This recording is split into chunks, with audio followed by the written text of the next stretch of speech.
bitch.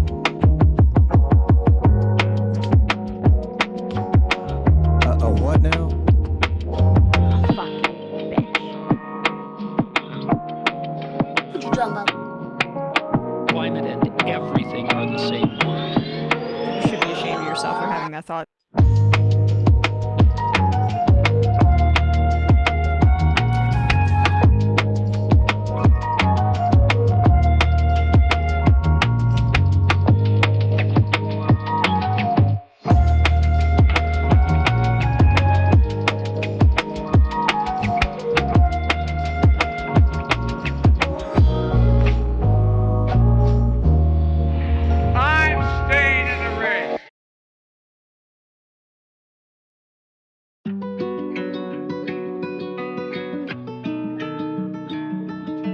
There's no point in you betraying your future self to gratify your present self. It's a stupid game.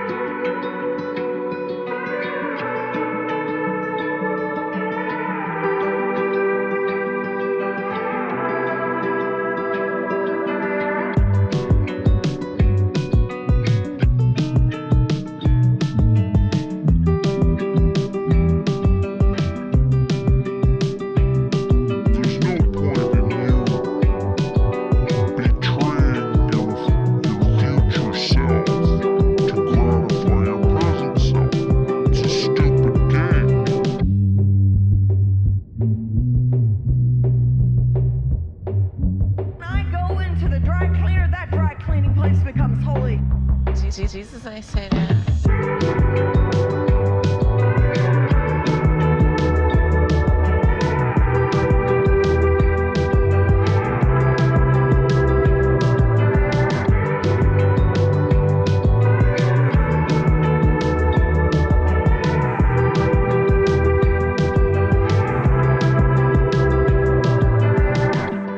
Not gonna do it. Wouldn't be prudent at this juncture. Aren't I a good guy?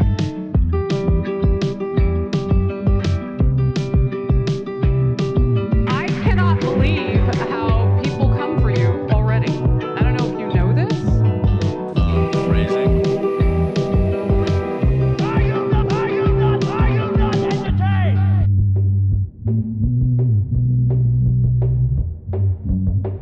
Oh, it never occurred to me. Interesting. It's just crazy enough to work. Yeah.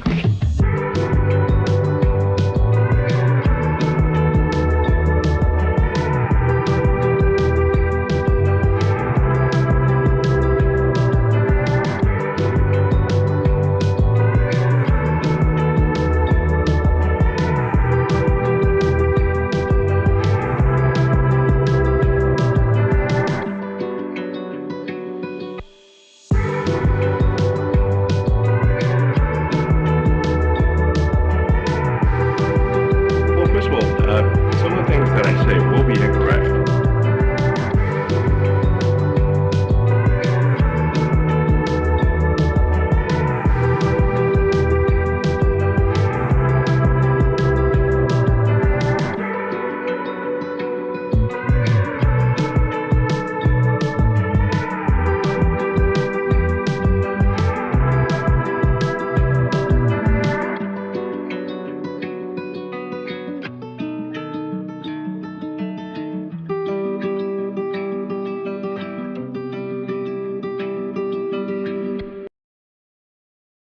Welcome to the resistance. This is from 12 Rules for Life. I don't want reality.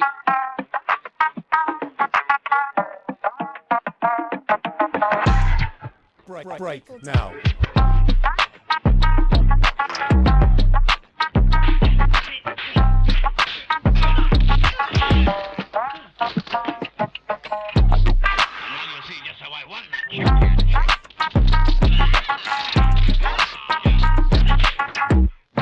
I see that you know your judo. Hey, Schmidt.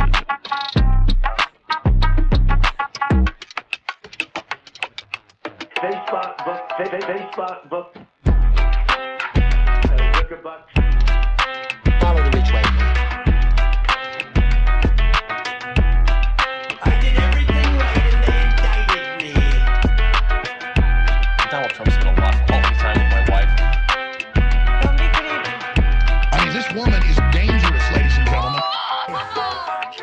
Where is the Second Amendment? What you talking about?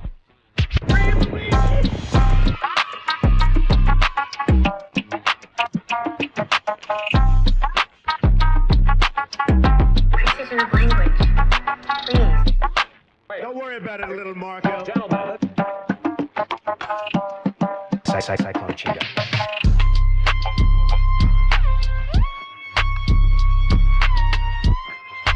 Winter is coming. Winter is coming.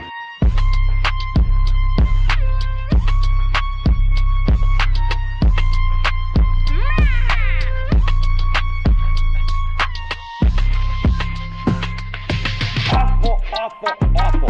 Weak, weak, weak. Come on!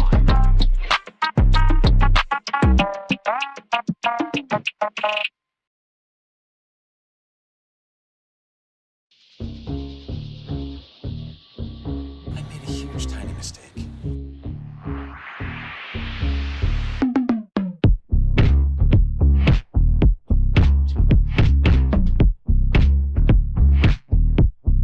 Arguably the greatest work of nonfiction of the 20th century.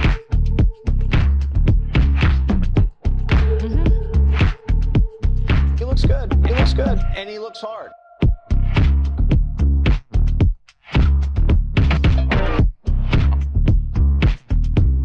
Oh, girl, baby, girl. Give me a joke. So I just want to address something. I was wrong.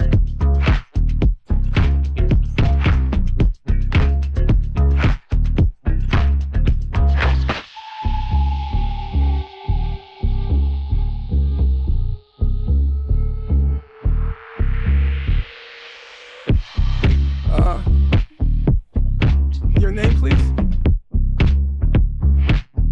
You supercalifragilisticexpialidocious bitch.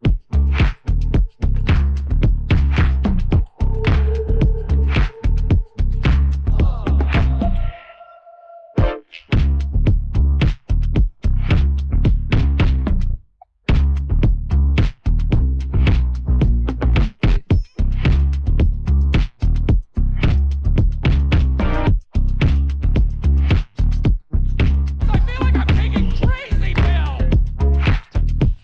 This is ridiculous.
Well, here we are once again, floating somewhere between Earth and space.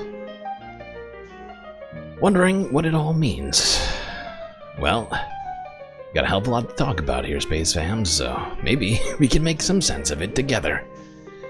As always, don't forget to buckle up those seatbelts.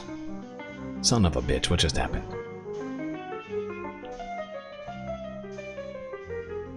Anyway, we're gonna pretend like it didn't just lag in front of my face. Why are you doing this? We literally solved this earlier today. I refuse to allow this to happen. Anyway, chat, let's get to it. Motherfucker.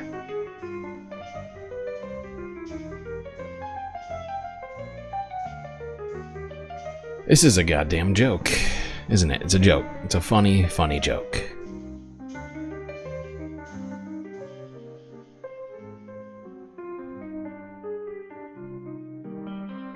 It genuinely feels like someone's just watching the stream, waiting to cause us problems. As if it's got nothing to do with anything I'm doing over here. It's very rude.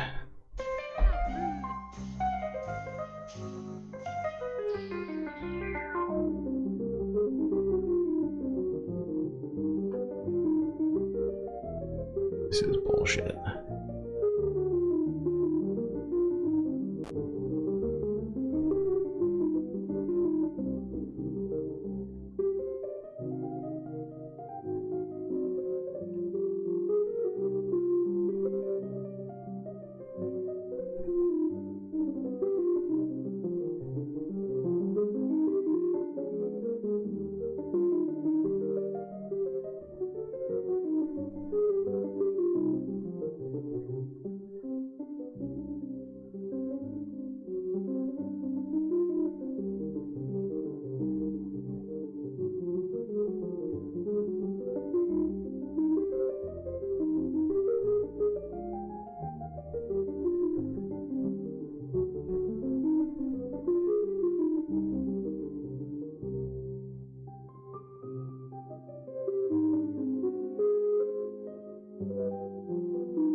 Okay, here we are.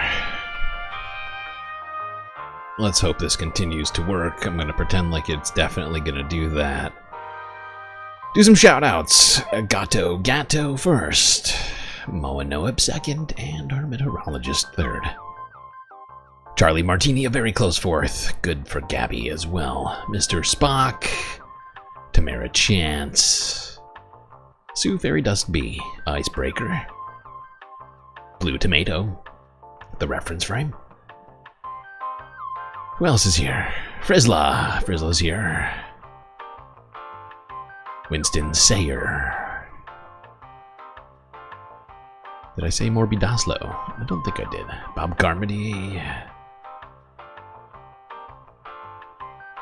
It's hard for me to keep track of all of you people. Okay, Decipher, Becky D. I think that's everyone. I think I got you all. If not, I'm sorry. If not, I am very sorry. Okay, let's hope that it was just that one problem. one of my processes, one of my tasks suddenly stopped functioning on the computer. I think that may have been the cause. I can't be sure. But let's just, fingers crossed, knock on wood, hope that was the case. Okay. Alright. What am I doing? What's next? Yes. We're going to start the stream off with what I intended to do on Wednesday, which is recap Donald Trump's first 100 days in office. Because, of course, technically you already had the first 100 days in 2021.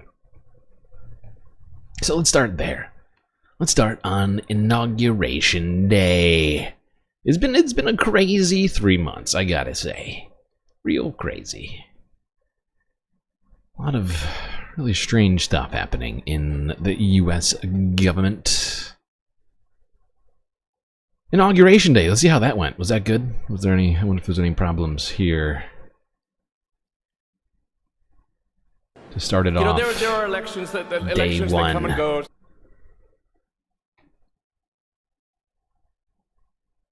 Some elections are, important. Some are not. But this one, this one really mattered. And I just want to say thank you for making it happen. Thank you. Here we go.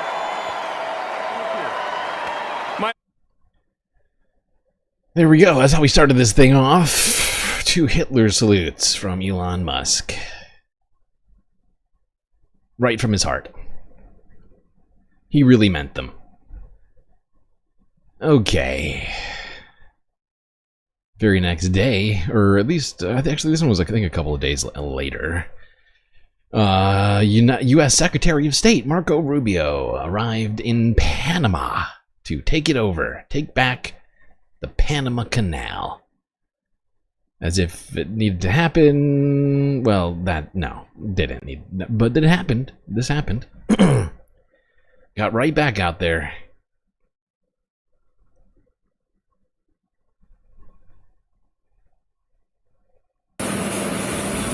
Shit, it's lagging again. Alright, it's not that bad. Could be worse. Here we go, little Marco. Hey, don't worry about it, little Marco. Gentlemen. Little Marco showed up to Panama. To tell Panama, sorry Panama, but no more canal for you. No more canal. Immediately, if not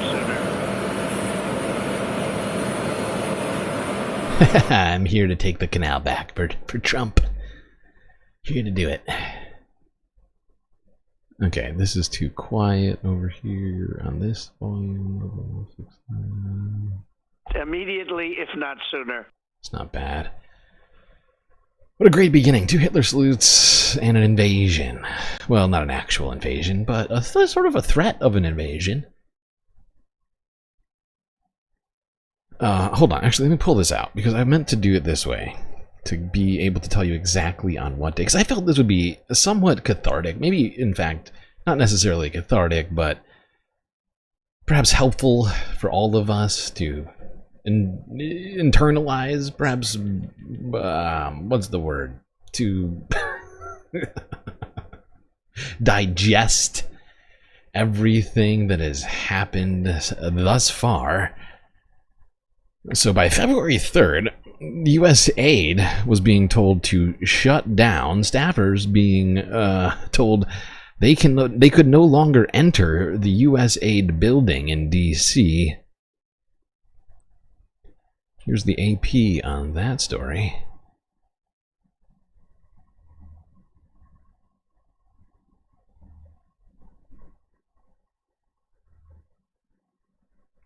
Staffers of the U.S. Agency for International Development have been instructed to stay out of its Washington headquarters after billionaire Elon Musk announced that President Donald Trump had agreed with him to shut the agency down.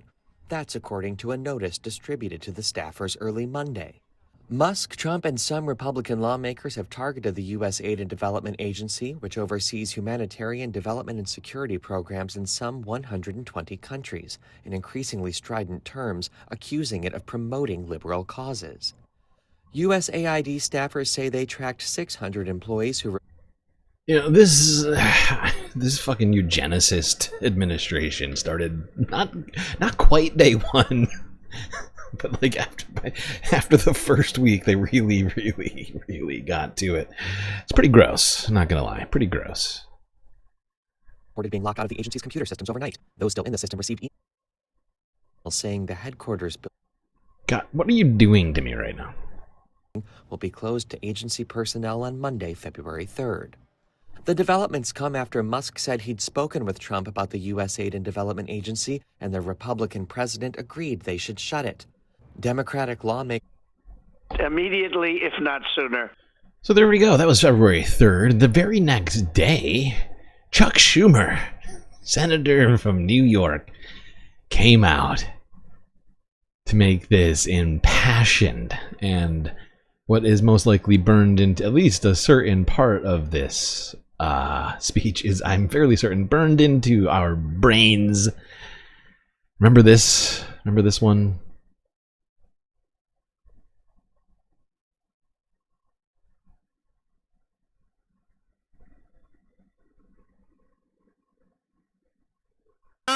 We cannot allow Elon Musk and a small group of people to secretly, behind closed doors, take away our privacy, take away our dollars, take away everything we have. We are going to fight this fight. I am going to stand with you in this fight, and we will win. We will win! We will win! We will win! We will win! Oh my God. Spare me, Chuck. Spare me. For the love of God. We will win. What are we gonna win exactly, Chuck? What exactly have we won so far? I need to know at this point what it is we've won. There's the leader of the Democrats for you, February 4th. After USAID got shut down, we had already sent little Marco over to Panama. And a number of other insane things that I didn't manage to get in there. Mostly because the first week was a blur. I blocked out the first week, not gonna lie. It was a tough week for me. Let's be real. We will win. Now, what day was this? This was pretty shortly after, I think. Oh, this was actually same day. Donald Trump came out in the White House. He said this about our formerly very close friend, ally, and neighbor, Canada. Here's C-SPAN from February 3rd.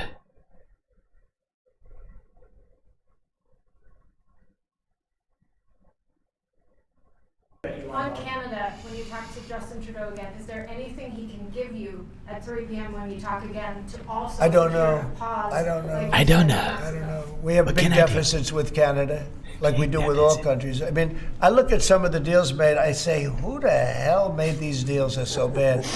But with Canada, I have a talk with him, you maybe know or maybe not. We're going to meet again or talk again at 3 o'clock, right after my next meeting. And we'll see what happens. I can't tell you what's going to happen. You mentioned that he could agree to change your mind on the tariffs? Well, we can always, look, what I'd like to see Canada become our 51st state.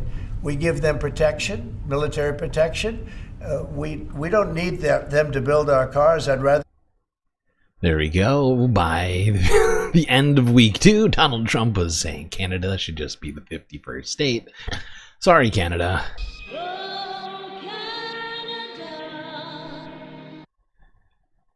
Okay, next video.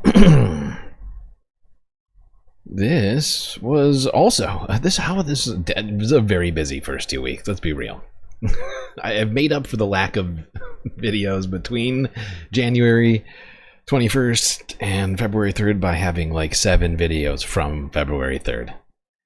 Donald Trump came out and said this, talk about tariffs, which he had announced early on in the presidency. This was on the tarmac, also February 3rd. Can't remember where he was headed to. We're coming back from. This is a joint base at Andrews, We may have Maryland. short-term a little pain. A little people pain. Understand that, but long-term, the United States has been ripped off by virtually every country in the world. We have deficits with almost every country, not every country, but almost. And we're going to change it. It's been unfair. That's why we owe $36 trillion. I'm speaking with Prime Minister Trudeau tomorrow morning, and I'm also speaking with Mexico tomorrow morning. And I don't expect anything very dramatic. We put tariffs on. They owe us a lot of money, and I'm sure they're going to pay. They don't take our car. They don't take our farm products. I'm sure they're gonna pay. But this was the first time Donald had said basically there was going to be perhaps a little pain, a period of transition, great period of transitional pain. This is ridiculous! Okay. By the next day, Donald Trump was meeting with genocidal maniac Benjamin Netanyahu back in the White House, saying all sorts of crazy stuff at this press conference you may have already forgotten.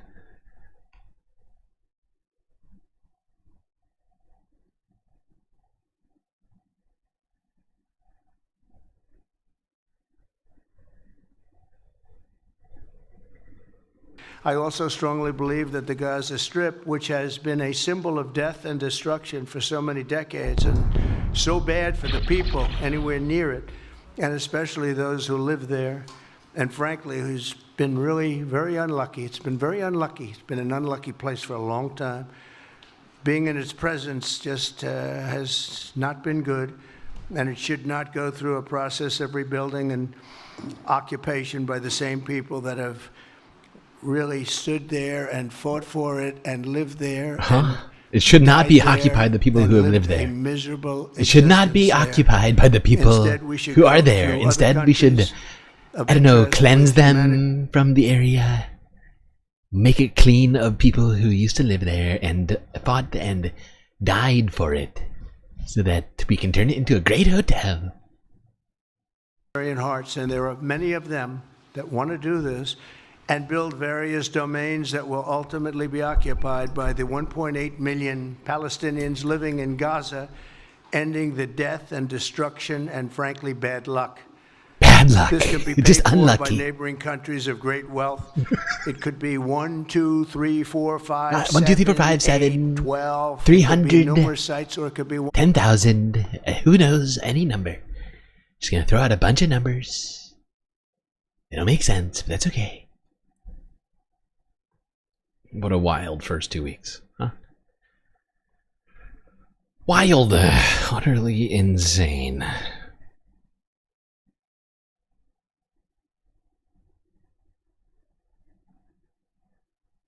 Wait a second, this is in the wrong order, isn't it? I think this is in the wrong order, you piece of shit.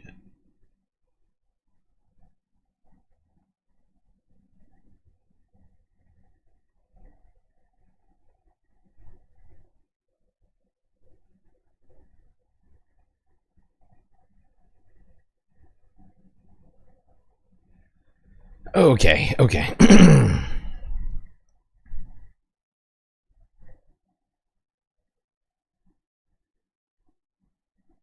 It's doing a little bit of lag, isn't it? It's not that bad, but it could definitely be better, I feel like.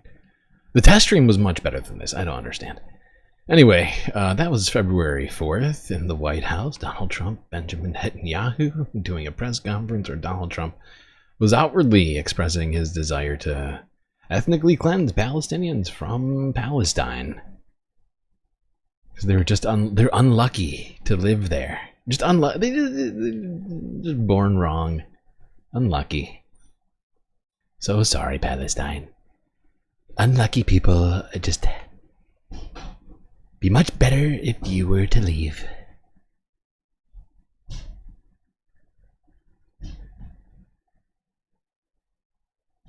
Okay, now a couple days later, what day was this? February 7th.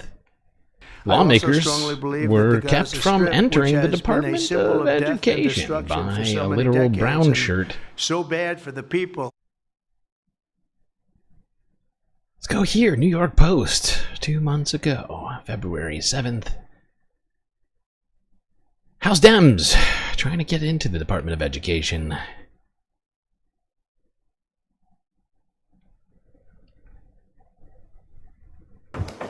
Article 1. All right, now. Okay. We're coming in. We're coming in. We're coming in. Don't block the door. We're coming in. Who are you? You're not coming in. Who are you? You're not coming Who are in. you? Who are you? Who are you, sir? Do you have business here? Yes. Do you have business here? I've sent the assistant secretary a letter alerting her that we would be here today, and we've asked her for a meeting. Yeah, I don't know that that's been accepted, so until that's accepted. Who are you? And what do you do here? What do you do here? Security responsibility. Get out of the way. We pay for your job. We pay you. We're members of Congress. We pay you. We're members of Congress. Nobody has accepted a meeting. You are. We haven't heard that from the secretary. We haven't heard that from your spokesman. I'm relaying that. You are not the spokesman for the department. You are a security guard. Can you identify? Where's your badge? Where's your badge? Any identification? Where's your ID? I still maintain that they could have easily physically restrained this man. He was violating the law, blocking entrance to an all-access government building to elected officials. I think they would have been justified. If I were on that jury, I would have said justified force was used. It's just my opinion. But unfortunately, that never happened. They stood out here trying to get in. I think they should have forced their way into the fucking building. That's my belief. Now, a couple days later, I think this was the 9th of February? Yeah, February 9th. Donald Trump made a huge announcement. An announcement bigger than the Super Bowl on Air Force One. Do you remember what February 9th was? That's right. That's right. Gulf of America Day.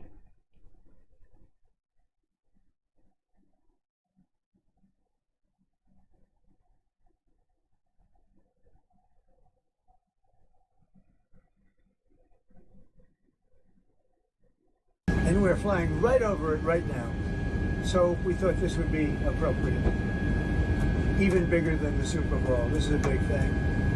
And almost everybody now has assented to that. Attention on board. Ladies and gentlemen, if you could please direct your attention out the right side of the aircraft. Air Force One is currently in international waters for the first time in history, flying over the recently renamed Gulf of America. Please enjoy the flight, and it is now about to head westbound to Super Bowl 59. Wow, he did that well. It's a really great job. He read that like he's read something before. Really impressive. Our great American education system. People know how to read, including pilots. Really impressive. What a great job. Great job, buddy. So this is a famous pen now. United States President Donald Trump has signed a proclamation officially renaming. That's a good one. Official? Depends on what you want to call official. There we go. February 9th. That's right. That's right. He was en route. I forgot about that. He was en route to Super Bowl, and he was like, actually, could be better. Could be much better and bigger than the Super Bowl. Gulf of America. It's very great. Very good. And within a couple of days, Elon Musk made a little trip to the White House with his son, XAE, or whatever his fucking name is. This was supposed to see. All right, I just want to point this out to you. This is a combined. This is like 3 days of streaming, all combined into one. You know, or more actually. When you think about it. Which White House official? Please hold, Carolyn. Catlin. From the Catlin. Oval Office Please stop. The diplomatic God damn it, Catlin. I need you to stop. First of all, let me just set I the love record you, but I straight. need you to stop. It is Everyone, a shut up. privilege. I hate you, Carolyn. Be Which quiet. White House, No, everyone. which White Everyone, House stop official talking. made the decision to bar? Come on. Come on. How rude! This is incredibly rude, Catlin. And the diplomatic reception room last night. You are First of all, wearing thin on me. Here we go. I did it.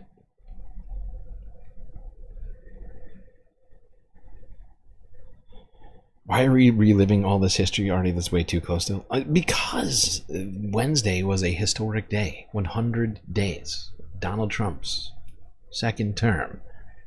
And I felt it was important for us to attempt to nutshell this for ourselves. Maybe to help digest, make sense of it somehow. Maybe somewhere this will knock something loose in one of our skulls. Maybe even mine. Yeah, that's, what was I saying? Oh, right. Wait, is this in the wrong order? Oh, it isn't. Oh, wait. This was actually before it, wasn't it? Yeah, okay. Let's go here. A couple days later, I think it was the 11th or the 12th of February. Caroline was asked this question by CNN reporter Kathleen Collins. After the Trump White House kicked out the AEP for daring to say Gulf of Mexico. Illegal.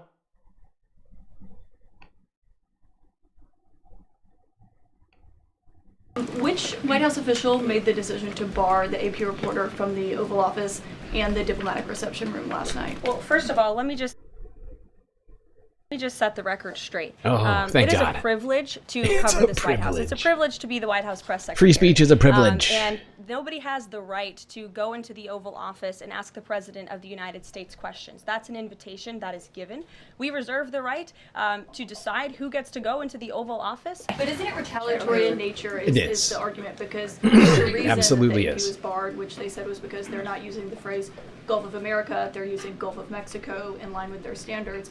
And so the question here is this setting a precedent that this White House will retaliate against reporters who don't use the language that you guys believe reporters should use? And how does that align with the First Amendment commitment that you were just talking about? Very up front in my briefing on day one, that if we feel that there are lies being pushed by outlets in this they're lies. It's a lie. Those lies accountable. It's a lie. It's a lie. Don't you understand? Saying something that is true is a lie. This is how Caroline basically got her start, coming out and telling us that the truth is false and lies are true. Free speech is only free speech. Free speech is a privilege, okay? All you complainy reporters coming out here, giving Caroline all this guff. How rude. How dare you? This woman is a great patriot. Great patriot. I'm sorry, insane person. Insane ideologue with no understanding of reality. Unless it's told, if it's dictated to her from a man, that's when Caroline says, "Ah, well, that must be true. That must be true." Now, in the Oval Office, Elon Musk made a little stop to tell us about how great of a job DOGE was doing after 3 weeks. This was like, I think, the 13th of February, something like that. Day after this happened. It's been a wild ride, hasn't it? We're not even a full month yet into this administration. To restore democracy. Prices from one year to the next are the same, and they're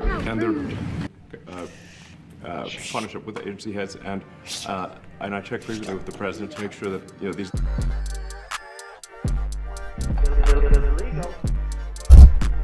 Ow! Signing an important. Very important. Deal today. It's DOGE and DOGE. Elon to tell you a little bit about it. Prices from one year to the next are the same, and they do complain. And the fraudsters complain the loudest and the fastest as part of this of presidency is to restore democracy. Okay. You need to go away. My daddy is actually president. My daddy is actually president. You need to go away, you nasty man. Nasty man. You shush your mouth. Shush it. Shush. Your stupid mouth.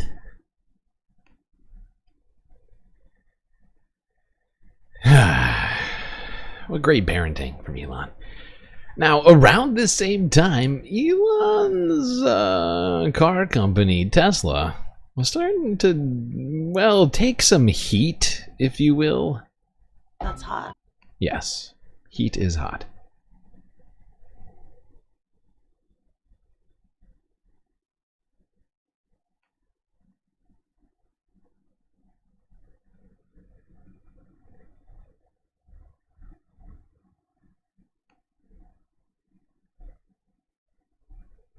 Just look at the vandalism to this $100,000 Tesla Cybertruck. Dozens of Cybertrucks at a parking lot in Fort Lauderdale were spray painted with a vulgar term directed at Tesla owner Elon Musk. Saying Nazi is vulgar. Recorded themselves in I'm the sorry. act. Across the USA, owners of the I love that. I still find that hilarious.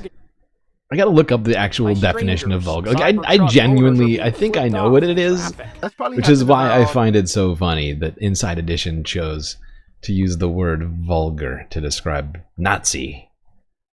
Vulgar. What is the genuine definition of the word vulgar? Lacking sophistication or good taste. Unrefined. Making explicit and offensive. Oh, this is an example. Huh. So it's sort of a class, more classist than I thought. Interesting. Rude and offensive to call somebody a Nazi, though. How rude. Good one, Inside Edition. Times in the last 2 weeks. They also wrote a nasty message. It's gotten so bad, Emma nasty. Morales Nasty purple people. Cybertruck certain places. Writing messages on windows. Purple, so it grabs a lot of attention, and so yeah, I you didn't do that on twice, purpose, though. About places I need to go to and make sure that I really need to go. Dr. Kumate Jaroge got nasty calls when Cybertruck haters So found sad. out he was a doctor. I hope you kill yourself. Please do the world a favor. Jesus Christ. I mean, let's be real. If you have a bright purple Cybertruck or a gold foil wrapped Cybertruck, you started this off, you bought that for attention, right? Like, you wanted attention. You just wound up getting attention that you weren't actually hoping for, right? Like, your plan went awry, but you technically got what you're asking for. You got a bunch of attention. It just happened to be negative rather than positive. It wasn't praise, it was more criticisms. And, maybe you should think about how you, how you try to get attention in the future. Just an idea. He told me to put a bullet in my brain. Angry protesters stormed a Tesla dealership in New York City. And look, this Tesla driver flips the bird at them. There are also lots of videos online of people reacting to Cybertrucks. Oh, this is ridiculous. I was curious what kind of reaction I would get driving By the way, a Tesla Cybertruck around I clipped New York that. City. So I clipped that. we rented one to find out. I had to. B-Cat mentioned it, and I thought she was right. Here we go. This is ridiculous.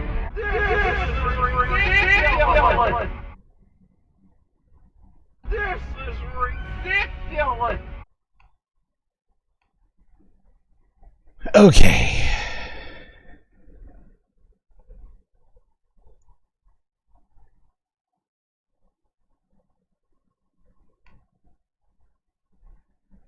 All right. Now that was February. What was that? I think that was Valentine's Day. I think that was February 14th.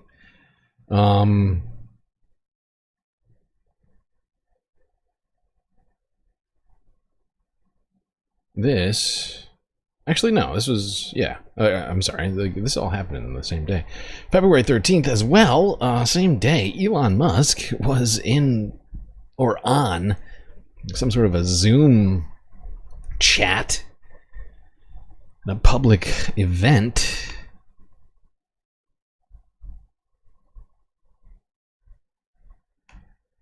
describing his job in some detail.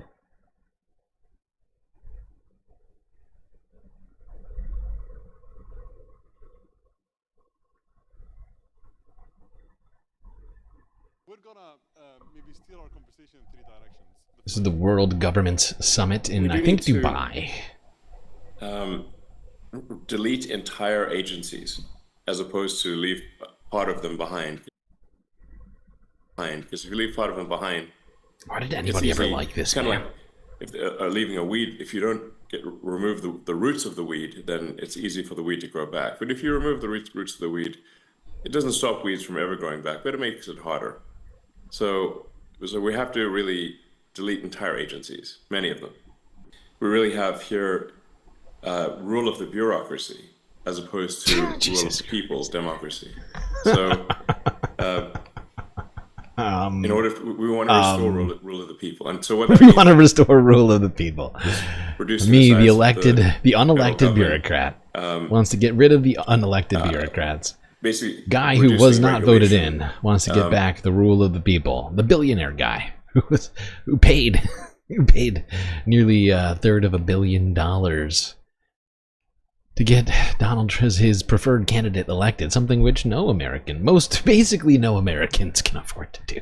Like 3 Americans can afford to do that. It's fucking insane. Rule of the 0.001%.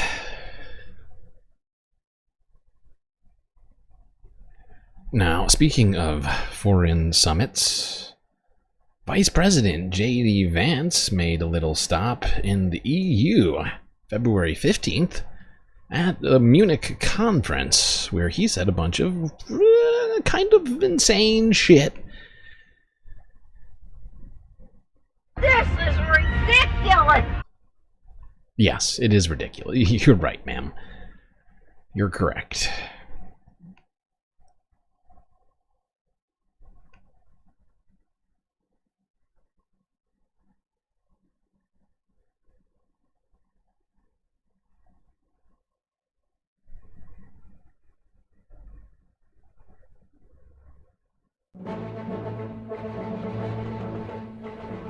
This week, Vice President J.D. Vance stunned leaders in Europe, questioning whether their values warranted defense by the United States. Vance spoke in Munich, painting a picture of European politics infected by media censorship and political correctness. Here's CBS's Elizabeth Palmer. The vice president's speech was a broadside aimed at European leaders who just weren't expecting it, especially Germany. Nobody was quite expecting the tone. I don't know if anybody remembers this. But, I mean, nobody was expecting this tone at the Munich Security Conference from the United States, of all people. From the Vice President of the United States. Basically just came out here and yelled at Europe. By the way, I just want to point something out to you. Just a couple, maybe like 15 minutes ago or something like that, I started a new goal. And I'm going to do whatever I can to ensure that we get all the content today. And today we have so many videos. You are getting just an unprecedented amount of content for your bucks. Okay, Earth dollars are going to translate to just hard to even quantify just how much with words. Just imagine a wonderland of content. This stream may go into tomorrow. That's how serious the Saturday stream is going to be. All right, back to J.D. Vance saying insane things at the Munich Security Conference back on February 15th.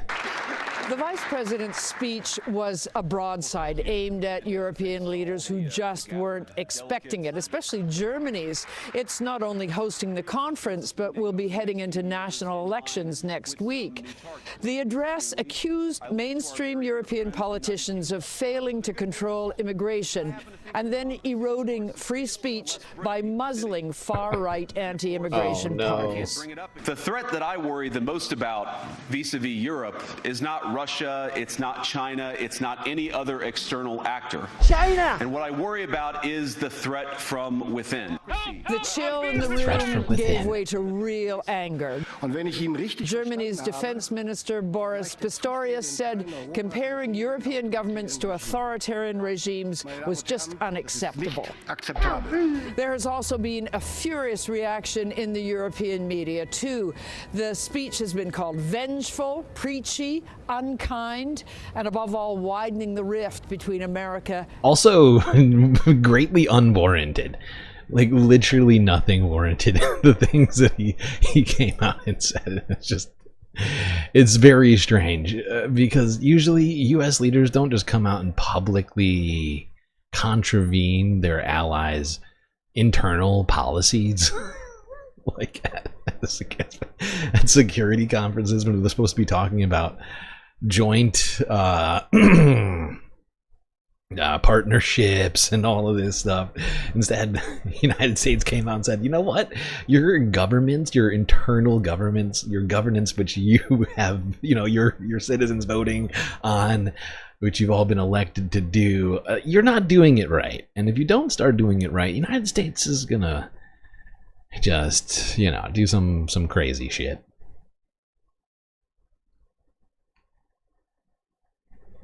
Now, not much longer. It might have even been around the same day. I'm trying to think. What day was this? No, a few days later. Good old CPAC Republican conference was held February 20th. Here's the New York Post. Remember this moment? I'm sure you do.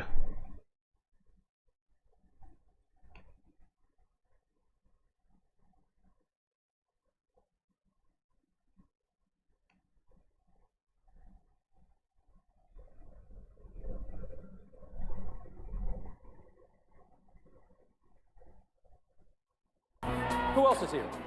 Well, President Milei has a gift for me. Javier Milei from Argentina. You guys know who that is, right? You know who that guy is, right? People who's genuinely hated by the majority of his... like, dude. I love how Republicans came out, brought Javier Milei, a man who is genuinely hated in Argentina by the vast majority of people. He's ruining that country right now. And they brought this guy out as just like an example of what the United States could become. We can become Argentina, everybody. Make America Argentina again. Ma! Bring him out. Yeah.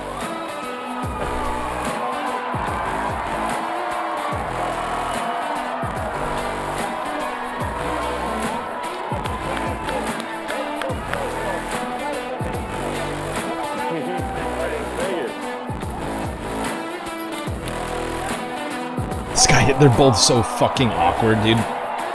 What was that? What the fuck was that shit? Ah, my God. Also, this happened at the same conference. You know Steve Bannon? Dude who constantly looks like he has not taken a shower in about 3 to 6 weeks. Like he just came out of like a sauna with all of his clothes on. That guy. He was at CPAC too, of course.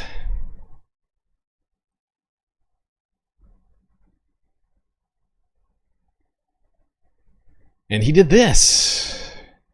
The only way we don't have victory if we surrender.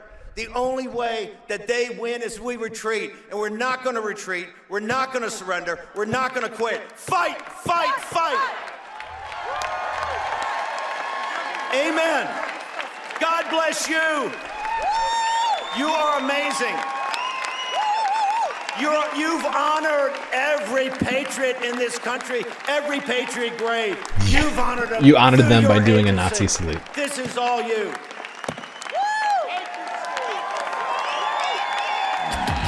I love how he says the way to honor the veterans is to do Nazi salutes. I love that. I wonder how World War II vets would feel about that. I know there's not a lot of them left out there, but I know there's some. It's very strange. So yeah, that was the end of the first 30 days of Trump's presidency. What did we get out of the first 30 days? 2 Nazi salutes at very official events. Sort of quasi-invasion of Panama, the shuttering of multiple agencies, the suggestion that we're going to turn Canada into a 51st state. Weak Democrats like Chuck Schumer saying we're going to win while doing nothing. Awful, awful, awful. Weak, weak, weak. Donald Trump suggesting that Americans might feel some pain in a transitional period during these tariffs. The invitation and meeting of a war criminal, Benjamin Netanyahu, in the White House, where Donald Trump in that meeting suggesting multiple times that the United States aid in the ethnic cleansing of the Palestinian territories. Then we declared the Gulf of Mexico to be the Gulf of America. Kicked out the AP for calling it the Gulf of Mexico. Caroline Leavitt came out to tell us that actually saying the Gulf of Mexico is a lie. Then Elon Musk and his son came to the White House Oval Office, where he gave just one of the most insane press conferences we've ever seen. Well, first of all, some of the things that I say will be incorrect. Where his child was running amok. Cybertrucks and Tesla facilities being boycotted and or protested and or attacked due to people's dissatisfaction and disliking of Elon Musk and what he was doing in the government. Multiple public statements by either Elon or the vice president in foreign arenas, suggesting all sorts of crazy shit. One man, though, was doing everything he could to come up with ways to fight back against this insanity. A man who has been fighting for many decades. You might know him. Might have heard of him before. One Bernard Sanders, February 21st. I believe this was his I could be wrong. I believe this was the first stop in the now infamous is the wrong word, the now well-known Oligarchy tour. Here's Bernie's YouTube channel from February 21st. I think Bernie at this point had seen enough and was like, you know what, let's do something. Because right now doing nothing is not bringing us the wins Chuck said that we were gonna get.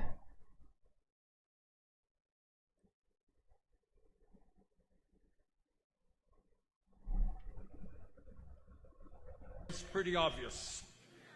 Oopsies. This country today, under Trump, faces... Sorry, I'm way ahead right now. I meant to do this from the beginning of his speech. Come on. Come on! You can do this. Leaders who will stand up against corporate greed, fight for the right to organize, and to ensure that every worker has a fair shot at the American dream.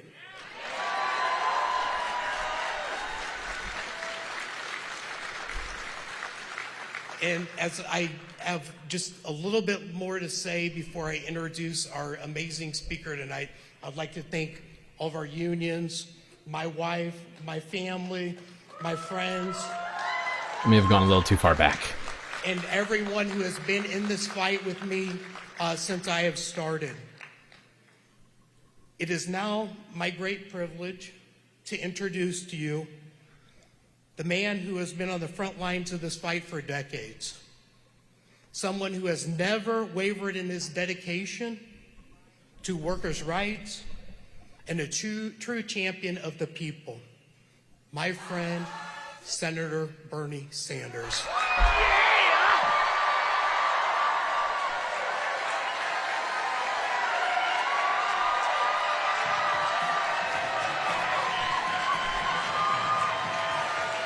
Immediately, if not sooner. There he is. Whoa. Bernie is here.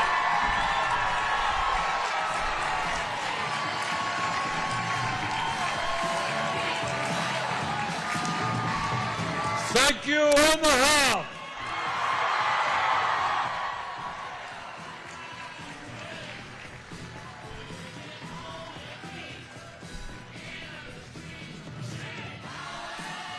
All right.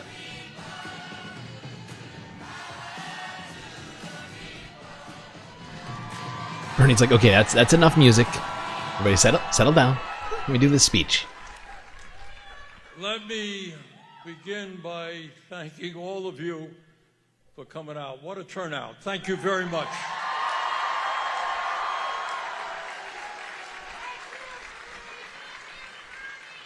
Let me thank Eric Williams for his remarks, Precious McKesson,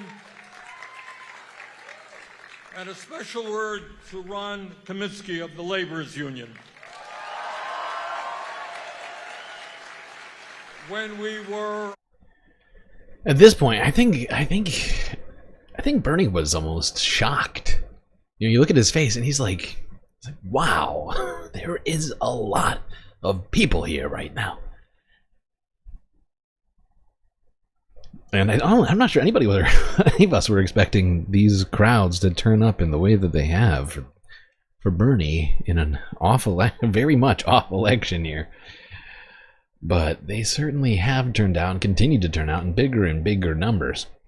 This was just the start. This was just the start of a trend that would continue through this first 100 days. We're gonna keep it moving. We don't need to watch. We've seen a lot of these speeches. I just want to make sure we hit as much as we can. This was a few days later. Donald Trump and DOGE started dismantling things like the Forest Service. Here's CBS Evening News from February 25th.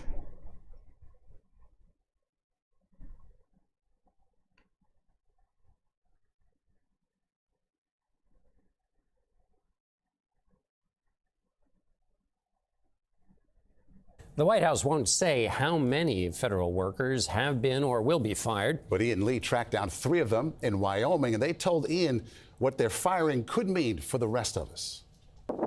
Even in the winter, the Shoshone National Forest buzzes with activity. With so many people snowmobiling, riding their bikes, hiking, and rock climbing. Maintaining the country's forests takes an army of Forest Service workers, including Dalen Grindle. What did you love most about your job? I loved going into work every day and being able to work with my colleagues. Grindle, along with Jack Corney and Tim Leedy, recently received a letter that said they were being fired for poor job performance. What was your reaction when you saw that the reason you were being fired was because of poor performance? You know, I put my heart and soul into that job, and that's just not true. Every summer, tens of millions of Americans visit. Is it just me, or does this guy this summer they might look like he's about to sell us some paper towel? There's a lot of unforeseen consequences that the general public. This not true. Every summer, tens of millions of Americans visit the national forest. Am I right? Come on, I feel like this guy is about to pull out some paper. Have you heard about Brawny before? Sorry. Just trying to make it fun. That's just not true. Every summer, tens of millions of Americans visit the national forests. But this summer, they might look a little different. There's a lot of unforeseen consequences that the general public aren't always aware of. What do you fear then? What could happen? We're clearing the trails for people to access the wilderness. And that's not going to happen this year.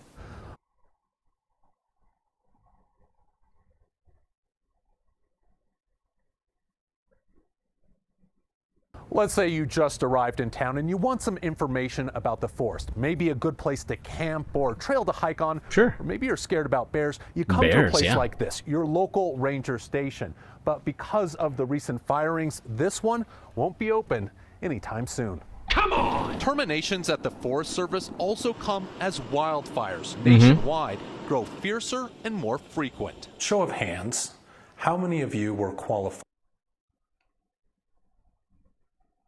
By the way, actually, I'll let him continue. To fight fires. Yeah.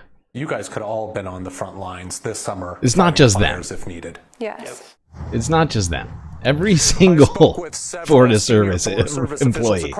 Excuse me, sir. Shut up. They told me the future leadership of the agency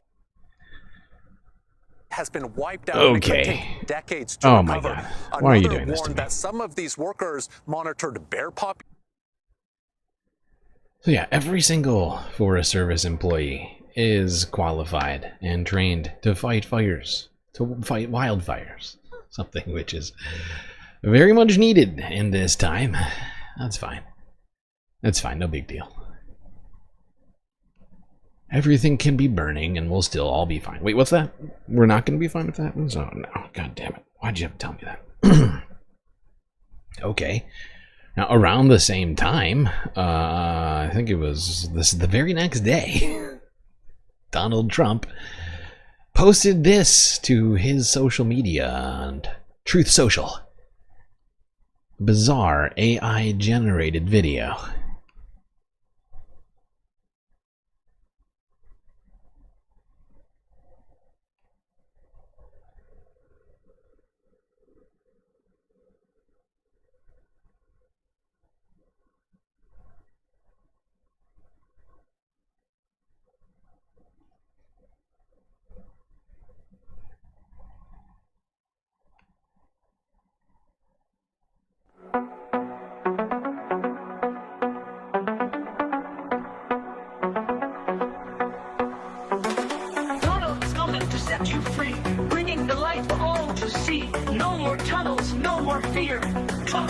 Finally here.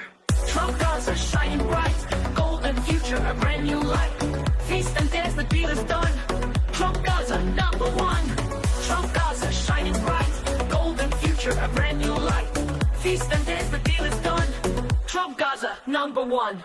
We have an opportunity to do something that could be phenomenal, and I don't want to be phenomenal. Immediately, if not sooner. It's gonna be very great.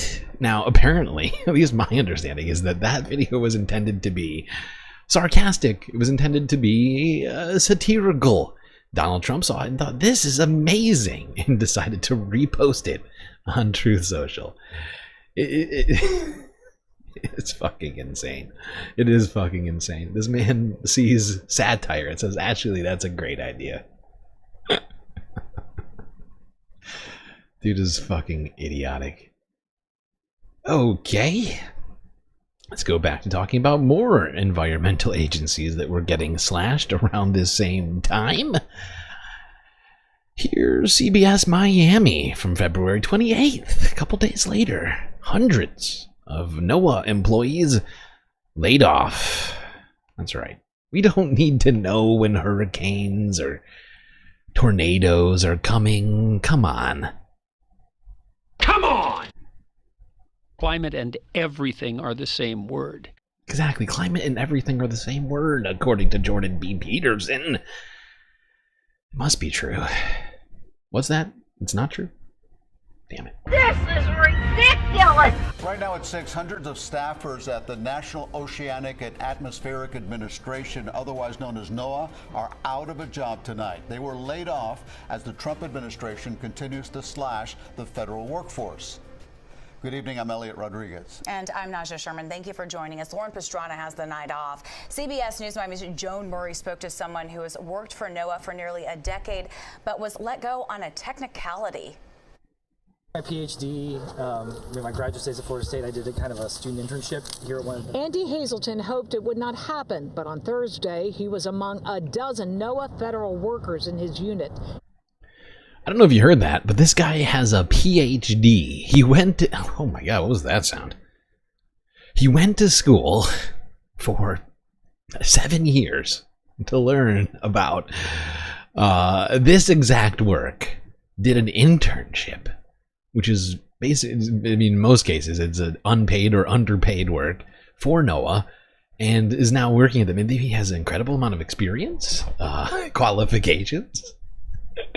But he was terminated for one particular word, which was used to justify how many thousands? Certainly tens of, I think it was in the hundreds of, like close to 100,000+ people. The word, oh shit, probationary, that's right, probationary. Because he got a good old raise, or what's it called? Not a raise. Well, maybe you've got a raise, but the promotion. God, my brain is broken already. Given pink slips at the National Hurricane Center, where he works on sophisticated weather models. So I helped build and test the new computer models, which are basically, you know, running on supercomputers to solve the math equations that allow us to predict, you know, hurricanes and all sorts of other weather. And I'm a hurricane expert, so it was kind of, my work was focused on the hurricane models and looking at, you know, global models and how the hurricane forecasts. Who needs that? I mean, certainly nobody who voted for Trump needs to be warned about hurricanes or have any scientist working on predictive technology to better alert. Oh, wait, what's that? A ton of Trump voters live in very much hurricane-prone areas. Weird. Okay, thank you for the correction. Very strange. I'm sure people who are hit by Helene, they'll be fine. They'll be fine regardless in the future when, you know, the other hurricanes come. It is, hurricane season is certainly it's approaching.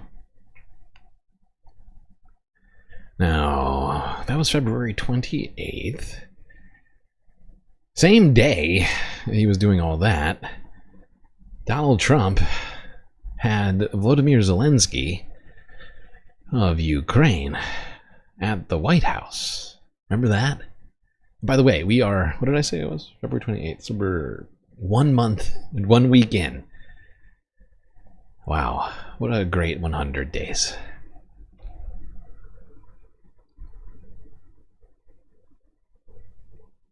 With the world, and I want to get this thing over with. You see the hatred he's got for Putin. It's very tough. Very nasty. Why does he hate Putin? He's got tremendous hatred. Why? And I understand that, but I can Putin's tell you been very the other nice. side isn't exactly in love with, you know, him either. Oh my God. So it's not a question of alignment. I'm in line with the world. I want to get the thing set. I'm aligned with Europe. With the world, with everyone. I want to see if we can get this thing done. You want me to be tough? I could be tougher than any human being you've ever seen. I'd be so tough. But you're never going to get a deal that way. So that's the way it goes. All right, one more question. I want to respond to this. So look, for 4 years in the United States of America, we had a president who stood up at press conferences and talked tough about Vladimir Putin, and then Putin invaded Ukraine and destroyed a significant chunk of the country. The path to peace and the path to prosperity is maybe engaging in diplomacy. We tried the pathway of Joe Biden of thumping our chest and pretending that the President of the United States' words mattered more than the President of the United States' actions. What makes... So yeah, J.D. Vance, we don't need to watch the rest of this, but you remember J.D. Vance, he continued, he called Volodymyr Zelensky disrespectful. It was a real weird vibe in the White House that day. Eventually, Volodymyr Zelensky left in a flurry without signing that minerals deal that Donald Trump had been touting all of that week. A few days later, protests erupted in California over Donald Trump's cuts to U.S. National Park staff. Here's Al Jazeera. I think this was March 1st.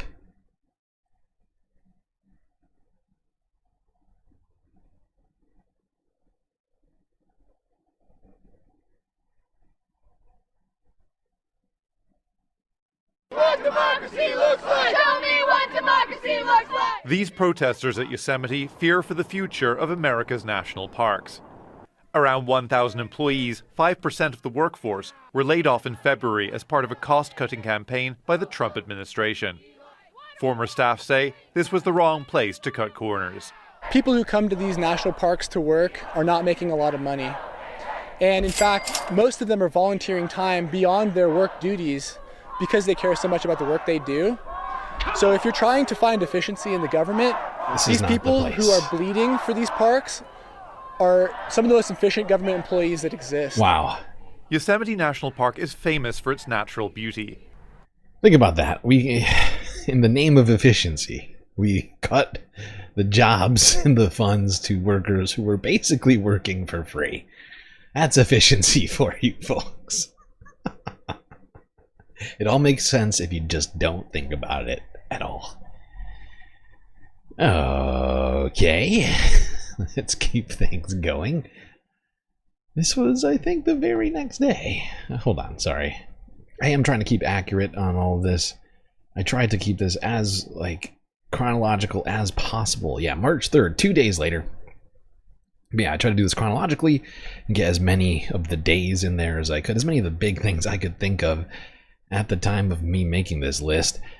Let's go here. CBS Boston. Tesla continued to be under fire. Literally. That's hot. Yes, it is hot. It is hot when a Tesla is raging on fire.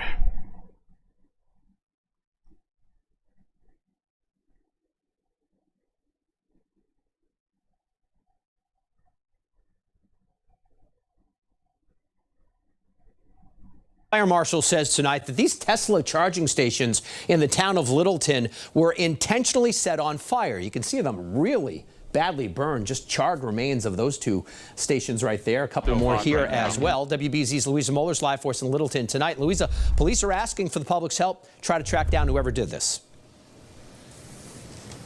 And David, can you see these right behind me? No, I can't see it. Oh, you mean the... You can't see the Tesla logo anymore. No, you can kind of see it. There was a Tesla contractor who just told me to step a little bit further away for safety reasons. Now, here's what we know at this point.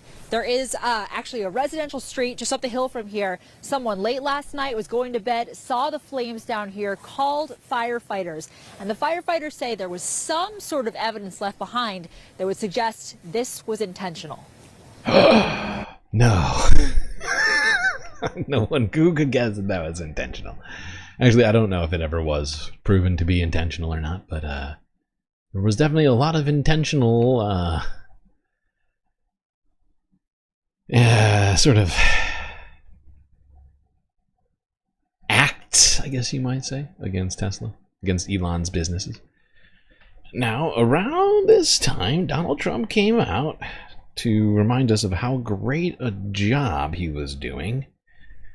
This was March 4th. I think it was March 4th. Donald Trump decided to do a fake State of the Union at Congress. Tell us how great of a job he'd done in 1 month.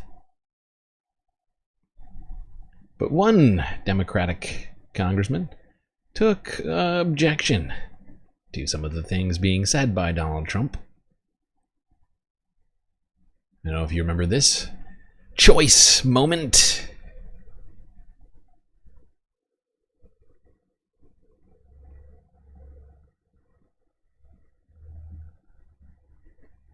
You won the popular vote by big numbers and won counties in our country.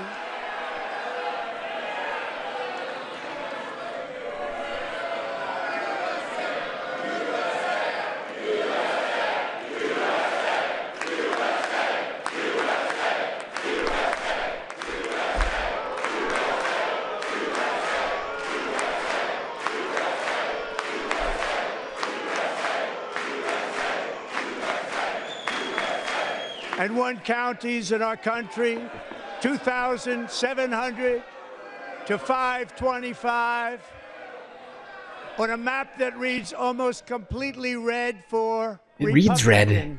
You read the color red. Now, for the first time in modern history, more Americans believe that our country is headed in the right direction than the wrong direction. In fact, It's an astonishing That didn't record. last very long. 27-point swing, the most ever.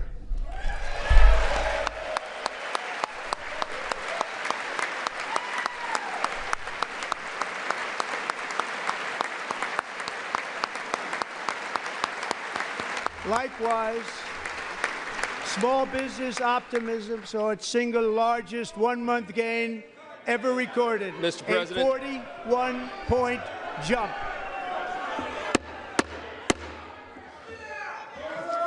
Members are directed to uphold and maintain decorum in the House and to cease any further disruptions. That's your warning. Illegal.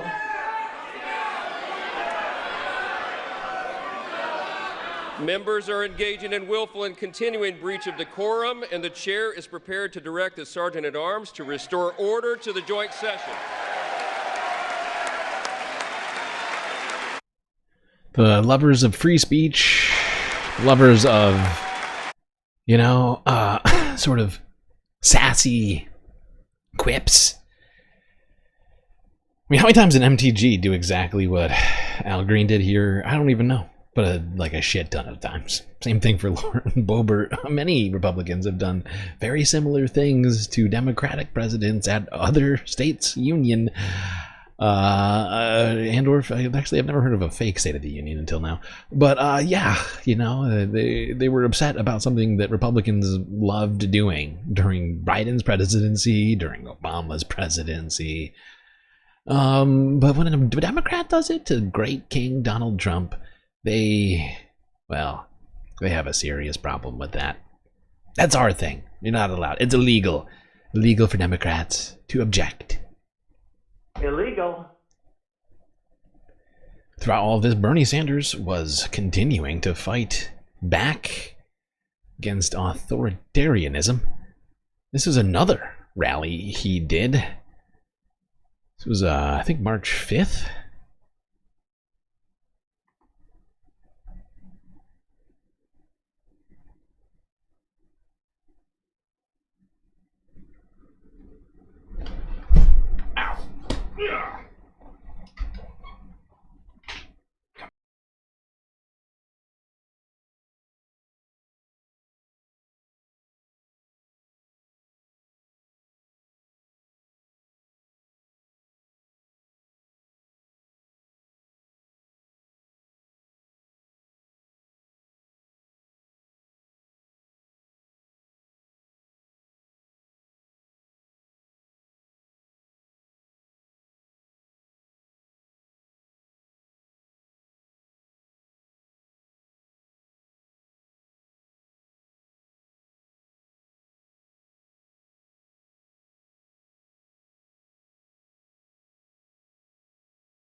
And for the future of not only our lives, but our future generations, we must beat them. Let's go forward together. Thank you all very much. Yes, indeed, Bernie continued to gain more momentum on this oligarchy rally. That was in Iowa. All right, don't ruin it, Blue Tomato. We're going to get to that. I don't know if we're going to get to that while it's live, but I do actually have what you're talking about in my list. Now, shortly after, this actually might have been the same day. Hold on, let me look at this. I think this was March. I want to say this was March 5th. Could be wrong. Sorry, my phone just died. I have to reopen this. So I'm keeping track of the days which these videos posted. Where is it? Right there. Okay. Was this me? No, this is the wrong fucking... What the fuck? You asshole. Oh, no, what is this one? Sorry, March 10th. March 10th. A few days later, the Trump administration started removing, quote-unquote, politically charged words from government websites. Remember this? Remember this list of illegal words? Illegal. These lovers of free speech. Global news. Here with the list for us. Might want to write these down so that you don't accidentally use them. And our country will be woke no longer. In the 47 days since Donald Trump was sworn in as President of the United States, hundreds of words labeled under the moniker diversity, equity, and inclusion have been scrubbed from government websites. According to the New York Times, this list represents just some of the words agencies have been advised to either limit the use of or eliminate altogether.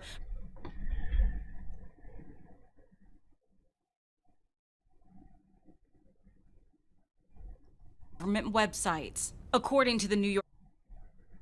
Oh shit, May Wormy with a super chat, breaking the ice on the super chats. Thank you, May Wormy. What do you got to say here? Need some land out in the middle of nowhere. And go off grid. F this ish. Who's with me? Lol. Agreed. I'm with you. We'll start a space commune. On the moon. I appreciate you. Getting it started over there. I knew somebody would break the ice at some point. Now we only have 4 to go.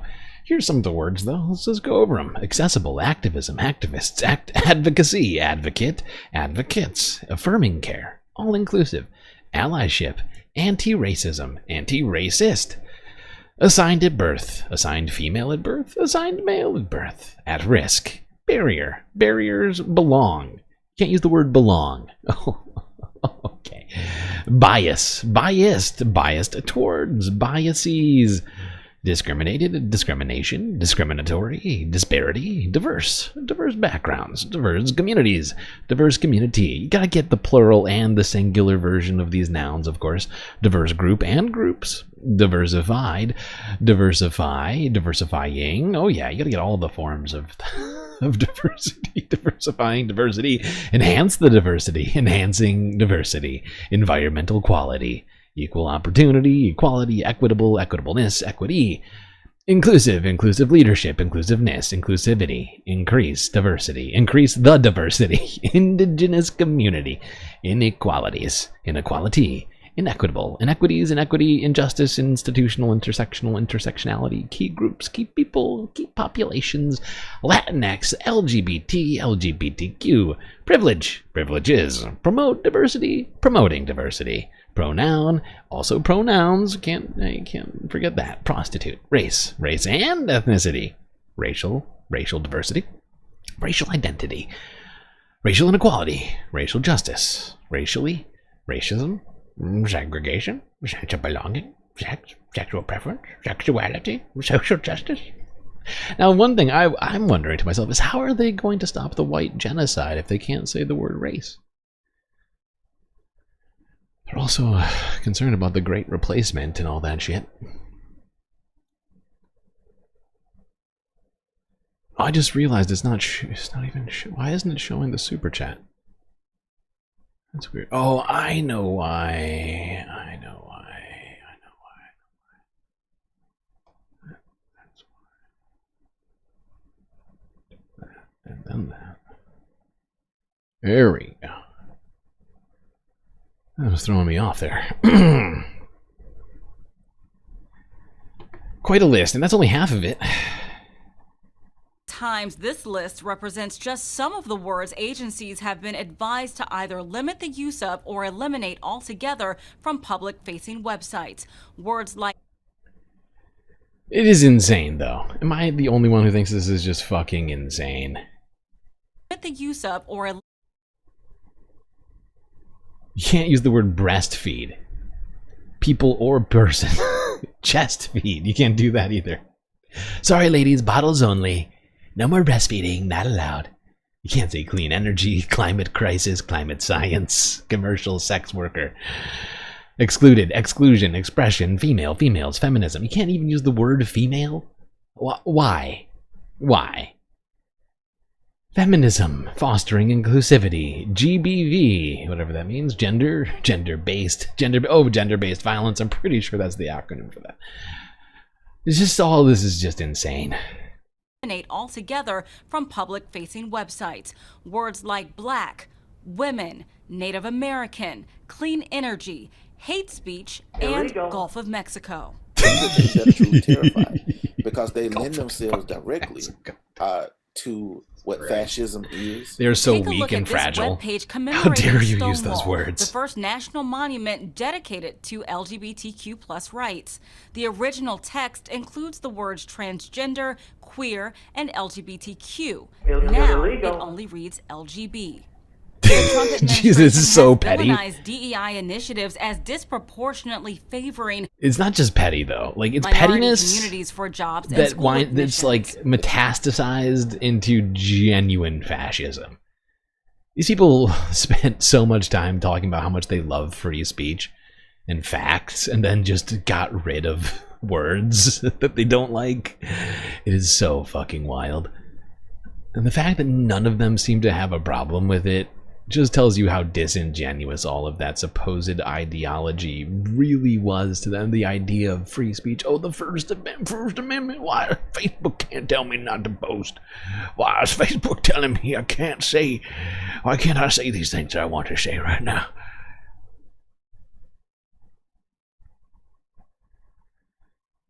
While they were at it, the same week, next day, after this story came out, I don't know exactly how much money. You would assume a great deal of money was spent in Washington, D.C. by the Trump administration to get rid of the Black Lives Matter sign in D.C.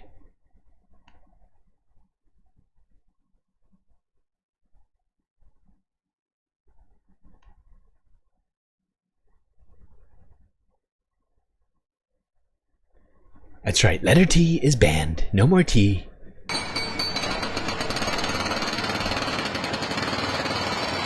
I wonder how much it cost to hire all these guys. How many guys you got here? And just in this photo. 1, 2, 3, 4, 5, 6, 7, 8, 9.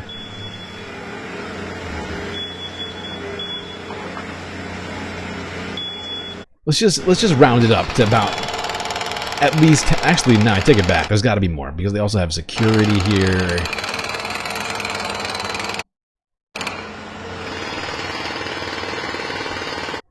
Just discounting the material cost of everything. Assume this took multiple days, right? You got 10 guys all working for, let's say,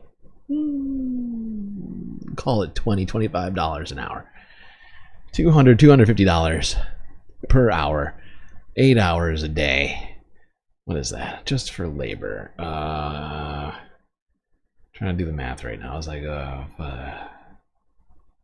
many thousands of dollars were spent just on the labor, regardless of the fact that they're just tearing up the entire road. I honestly have no idea how long it took them to fucking take all of this off. I mean, they basically destroyed the whole road to do it. It's fucking idiotic.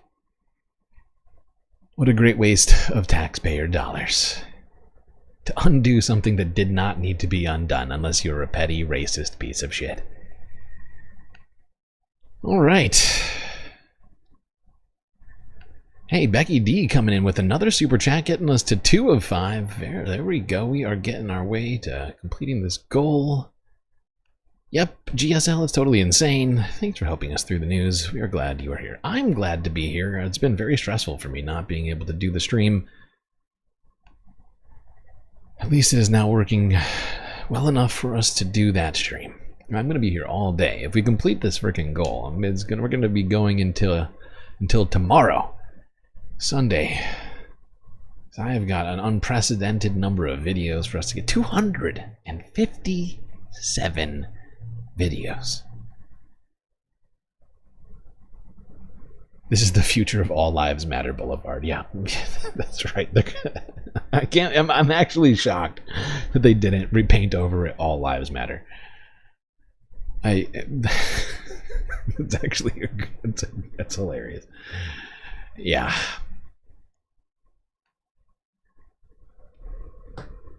Okay, I think on the same fucking day this happened, right? No, I'm sorry. No, this was a week later. I take it back. Oh god, I gotta move my body. There we go.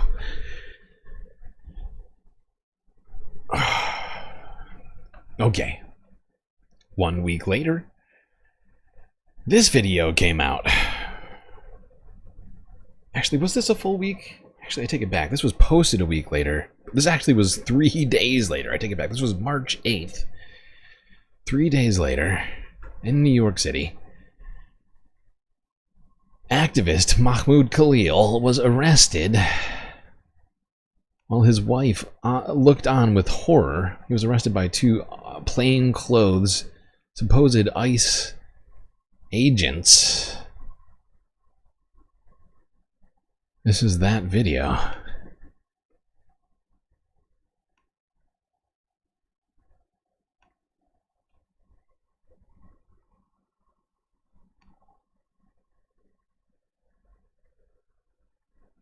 Take it easy? I refuse. What? You're going to be under arrest. So turn around, turn around, turn around, turn around, turn around. Okay, stop resisting. let's not. Stop resisting. Okay, he's not resisting. He's giving me his phone, okay? He's not, I understand. He's not resisting. I don't see how it's... we need to stop with this plainclothes shit, okay? I don't know what it was that allowed this in the United States in the first place. I'm fairly certain it's precedent. It goes back for quite a while. But it should genuinely be illegal for police officers to not be wearing uniforms, okay? It's actually shocking that none of them have wound up in a gunfight. This is America, you know, the land of the free and the home of the bullets. And it is genuinely shocking to me that there hasn't been genuine violence at this point. Just, you know, just a bunch of dudes, unidentified, walking around in fucking Marvel t-shirts and khakis, looking to circumvent people's rights. Put your arm behind. Free the lead. You're gonna have to come with us. Don't worry. I'm coming with you. Don't wait. No one's resisting. No one's getting worked up. You guys really don't need to be doing all of that. It's fine. It's fine. Come on. حبيبي كيف بدي اتصل فيك؟ Take Amy. Call Amy. Okay. Hi Amy. Yeah, they just like handcuffed him and took him. I don't know what to do. Illegal. Illegal. Okay.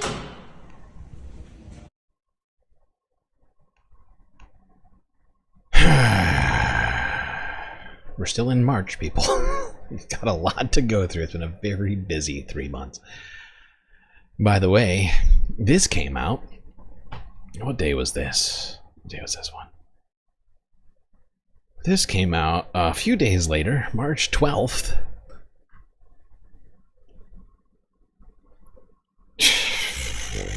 Where one DOGE employee was posting on her social medias some fascinating stuff, while Elon was slashing the government and supposedly bringing efficiency to all of our government institutions. This one DOGE employee was looking to use this opportunity for marketing her personal brand while at work.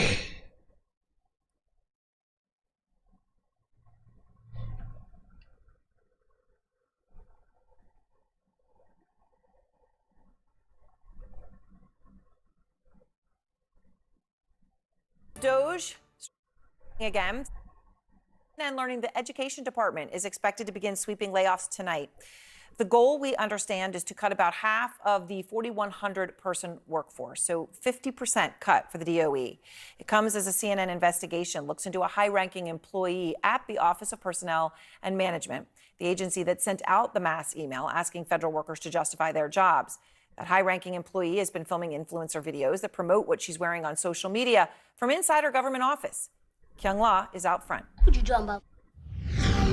It looks just like any other influencer video. This is insane. A young woman posing in front of a camera over and over and over again, showing off her trendy, this but one is still timeless breaks professional me. fashion. But she's no ordinary influencer, and that's no ordinary office. Her name is McLaurin Pinover, and she's the Trump administration's new director of communications for the Office of Personnel Management, or OPM, which manages federal employees. All of these videos were shot in her government office, right here at OPM headquarters in Washington, D.C., ground zero for Trump's plan to cut thousands of workers from the federal government in the name of efficiency. Inside her office, Pinover captures video at her desk, putting on makeup, modeling new outfits to her 800 followers. Pinover markets clothes on her account. Using what's called affiliate links, she could get a portion of any item sold through her Instagram page, like this $475 skirt or $300 Jesus Christ. This one is just, like I said, this one just breaks me. The fact that this woman felt it appropriate to spend her time at her government job to market affiliate to market affiliate links on her social media, to do little photo shoots in a government office where people just got laid off by basically her, while DOGE was busy telling us about how efficient they were making everything. It's just it is insane. This is ridiculous! Morbidoslo with a super chat. Here for the stream, Lord. Here for the space fam. Here for the content. 257. Here for the confetti. Oh, it's gonna come. It's gonna come. I believe in us. I believe in us, and I believe in the confetti. Thank you, Morbidoslo, for the super chat. This is ridiculous, though.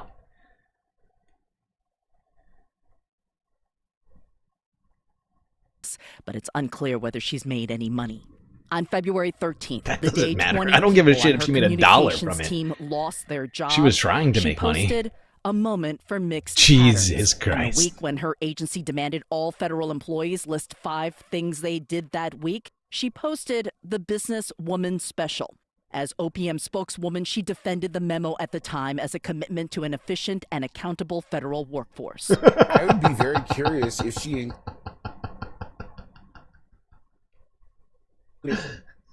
Efficient and accountable.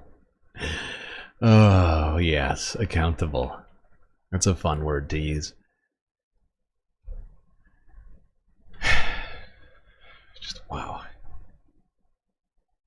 Now, around the same time, with everything going on around Tesla, Donald Trump and Elon Musk did a little sales pitch of their own at the White House Auto Mall.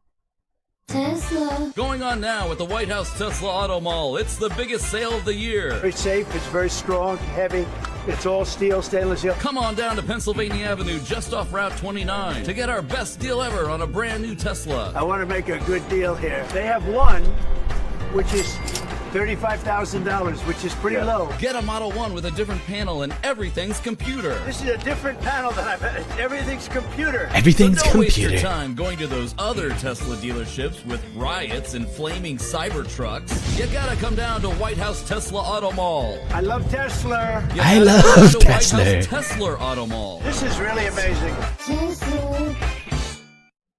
White House Tesla Auto Mall, brought to you by Donald Trump. Oh boy, it's lagging kind of bad right now, isn't it? Son of a bitch, why is this happening? We had a perfect stream earlier, perfect stream, and now they're coming after the spacecast. I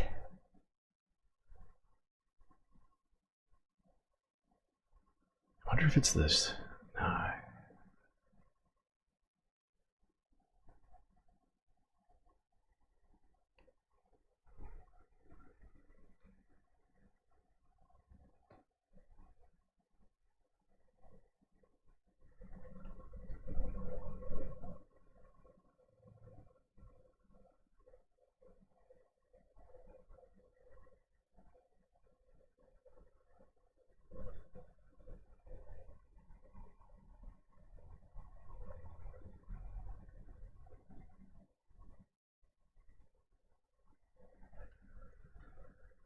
Now, a couple of days later, at the recently taken over Kennedy Center on March 14th, J.D. Vance and wife Uja went to the Kennedy Center to enjoy some culture and had a somewhat inauspicious welcome from the Kennedy Center crowd. Okay, why is it doing this now? We had a perfect stream earlier. It's a perfect stream.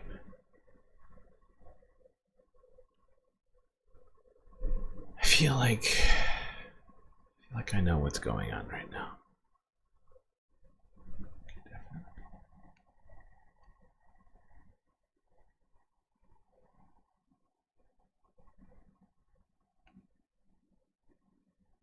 I think it is the custom buffers.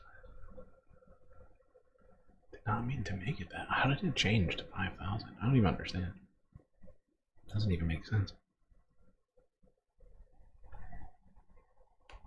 Do I end and restart? But then we won't get the gold and we won't get the confetti. No, I can't do that. I can't do that. That's too much, man!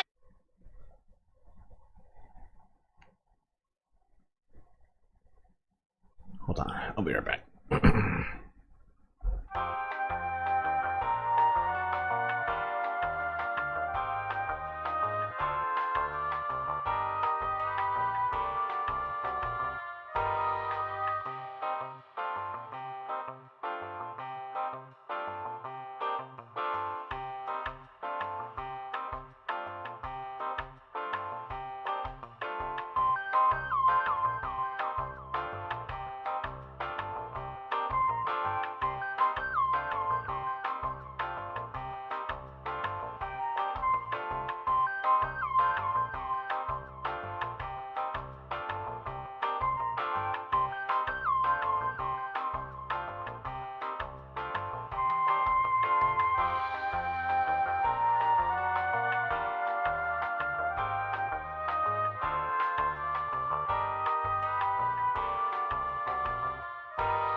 Okay, let's go to the Kennedy Center.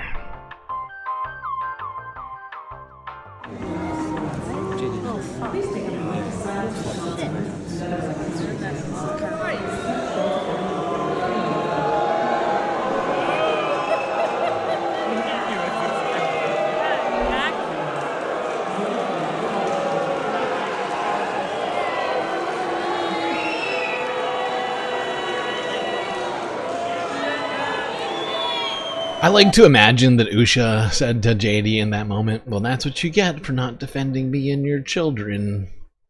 Because, of course, earlier, which we didn't cover just now, I'm sure many of you remember, JD Vance coming out and actually defending a man who had said that we should make Indian hate great again? Or what was it? Normal? I can't remember exactly how it was phrased, but it was incredibly distasteful and racist.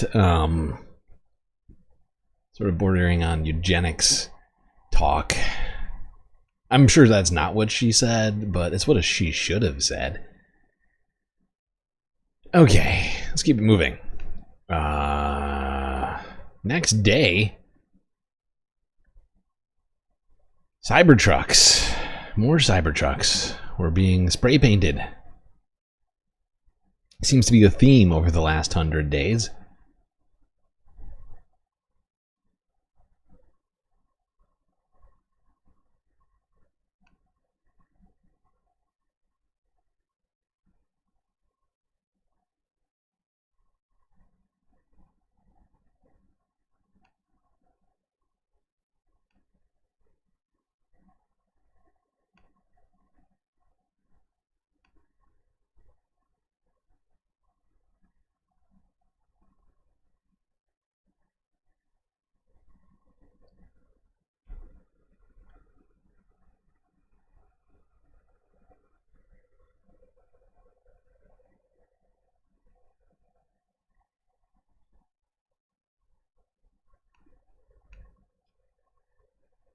That's been a real theme from the last 3 months. Tesla taking it.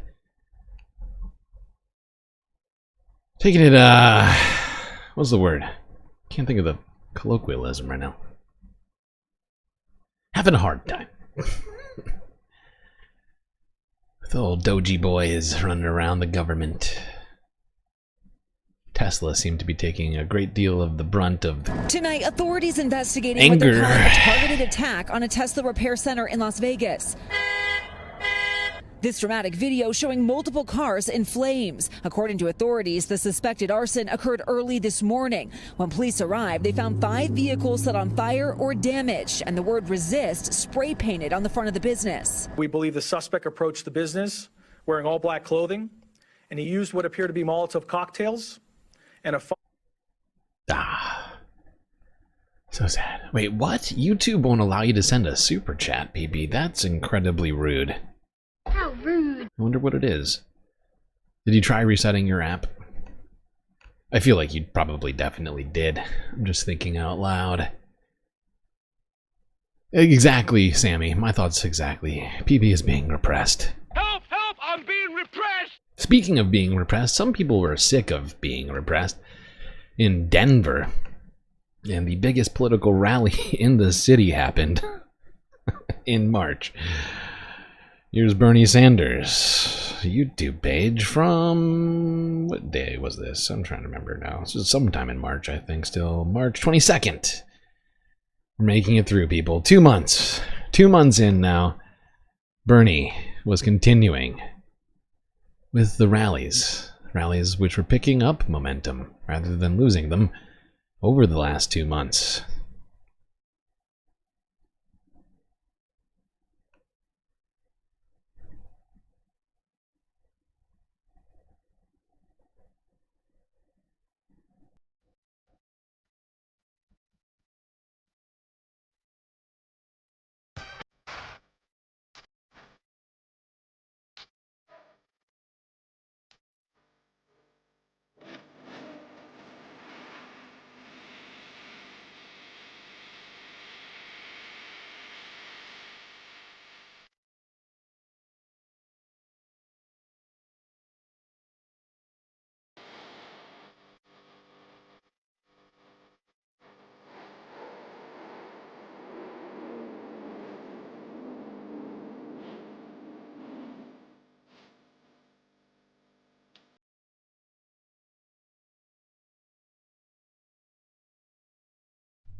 As you can see, just a massive turnout here for Bernie and AOC in Denver. In late March, no leaves on the trees yet, but people out here in the cold, bundled up to fight back, to come together in unity against this horrifying assault on our democracy and our rights, our institutions, by Donald Trump and the DOGE boys. I'm thinking I might have to reduce this. Just for now. I think a setting got changed between now and the last.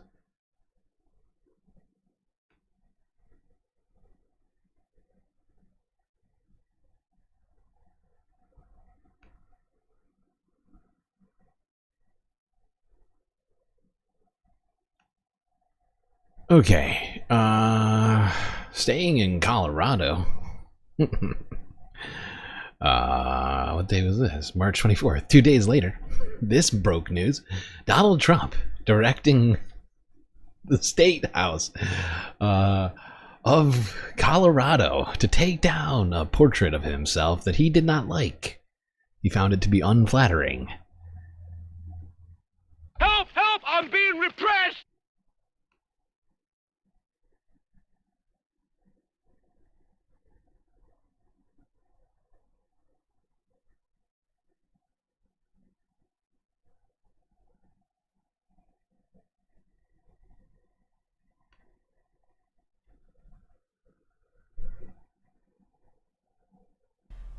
New tonight, President Trump's now viral portrait at the Colorado State Capitol is coming down. Less than 24 hours after the president took to social media to complain about what he calls a distorted portrayal. Illegal. Colorado Senate Republicans commissioned that portrait and raised $10,000 for the painting back in 2018. The General Assembly's executive committee, composed of bipartisan leadership, signed a directive this afternoon to remove the portrait. It says that the image will be taken down after the Capitol closes tonight. It will then be stored in a secure location until further notice. Coming up at 6:30, we'll hear from tourists who visited the Capitol. This was only today. one of the videos that we watched previously on this. And in other videos, he was quoted as having said that this artist had lost her touch. Obama looked great, but I look terrible, or something to that effect, essentially. I mean, the fact is, it was a pretty accurate portrayal of Donald Trump. I think he's just upset. He has to look at himself next to Barack Obama, who is not an orange villain, a chubby orange villain, sort of a gelatinous, hair-covered blob. And I think he was just, you know, sort of the fragile, weak ego. Awful. Weak. He just couldn't stand it. I don't even know when he had to see this painting and how he found out. I found it kind of amazing that Donald Trump, all the way back in D.C., felt like that he even heard about this. It's 5 states away. It's at least multiple states away, and I don't know when it was that anybody even alerted him of this picture, and that he felt that it rose to the level of directing the Senate to take it down. This is the kind of governmental efficiency and waste, or lack of waste, that we're paying him to make sure that portraits of himself looks good.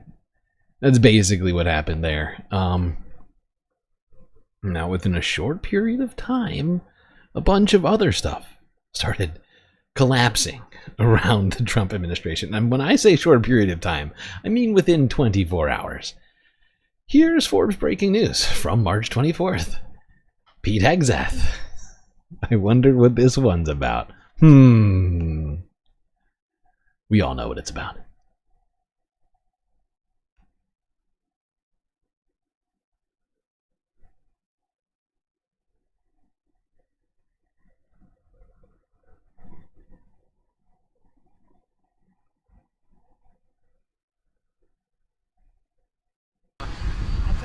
this is a trip that we had.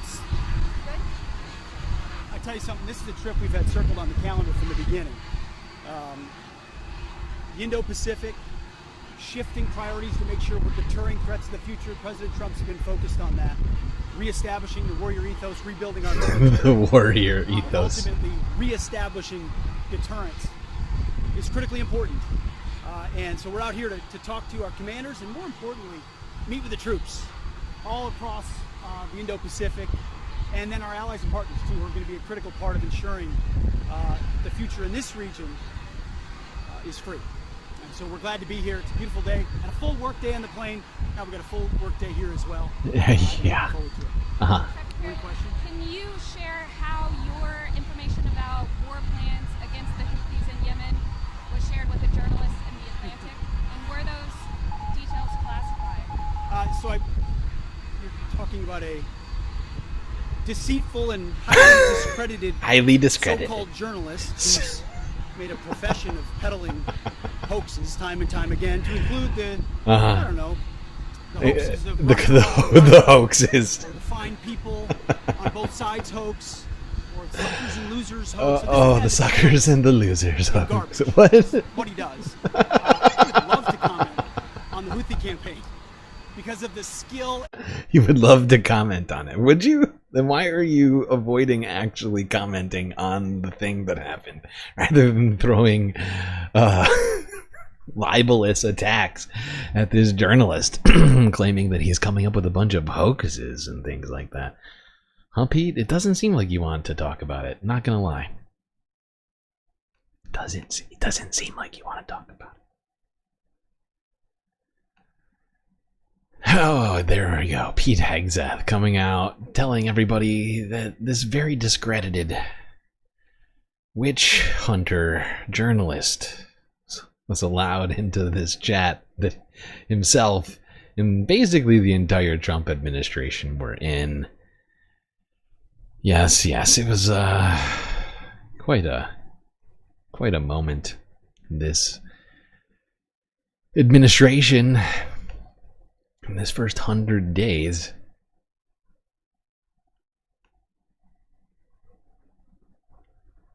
on I believe this very same day, if I'm not mistaken.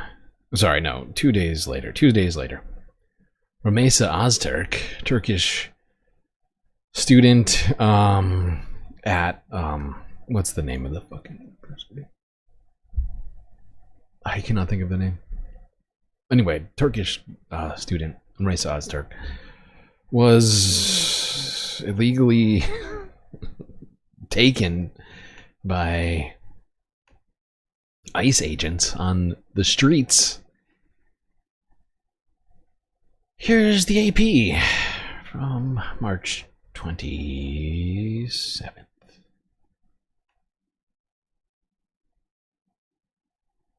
Sorry, March 25th. Sorry. So the very next day, actually. It was posted the 27th. I'm getting myself confused.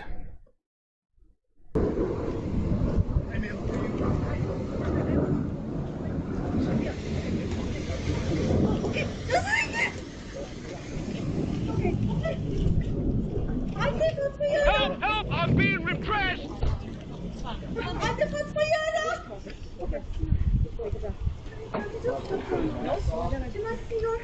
Yep.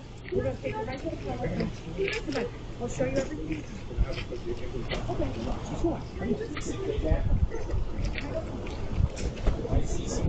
Sure. How do I know this?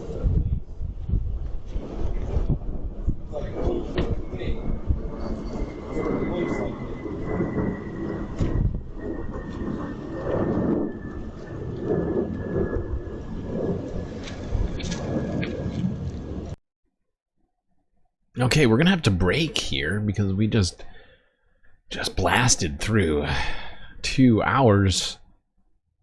But we'll be right back with the galactic content after these brief space messages. By the way, since I have not been able to stream consistently for over a week now, we are in dire straits over here. So anything you can do to help out, greatly appreciated. Where is it? There we go. Sound.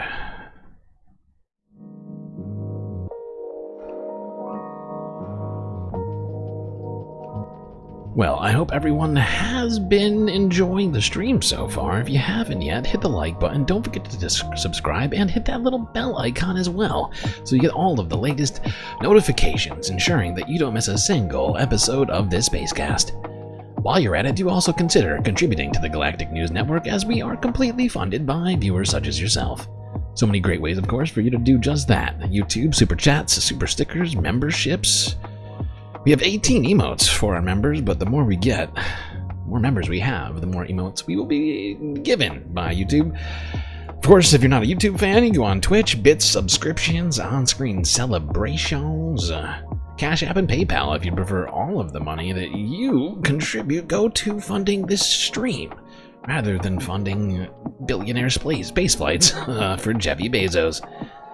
But of course, the best way to get the most space benefits for your Earth dollars is to go on to Patreon and become a Galactic Patron, where a wonderland of space benefits awaits.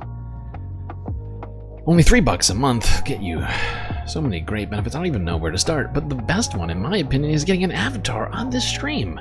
You'll be hanging out here at the pool with me, or at the bar, or at the lake, or the street. Really, it's up to you. Shoutouts, and much, much more. Anyway, chat, that's it for me. Enjoy this short space break. Grab yourselves a drink, maybe a snack, and I will be right back.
Okay. I think everybody knows what that sound means. It means it's time for us to get back to the show.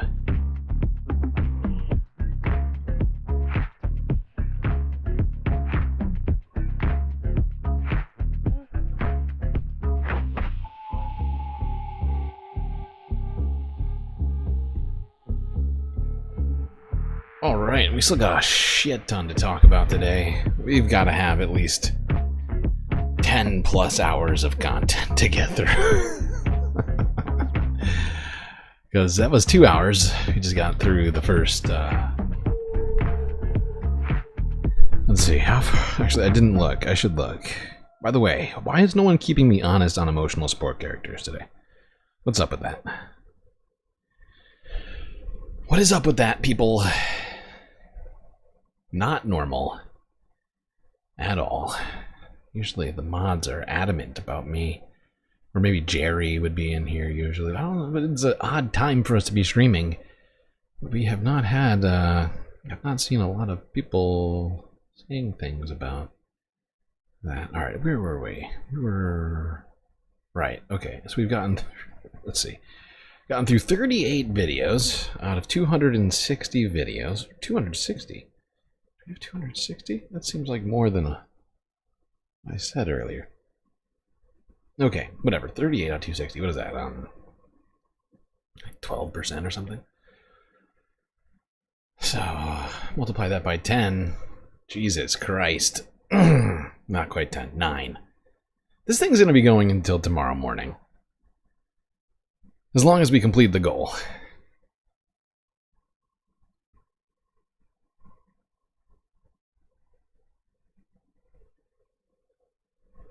We are 3 of 5 on the goal right now. How much time have we? Oh, we only got an hour and 15 minutes left to complete it. I believe in us. I believe in the space fam. Alright. Let's go here. March 28th.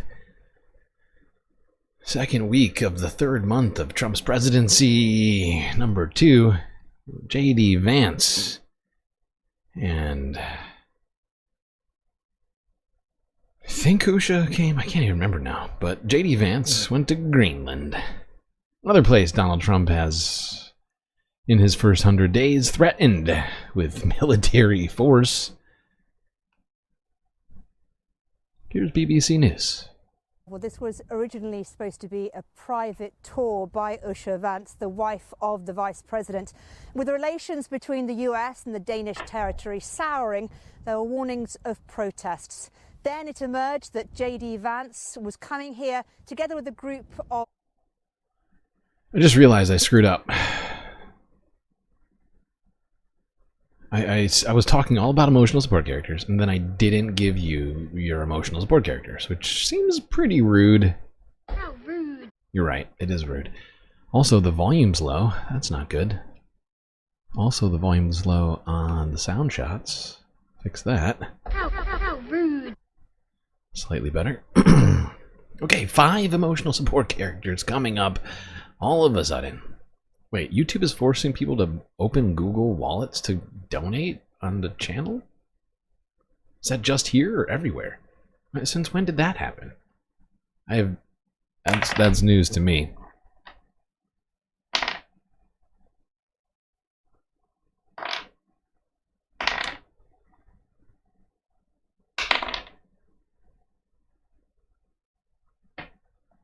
Okay. Back to Greenland with emotional support in tow.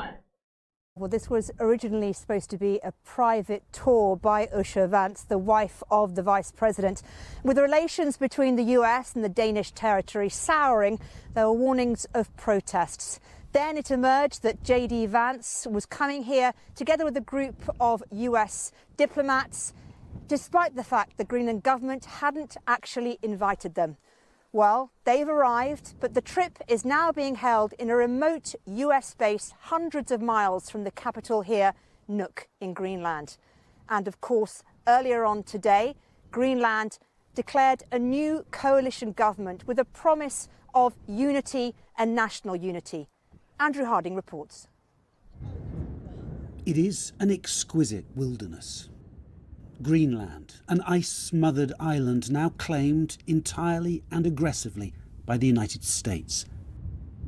In the capital Nuuk this morning, the first hints of spring, ice breaking.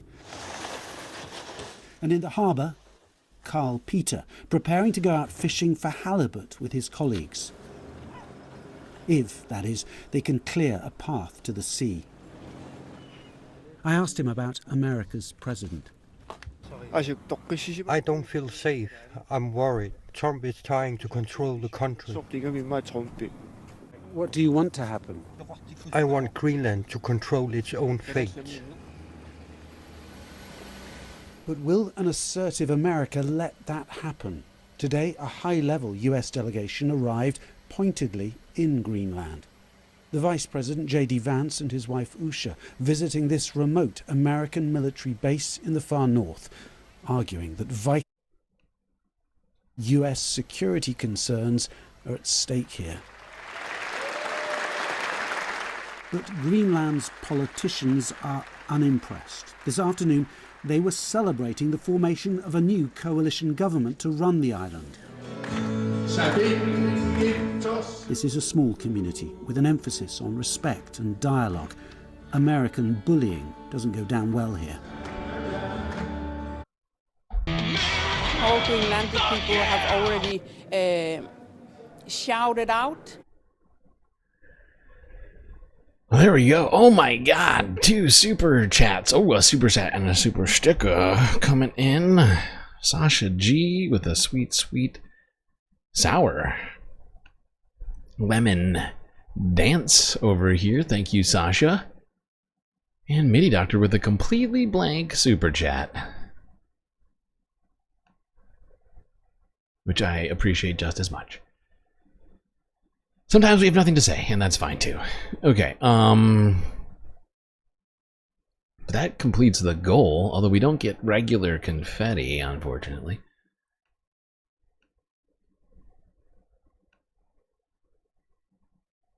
I think the super stickers are like, when I click them to like highlight them, I think it's lagging the stream. I can't tell, but I think it is. I'm pretty sure. Which sucks. I still haven't, I tried to figure out a solution to that. I was not able to find a solution to that, unfortunately. Try as I might earlier. Alright, I'm going to end the goal.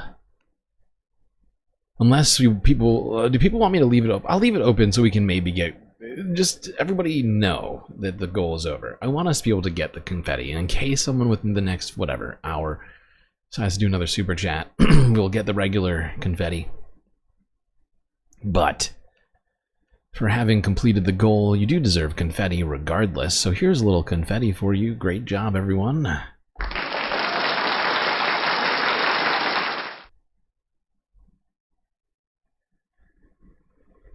Some beautiful falling bits of paper. Hopefully these give you some feeling of accomplishment for having contributed in making this happen, ensuring that we get all of the content today. All right, enough celebration.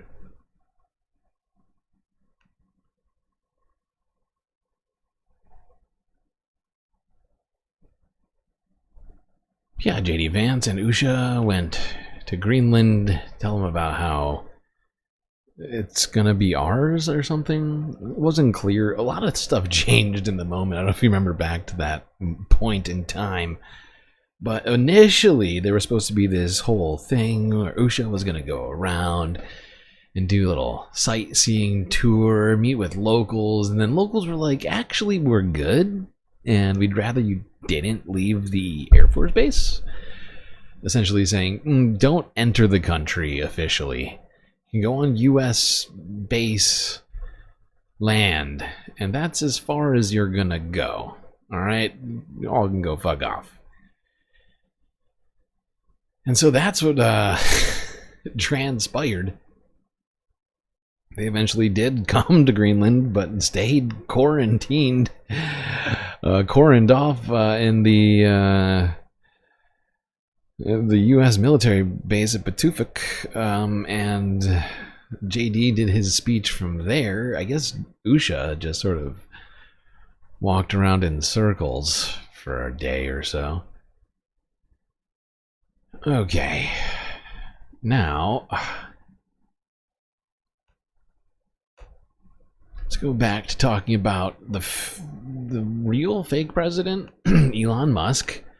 Around the same time, global protests broke out around, well, hence the word global, around the world. March 29th, so this was like 2 days after JD and Usha made it to Greenland. Not just the United States, but literally everywhere. People were kind of pissed at Tesla for all the Nazi shit. Illegal.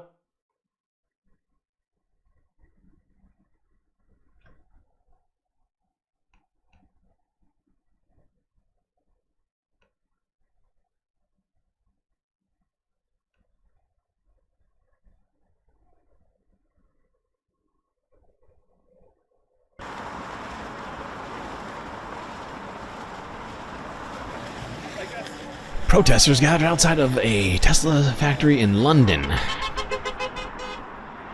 Great signs. The only way that we as individuals in Europe can have a big impact on Trump and Musk and his mates is by trying to destroy the economic viability of Musk's business.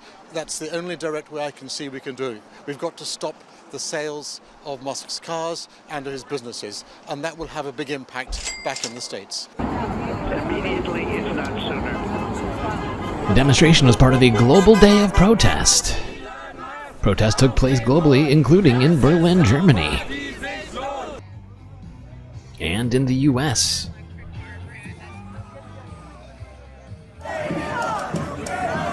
And in New York.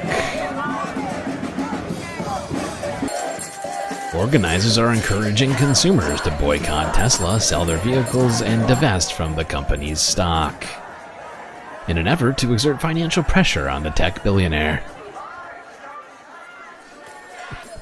Since Donald Trump appointed Musk as leader of the Department of Government Efficiency, multiple U.S. federal agencies have closed. Yes, thank you, Guardian. Let's go to France 24. This is from the same day.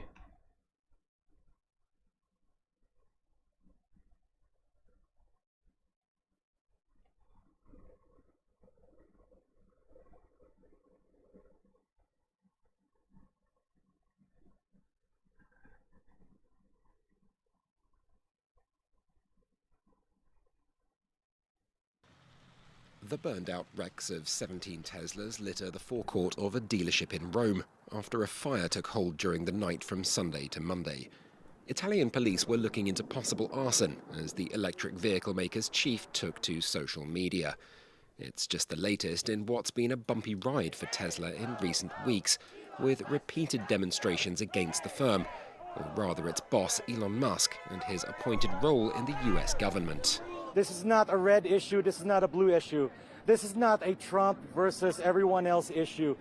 This is an unelected group of billionaires, namely Elon Musk, coming into the government without anyone's consent.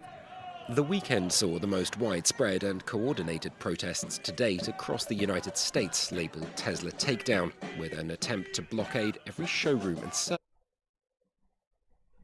All right. Oh, whoopsies, didn't mean to click that. Oh, you bastard, don't do that. Okay, fixed it. Okay. Now let's go to a day I'm sure everyone remembers. April 2nd, 2025. Otherwise known as the Great, the Infamous, the Incredibly Stupid Liberation Day.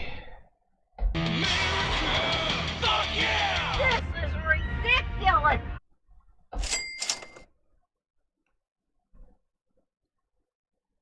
This video is from the White House's YouTube channel. Directly from the source.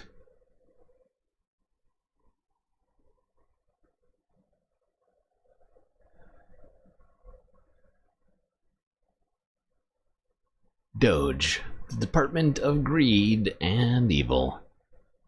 This is one of the most important days, in my opinion, American history. It's our declaration of economic independence. My fellow Americans, this is Liberation Day. The Great Liberation Day. April 2nd, 2025. Wow, the will production forever be value on remembered this. as the day American industry was reborn, the Reborn. day America's destiny was reclaimed, and the day that we began to make America wealthy again. American steelworkers, auto workers, farmers, and skilled craftsmen watched in anguish as foreign leaders have stolen our jobs, foreign cheaters have ransacked our factories, and foreign scavengers have torn apart our once beautiful American dream. Our country and its taxpayers have been ripped off for more than 50 years, but it is not going to happen. Was he really throwing hats at the America? I can't believe Donald Trump never misses an. That's one thing about this man. Never misses an opportunity for showmanship in marketing. He was throwing hats out to the crowd. So he's giving away pens and throwing hats. Like, what's up with this guy? Comes to Liberation Day with a fucking hat cannon, starts just, God damn it. In 2 moments I will sign a What in historic the executive fuck? order instituting reciprocal tariffs on countries throughout the world. We will supercharge our domestic industrial base. We will pry open foreign markets and break down foreign trade barriers. More production at home will mean stronger competition at lower prices. From this day on, we're not going to let anyone tell us that American workers and families cannot have the future that they deserve. We're going to produce the cars and ships, chips, airplanes, minerals, and medicines that we need right here in America. It's just, wow. I mean, the production value for this fucking video. Is this efficiency that we're spending this much effort and money on editing Trump's? Like, are they not? Was Liberation Day not good enough without a montage? It wasn't good enough on its own. We had to make some sort of ridiculous freaking like music video for it. Like, what the fuck? This is ridiculous! She's right. It is ridiculous. He's like P.T. Barnum. Exactly, Becky. That's a great comparison. He's the P.T. Barnum of fascism. It's really got that locked in, that niche. Okay. Let's go to 1 day later. 1 day later, April 3rd, opening bell at the stock market. How were things going at the stock market on April 3rd? Probably good, right? Probably good.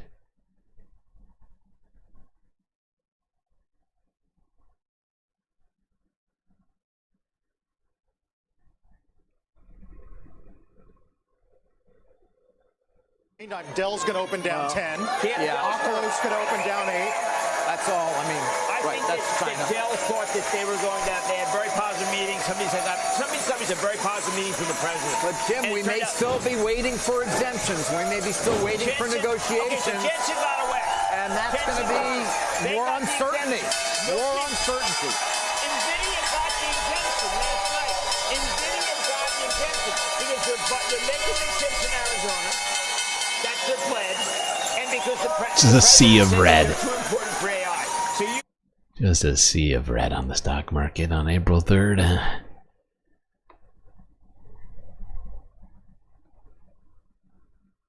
Let's go here. CNN, talk a little bit more about that that day on Wall Street. Burned into the minds of many.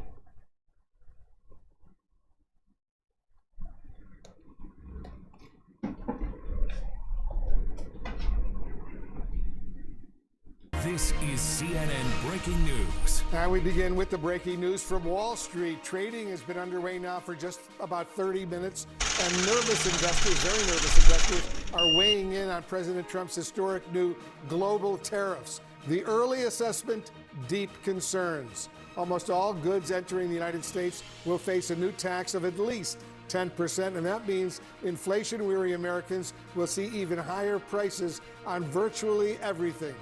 And that adds to the deepening concerns among economists that the U.S. and indeed much of the world may be on a collision course with a recession. Let's begin this hour with CNN business and politics correspondent Vanessa Yurkevich. She's in New York watching all of this unfold. So Vanessa, where do the markets stand right now? Wolf, markets are tumbling as investors are really digesting worse than expected tariffs. You have the Dow, the NASDAQ, and the S&P all down below, as you can see there, 3%. Retail stocks in particular really selling off. Nike, Adidas, Lululemon, these are companies that source a lot of their goods from abroad, countries that are now under higher tariffs. And just look at the countries that were hit in yesterday's announcement. You have the European Union, 20% tariff. You have Japan, 24%, China, 34%, and Vietnam, 46%. Key trading partners to the U.S. Yes, indeed. Donald Trump attacked everyone in this trade war, including friends, causing a full-on market meltdown. And it continued for multiple days. Now, a day later, one day later, Donald Trump was, can you guess? That's right, you guessed it correctly, on the golf course, on his golf course. Having little father-son time at the Saudi Arabian-funded Live Golf Tournament at, what was that, Trump's Doral Golf Club.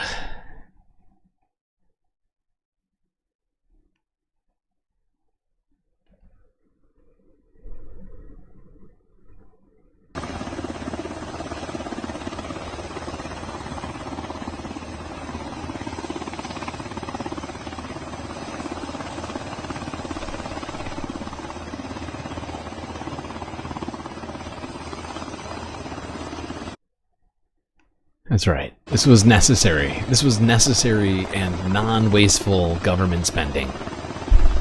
Having Donald Trump airlifted into his own golf course. This is efficiency, okay? This is what lack of fraud and waste looks like. Donald Trump being airlifted by a U.S.-funded helicopter into the middle of his golf course for a golf tournament, which he is making money from. He's being, believe me, Liv isn't just hosting a tournament at Doral without getting into a financial arrangement with Donald Trump. He is genuinely benefiting from this golf tournament right here, in every single way possible.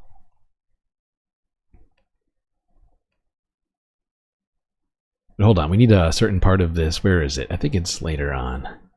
Yes. The caravan.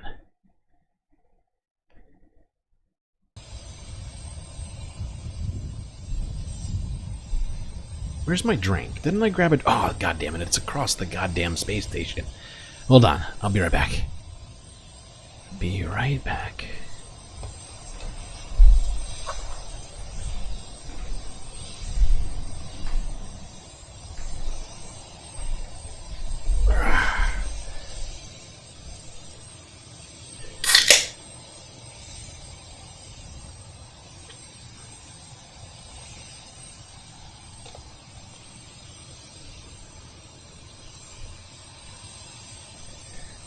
Where's the orange in chief? Cyclone Cheeto.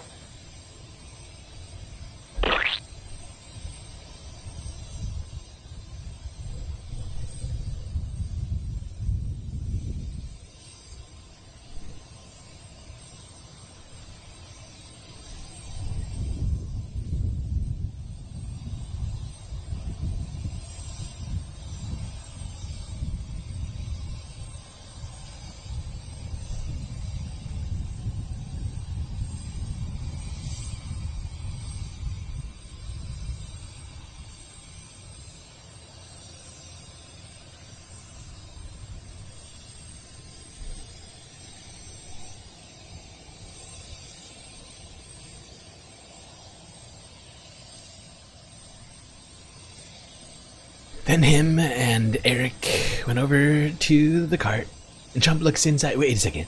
Are you sure? Are you sure you can drive, son? Remember that time that you drove the golf cart into a lake? And you almost got eaten by an alligator? Okay, you say you can drive, I'll get in. Nah, I believe in you, son. You're great. You're doing a great job. Show Daddy how you drive the golf cart. Wait, want to take out an insurance policy on me real quick? Eric driving.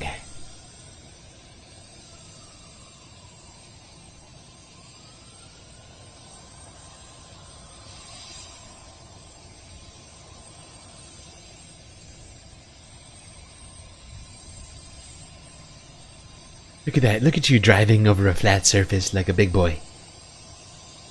I am so impressed with you, son.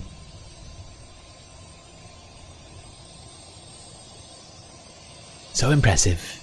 Hello, everyone. I'm waving.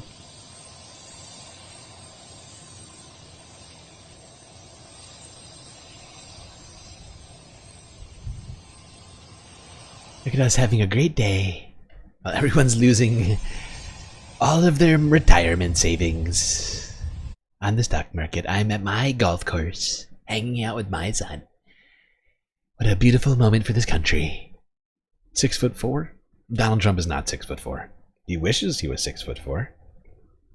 But earlier, I didn't put this in here because it wasn't that important. But Donald Trump met up with Prince Harry, who's 6'3". And Donald Trump was like 2 inches shorter than him, or at least he was definitely. Look it up the pictures. You can easily Google this. Look up. Donald Trump meets with Prince. I think it was Prince Harry. And he was shorter than Prince Harry.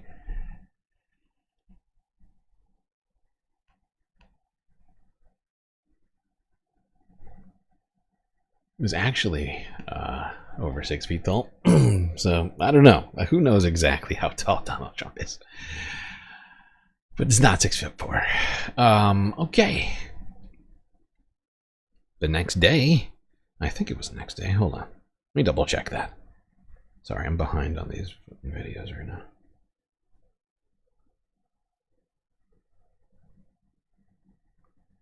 Oh my fucking god. What are you doing?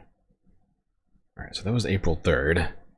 This was April 5th. So 2 days later, people started gathering en masse across the country protesting. Donald Trump and DOGE, the hands-off rallies.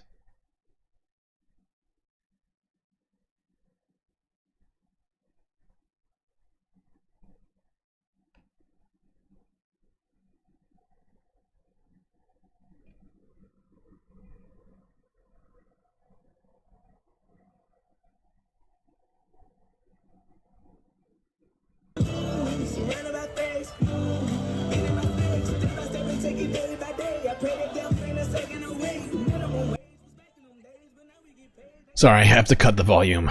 It was definitely about to get copyright hit for that one. Sorry. It was necessary. It was a necessary volume cut. There we go.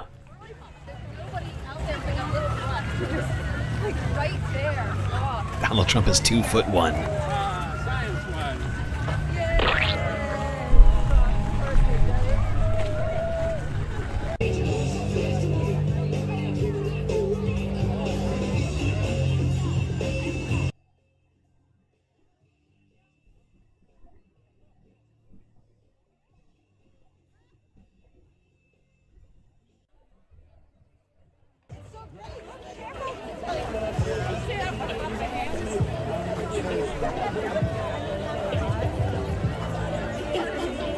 Hey!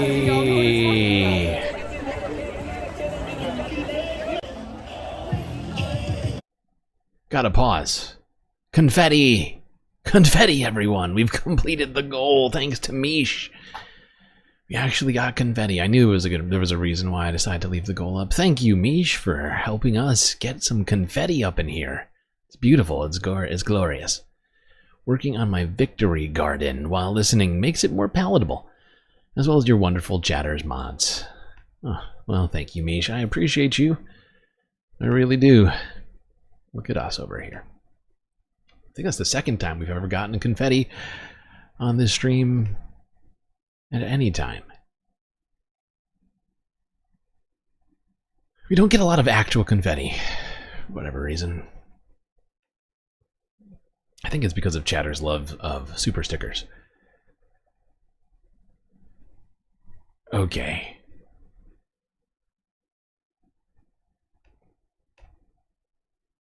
All right, that was in Washington, D.C.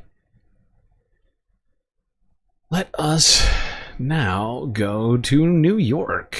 Same day, April 5th. 3 weeks ago, CBS New York, NYC protests against Trump administration policies, drawing hundreds of thousands to the Manhattan streets. Immediately, if not sooner.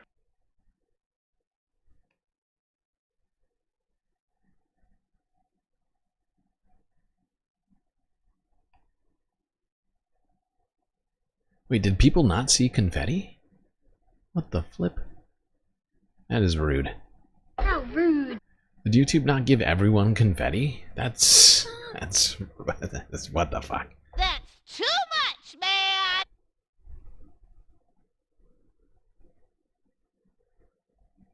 Back to those protests, and they took over parts of the city today. A massive turnout shut down parts of Midtown this afternoon. Zania Maldonado spoke to people protesting the Trump administration's actions on tariffs, government downsizing, the economy, human rights, and more. Hundreds of thousands of New Yorkers took to the streets in Midtown protesting against several recent policy changes under President Donald Trump's administration. Kicking off at Bryant Park, demonstrators gathered along Fifth Avenue with signs in hand, marching to Madison Square Park. The hands-off protest Saturday drawing crowds concerned about government downsizing, economic inequality, and threats to human rights. Quite frankly, it's not just us here, it's what's happening in the world. Many of those we spoke with say this is a bigger turnout than anybody expected, and they're all marching for different reasons. I'm actually representing the United Federation of Teachers, and we are very upset about the cuts to the Board of Education. Women's rights at the moment. I'm pregnant. In case anything happens to me, I want to make sure that I'm able to have the right care. Losing our money, or 401ks for retired people. We don't work anymore. You just don't get that back. The more than 1,500 hands-off nationwide protests were organized by more than 150 groups, including civil rights organizations. Yes, indeed. Those hands-off protests were all over the United States. People were upset for just a myriad of reasons. Okay. Now, let's see. A few days later, April 9th. Actually, was this April 9th?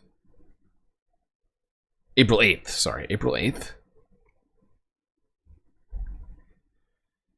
It was announced that numerous FEMA grants were to be cut by the Trump administration. Let's go to Seattle, talk about what those lost funds would mean for those in Washington.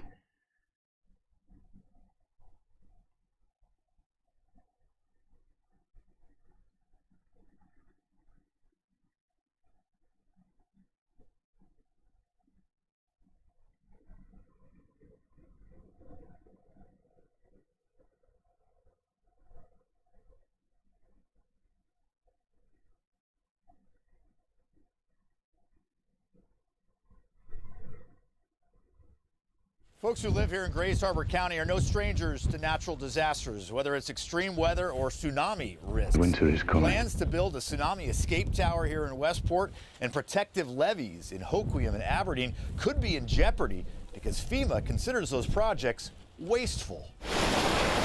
Communities are facing the effects of climate change more than ever. Getting the grants was viewed as a game changer for Grays Harbor County just a couple of years ago.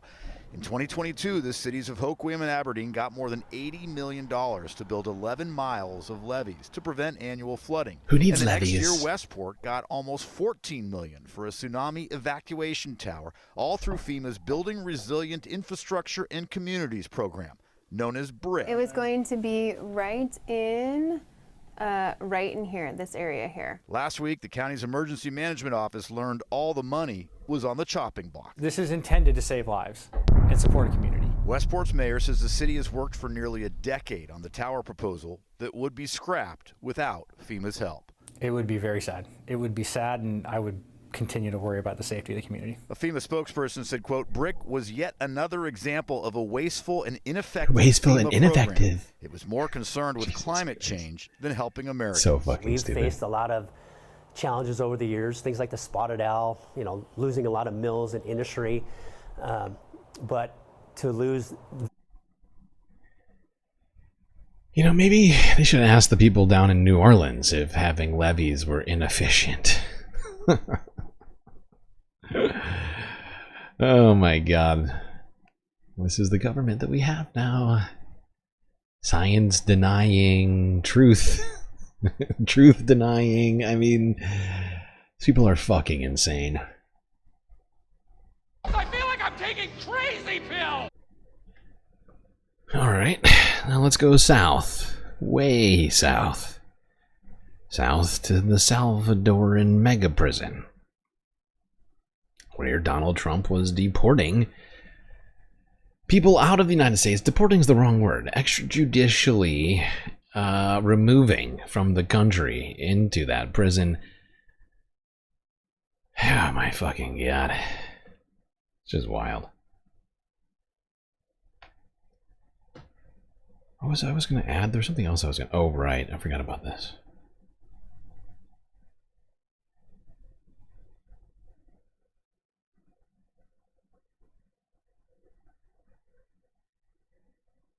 Yeah, we don't need to do it. It's fine. Not a big deal.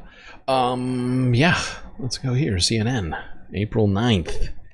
Where CNN was on the ground in these mega prisons.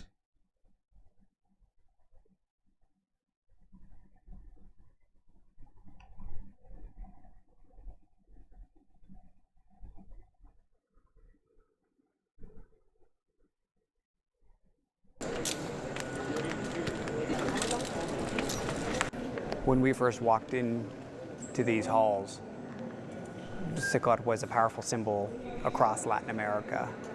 But now, since folks in the US are far more familiar with what's happening here because it has a direct connection. Last time we were here, there were about 80 or so people per cell. I'm looking right now, and it's already 70 who have come out, and they've probably got another 30 plus. So you're talking more than 100 people in some of these cells now. And the director has told me they've increased the prison population because more arrests have taken place within this country. I just want us to go here to the very end. There was plenty of illuminating things during this, but it was this last thing, not quite this at the very end of this video, which you will see. It's harsh. But when you talk to Salvadorans, they say, yes, perhaps harsh, but totally necessary to have eradicated which the gangs all and keep them out. Salvadorans? Every single one? The question is that same level of treatment necessary when it comes to... What do you mean, the prison guards when you say Salvador? All right, shut up. This is not what I want to fucking hear from you. But if This you look part. just straight down there at the very end, that's Sector 8. That's where the deportees, including those from Tren de Aragua, are being held. We cannot go into that sector. When I ask why, he says it's not part of this approved tour.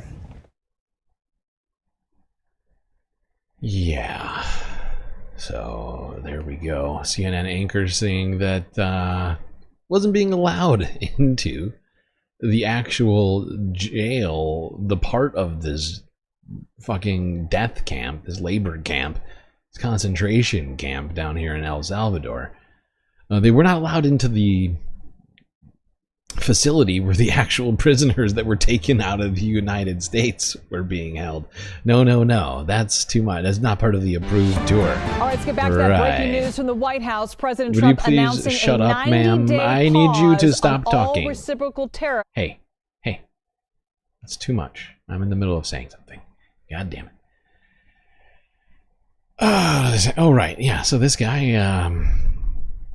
CNN anchor was saying, hey, you know, we're here, but we're not allowed to actually see the facility where these people who were removed from the United States are being held, which, in my opinion, kind of defeats the purpose of even being there.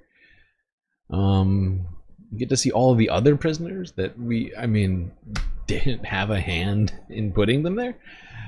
What's the point of that? Very confused.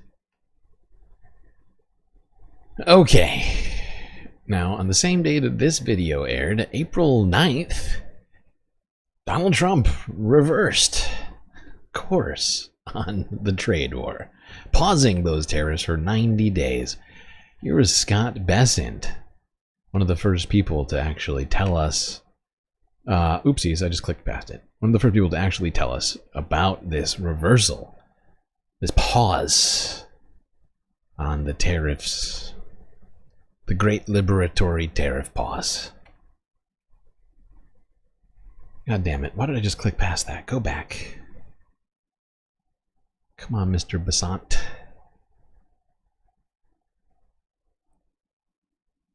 There we go.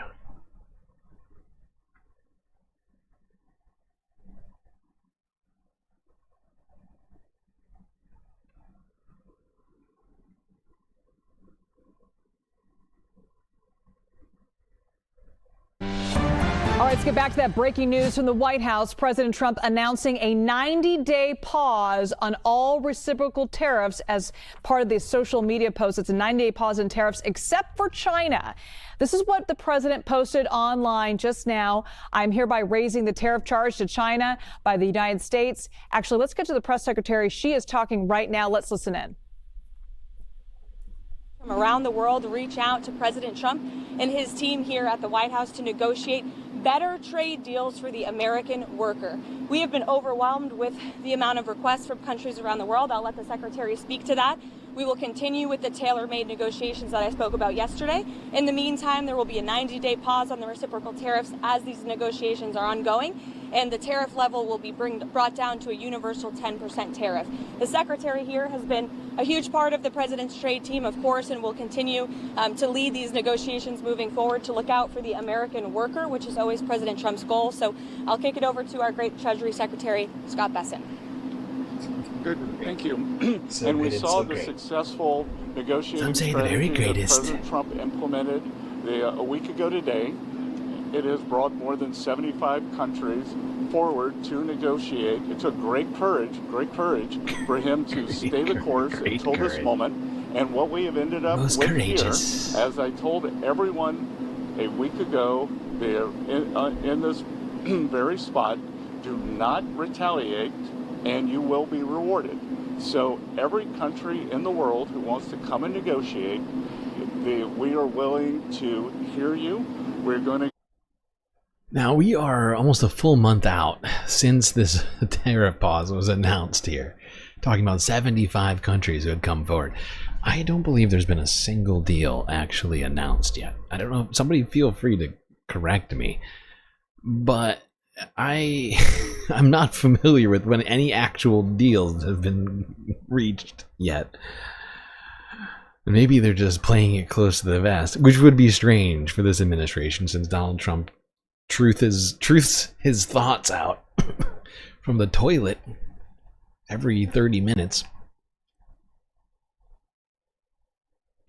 But if you missed it, Donald Trump may have done a little bit of sort of illegal stuff on this day. He was truthing out insider information to his followers on Truth Social, a place that most normal human beings, non-journalist human beings, non-fascist human beings don't spend a lot of time.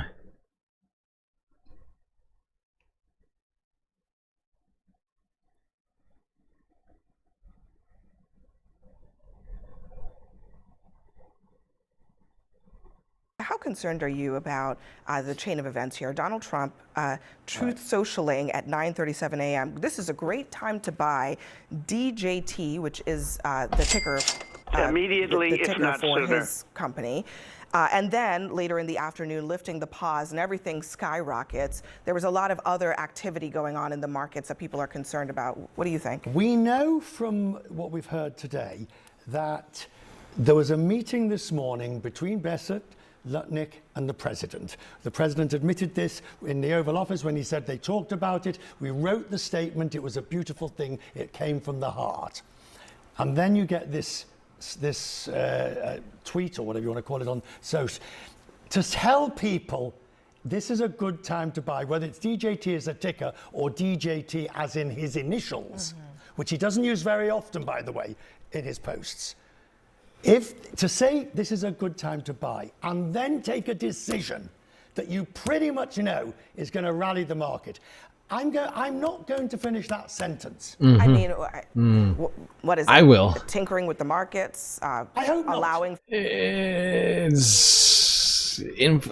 certainly tinkering is one way to put it. Oh, Abby. I want to like Abby. Sometimes she's like on point. Other times, I think you know. Sometimes I strongly disagree with the way Abby does her supposed journalism. But I'm not gonna lie, and I hate to say this because I do kind of like Abby. I feel like she is just a talk show host. You know, I'd prefer it if she just sort of. I'd prefer if CNN just stopped these goddamn round tables altogether. They don't seem very productive, honestly. Hate to say it. All right, now let's keep it moving on from Unliberation Day. It's confusing. Whatever day it was.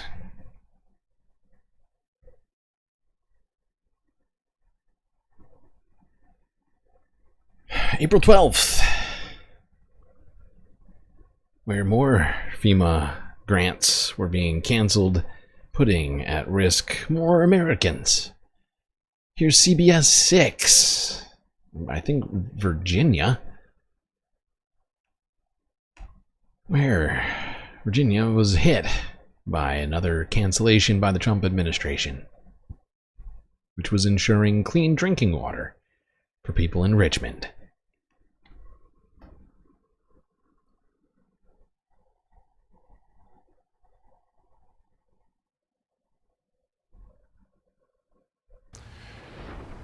Also, a $12 million grant that Richmond was planning to use towards repairs for the water treatment plant has been canceled by the Trump administration. According to a city official source, they received the notice yesterday that the Building Resilient Infrastructure... What the fuck just happened? Hey, buddy. What are we doing here? Okay, no big deal. You do what you're gonna do.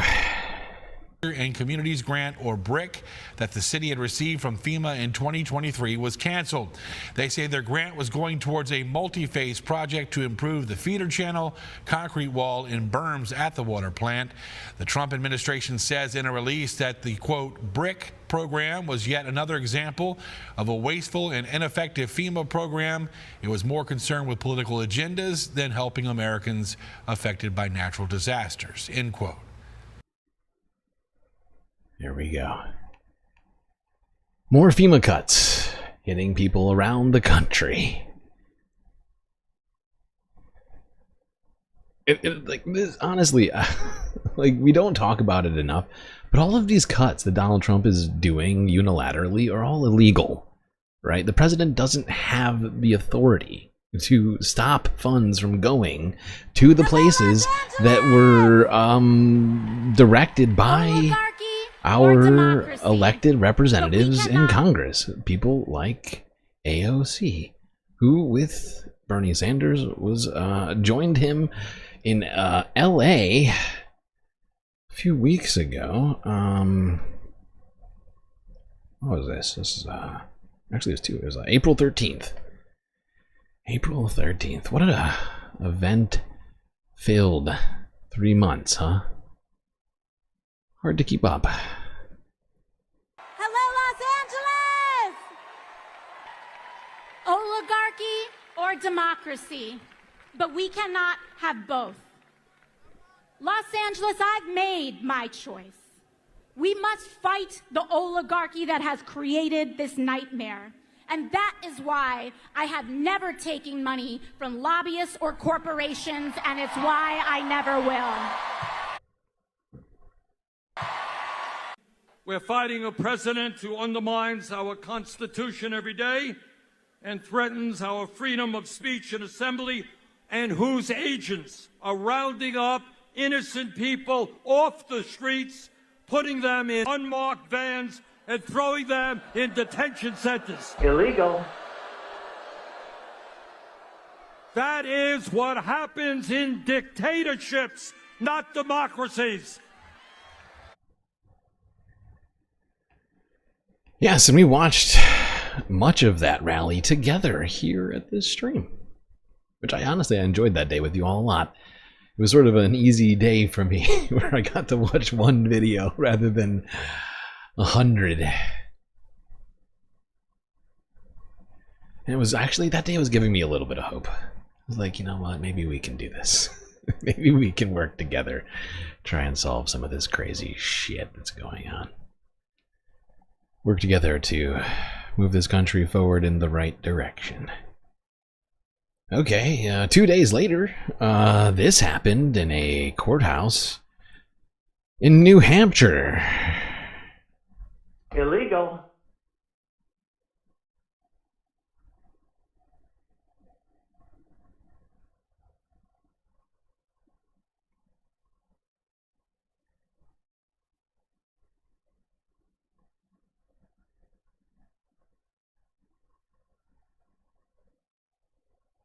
We're going to stop that outrageous action on the part of the president.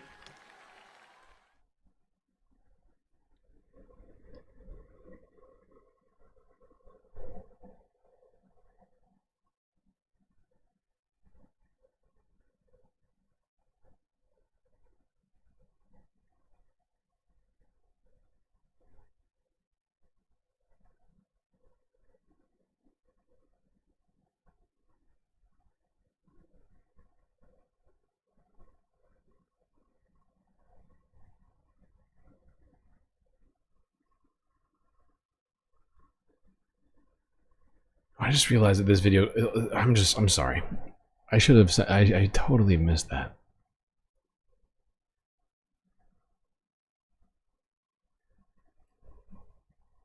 This was actually on February 20th, but was released on this day, April 15th. Sorry for confusing you. I honestly, when we watched this video the last time, I actually did not know that. There's a correction for you. I made a huge, tiny mistake.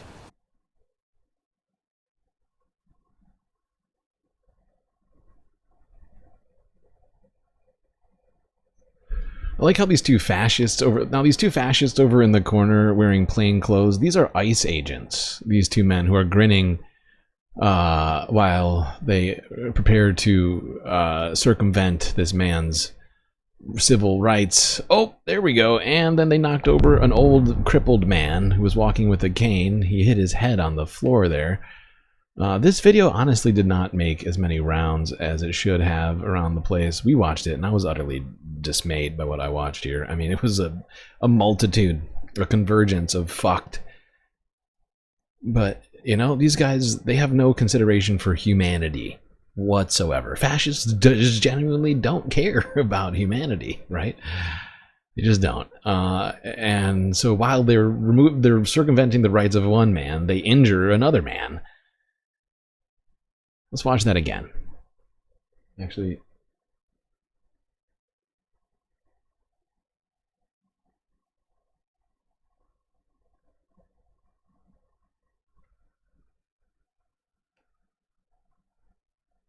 why is this doing this? All right, fuck it. Look at that. And they don't even do shit about trying to help this guy who they just injured. They're too busy being fascists. Another guy comes over, and instead of helping the man who's on the ground in pain, he goes and sticks his knee into the back of this man on the ground. It's not even clear that he works for ICE. And I'm fairly certain that could wind up with a lawsuit if he happens to work for law enforcement in that state. As law enforcement, state and city local law enforcement is not supposed to legally work with ICE.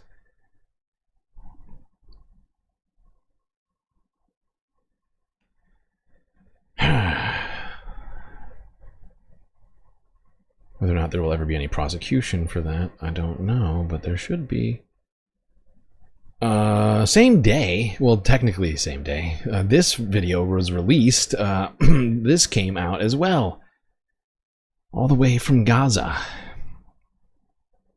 where an American Israeli soldier who is still being held, supposedly, although he may not be alive anymore, but he was alive on this day, April 13th, just a few weeks ago.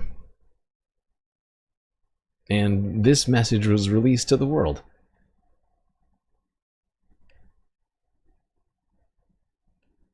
I am... Oh, sorry. Son of a bitch. Sorry. I am the soldier Idan Alexander, and I've been held captive in Gaza for 551 days. It seems we are not wanted, and we have been deserted. I am collapsing because of this disgusting world, disgusting Israeli government. Every day,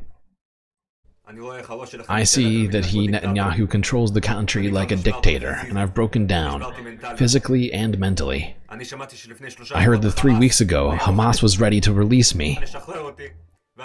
And you rejected it, and you left me here. Tell me why. Why am I here and not at home? Why am I here today filming my second video? Why?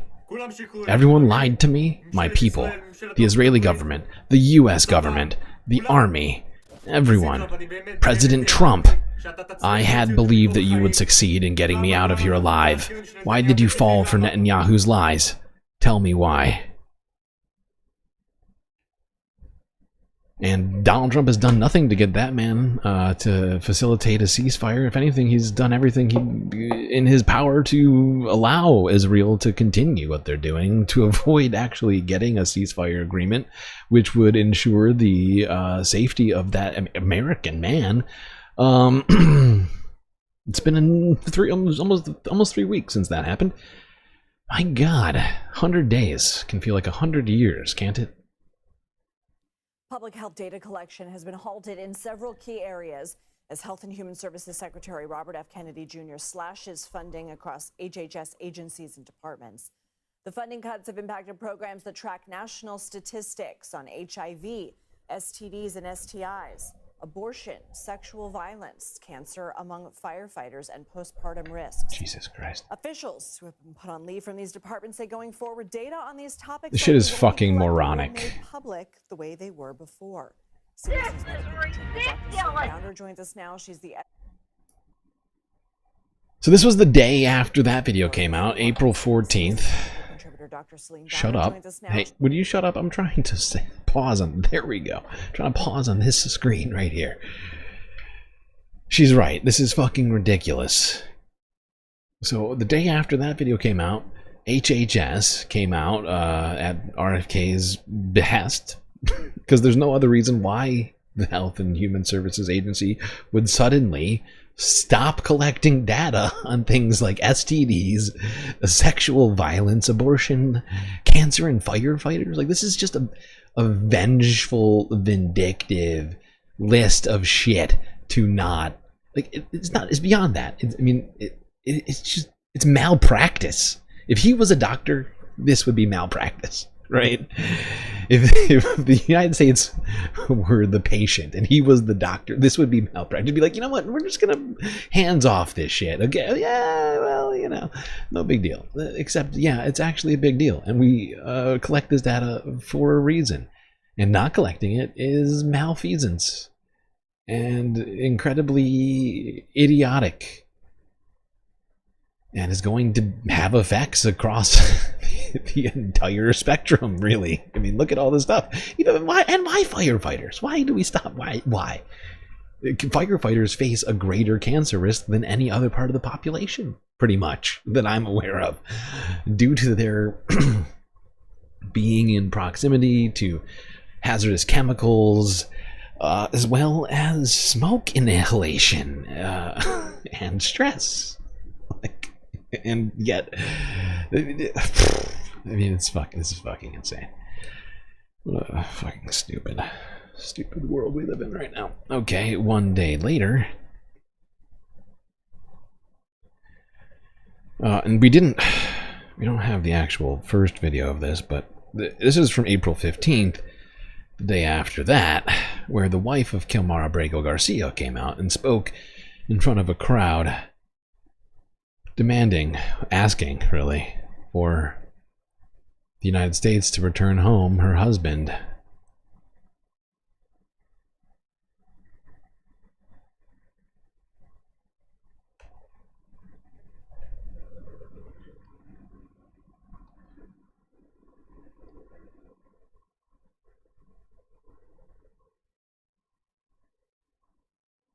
Good afternoon. My name is Jennifer. I am Kilmar's wife. He is a father, a son, a brother, and a proud member of CASA and Smart Union member who has dedicated himself to make our family's American dream reality.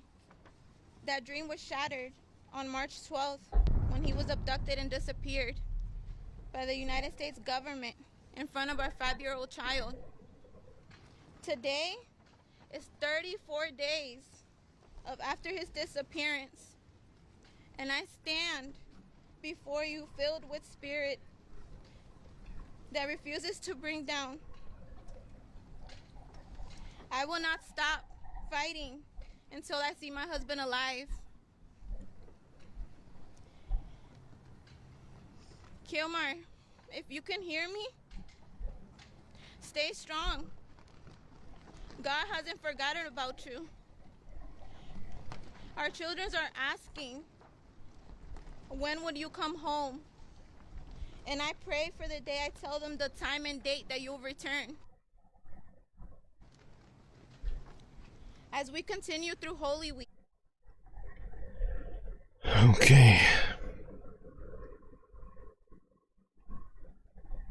Yep. This has been the vibes.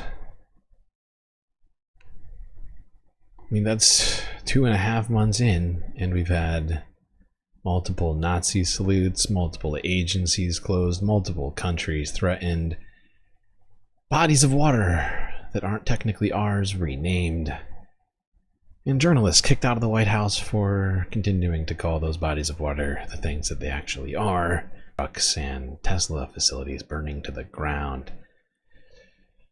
Strange visits to other countries that we've been threatening, people all over the country being picked up by ICE, held without charge in many cases, people fearing for their lives, words being disallowed, DOGE employees attempting to enrich themselves on social media while at the jobs that they are supposedly doing efficiently. White House Auto Mall created for Tesla. Portraits taking down out of vanity. Liberation Day, Unliberation Day, golf.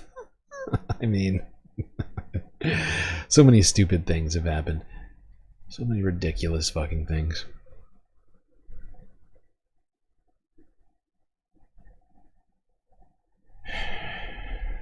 One day later, this story came out where Donald Trump signed an executive order in an attempt to overhaul the Endangered Species Act so that developers like himself could build wherever the fuck they want to. Follow the rich white man.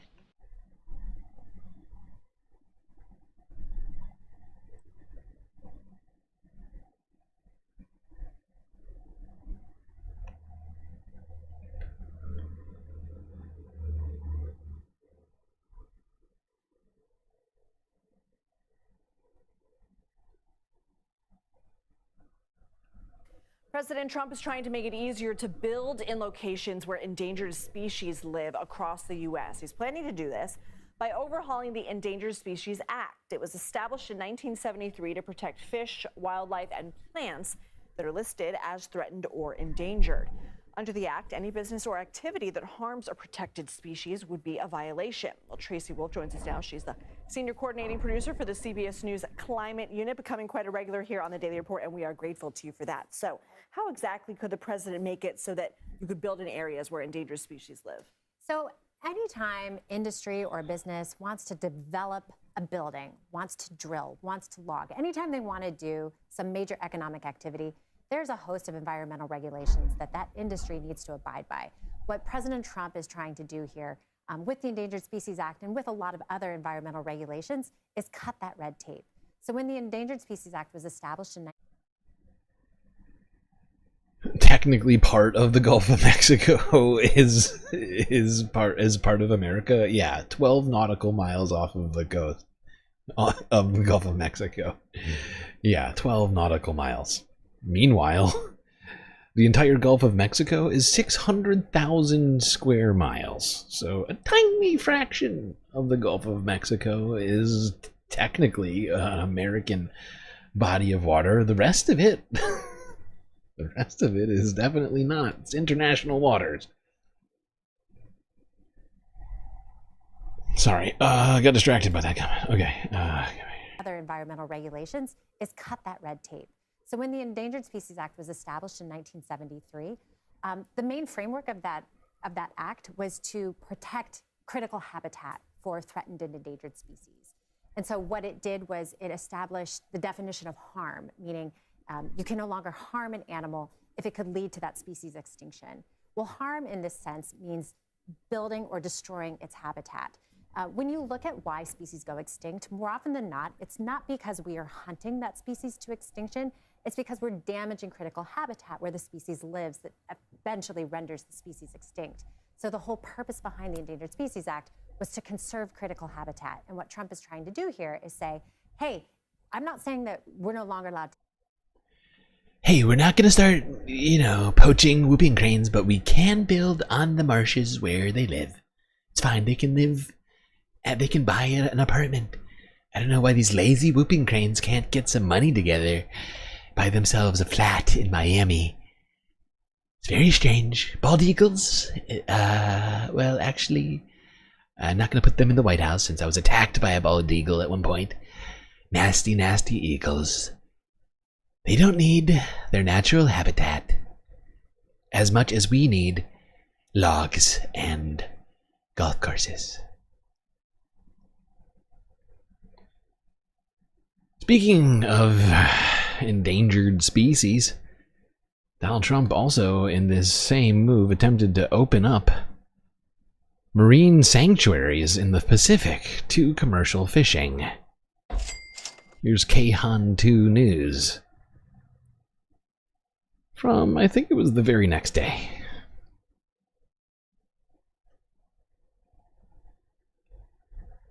A great 100 days of destruction.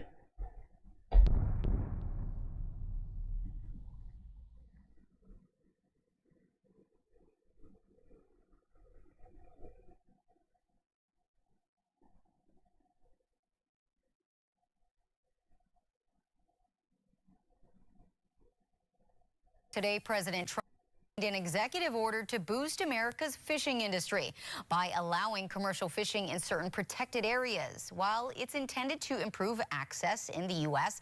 and enhance economic profitability, many fear the long-term impacts far outweigh the short-term gains.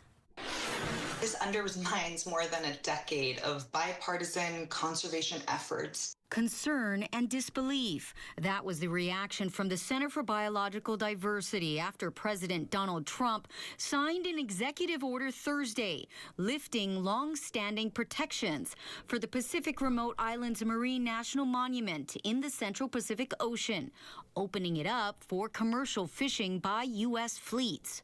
According to the White House, 90% of the seafood in the U.S. is imported, resulting in a $20 billion trade deficit. The White House says the order is going to restore America's seafood competitiveness by reducing regulatory burdens, combating foreign trade practices, and enhancing domestic seafood production and exports. It's fucking so freaking idiotic.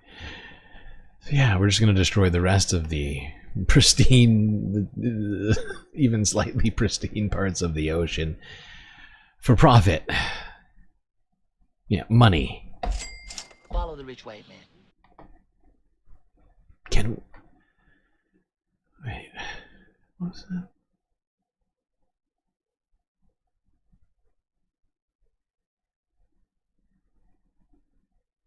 Maybe we can have another goal today. You want more confetti? You want another goal just so you can achieve more confetti. Hey, I'll do it. I don't have a problem with it, but it's gonna have the goal is gonna be literally for confetti. I'll do it. I mean, it's whatever.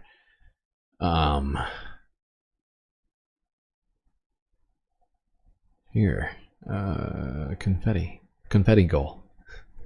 Completely unrelated to financial reasons. Just for the... Whoa, what the fuck? Come on. Come on! Oh boy, Chrome just shit the bed. Please hold.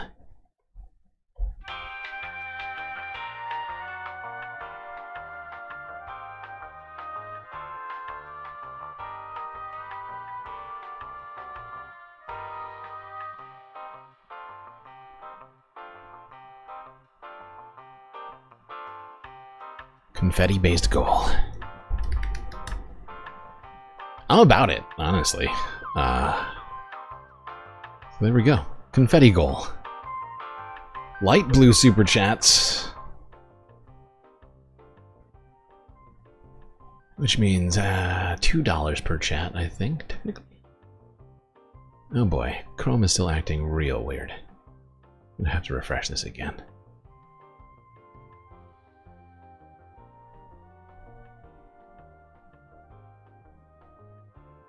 Okay. The very next day, Donald Trump said this about Federal Reserve Chair Jerome Powell. A man at the head of a supposedly independent agency, a man who was literally nominated for the position by Donald Trump himself in his first term. I'm sure it was just glowing, his review of Jerome Powell's job. No reason to think otherwise.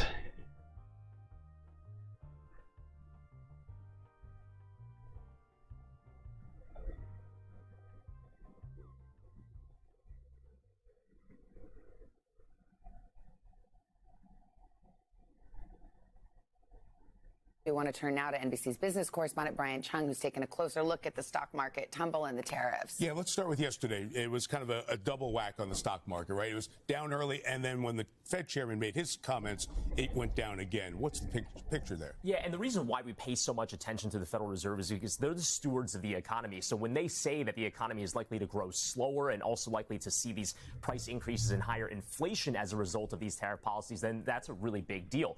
As you mentioned, it was as those comments were coming out from the Fed chairman where we saw the stock market start to slide. The S&P 500 down over 2%, the Dow Jones down almost 2%, the tech-heavy NASDAQ down 3% in closing yesterday. But we've actually heard from a number of companies saying that, yeah, price increases could be on the way. You'll recall that we were talking about Ford offering employee discounting to kind of get through the tariffs, at least through June. Well, now there's reporting from Reuters that apparently they're telling dealers that prices could go up on cars as soon as next month, which means that consumers could start to see price increases on Fords as soon as July. And then Shein and Temu, these are these extremely popular Chinese discount online shops. They're now saying that they're going to raise prices as soon as next week, April 25th.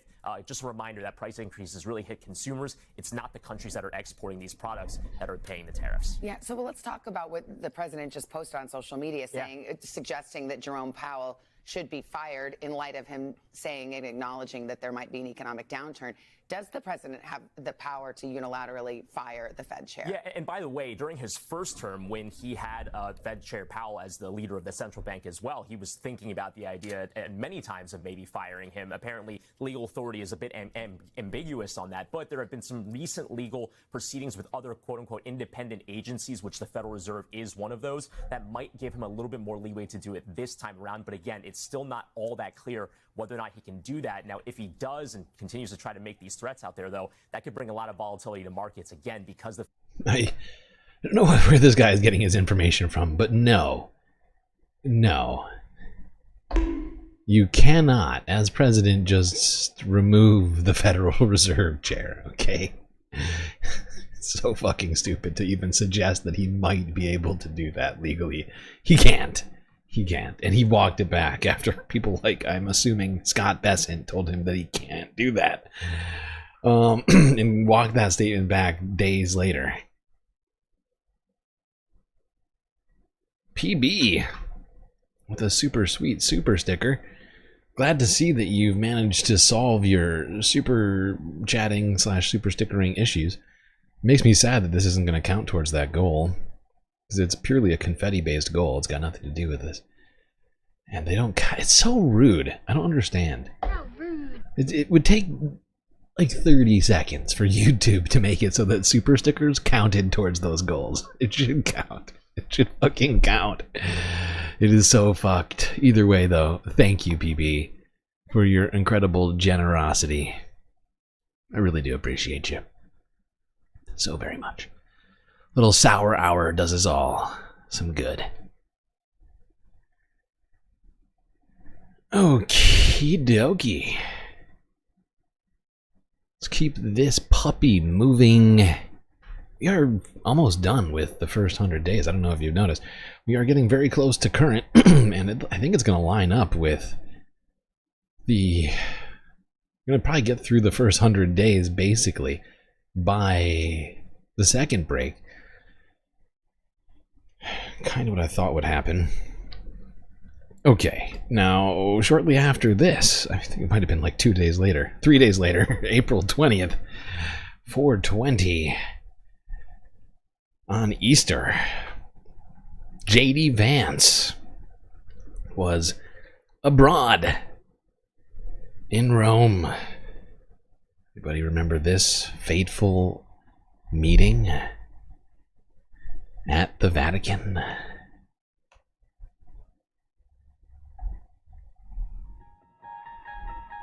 J.D. Vance meets with the Pope at the Vatican on Easter Sunday.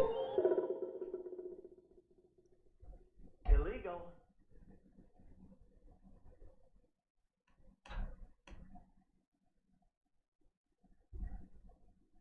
Why is the volume so low? What happened? What the fuck? How long is it like that for? Has anybody noticed that the volume was low? Hello. So good to see you. God bless you and good morning. How are you? Find yourself. Good. Yeah, thank you. To you, Father. Wonderful. I know He doesn't even look at him. It's like, go fuck yourself. But it's good to see you in better health. Grazie. Anche buona Pasquale. Grazie, Santo Padre. Thank you. These are for your children. Okay, thank you. Kinder eggs for the... These are the gifts. These are also gifts for you as well. Thank you. It's beautiful. The Vatican tie, and then the rosaries for your wife, the white for your children, and the red one is for the red. Thank you very much for your visit. Of course, and thank you. Assassin's Creed Vatican. Schmegly, I like that one. Yes, indeed. Did J.D. Vance kill Pope Francis? We may never know. We can only speculate. And my speculation is yes. Yes, he did. This is an Opus Dei hit on the most holy man on the planet. R.I.P. Pope. R.I.P. woke Pope. R.I.P. Okie dokie. Jeez. All right. We are getting very close to current. 9 days ago, Donald Trump posted some crazy shit on his social media. April 23rd, 2025. Did Donald Trump post to Truth Social and also hold up in the White House?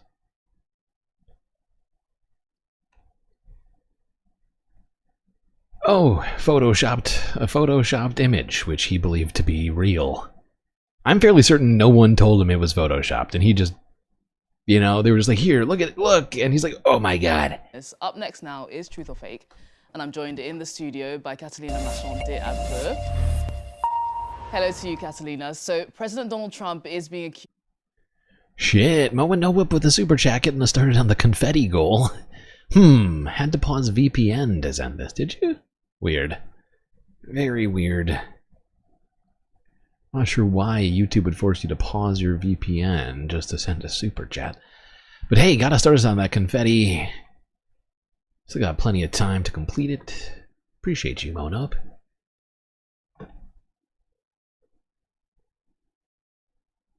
Of holding up a photoshopped image. Like, does anybody else get that sense from this, though? Like, the Donald Trump, I mean, he's an incredibly old man. He's approaching 90. You know, he's in his 80s right now. He's basically a grandpa.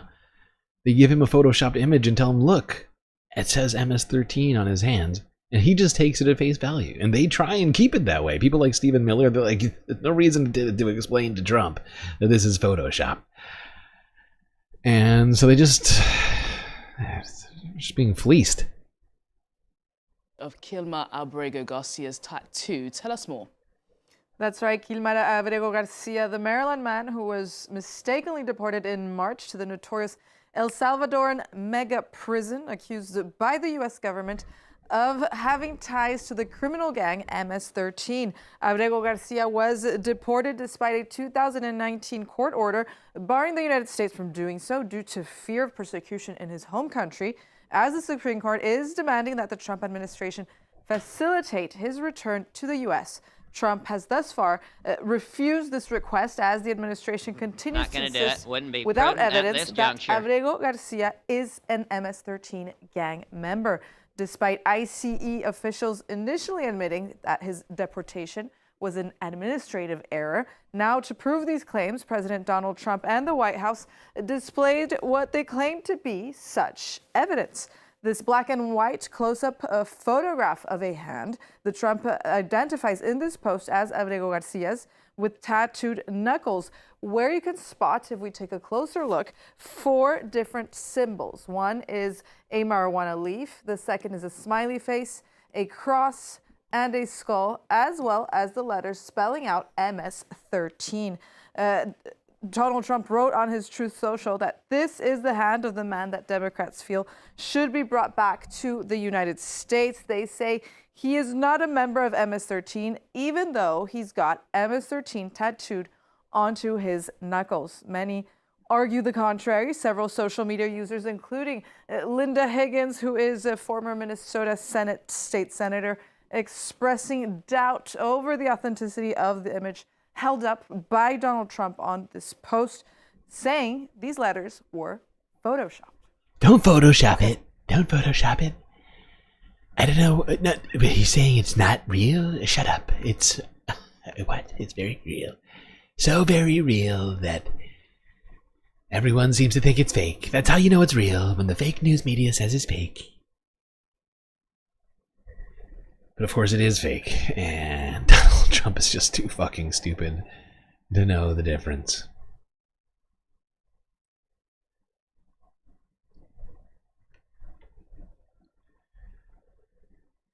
Now, same day, Elon Musk on X, formerly Twitter, is now Zitter, posted, tweeted, whatever you would call it now. I don't know. Do you tweet on X? I don't even know. But he made an announcement after all of this great patriotism. He is going to be stepping back from DOGE to focus on his very important company, Tesla.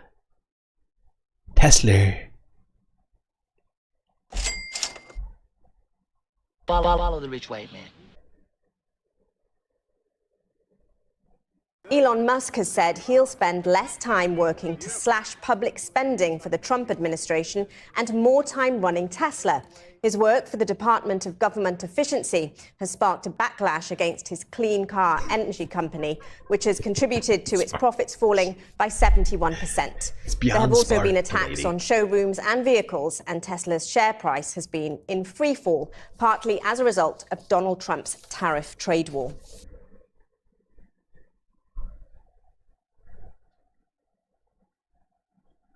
El Salvadoran Gitmo. Honestly, it's worse than Gitmo. It's worse. It's worse. I know that sounds insane, but it is worse than Gitmo because technically Guantanamo is under U.S. control, right? Having people directly deported into a foreign Federal prison. Authorities reportedly arrested a I Milwaukee mean, County it is insane. Circuit I know it's judge it's this a. morning. I might be Federal splitting hairs. authorities Please, reportedly please, shush. Federal authorities reportedly arrested a Milwaukee County Circuit judge this morning for allegedly Would you assisting stop an saying undocumented words? migrant. In a since-deleted tweet from FBI this morning for allegedly assisting an undocumented. You're killing me, lady. You are killing me. What was I even saying? I'm broken inside. What the fuck? Oh, I was responding to the Guantanamo comparison. And I mean, it's an apt, I mean, it is an apt comparison. I just feel like it's worse. I just genuinely do. Because it's an attempt to absolve us of any sort of responsibility for these people that are being extrajudicially removed from the country. Sure, people were extrajudicially put in Guantanamo too. But at least they were technically in U.S. custody, right?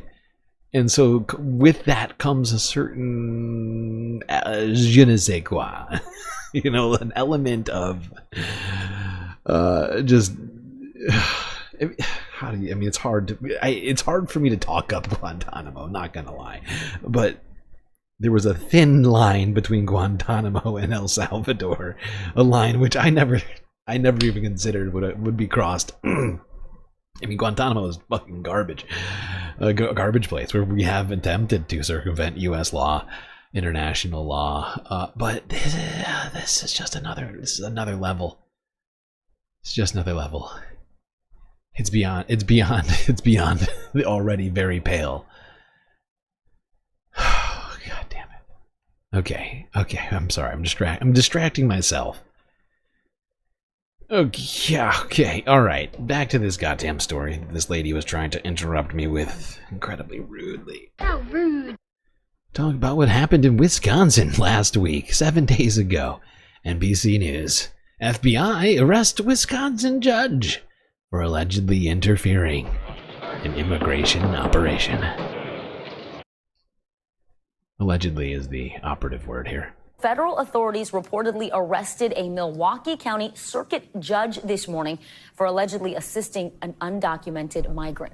In a since-deleted tweet from FBI Director Kash Patel, he said this judge was arrested on charges of obstruction related to an immigration arrest. NBC News law enforcement and intelligence correspondent Tom Winter following these details for us. So, Tom, this is obviously late breaking. I know you were just running in here after checking court paperwork. What do we know about this arrest and this judge? That's right. So Judge Hannah Dugan is the person who's been arrested here, facing 2 counts. The court paperwork was just unsealed: obstructing or impeding a proceeding before a department or agency of the United States and concealing an individual to prevent his discovery and arrest. And what they allege here in the course of the complaint that's been filed by the FBI agent who is running this investigation is that essentially this judge used the jury door. So that's the door that the jury comes in and out of the courtroom. It allows the jury to come in and out of the courtroom and be able to move through non-public areas. So that protects them. But it's also a way for other court staff to move through. And apparently she was involved in this case, at least according to the information that the federal prosecutors and the FBI has alleged here in the course of their investigation. She moved this individual who's wanted by ICE, for which there was an active and a arrest warrant for, to be removed from the United States, moved him through the jury door, allowing him to effectively evade ICE agents. That's not what happened. That's not what agents, this happened. individual, She didn't allow anyone to. It's not her job to ensure that ICE gets their guy. Okay, fuck yourself, NBC. It's not her job. It is no one's responsibility aside from ICE to get their supposedly their targets, if you will. It's not the responsibility of the judge. It's actually the opposite. It's the responsibility of the judge to ensure the rights of people are observed in her courtroom. So fuck yourself, NBC. You should probably let yourself out the fucking airlock. Now, the same day, same fucking day, the Department of Justice, or at least this came out, this video came out the same day, discussing a very recent happening. I don't know if you've all heard this yet, but the DOJ, we were told we were going to get extreme competence and merit in this administration. But about a week ago, the DOJ inadvertently filed an attorney-client memo. That's right. Internal documents. Have you heard this story before? Republicans have done this in the past, specifically one Alex Jones. I don't know if you recall that instance where Alex Jones's lawyer sent the... I can't remember. I think it was the opposing counsel. They sent the opposing counsel the information on Alex Jones's phone, which they had been attempting not to give over. Instead, while they were actively trying to block that evidence being handed over to the opposing counsel, they sent it all. Like, it was insanely blunderous. But now the actual, not someone's personal lawyer, not no, the fucking Department of Justice couldn't figure out. It's incredible. These people are telling us they're bringing back merit, while they bungle simple stuff like this.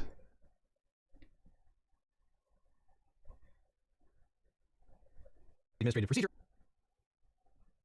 That the decision was contrary to law, pretextual, procedurally arbitrary and capricious, and a violation of due process. For the reasons outlined below, it is unlikely that Judge Lyman or further courts of review will accept the argument that the CBDTP was not a statutorily authorized value pricing pilot under the value pricing pilot program.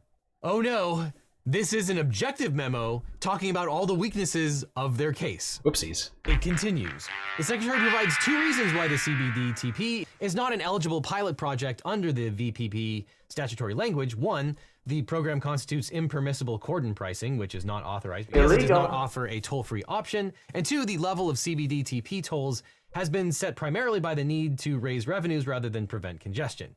Neither of these reasons is likely to convince the court. First, with respect to rationality, cordon pricing is not authorized under the phrase congestion pricing or value pricing. We have been unable to identify compelling legal arguments.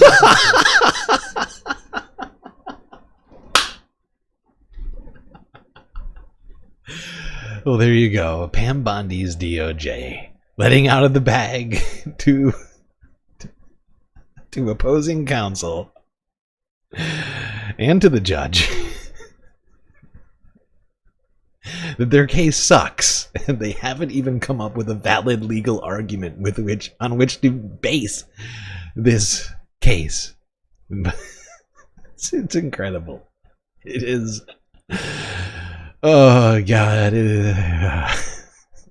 it's something else, I gotta say. All right, now 6 days ago. Boy, oh boy, are we getting close to the end of the 100 days mark. We got like 5 more videos to get through the first 100 days. 6 days ago, it was made clear to me that Donald Trump will not be attending the White House Correspondents' Dinner. Something that I don't think I don't know when the last time that happened. I should look that up. When is the last time a president did not go to the White House Correspondents' Dinner?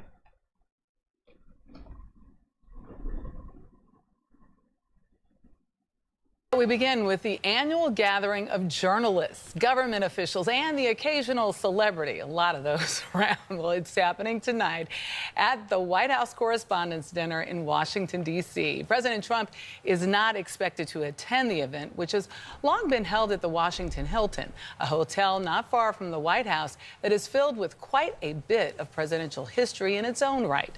CBS News Chief Washington Correspondent Major Garrett has more.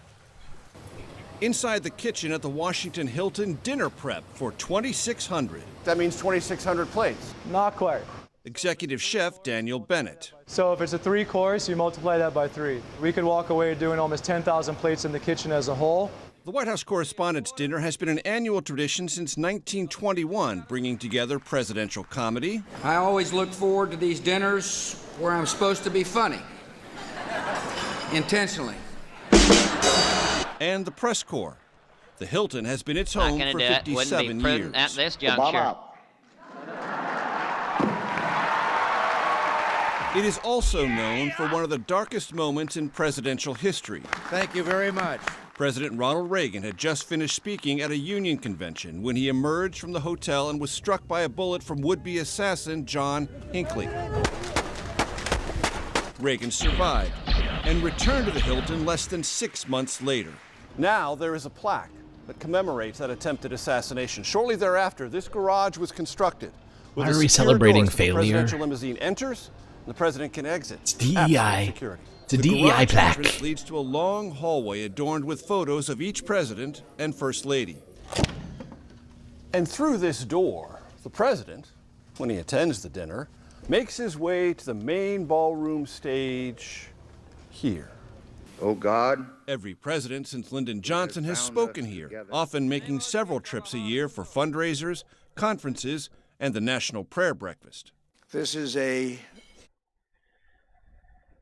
Donald Trump skipping the White House Correspondents' Dinner. He's got bad memories of comedians making fun of him. Oh, not comedy. Wait, I thought comedy was legal again. Whatever. But yeah, Donald Trump breaking presidential tradition.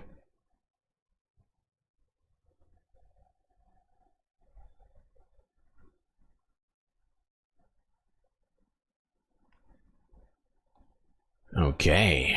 Boy, oh boy, we are almost done.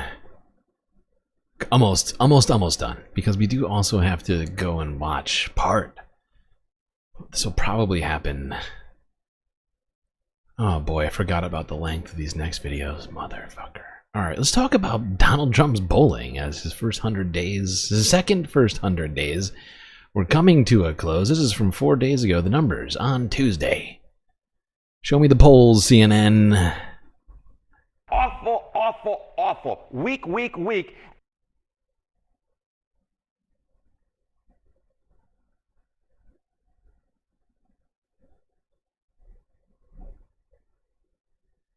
By the way, how are we doing on likes right now? I feel like we gotta have more than 50, right?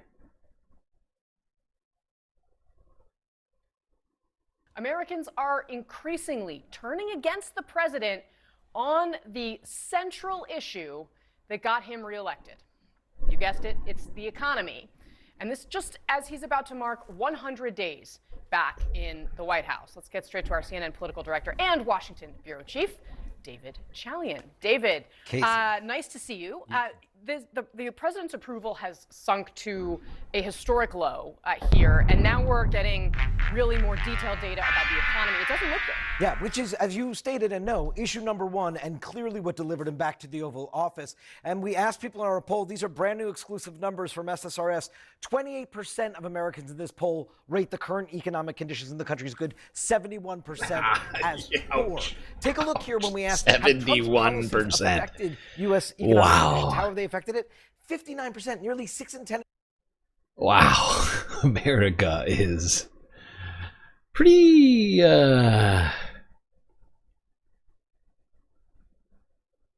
fucked right now, huh? And pretty resolute. We have come together in many ways on how bad things are. Shocking. It only took 100 days. Americans say they've worsened conditions. Only 27% say they have improved conditions. How does that compare over time? Look here. Back in March, it was 51% who said his policies worsened conditions. That's up 8 points just since March. Clearly, the tariff announcement, the chaos around that is having a negative impression with. No kidding. Donald Trump was elected for his supposed economic policies. People were incredibly optimistic about what he was going to do, perhaps naively so. But still, people, certainly the people who voted for him, thought they were going to make things better. Well, we are owed an emotional support character. Okay. Thank you, Jerry. Gary.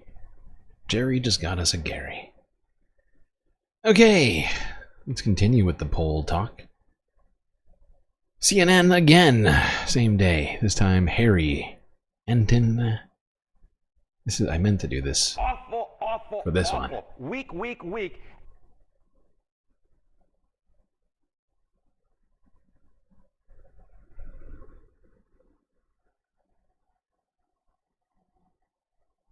Frustrated and angry. That is how Americans say they feel right now about the state of politics and the nation as the president hits his 100th day in office. New CNN polling showing the economy is a major driving force behind those feelings. CNN's Harry Enton is looking at this and more this morning on this 100 days. Harry, after 100 days, let's compare first term, second term, because that's where we're starting to look at. After 100 days in his first term, what did Americans associate with Donald Trump? How does that compare to today? Yeah, it couldn't be more different what they associated Donald Trump with in his first term versus his second term. In his first term, what was the top term Googled with Trump in 100 days in? It was Twitter. That's what they were thinking about when they thought about Donald Trump. They were thinking about something associated with his personality. What is Donald Trump going to tweet today? What is he tweeting last night in the wee hours of the morning that I might have missed? Versus right now, what's the #1 term associated with Donald Trump on Google? It's actually tariffs. Panicans. So the first term, what you had was personality and temperament. In the second term, what you have is about an actual policy. But again, in some ways, they're sort of similar, right? Because what's the new tariff policy going to be today? But again, one was about personality and temperament. That was in term 1. And in term 2, it's all about policy, tariffs. So compare the feelings on the Twitters and the tariffs. Yeah, so this I think is so interesting, right? Because you have personality here, you have policy here.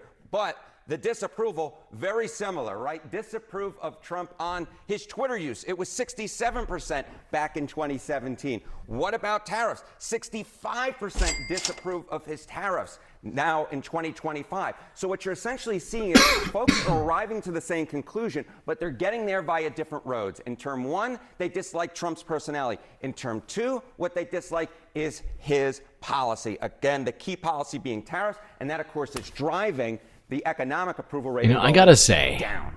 Then add it all up. What do you see? This is I think a positive and constructive sort of shift, right? This is, I think, much more substantial criticism of Trump than what was going around in 2017. Gary is MIA. You're right, Jerry. I forgot. I'm so sorry.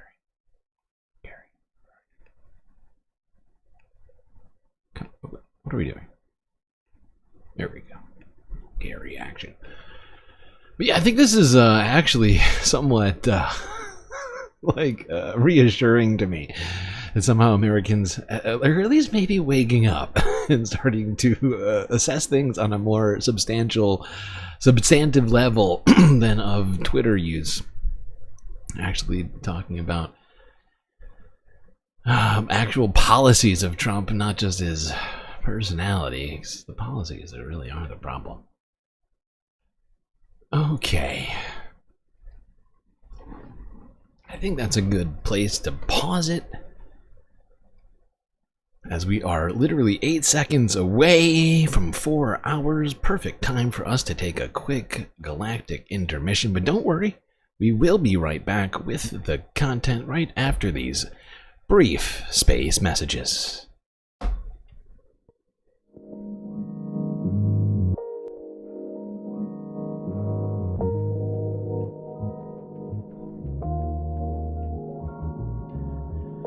Well, I hope you space fams are enjoying the show so far. If you haven't already, hit the like button, subscribe, and don't forget to hit the bell icon as well so you get the latest galactic notifications, ensuring that you do not miss a single episode of this here Spacecast. While you're at it, do also consider contributing to the Galactic News Network, as we are completely funded by viewers such as yourself. So if you're enjoying the show, get in on the action. Literally. Help us stay alive and in low Earth orbit, bringing you the latest Earth and space news. So many great ways, of course, for you to show your support. YouTube, super chats, super stickers, memberships, of course. The more memberships we get, the more emotes we get. And the more people that are officially in the space fams. We got Twitch, of course, too. Bits, subscriptions, and on-screen celebrations. Cash App and PayPal if you prefer to avoid giving a large cut of that money, which you work so hard for, from going to YouTube or Twitch, and instead having every penny going directly to funding this stream. But of course, the best way to get the most space benefits for your Earth dollars is to go on to Patreon and become a Galactic Patron. Only $3 a month get you access to a bunch of super sweet space bennies. Get an avatar on stream. Doesn't have to actually be you. Could be your favorite sci-fi character, or a kitty cat, or a puppy. Really, whatever you want to, you know, reasonable, with reason. Shoutouts and much more. So anyways, those are your ways to contribute to the Galactic News Network. That's it on the space messages. Enjoy this break. Grab yourselves a drink, maybe a snack, and I will be right back.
All right, everyone. I think you know what that sound means. It is time for us to get back to the stream.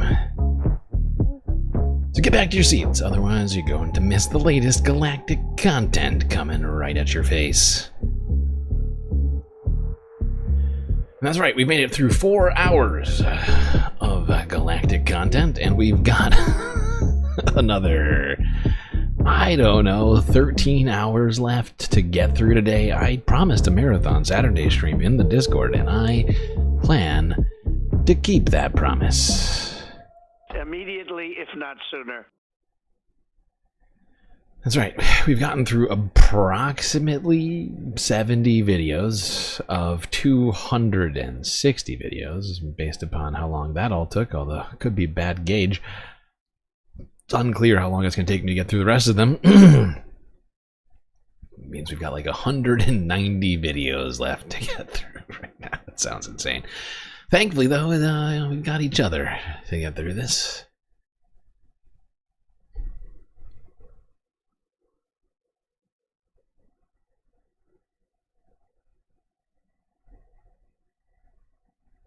Screen lag? Why is that screen lagging? Oh, I think I know why. Son of a bitch.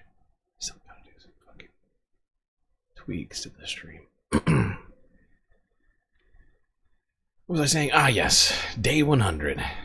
Before we get to day 100, let's talk about what happened over those 100 days. I mean, that was our nutshelling. Hopefully it helped you, one way or another, put some things together. Maybe, you know, properly digest what has happened in just 3 months. It's pretty unprecedented. Pretty crazy making, if you ask me. So many things, but it's all been basically just destructive of what existed beforehand. Stuff which was generally pretty good. I mean, not great, but certainly preferable to where we are now. Oh shit, I gotta do something real quick. I'll be right back.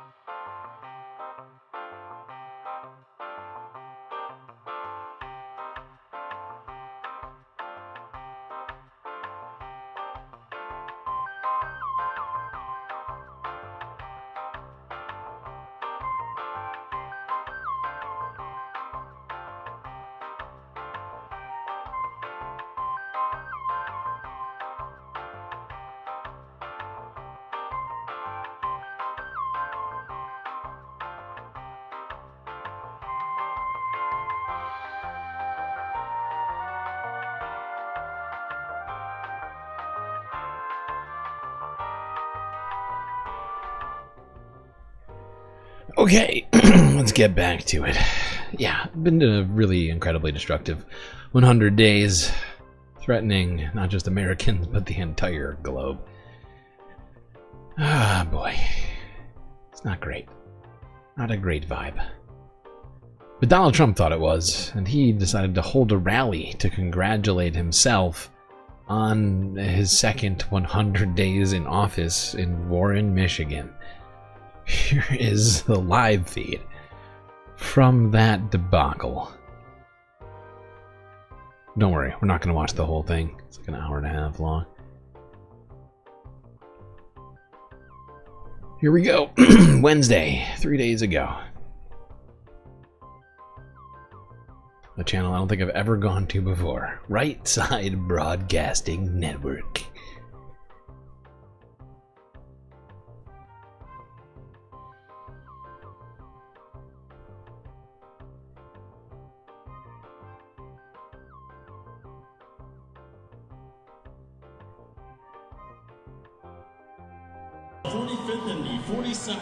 And here's the man of the hour, President Donald Trump.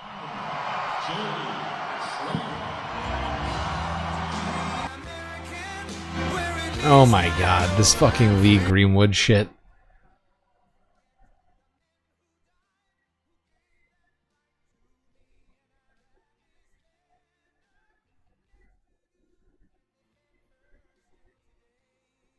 Sorry, everyone. I had to mute it. Lee Greenwood will copyright strike us in the middle of this video. Dude is obsessed with it. His garbage fucking song. Obsessed with getting money from the clicks, from just people hearing the song on videos, on political videos. It's a political song. It's a fucking political song that gets played at political rallies. And this guy needs to profit off of every time somebody fucking hears it. It's gross. It is gross. Dude's got some problems.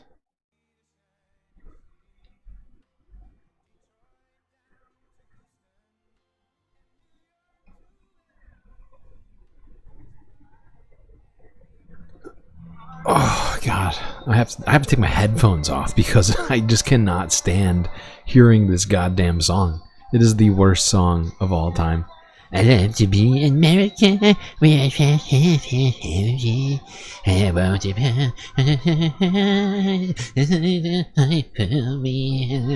to stand up next to you and defend to this day.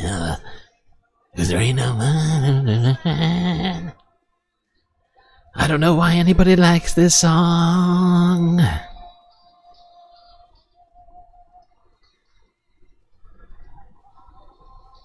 Oh my God, this song goes on for way too long. I swear to fucking God. Somebody shoot me. This is the worst song of all time.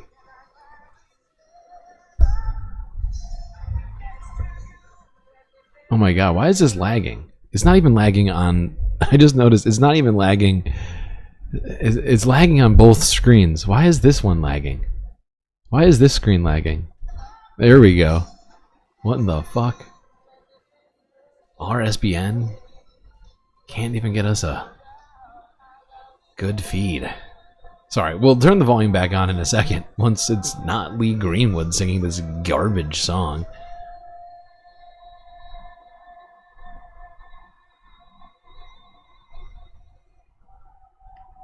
Thank God it's over. Hello. Hello, Michigan. Great, great Michigan.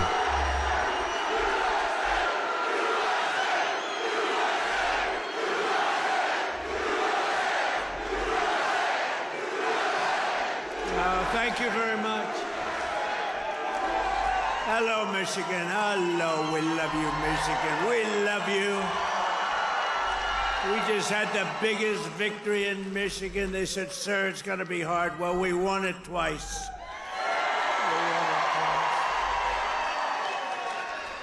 We actually won it 3 times. You want to really know it. But I'm thrilled to be back in this beautiful state. I love this state. Got a lot of auto jobs coming. Watch what's happening. The companies are coming in by the tens. You got to see what's happening. People coming in by the tens. They all want to come back to Michigan and build cars again. You know why? Because of our tax. By the tens. What is that? I'm sorry. They're coming from all over the world. They're coming up and they're opening up plants. We got to pause it right there. The car companies are coming to Michigan by the tens. At levels you've never seen before. And How I many? Thank the auto workers Shut the fuck up. That was great. Donald, shut the fuck up. How many fucking auto manufacturers are there even? I'm gonna try and name them right now. By the tens. That's at least 20. That's at least, according to Donald Trump, a proven liar. It's at least 20. Let me think. Ford, GM. Are those even? I think are those under the same brand now? I think GM is GM under Stellantis now. I can't remember. Whatever. It's Ford. I'll just name them. Ford, Stellantis, GM. But Chrysler's definitely under Stellantis. Tesla. That's 4. Because we're not counting because Chrysler's definitely part of Stellantis, right? There's BMW, Mercedes, sure. Honda, Toyota, Hyundai. I'm at 9 right now. Nissan still exists?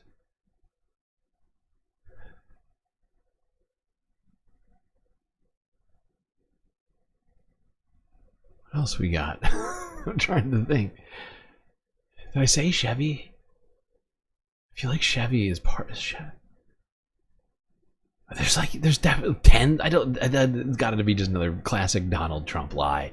There's not that many. There's not that many fucking auto manufacturers, and he's claiming tens and tens of auto manufacturers. They're all coming to Michigan immediately. Immediately, if not sooner.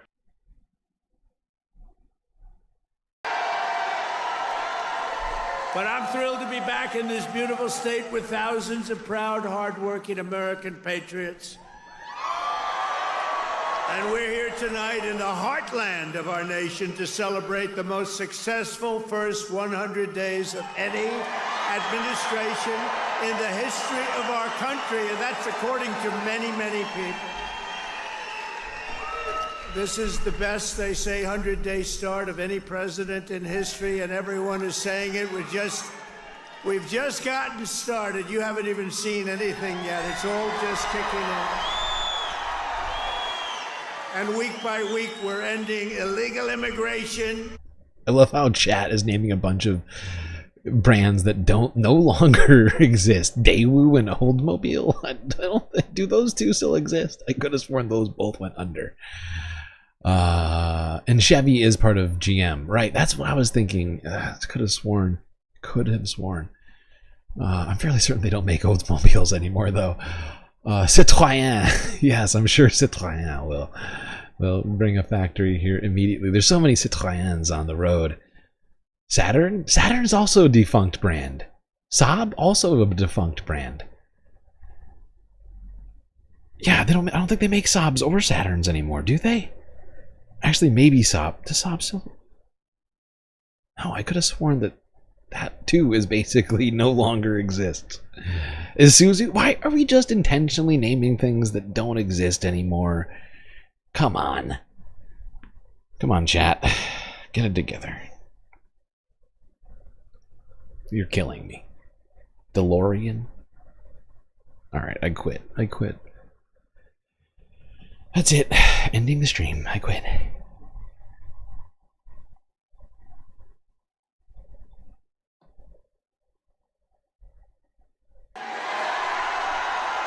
We're taking back our jobs and protecting them back. American auto workers and all of our workers. Get ready, people. Get to go to the fields and the textile factories. We're restoring the rule of law, which we're bringing back the textile jobs. Crazy guy we had.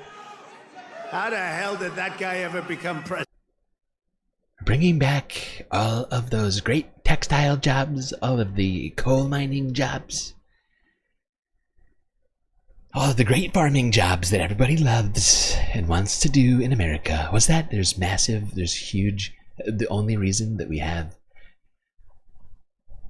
food, agricultural sector in the United States is because we have immigrants to do it for us, and Americans don't want that job. Probably because, especially for white Americans, working in the fields may be not the best plan for those who are melanin deficient.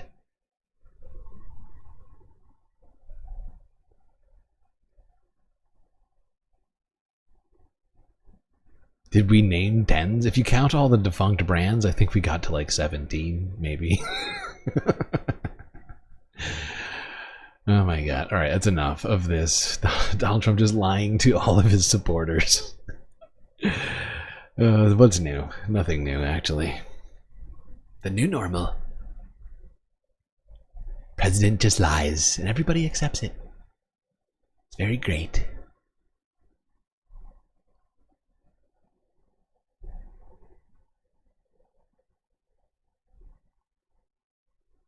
Studebaker. Now we're really now chat is just intentionally looking for things that don't exist anymore. Studebaker. When's the last time Studebaker made a GAR?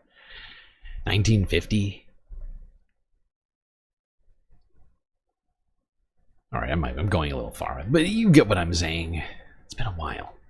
Actually, I need to look that up now. I don't know why I'm looking this up right now. I don't know why I went down this goddamn rabbit hole. It was just this wild claim from Donald Trump. Oh, 69. Okay, I was off by like a little bit. It's been literally 55 years since they made a car. Okay. Now, instead of watching all 1.5 hours of Donald Trump talking to his supporters, like congratulating himself on a terrible job done in his first 100 days, and it's unhinged. Believe me, if I had the there's no way. I don't have the patience for it. But thankfully, BBC decided to fact check at least a small portion of this insane rally speech. It was literally almost 90-minute long speech. Thank you, BBC. Not something I say too regularly.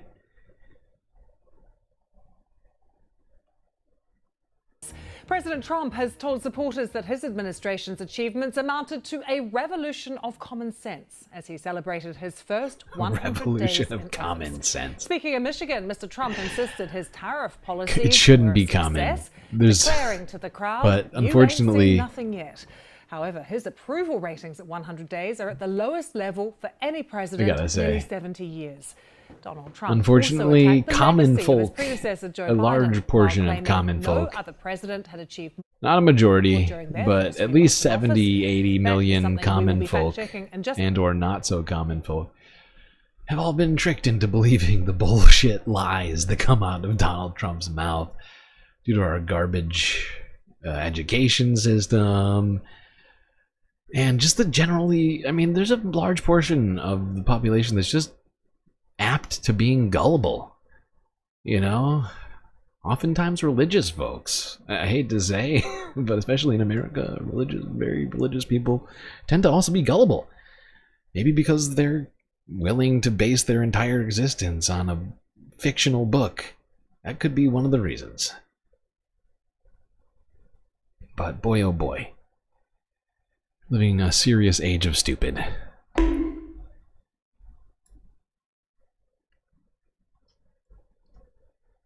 had achieved more during their first few months in office. That is something we will be fact-checking in just a moment. But first, let's have a listen to Mr. Trump. We're here tonight in the heartland of our nation to celebrate the most successful first 100 days of any administration in the history of our country, and that's according to many, many people. So that statement clearly is a matter of opinion. Mr. Trump went on to make a number of other very specific claims regarding his achievements in office, ranging from inflation to immigration. BBC Verify's Jake Horton has been fact-checking Trump's 100-day speech. A lot of you have been reading his article on the BBC News website. Jake, let's start firstly with the price of petrol, which was something that was mentioned by Mr. Trump. So tackling inflation was a key issue in the campaign, and it's a key issue for the administration in their first 100 days. And specifically on the price of gasoline in the US, so petrol, President Trump said this last night. So gasoline prices are down by a lot. We just hit $1.98 in a lot of states. Think of it. So both of those things are not accurate. So the price of gasoline from the day that Trump entered office to this week has actually ticked up slightly, according to the American Automobile Association, which tracks this sort of thing. On the 20th of January, the day that Trump entered office, the average gas price, regular gas price in the US was $3.13, around about that. And this week it stands at $3.16. So not up massively, ticked up slightly. I'm sorry, I was told by Donald Trump, the president himself, that gas prices would be immediately lower. The drill baby drill was going to solve energy prices. And you're telling me that gas prices have gone up? Then why is he lying to us and telling us that the prices are lower? Illegal. I don't want reality.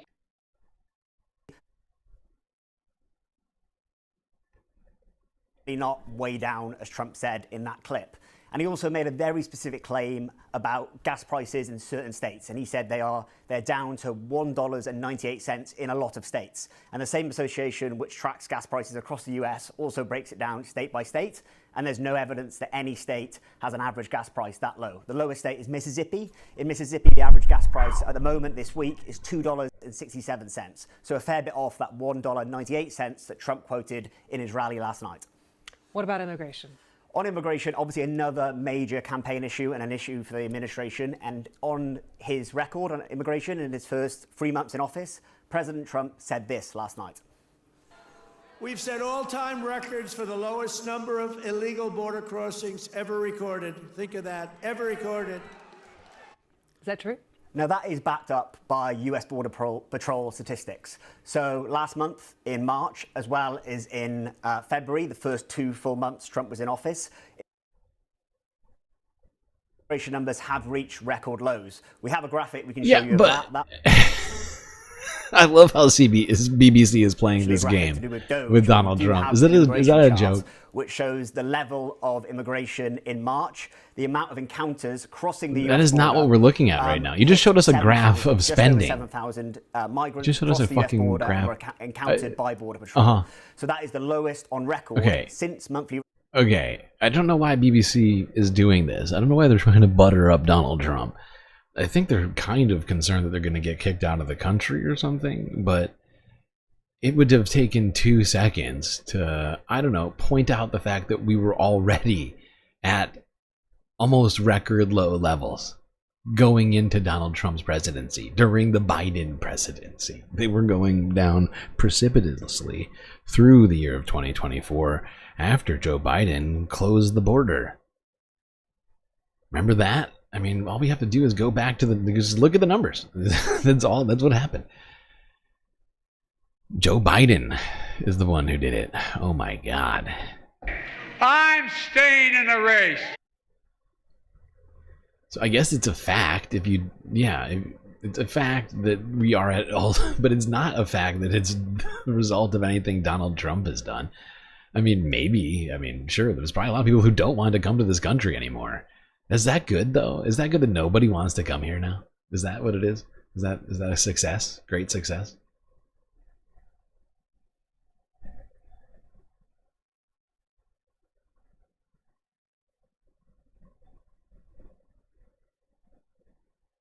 All right.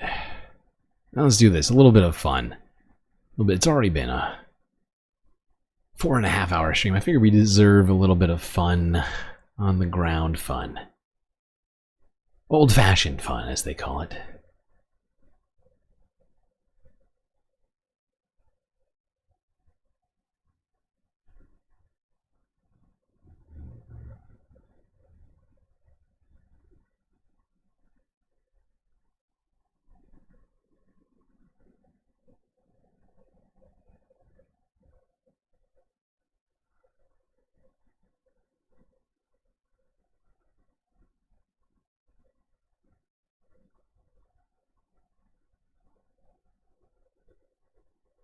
Do you like that Elon Musk is getting rid of the unelected bureaucrats? Yes. Yes. Was Elon What Musk is that elected? smile? No, he was appointed. What's that? She's like a child. She's like an elderly woman with the mind of a child. What was that smile? It's just such a weird smile.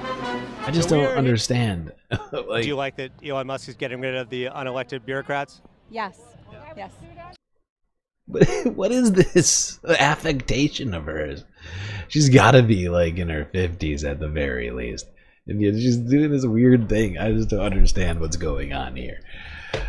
What is it? It's almost like she knows that she's. I feel like maybe she's smarter than I think. She seems real extra stupid. But maybe she knows that what she's saying is complete nonsense, and that's why she smiles to like shrug off the sheer stupidity of the statement. Yes, I want Elon to get rid of all of the unelected bureaucrats. Huh? Was Elon Musk elected? No, he was appointed. He was appointed. Yeah.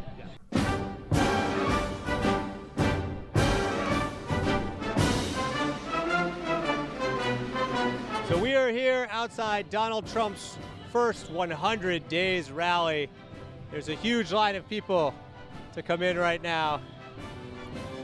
Massive crowd here for Donald Trump. They're so excited because of all the winning.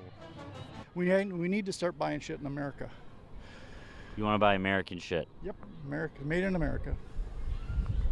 Can I ask you where the hat's made? Oh, it's probably made in China. China. 4 years ago. Where's it made? I probably think it's made in China. Yeah. Okay. You've got a Tesla Cybertruck here. Yes. Did you get any hate for having the Cybertruck? In the beginning, I got a lot of love, a lot of like, cool, that's awesome. And then when the tides turned with Elon, it was like. And then the Nazi tides turned, and Cybertruck owners everywhere didn't know what to do. What was this man's response? I'm sure it was a mature response. The negativity came out stronger. I would get flipped off, a lot of head shakes, thumbs downs, things like that. Yeah. So that's when I decided to search and see what I could find. So I found this little this hand that turns into a middle finger, of course. So. Oh, can we see that? Sure. So let's just say I'm like, hey, your truck sucks. Right. It turns into a middle finger. Yeah. Do you see it? Goes from that to the middle finger, yeah. And then a middle finger. Yeah, that's fun. It's Would adult. you like to see Trump get rid of DEI in colleges? Yes. These people are would you like to see ridiculous. Would you like to see Trump have more pro-Trump professors in college? Yeah, possible. I wouldn't be opposed to that. Yeah. Even playing field. Yeah. Make it a little more diverse. Yes. Yeah. And include more of the Trump professors there. Well, yeah, why not? Because that's so overrun with all the others, so very progressive. Would that be more equitable? Well, we don't want to go in this whole DEI thing. Yeah, you got the D and the I in there, but you want to also get the E, then you're in trouble. These people are just hilarious. Their ignorance is just, it knows no bounds.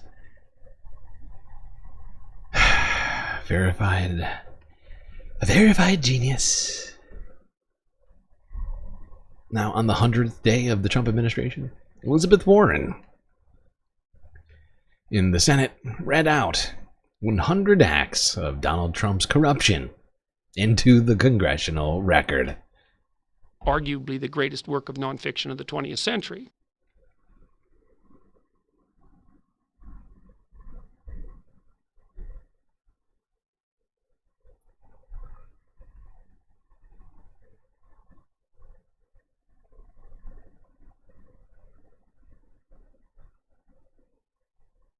So here we are, 100 days, 100 acts of corruption. Today I am reading into the congressional record 100 reports of corruption from Donald Trump's first 100 days in office. Now, when he ran for office, Trump promised repeatedly, that he would lower costs on day one. Immediately, if not sooner. On his promise, Trump and his administration have paved the way for the president, his top officials, and his billionaire buddies to personally feed at the trough of government corruption. So, count with me. In just 100 days, Donald Trump, his family, and his administration have, number one, turned the White House into a Tesla dealership. Number two, fired independent commissioners at the Federal Trade Commission. Number three, punished former officials who opposed his 2020 election lies. Number four, paid for the White House Easter egg roll by soliciting corporate sponsors who have business pending before the government. Number five, helped Trump's son set up a club, pay $5,000 for access to Trump's cabinet. Number six, declare that there would be no tariff exceptions, then permit Apple's CEO behind-the-scenes access, and poof, iPhone tariffs were cut. Number seven, created an opening for insider trading by reportedly giving Wall Street exclusive information about how trade talks were going. Number eight, hosted million-dollar dinners between big pharma CEOs and their regulator, RFK Jr. Launched crypto, number nine, launched crypto meme coin, right before the inauguration to make millions of dollars, then increase the value of those coins by signing executive orders making crypto a priority. Number 10, launched a meme coin for Melania, too. Number 11, promised his, quote, rich as hell donors a giant tax handout and working hard to deliver. Number 12, weakened rules insulating Can't believe government we're only on workers number from 12. politics. Number 13. Oh my god. I don't have it in me to listen to all 100. But goddamn.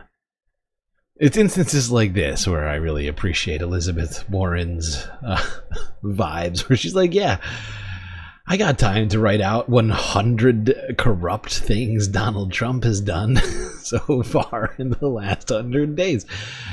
You know, she's a very organized, tenacious woman. And I appreciated this exercise greatly. Okay, let's keep it moving though, because we are already, Jesus, almost 5 hours into this stream. It's getting crazy around here. Now, this was Donald Trump. This was, actually, he's technically said this before. I should have put this back. This is technically before the first 100 days ever happened. This is out of order. But day 99, Donald Trump said this to The Atlantic in an interview with the magazine. Quote unquote, I run the country and the world. Illegal.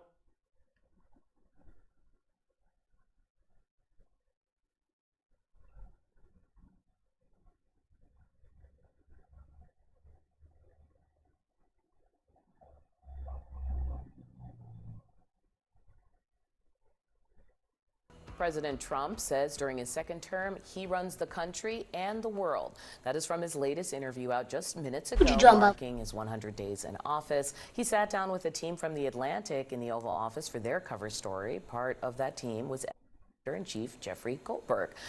I remember him as the guy mistakenly added to a group chat about military plans in Yemen. He was invited on purpose for this interview.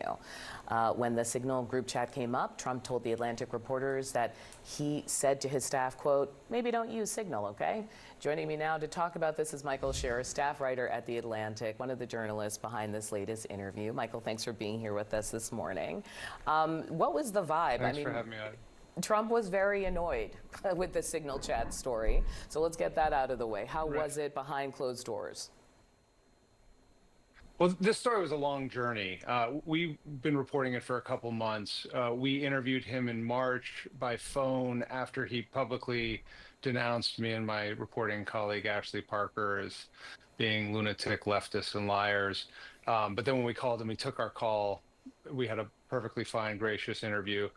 Obviously, after that, the Signalgate thing happened. He attacked The Atlantic ruthlessly, attacked my boss, Jeffrey Goldberg, ruthlessly. By the end, though, and this is just last week, he was in a far more conciliatory mood. You know, the tone of that exchange was very respectful. He was, you know, acknowledged the success of the Signalgate story, wasn't doing what he did in the days afterwards, which was to deny anything improper had happened. You know, he mentioned to us, for instance, that Pete Hegseth, the defense secretary, was getting his act together, and he'd had a talk. Pete, he's getting his act together. I know he's had a little trouble the National Security with the drinking. Gone through a difficult time as well. He's actually doing fine, and the Signal chat. But he's actually a great guy. You don't know Pete like I know Pete.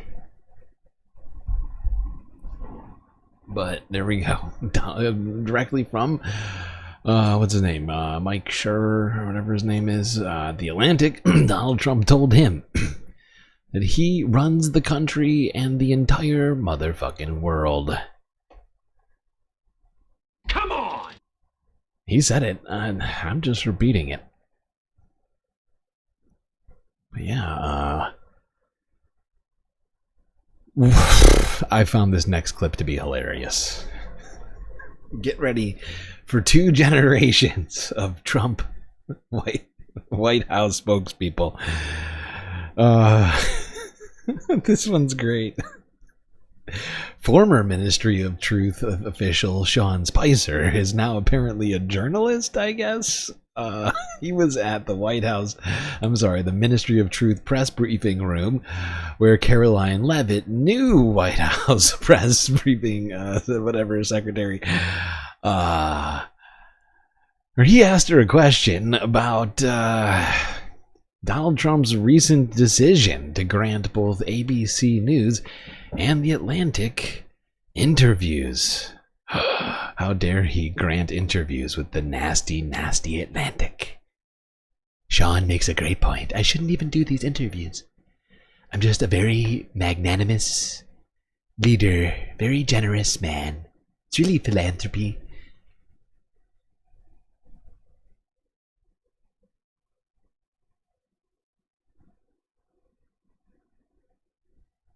I figured it's best to address to you.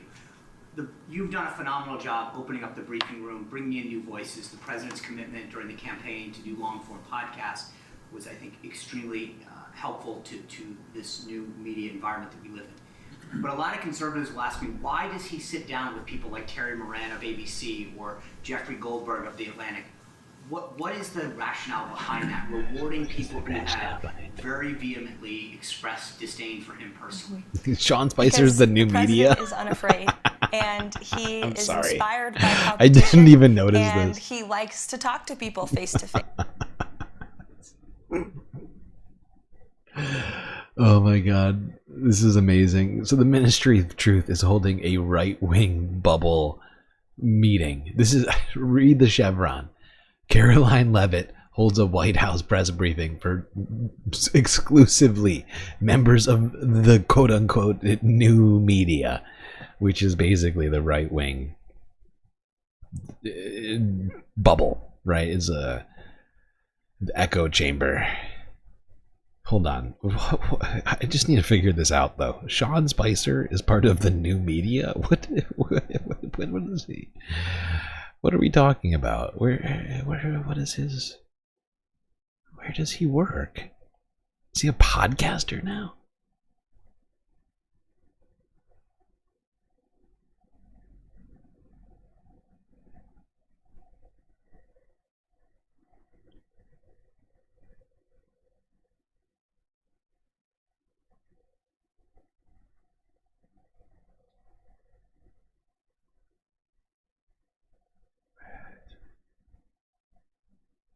I know that he did Dancing with the Stars. I remember that. Do you remember that? Oh, and he's on Newsmax now. I see. He's on Newsmax. The new media. Yes. Yes, this really is the Ministry of Truth's echo chamber. The official echo chamber meeting at the White House. Love that. Disdain for him personally. Because the president is unafraid. Is that fucking... And he is inspired by competition. Is that Limbs of TikTok bitch over there? And he likes to talk to people face to face. And I think that's one of his best attributes and qualities.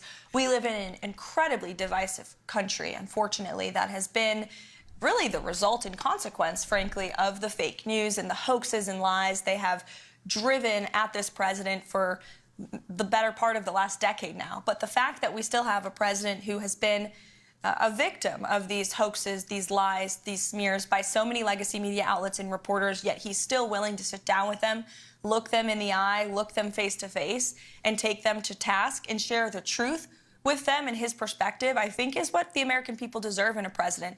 And it's certainly a stark contrast to what we had in the previous administration, a president who was hiding, who actually used this beautiful South Court auditorium, which we're happy to be in today, but he used this like it was a fake Oval Office. Weird. Use it like a fake Oval Office? He was missing in action. What does that mean? What does that mean, Caroline? He used a different room of the White House as a fake Oval Office? What the fuck does that mean? I have no way of unpacking that statement from Caroline. Oh god, it's fine. It's fine. Not even gonna address it. It's just insane. But yeah, don't you get it? This is just a huge shift. Instead of allowing the old media, just the regular media ecosystem into these meetings, now we're just doing random TikTokers and Newsmaxers in for an exclusive with the Minister of Truth. Love that. Love that. Speaking of that ABC interview, here it is. Released on day 100. Or was it day 101? Anyway, full interview from ABC News with President Trump. Let's see how this went. That's not Chaya Raichik? Are you sure? That looked a hell of a lot like Chaya.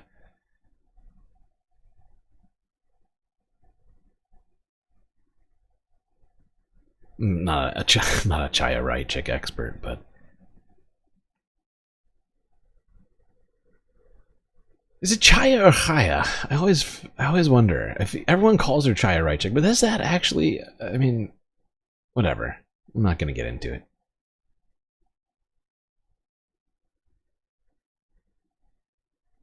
ABC. The White House. Let's go. When you step back in the Oval Office after you were reelected, right? What went through your mind? Triumphant when you walk back? Yeah, there's a feeling of triumph. Great feeling of triumph. President Donald J. Trump on his 100th day in office. From the #1 issue, the economy. People are worried. Even some people who voted for you saying, I didn't sign up for this. So how do you answer those concerns? Well, they did sign up for it, actually. To immigration. It is an undeniable fact that illegal crossings at the southern border have plummeted, a staggering decline. But there are questions about your methods. To Elon Musk. Did DOGE go too far, too fast, too reckless? And the concerns from many Americans about the impact of tariffs. Everything's going to be just fine. It's all going to be President great. Trump, the first 100 everyone's days, being a panican. an interview in the Oval Office with ABC News anchor and senior national correspondent Terry Moran. Earlier today, I sat down with President Trump in the Oval Office for an exclusive interview on his 100th day of his second term. It was a great opportunity to ask him some wide-ranging questions about the issues that most concern so many Americans. We talked about the economy and his tariffs. We talked about immigration and those deportations. And you can see here the White House has put up some posters that they say show some of the violent criminals that have so far been deported. We talked about a lot more as well. The president's answers were provocative, at times combative, and always he was strong in his convictions about his policies. But before we get to the interview, we begin tonight with a look inside the Oval Office that Donald Trump has transformed. Hello, everybody. How are you? This is the Oval Office. I don't know if you've ever seen the it. Resolute desk, which is really something very spectacular. There's nothing quite like it. And they give you a choice of about 7 different desks. This shit is so But this fucking is the one tacky. I chose. Ronald Reagan had it. Like, I don't know what Donald Trump's obsession with like decorating, which is, I mean, it's kind of horrifying. But like, this dude is just packing the White House with like anything and everything you can think of. Can we get one of each of our great military branches? Flags. We need at least 7 flags. Any less would not be enough flags. Also, I'm never giving back that trophy for the World Cup. It's mine. Can't have it back. Sorry, Europe. Sorry, FIFA. But Donald Trump's decorating style is genuinely horrifying. I don't know why I'm critiquing it, but it is desks. weird. But this is the one I chose. Ronald Reagan had it. It's a great desk of Ronald Reagan. FDR had and it. FDR. A few people had it, but I found it to be the most beautiful. It is amazing. This is an amazing space, and amazing, maybe architecturally wonderful. Maybe but, architecturally. Amazing for what it represents. It represents the U.S., and if properly used, a lot of good things can happen. A lot of great things. I see Ronald Reagan over there. Yeah, Ronald Reagan. Right to your left. Being in the Oval Office is very important. See Ronald Reagan here, and put him a little bit larger. It sort of seemed to fit very nicely. You have Democrats a little bit. You have Franklin Roosevelt. Franklin Roosevelt. So you look at that picture, and people say, "Well, what's he doing up there?" Not so great man. But look, he was a serious guy. president. He's a whether we real like it or president. not. He was a 4-termer, and I'm thinking of doing through a 4 as war. well. You have Lincoln, you have Washington, but you look over here, that's Monroe, the Monroe Doctrine. Why is he up there? I think the Monroe Doctrine was pretty important. You know, that was his claim to fame. Over here, you have the original of Abraham Lincoln and George Washington. Great claim to fame. Of course, you have the I don't know what it was Declaration of about, but he was very Independence. famous for it. What does it mean to you? Well, it means exactly what it says. It's a declaration. It's a declaration of unity and love and respect, and it means a lot. And it's something very special to our country. Very special. Lincoln's portrait up there. I'm not familiar with that one, but I think when I'm looking at that famous line in the second inaugural, with malice toward none, with charity toward all. Well, he was a great president. He went through a lot. And the Oval Office has always changed. It's pretty good. I've said at times that I'm actually... What does this say about how I'm you actually feel much about the better than country Lincoln, and the actually. office? Well, I Some think people it say says I I'm love- greater than Lincoln. He's not so great. He freed the slaves. I would have let the slave owners decide. But he was okay, that Abe Lincoln.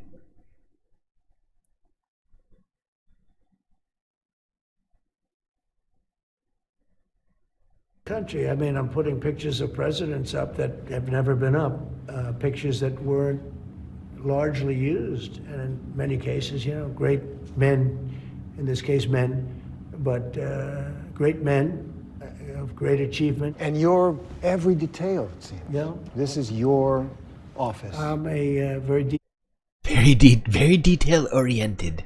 You might not know that about me, Terry, but I love details. Especially gold details and details that make me feel good about myself. person. I'm a very clean person. I like cleanliness. I like to see Do you? the space be treated properly. I've added a lot to the space in terms of Yeah, no shit. What is the point of this? Why? In terms of modern. Why is this so goddamn gaudy? What is the point of all of this? He's like bragging about how much stuff he's added. It just looks like some sort of like some sort of Gilded Age grandma's.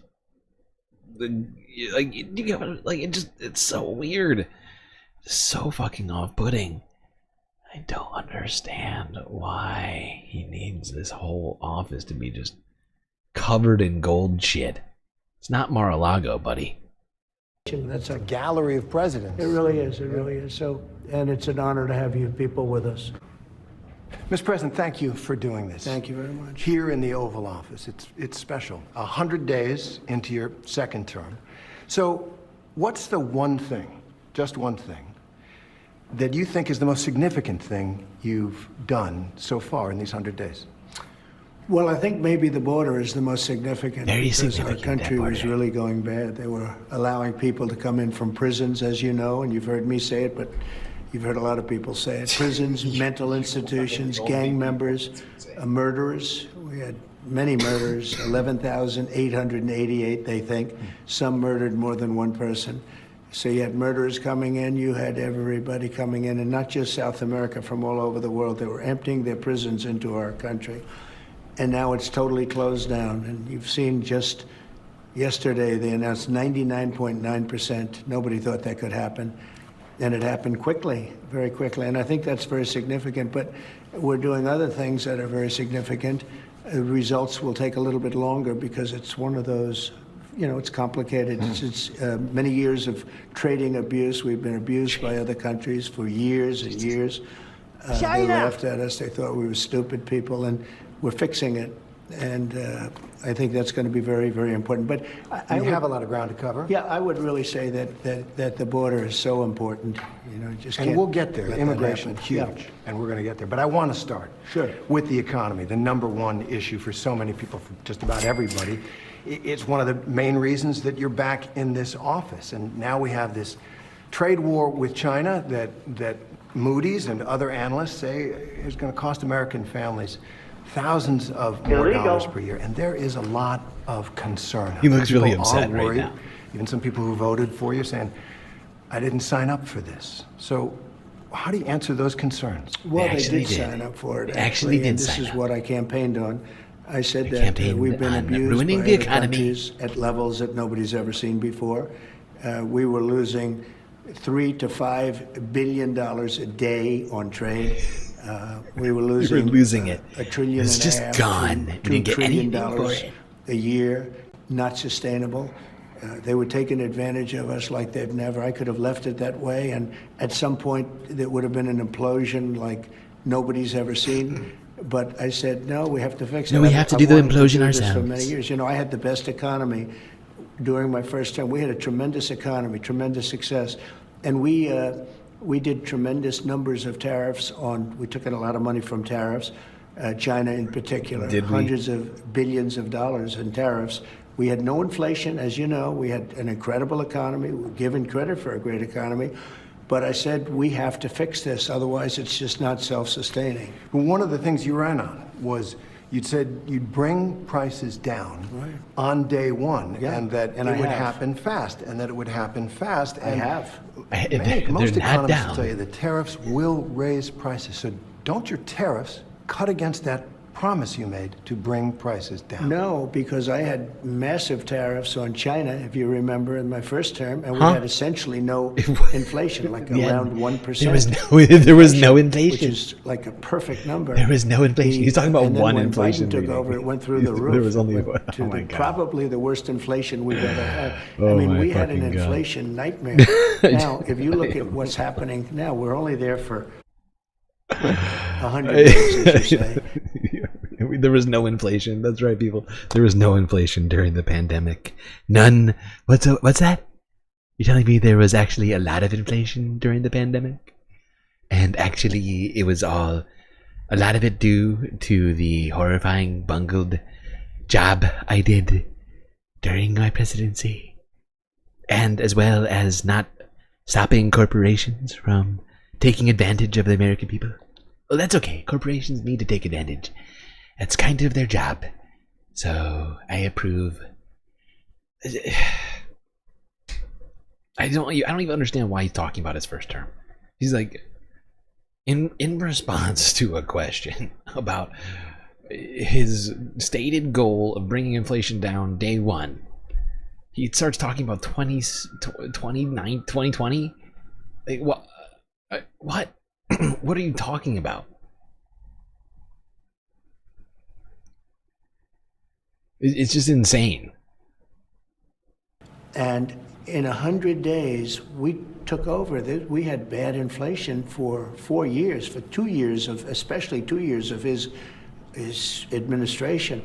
I would say record-setting like we've never seen. They say 48 years, the worst in 48 years. Like we've I never say it was seen. much worse than that. Some say that. People who don't actually know now if you look the at what's numbers. happened, energy is down.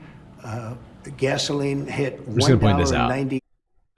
There's been plenty of other periods, not a ton of them, but there's other instances of not Donald Trump, but much higher inflation in the United States than there was. I mean, don't get me wrong, the pandemic was terrible, and there was a ton of inflation throughout Biden, but it's not historically the most inflation the United States has ever seen. I'd point you to the Great Depression.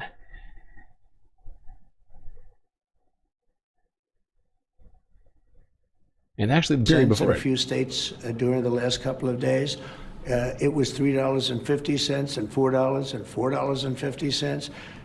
But gasoline is way down. When I took over, you remember the big thing with eggs. They hit me the first week. Eggs, like it was my fault. I said, I didn't cause this problem. This problem was caused by Biden. What's the problem with eggs? And What's the problem? What's the problem with eggs? Well, eggs are down 87% wait. since what? I got involved. What? Dude, there's so many lies. This dude just lives in an alternate reality, dude.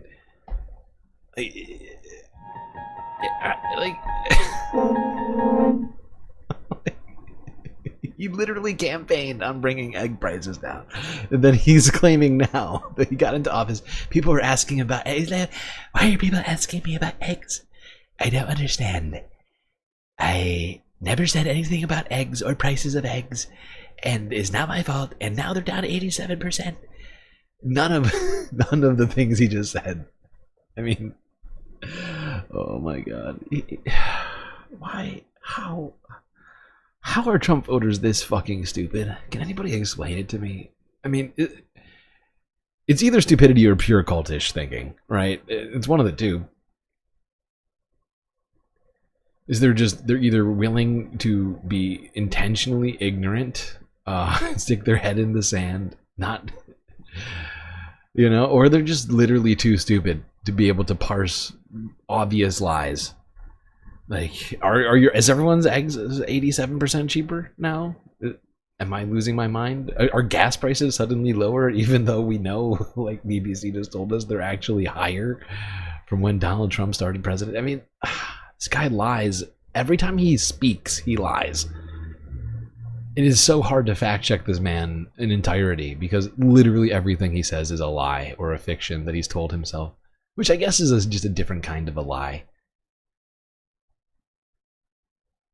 And by the way, and there were plenty of eggs for Easter, which we There just were plenty went of through. eggs for There Easter. were plenty of eggs for Easter. They Oh were my saying you God. won't have enough eggs for Easter. My secretary did a fantastic job on eggs. Groceries are down. Everything's down. Okay. Interest rates are the same. Interest rates should be down, but we have a Federal Reserve that wants to be stubborn. They want to be cute. We'll get to that. You said something a couple weeks ago that struck me. You said concerning the tariffs, which economists say are going to raise prices. You said, quote, hang tough. It won't be easy. You said that to the American people. Is that what Americans should expect? Some hard times I've said because that of during these my tariffs? campaign. Look, we won a campaign by a lot. We won all 7 swing states. We won the popular vote by a lot. We had a tremendous campaign. I said all of these things during my campaign. I said, you're going to have a transition period. We've been ripped off by every country all over the world. They're laughing at us. They thought we were stupid people, and we were.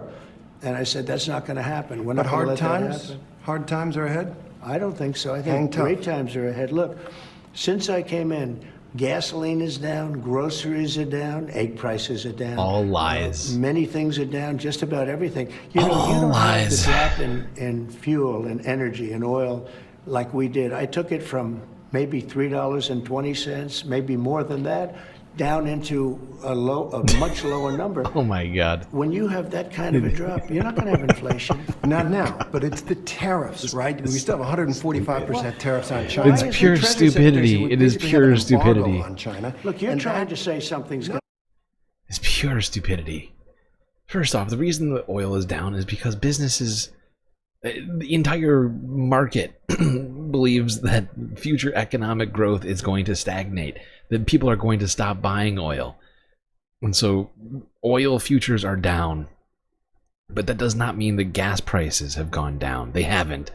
And people aren't refining their own gas. I don't know if you know this, but most people, in fact, 99.999999999% of people are not taking oil, refining it into gas, and then putting it into in fact, I feel like I can go as far as saying 100% of people do not refine their own motherfucking gasoline, and they're buying it from a gas station of some sort. So it doesn't matter if oil prices are down if gas prices don't go down along with them. But regardless of the input costs coming down, businesses still want to continue making as much money as possible. Come on. Come on! And therefore, gas prices ain't down. No, okay, well, nothing's going to happen. You know business, Terry, I want to ask you. Terry. I do know business. Yes. And I know business, Terry. 145% tariffs on China, and that's good. basically China. an embargo. That's good. They deserve it. It'll They raise deserve prices it. on They everything deserve from it. They deserve it. electronics to clothing to building houses. You don't know that. You don't know whether or not China's going That's to eat mathematics. it. You don't China know. probably will eat those. They're going to eat the tariffs. China's going to eat them. Basically, can't do much China's business going with to the eat them. United How is- States. all right, I make- gotta stop it. China, that's an insane claim to make. That China's going to eat the tariff costs. I have to have my China. Just let's do the math real quick, okay? So if we've increased tariffs to 145%, right? Import taxes up to 145%. But for Canada to eat it, because of course they can't pay the tariffs themselves. It's the buyers in the United States who are paying it, whether it's regular consumers through the de minimis loophole, or just like retailers and whatever else in the United States who are buying things from China or other inputs, right? For China to eat it, I'm playing because he's the one who said they're going to eat it, which is a ridiculous claim. Hard to even unpack. But just assuming that he just means they're going to lower their prices to even it out would suggest that Chinese manufacturers would have to lower their costs, or not just lower their costs, but lower the price at which they are selling to Americans by, what is it, 80%? I can't do the math right now. It's a lot. Like, they basically just have to give everything away for free. Like I just don't understand how that would ever happen. It's not. I can guarantee you, China's not going to eat. They're not going to just send us free shit just because they like making things. You know, it's so fucking stupid. This is such a dumb thing to say. This is ridiculous. From us $1 trillion a year. They were ripping us off like nobody's ever ripped us off. And by the way, we have other countries that were just as bad. If you look at the European Union, it was terrible what they've done to us. Every country, almost every country in the world was ripping us off. They're not doing that anymore. I want you to think about the boom that this country has had in small businesses, mom and pop Etsy stores, small businesses that became they big haven't businesses. had a boom because of inflation. Well, even though there's definitely been a boom. It was inflationary boom. The people were wiped out with inflation. I mean, you read the news, you do the business now stuff, I assume. Now, a lot of them built those businesses on the trading model. Yeah, and they're going to make more money They now. sourced They're their gonna make more products money now. overseas, and now they're looking at an In what way? I've extinction event. been here. There's disaster for them. I've been here for 3 months. I've taken a trade deficit down to a number that's very, very starting to get really I gotta good. say this. I just got here.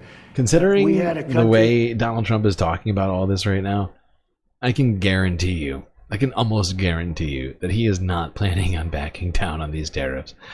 When the 90 days are up, believe me, the vast majority of these reciprocal tariffs are going back up, unless something drastic happens. This is the talk of a man who's certainly not prepared to admit that he was wrong in the slightest. I'm fairly certain he still thinks China pays the tariffs. It's idiotic. It was not sustainable what Biden did to this country, between the open borders where criminals poured into our country, between every country in the world ripping us off on trade. It was not sustainable. So your message to those small businesses who are saying, we can't live a month, 2 months with these tariffs. Apple got a big deal. Is there something for them? No, not only Apple.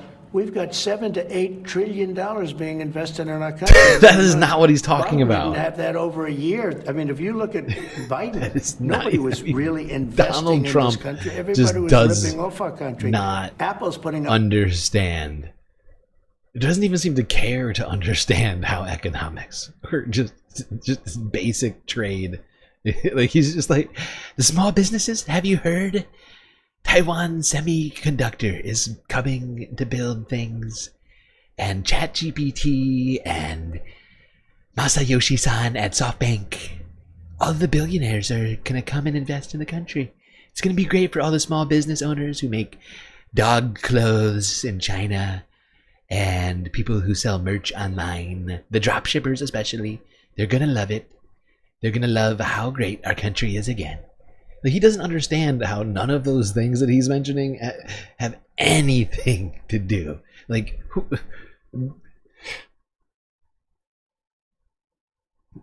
a Japanese venture capital firm coming to the United States to supposedly, which has not happened yet, I'll point out.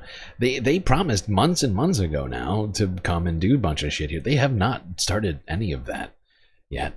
But he doesn't seem to understand that they're not just like, I don't get it. Does he think that they're going to come and just start like making it rain at small businesses? They're just going to bring the money gun and just start blasting small business owners with money?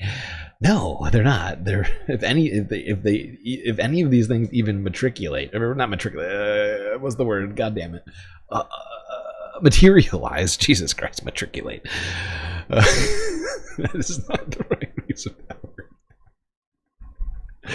Sorry. If any of these investments that have been promised materialize, because there is no obligation for them to do so, and they were all made, most of those promises were made before the tariffs ever even came up.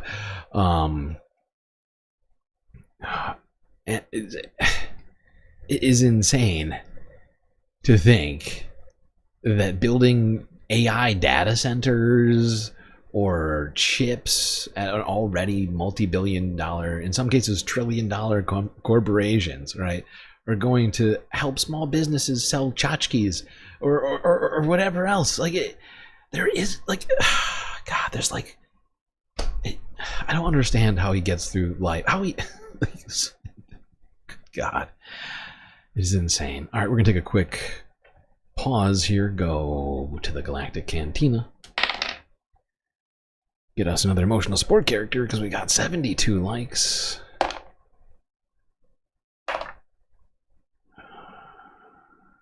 Yeah, that one.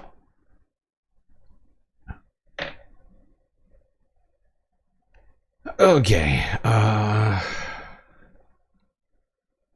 right, let's watch a little bit more of this. I'm already like, ugh.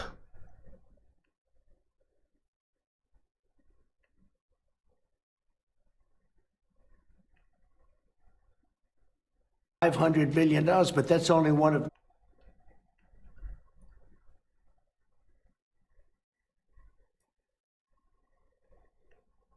companies.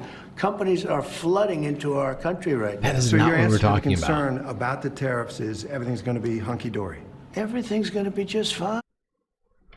Big businesses are going to come back to the United States. It's going to be great for small businesses because, as you know, big businesses love not attempting to compete. You know, big businesses, they're very, very nice people, actually. And they never compete with small businesses. They never push them out of the market. It's never happened. Walmart? What's that? I don't know what you're talking about. Walmart is a great small business. It wouldn't have been if I didn't do this. I had a choice. I could leave it, have a nice, easy time, but I think ultimately you would have had an implosion. Our country had inflation that was worse than they've ever had it before. You don't mention that. Why don't you mention that? We had the worst inflation probably in the history of our country. People say 48 years. Probably in the history of our country, we had the worst inflation. And people were dying over the inflation. You know that. Now the grocery prices are coming down. The energy prices are coming down. Gasoline's coming down. It's all heading in the right direction. Okay, let's move on to immigration. Coming up. It is an undeniable fact that illegal crossings at the southern border have plummeted, a staggering decline. But there are questions about your methods. All right, that's enough of this. First 100 days continues. We could watch this whole thing, but then the stream would go for 36 hours. Because we've only gotten 1, 2, 3, 4, 5, 6. We've only gotten 6 videos. 7 videos in an hour and 15 minutes, which is just, that's not a good rate for me. Not gonna lie, chat. It's not a good rate. I gotta keep this puppy moving. Fact is, we are like, we still got 180 videos left to go through. I'm gonna be streaming until I die, I'm pretty sure.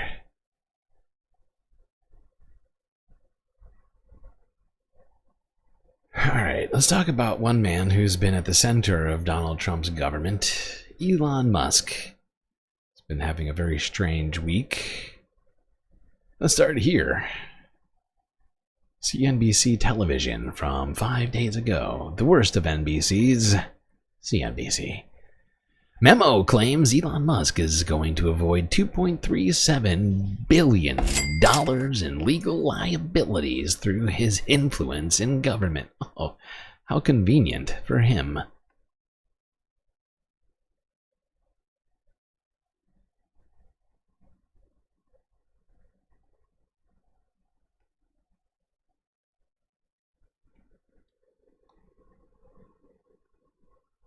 Got some news out from Capitol Hill regarding Elon Musk and his DOGE efforts. Eamon Javers has those. Eamon.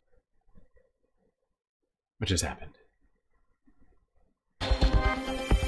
Hey there, David. The top Democrat on the Senate's Permanent Subcommittee on Investigations is releasing a memo this morning detailing all the ways he says Elon Musk is poised to benefit from his sweeping control of the federal bureaucracy under President Trump.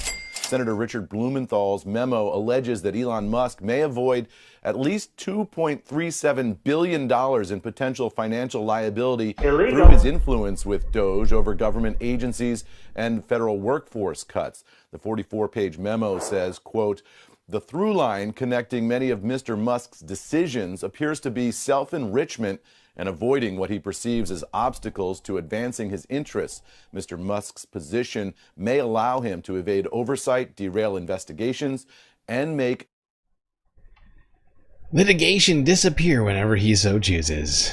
Yes, that's a pretty good nutshelling of what Elon and his access, his unfettered access to our government, are affording the richest man on the planet. Richest man on the planet gets to avoid even more liabilities. He doesn't have to be responsible or accountable for anything that he or his companies do. It's fascinating. It's almost like, you know, that the $300 million investment he put into our elections are paying off to massive multiples. I mean, 8 times as much money as he put into the election, he's getting back. Look at that, chat. Do you ever get 8 times as much money back for donating to a political campaign? You know, wow. How responsive our government is to billionaire money. All right, let's go here. Same day, MSNBC now, the slightly better of the NBCs. How Musk is now planning to scale back work at DOGE.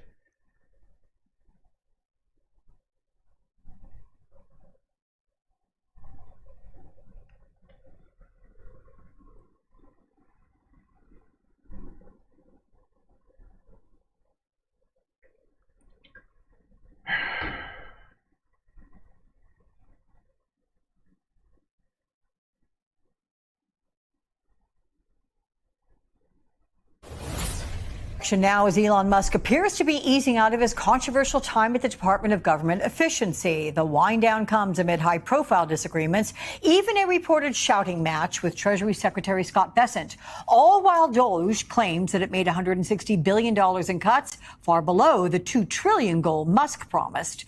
We should note DOGE has not released enough details on those cuts for NBC News to confirm that number.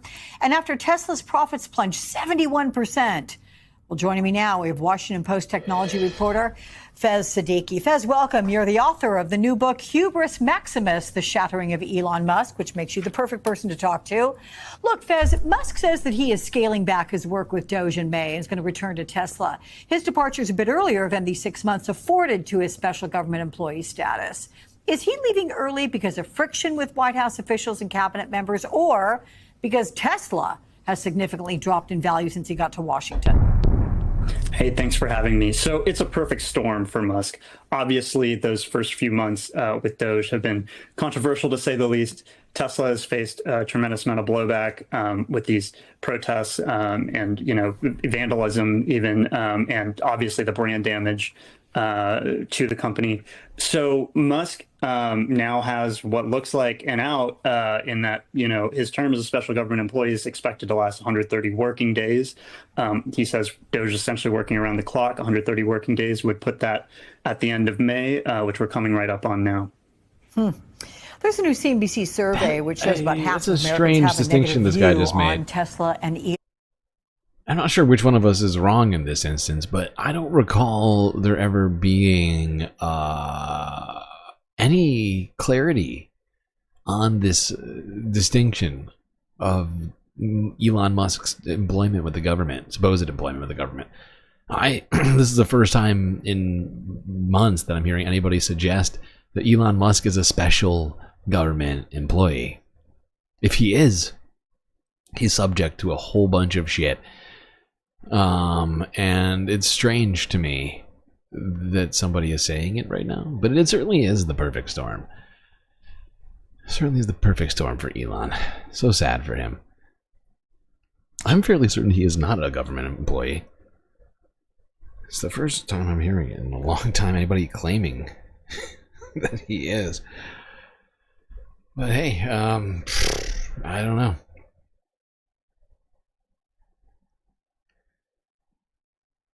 Don't know, I could have sworn that he wasn't.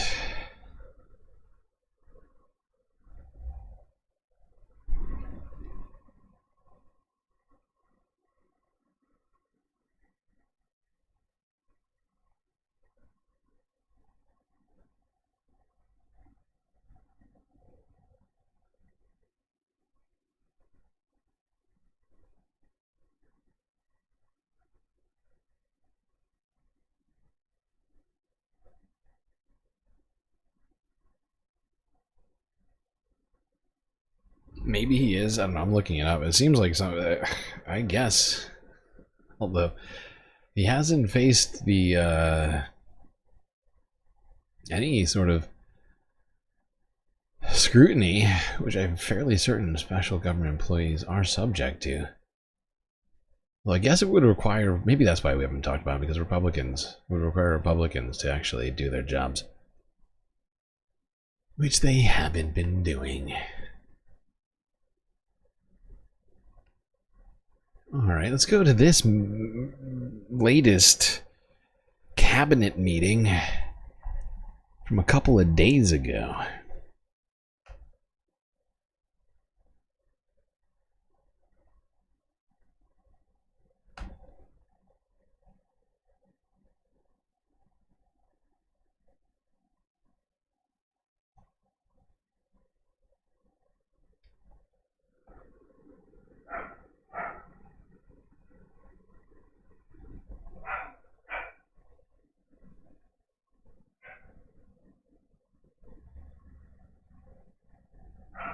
I do have to thank Elon. I do want to note, we just cut $3 billion in contracts because of DOGE's work. That's $3 billion that hardworking families that won't have to work until April 15th to pay for the waste, fraud, and abuse that we continue to find in this government on behalf of taxpayers. So again, thank you, Elon, as well. Thank you.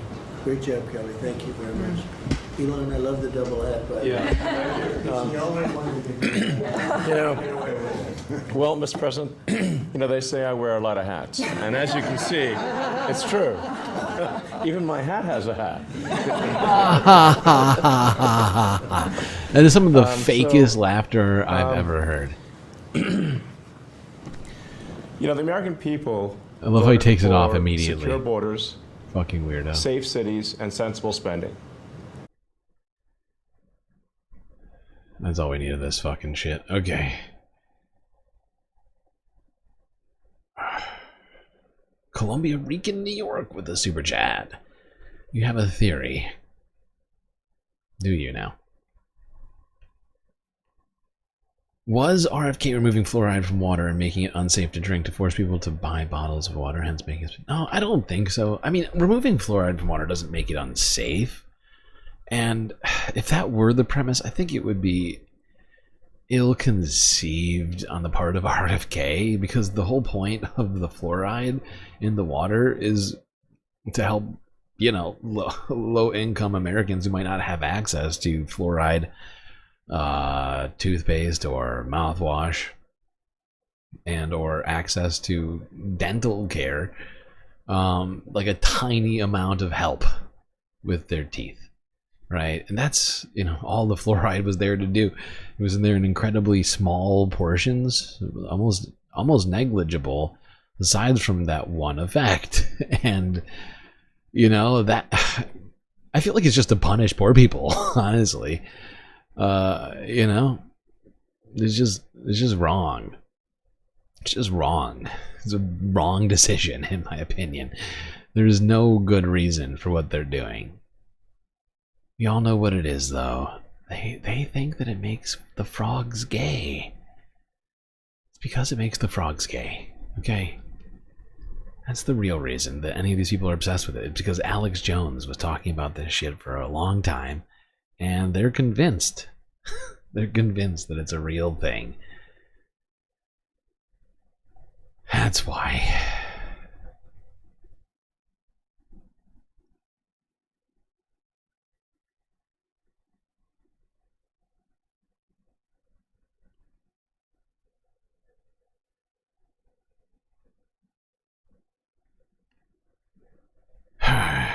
But it's an interesting thought. Okay, what was I doing? Oh, right, okay. Sticking with Elon.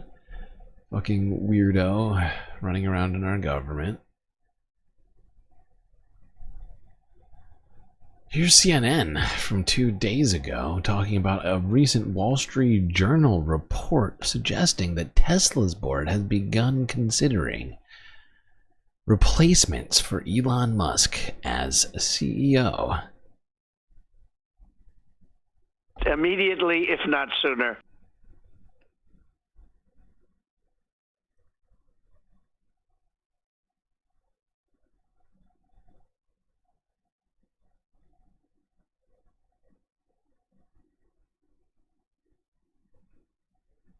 From the Wall Street Journal just this hour, it's a headline that reads, Tesla board opens search for a CEO to succeed Elon Musk.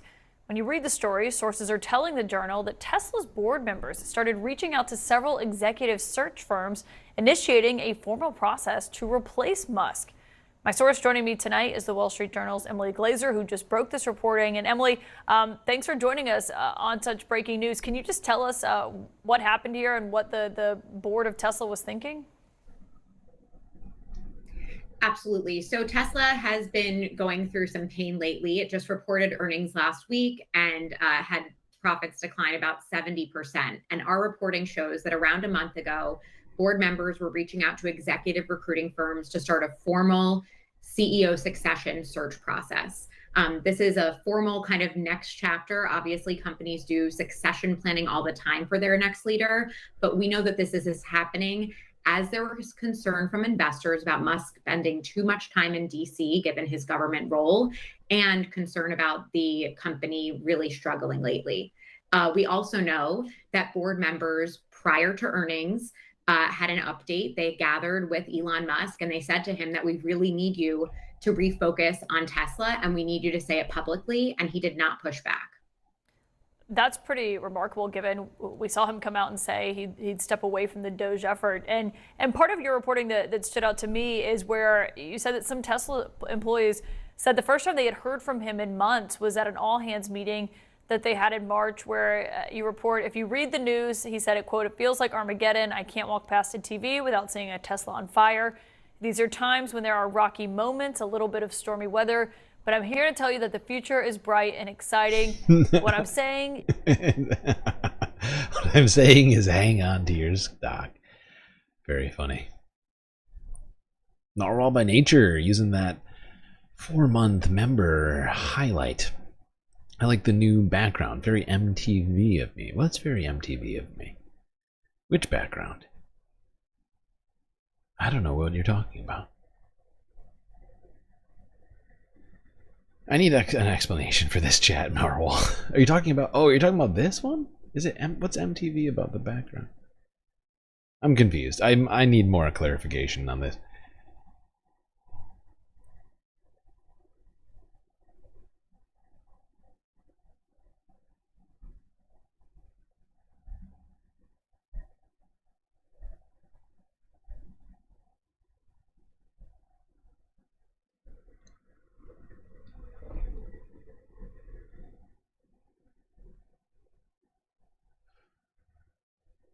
Trying to imagine what MTV reference you're talking about right now.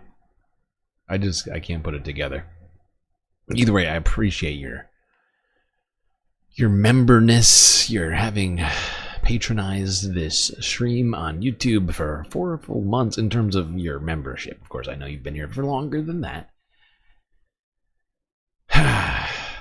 I'm fairly certain a bunch of people's memberships have lapsed recently. I noticed Our numbers went down with the lack of streams. There's been a real lack of gifted memberships lately, and therefore many people's gifted memberships have lapsed. It makes me sad to see. It's good to see we still have members around. I see a lot of stars. Stripey TV background, isn't it? Oh, that. It's actually not new. It's funny you say that. It's technically not new. The colors are new. I used to have the color. If you go back and watch one of the old videos from like, I don't remember when I switched this, but at least like a few weeks ago, go back, you watch the videos. It's always been there, but I can't remember whether it was sepia tone or if I did black and white, but it basically didn't have any color. I decided to make it more fun, and I put the color back in. I think I can't remember why I decided to make it black and white originally. It was like I was trying to like cultivate that sort of Fallout vibes. But we already have enough Fallout vibes with, you know, the standby screen. So yeah. That you're right though. I like that. Good catch. Good catch. I almost forgot that I did that. Anyway, yeah. According to the Wall Street Journal, leftist Wall Street Journal. I can barely say that with the straight face. But yeah, the Wall Street Journal, Elon Musk is having some real problems at his company. Maybe ousted from his CEO position, which would really, really hurt him badly in terms of his income. I mean, really bad. He would take a massive hit to his. Oh my God, what is happening here? Whoa! Yeah, wow. I was about to switch to the next video, but I think we're gonna have to hold for a second. Litany of space messages and donations over here. Narwhal by nature, starting off the galactic membership gifts. 5 sweet galactic membies. Who got him? Wedge Wizard, Lanzetta, Amir Faroki, Eileen O, and Bozy. A bunch of people in there who I think will really appreciate those gifts. Thank you, Narwhal. Holy shit, look at all the amazing support here. Donald James coming in, getting us 3 of 5 on the new goal, which was suggested in chat that we go for more confetti. Thanks for your persistence and for your marathon stream. Much appreciated. Cheers. Cheers to you, Donald James. Cheers to you. You've been a long time viewer of this chat, of this stream, participator in the chat. Really appreciate you. Mr. Spock, using his membership benefit. Is this the 5th half? No, this is the 3rd half. We will probably, not probably, we will definitely be having a 5th half today. We might go so far as, I think we're going to have like 7 or 8 halves, as long as I don't die during the stream. But Moa Noep also jumping in, gifting galactic memberships herself. Who got these ones? The Lucky Minute. I don't think I've ever seen the Lucky Minute in this chat. Vincent Morales, Evan from Portland, Gaz, and Bad Lefty. Bunch of people in there who I'm sure will appreciate your generosity. Thank you, Moanop. Modding and giving out memberships left and right. Thanks to all of you. You are all very beautiful. I really appreciate you so much. I'm not going to end that goal because we already, of course, we've completed one goal this chat, but we were recommended that we start another goal just for the love of the game, for the love of the game of the confetti. Hopefully be able to see more confetti in the stream. I did keep this one down to $2 light blue super chats, so it's much more attainable. Yeah. Okay, so I'm sure that will happen at some point. We're only 2 away now. $4. Okay. Oh, gosh. Wow. Overwhelmed by your generosity, chat. Love all of you very much. 700% more show. Yeah. I don't know about that, but this is definitely going to, unless we get interrupted by something, going to be vying for top spot on longest stream ever in the Galactic Spacecast universe. Okay. Speaking of Elon, a man who we were just talking about, perhaps too much, Republican New York House Representative and Michael Jackson superfan, that is his words, not mine, also mine, Mike Lawler came out. I think this was a town hall he did earlier this week. I think it was like Wednesday or Tuesday. And he had some stuff to say about Elon Musk. Let's go here to Forbes Breaking News. On this one.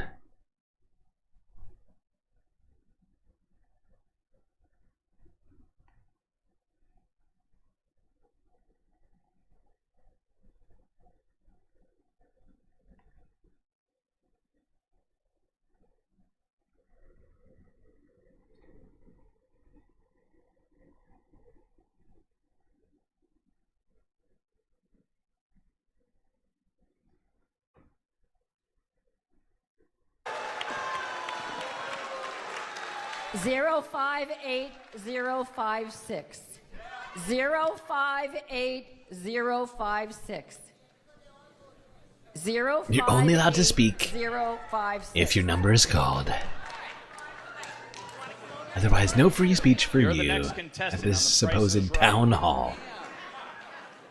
I wonder how many trees died to make these fucking boards behind him. Yeah, hi there. I was just curious. So, good job on the anti-Semitism bills that you've been pushing. Great job. Great job. Elon Musk jokes lately. Haha, no. That was a question because I find it ironic that you are that you'll take all the money from AIPAC and then you'll take all the money from Musk. But then you can go down. Do you remember the little rant that Musk just went on not too long ago that wrapped the whole thing up with, I'll bet you did not see that coming lately? Have you spoken out about Musk and his view and how that doesn't align with the anti-Semitism? Calling people a Nazi because you disagree with them is foolish. That is not what is happening. That is just not what's happening. Serve a purpose. Oh my god. It doesn't actually Oh my serve a fucking purpose. It may god. make you feel This good, guy but is it so. doesn't actually Oh, it makes you feel good? Oh, yeah, does it make. All right, next question. Next question. Mike Lawler. Oh my god. It was one of the most horrifyingly either disingenuous and or maybe you can, I guess you can be disingenuous and condescending at the same fucking time, but holy shit, Mike Lawler is pushing the goddamn envelope. Just fucking insane. This is insane. Oh my god, he was asked a very cogent question about the clear disparities, the paradoxical nature of his sponsoring this anti-Semitism bill, which declares criticizing Israel as anti-Semitism, taking a bunch of money from AIPAC, and then taking a bunch of money from Elon Musk, not criticizing him at all for the anti-Semitism, which he's displayed on numerous occasions, whether it's on his own private social media platform, Twitter, or the Nazi salutes, or, there's like a bunch of stuff that he's done. And Lawler's like, next question. Calling somebody a Nazi just makes you feel good and is not. It's like, dude, he basically just refuses to respond to the merits of the question and instead just straight up just denies reality. I don't want reality. Okay, wow. While that was happening, a bunch more Beautiful support on chat. PB gifting out 5 Galactic News Network memberships. Who got these ones? Wow, I see a lot of recognizable names in this one. Geodragon, The Reference Frame, Sarah Layla, Tamara Chance, and George Waters. All getting sweet, sweet gifted memberships from PB. You beautiful woman, you PB. I appreciate you. And I'm sure that all 5 of those people also appreciate you. Not just for that, but for your awesomeness. Also, Columbia Rican, New York, with another super chat, getting us to 4 of 5, ignoring the fact that we only need $2 super chats right now and going for a $5 super chat. Galactic citizens joining the fray. We will set out the USS Left His Best to explore the galaxy and spread the great awesomeness that is GNN. My God.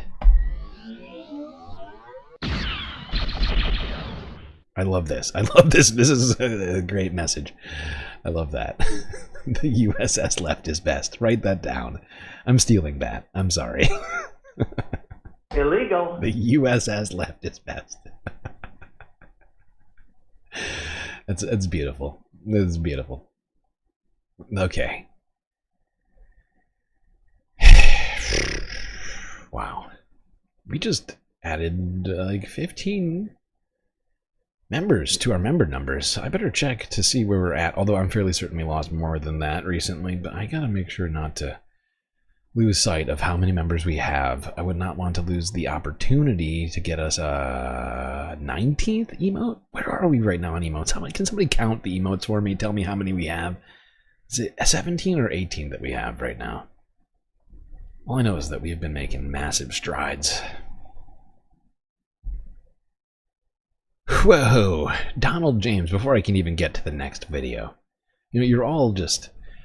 By doing this, you're all increasing the length of the stream, regardless of goal, and I find it beautiful.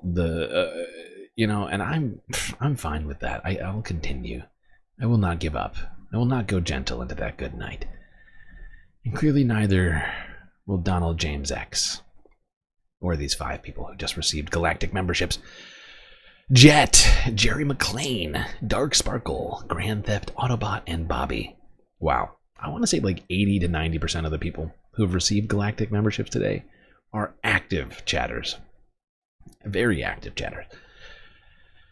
Holy cow, people. I'm overwhelmed by the generosity right now. I really gotta say. It's kind of great to be back in the saddle, having the stream functioning, knock on spacewood, and having all of you being so fucking supportive right now.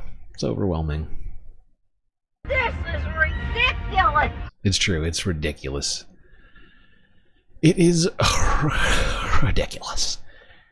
I love you. I love all of you. Are we at 18? You count 18? Wow, that's a lot of people who counted. Thank you all. So that means we are, yeah, we gotta, at some point we're gonna be approaching 19. Although don't quote me on that. I don't know exactly how far off we are. I guess I could check right now, considering how many just went by. I do feel like I might as well just check. Just it's whatever. It's worth it. It's worth it because me not noticing it and instead letting this pass by us. It's just, what do you call it? It's a dereliction of my duty, really. That's what it is. There's no other way to put it. This is my responsibility to keep track how many members we have. Since YouTube plays games, I must play games with them.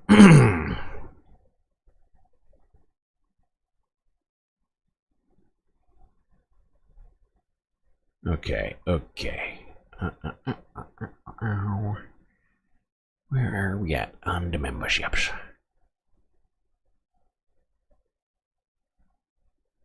I wish there was there should be a better, easier metric to, what? Should be a better way to tell me this. I don't know why I have to click 17 things to get there. Should be like a counter somewhere. Just an active, refreshing counter. It tells me exactly how many I have. Instead, I have to do this and click this and then click this. And then scroll down M. Thank you. Okay. Wait. Is this right? This might not be updating. I'm not sure where we're at, chat. I'll tell you tomorrow. I don't think this is correct. There's no way that that's correct. Well, I guess it could be.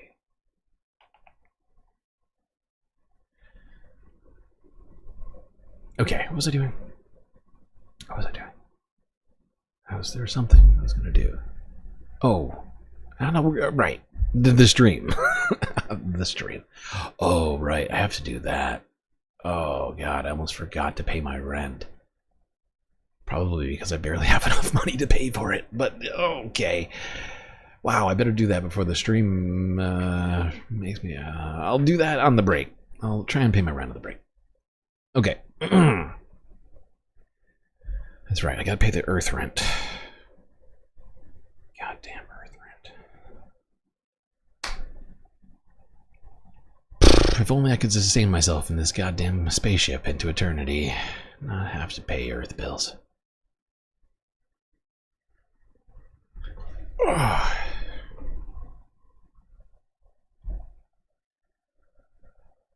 All right.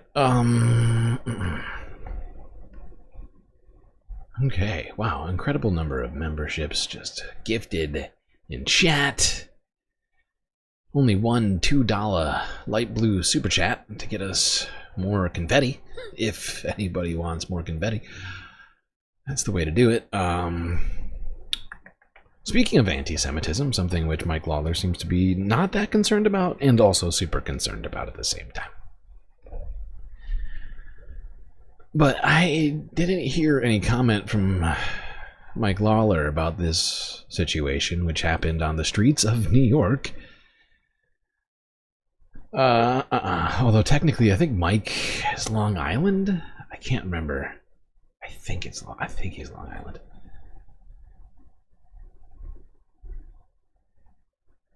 But yeah, in New York, a mob of Jewish men chased a woman after mistaking her for a protester on the streets of New York. I found this story to be utterly horrifying.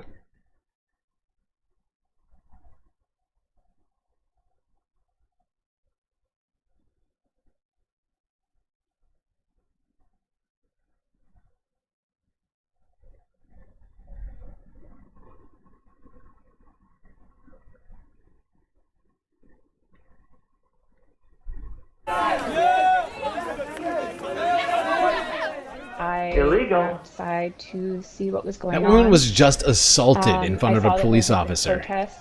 The fact that police officer didn't pull out a gun and arrest that man is a dereliction of. I know I just said the phrase dereliction of duty, but that woman was just assaulted with a police officer right there. The fact that man wasn't arrested immediately is fucking insane.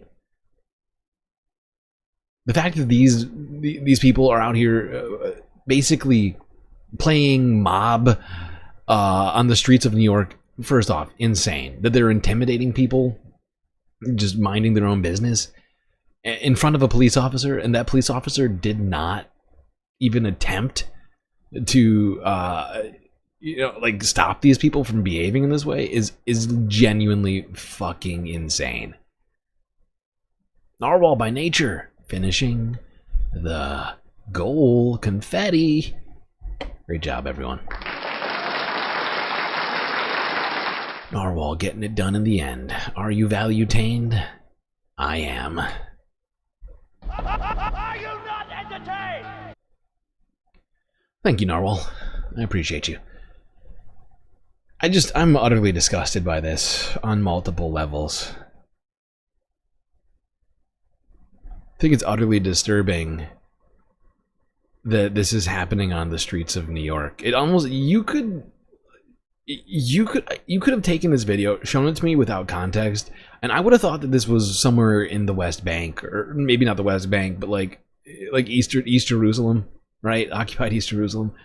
It is fucking insane to think that this is happening on the streets of New York, and that this police officer, fucking weak, garbage police officer, awful, did nothing about this woman being assaulted. He's just, she almost looks like she's under arrest the way that he's like leading her around, rather than doing his job and stopping this woman from being harassed and assaulted. He just like, I mean, it's fucking insane just how useless so many fucking cops like this man are.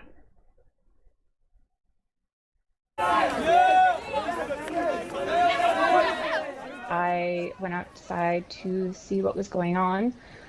I saw that there had been a protest that was over, but there were still hundreds of Orthodox Jewish men, mostly men, in the streets and sidewalks, and there were a few neighbors, including myself, standing on the sidewalk just observing. Like, when people began filming near me, I pulled my scarf. Like, the thing about this is, like, we haven't seen that many because I've avoided watching them because they can cause you to be demonetized and all sorts of other shit. But I personally have been forced to watch, I don't know about forced, but I have watched so many instances of police using their guns in ways which are fucking horrifying, pulling their guns out for no good fucking reason, right? But in this moment, right, this guy doesn't even go for it. He doesn't even think about it. He just keeps walking this woman around like she's a prisoner, while like you have a fucking mob of people acting lawlessly. Like, it is pathetic. It's pathetic that you don't have a fucking mob of NYPD out here for this. But then you see the pro-Palestine, you go back and look at the pro-Palestinian protest and you have fucking 10,000 fucking police officers on the goddamn street. Meanwhile, where's the police? Where are the police to stop this violence from happening? Nowhere to be found. No, people didn't see the confetti? Oh, that's not fair. That's not fair. Here, I'll give you some confetti after this. Just gotta get through this goddamn horrifying video. I'm not saying I'm for police violence or anything like that. I'm not even close to it. But just the juxtaposition of this video to so many other videos that I've seen, it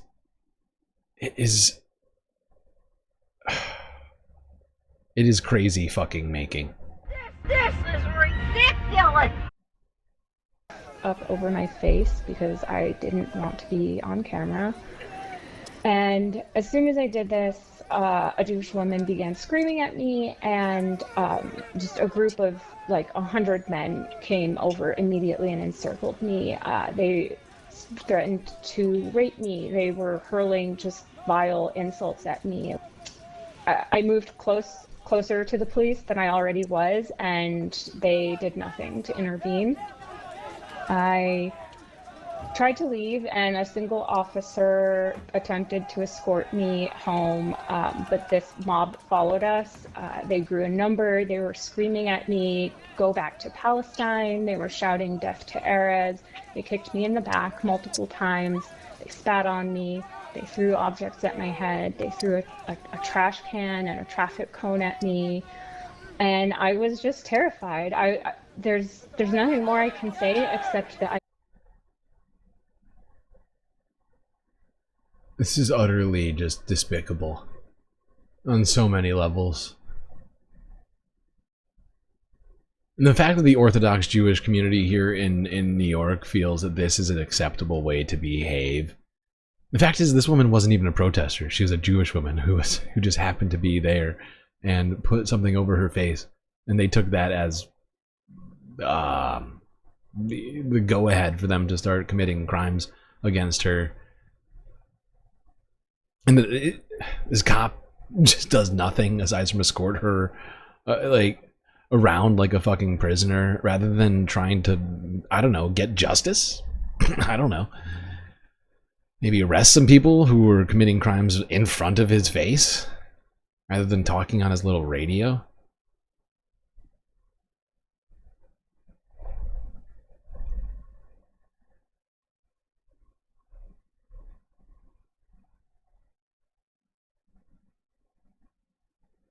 Fucking horrifying.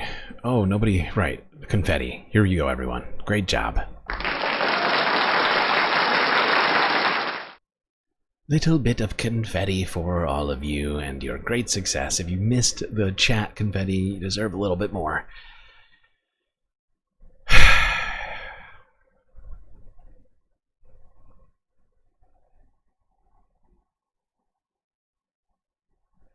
The fact that I haven't heard of a single man being brought up on charges for this behavior is fucking insane. It is fucking insane. Meanwhile, you have people being, well, the government attempting to deport people for supposed hate speech, while actual hate speech is being committed on the streets of New York in the name of the thing that there is. Oh, I feel like I'm taking crazy pills. I really do. I really do feel like I'm taking crazy pills right now. Okay, that's enough confetti. All right, moving it along.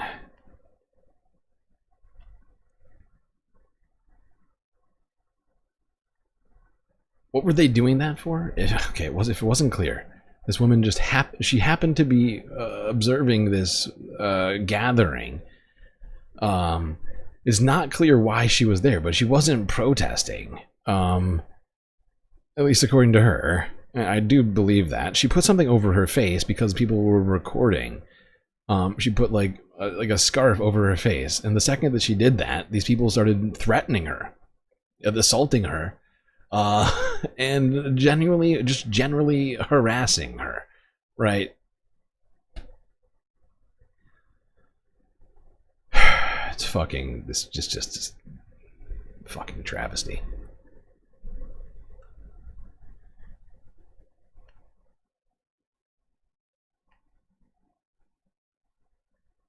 Threatening a woman with rape, it is one of the most. It's just vile. It is just fucking vile that anybody feels entitled to say such a thing.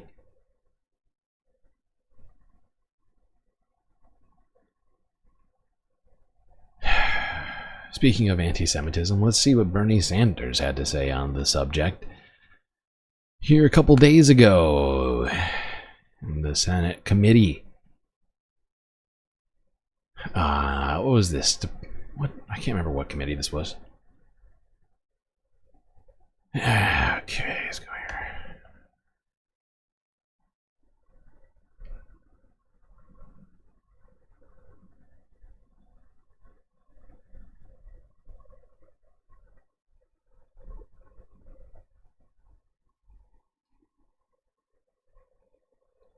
Also has an amendment which I'd like to bring up. Senator I've got an amendment. Kane, you want to go Sanders first? Yeah. Hold on. I call Sanders Amendment number 2.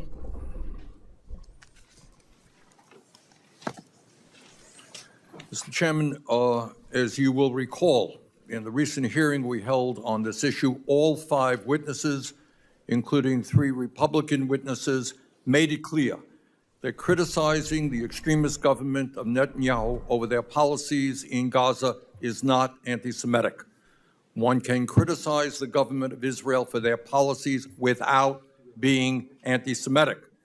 This amendment makes it clear that it is not anti-Semitic to oppose the Netanyahu-led war effort that has killed more than 50,000 people and wounded over 116,000, 60% of whom are women, children, and the elderly.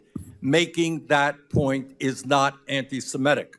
It is not anti-Semitic to criticize Netanyahu's war machine that has damaged or destroyed 2/3 of all structures in Gaza, including 92% of the housing units.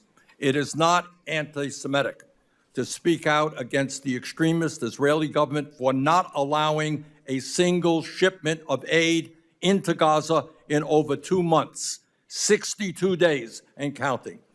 To point this out is not anti-Semitic, it is the truth. I urge my colleagues to vote yes on this amendment. Senator Hassan. Thank you. Just briefly, Mr. Chair, on Sanders Amendment 2, I will say that this amendment doesn't necessarily reflect the words that I would use in describing the full picture in Gaza. But just saying these words doesn't make you an anti-Semite. And so while I continue to remind people that this war would end if Hamas would put down its arms, we do have a First Amendment in this country that protects the freedom of speech. Yeah, Thank you. right. So, that is fucking wild. It's all Hamas's fault. It's all Hamas's fault. Mr. Chairman, I'm going to support this. It's all Hamas's fault. When's the last time that an Israeli citizen died within the country of Israel, right? Within the territorial border, and not including Gaza? When is the last time that? Can anybody tell me? That not just died, but died by at the hands of Hamas. Can anybody tell me? Because I haven't seen a single, and believe me, if it had happened, if Hamas had shot a rocket into Tel Aviv and it had killed some people, we would have fucking heard about it. I can guarantee you that. 110,000%. The fact that Senator Mohsen wants to come out here and be like, oh, it's just all Hamas's fault. If Hamas would just put down their weapons and stop killing all the Israelis that they're not killing, this war, as I'm going to call it, would be over. It's not a war. It's not a war.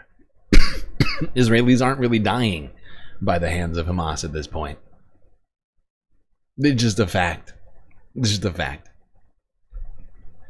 It is fucking insane to suggest it. To suggest that somehow it's not completely on Israel right now.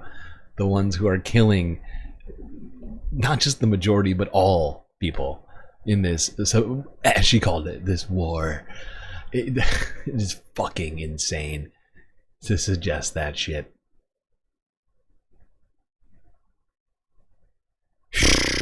Wow. The fact that she would feel that that's an acceptable thing to suggest. October 2024, the rocket that killed one person. So 16 months. There's amendment, and it speaks to, I think, a really important issue in the underlying bill. The author of this definition has testified publicly that he never intended for the definition that ended up in statute to include the litany of examples that are offered as part of the guidance on how to implement this definition. This is really important because if you read these examples, which are going to be incorporated by law into this new definition, it absolutely opens up the possibility that criticism of Israel, for instance, suggesting that there is discrimination or bias against Palestinians connected to decisions that the government is making as actions or speech that could ultimately cause your federal funding to be in jeopardy. If you argued that there was bias or discrimination inherent in an exercise of the U.S. government, you would not be held liable. You would not be at risk of losing your federal funding. But under this definition, which includes the examples, there is a real potential that that distinction is an important one to make. We can criticize our own government, but we can't criticize Israel. Where's the sense in that? Where is the sense in that? It just doesn't make any sense, actually. Now, unfortunately, I believe that Bernie Sanders' amendment to this bill, I don't think it passed. I could be wrong.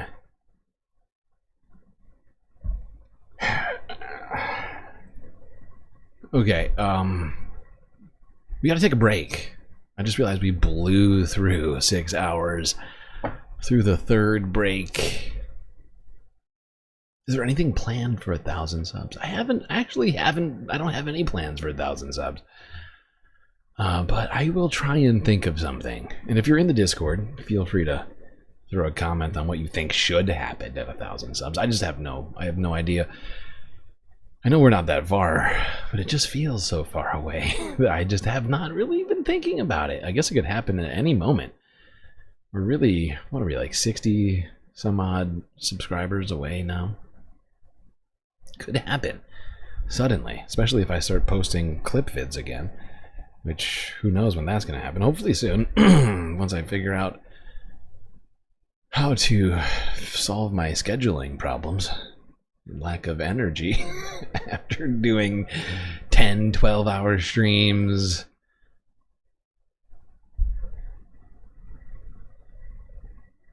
Is criticizing Iran Islamophobic? Is criticizing China Asian hate speech? Is it, you know, like, is criticizing the RSF or like the M23 rebels, is that racism? Is that no, it's not, and we all know it's not. Yes, I do have to pay my rent. Thank you for reminding me. Yeah, we'll be right back with this spacecast after these brief galactic messages.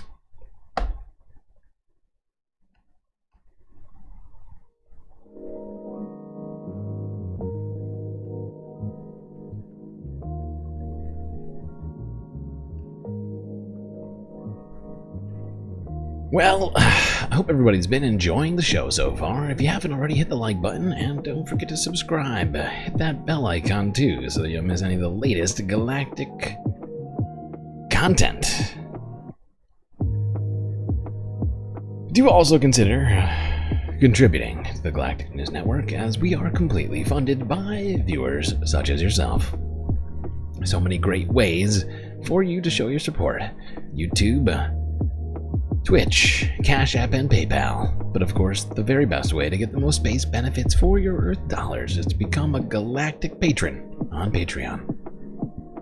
Get an avatar on stream, shout outs at the end, and much, much more. Anyway, chat's enough from me on these messages. Enjoy this break. Grab yourselves a drink, maybe a snack, and I will be right back.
All right, chat. I think you all know what that sound means.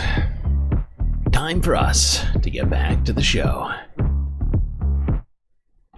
Immediately, if not sooner.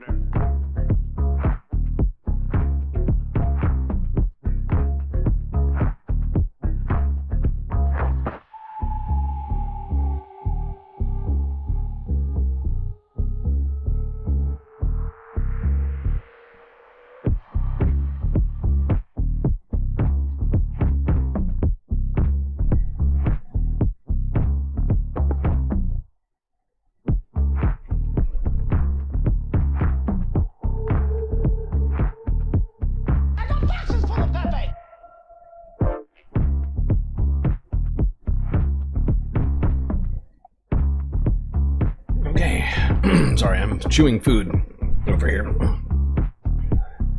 Shoved a small portion of sustenance into my mouth while I was paying my earth rent. Two things I think I did pretty successfully.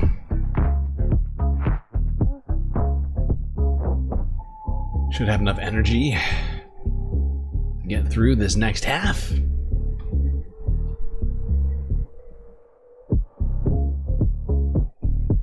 Okay, everyone, you can't ask 8-ball questions. Like, specific, like, well, alright, now wait a minute. 8-ball and Nightbot, two different commands.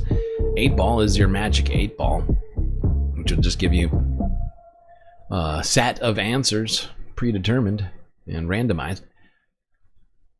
Whereas Nightbot is a chat GPT bot that Soul Life imported into the chat that I had nothing to do with, and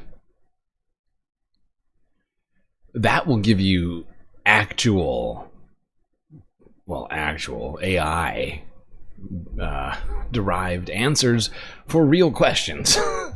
Do not take 8-ball answers. I mean, maybe you're just having fun. I don't know. I just saw someone ask a serious question of 8-ball. I was like, dude, you can't do that. Did I pay my rent? Yes, Geode. Thank you for asking. I did. I did pay my rent. I'm broke again, which is great. It's fine. I'll be fine.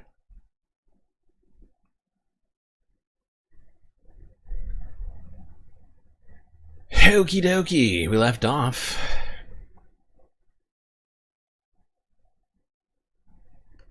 on anti-Semitism. Now let's go here to Forbes breaking news from yesterday. See what Donald Trump had to say about a different kind of anti-ism.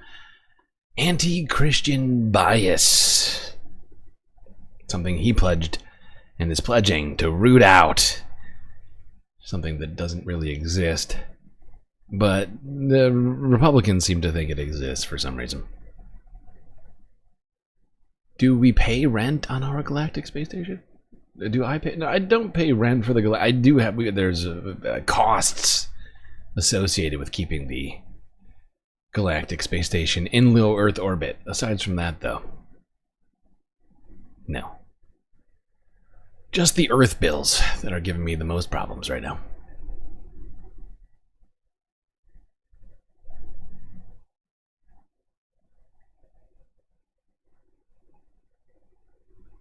To those celebrations. We're not going to forget about God.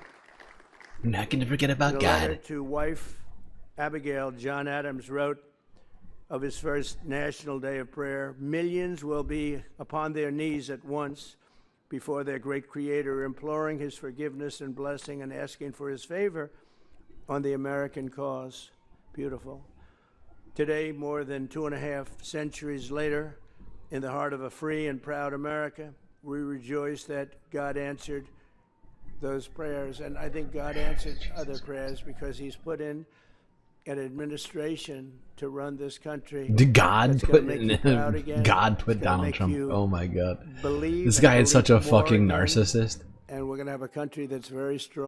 It is so wild to hear a guy who I don't think he never goes to church. He never goes to church. He doesn't read the Bible. But he has a genuine belief that God put him here. That is so arrogant. We're already in just 100 days. We're respected all over the world. Every leader's calling, want to have a meeting, appointments. They weren't calling so much last few years. They had no respect for our country. Our country. What? Doing very, very The faith leaders had no respect for our country. Millions of people pouring into our borders from jails and mental institutions and gang members. It's a terrible situation. You are not campaigning anymore, asshole. I don't know if Kristi Noem is here or Tom Homan, but yesterday we had the lowest, safest border in history. The lowest, safest border. The border is very low. In other words, 3 people got in. 3. And in the previous, it was hundreds of thousands of people were coming in. We had 3 people, and we have it locked down, but we are allowing people in, but they have to come in legally. So it's a big thing. So I think it's a very big thing. It's just so appropriate that here we are. So many things are happening. We're allowing people in legally? How many people are coming in legally right now? I wonder the numbers on that. But we're also getting rid of people who have legal status here right now. You know. Illegal. So, whatever. This isn't the part that I wanted. I can't remember where he starts fucking talking about this shit. Where he really gets into this goddamn faith garbage. Countries rip us off. Shut up. You know, a lot of people like to talk about tariffs. Well, tariffs is Shut exactly what they were doing for us. You know, when you fucking moron.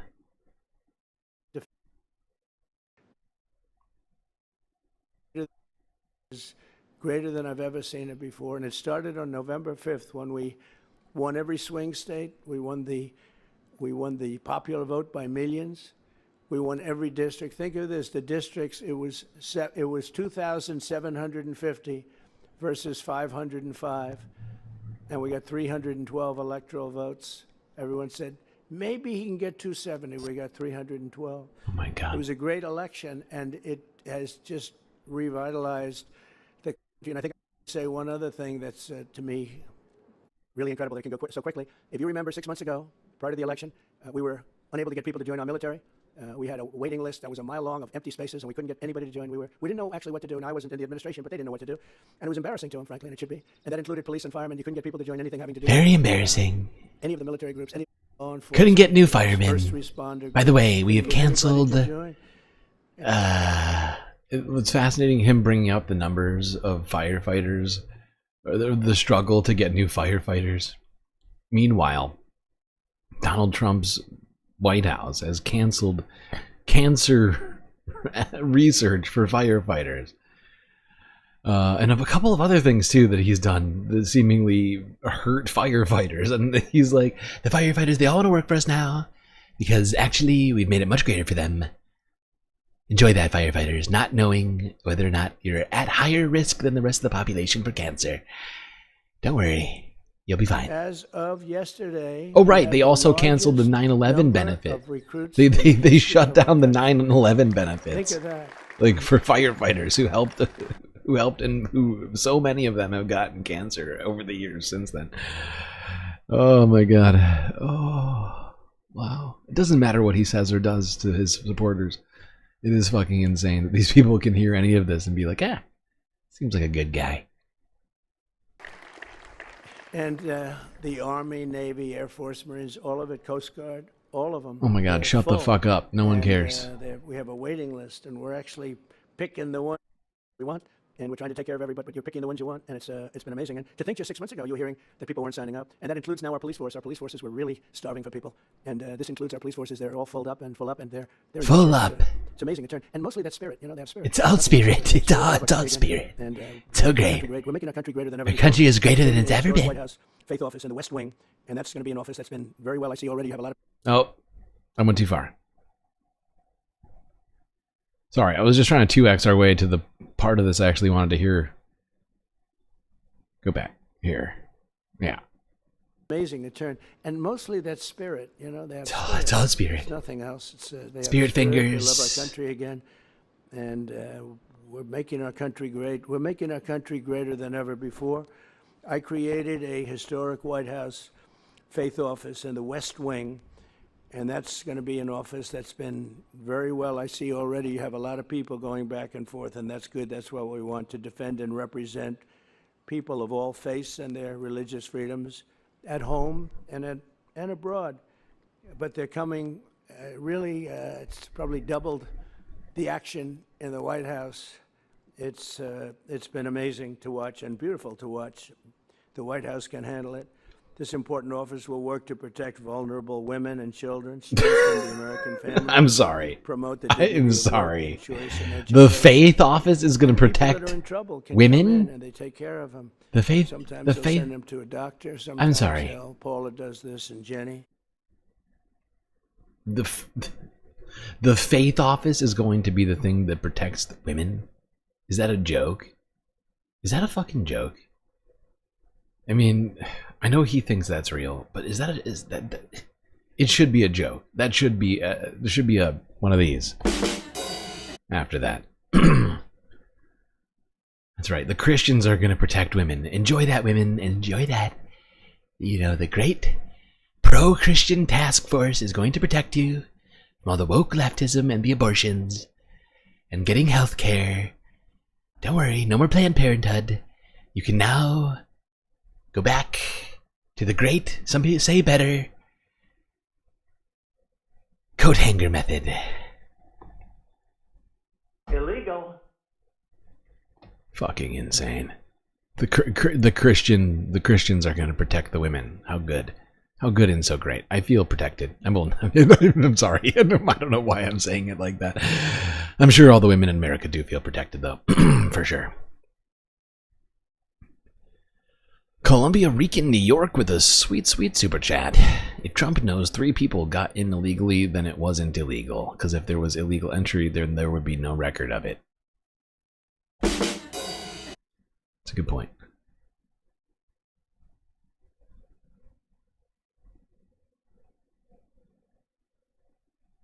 Okay. Speaking of bias, supposed anti-Christian bias is out there somewhere. I haven't seen it. But the Faith Task Force is going to deal with that bias. But what about this kind of bias? This is honestly... I'm just going to tell you right now. The next thing you're about to see is genuinely disturbing and will be offensive. Okay? If you're a sane person with any sort of moral compass, this next video is almost definitely going to offend you. This is NBC News from 16 hours ago, with a bright and shining example of some bias. Maybe it's anti-Christian bias. I wonder.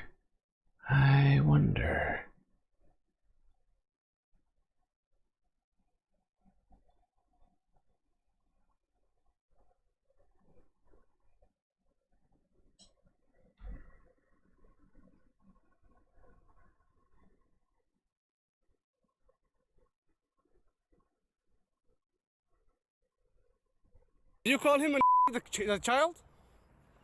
Did you call the child the word? It is my own business. You call him Okay, why don't you have the boss to say it right now again? Okay. Alright, that's what you say. Wow. That woman is a mother. Nobody dig into your That little kid, you call him the little child? Are you about Wow. Wow. So that gives you the right to call the child 5-year-old and the N-word. If that's what he's gonna act. That's what you're gonna call him. Wow, dude. You know that's a hate speech, and you can be. This one has a fucking child. This is what this kid is growing up with. This right here. This horrifying woman for a mother. This one broke me earlier today, and it's sort of re-breaking me right now. The fact that this woman is feels so emboldened to speak this way.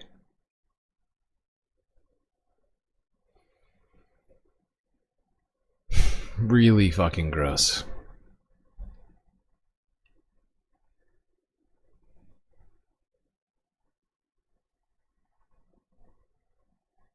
That's the kind of bias the Donald Trump administration is perfectly fine with. Real bias, existing bias, stuff that there's actual examples of. This is the kind of bias that they're totally fine with. This is making America great again. That's what it looks like. Blatant racism on the streets. Mothers teaching their children horrifying things. Treating children in just utterly despicable ways in public. Not their own children, other people's kids.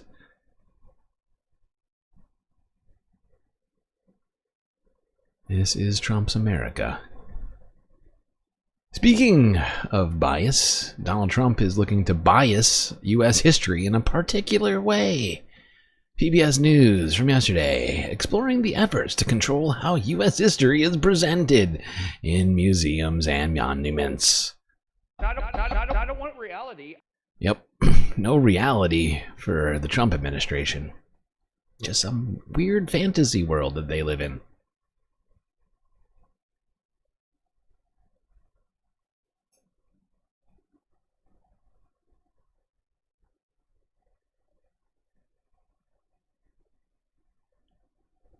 I'm sorry, what? Who had a GoFundMe?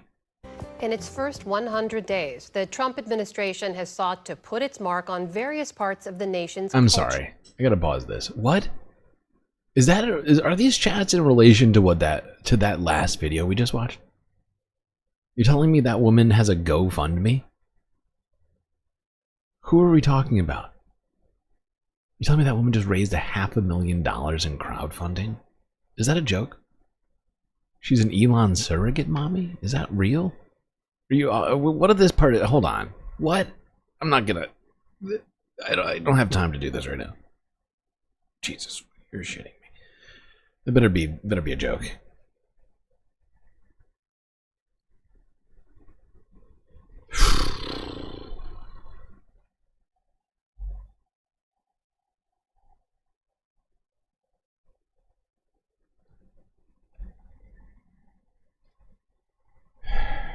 In its first 100 days, the Trump administration has sought to put its mark on various parts of the nation's cultural sector.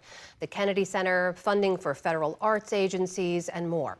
One focus, how American history is told and presented in museums and public monuments. And that has roiled many in the academic and art worlds. Senior art correspondent Jeffrey Brown has a look for our series, Art in Action, exploring the intersection of art and democracy, and as part of our Canvas coverage.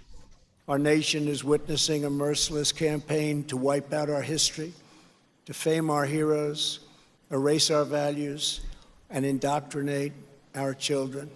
July 4th, 2020, Donald Trump at Mount Rushmore in South Dakota. A fiery response to protests following the murder of George Floyd, as monuments were defaced and torn down amid a renewed reckoning with the uglier sides of American history. The president pointed to a, quote, radical ideology attacking our country and vowed action. Today, we will set history and history's records straight. Now that is beginning to take shape. An early target of his second term, the Smithsonian Institution, the world's largest museum, education, and research complex. A recent executive order titled Restoring Truth and Sanity to American History accused the Smithsonian of promoting, quote, narratives that portray American and Western values as inherently harmful and oppressive. The order points to a I can barely pay movement attention in right America, now. undermining the remarkable achievements of the United States by casting its founding principles and historical milestones in a negative light. I can barely focus on Among this right now. several I'm so prominent upset. Steps taken to change that, the National Endowment for the I'm Humanities broken right recently now. canceled Would you most shut of up for a second? its that Oh my support God. historical sites, scholarship, museums, and much more. So you're all confirming for me in chat that this woman genuinely raised 6 figures from her racist tirade on a goddamn playground? What kind of world do we live in?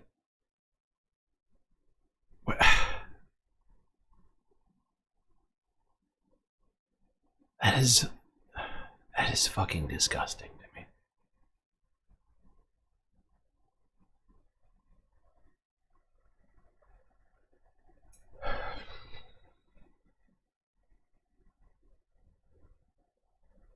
I am horrified. I just cannot believe that.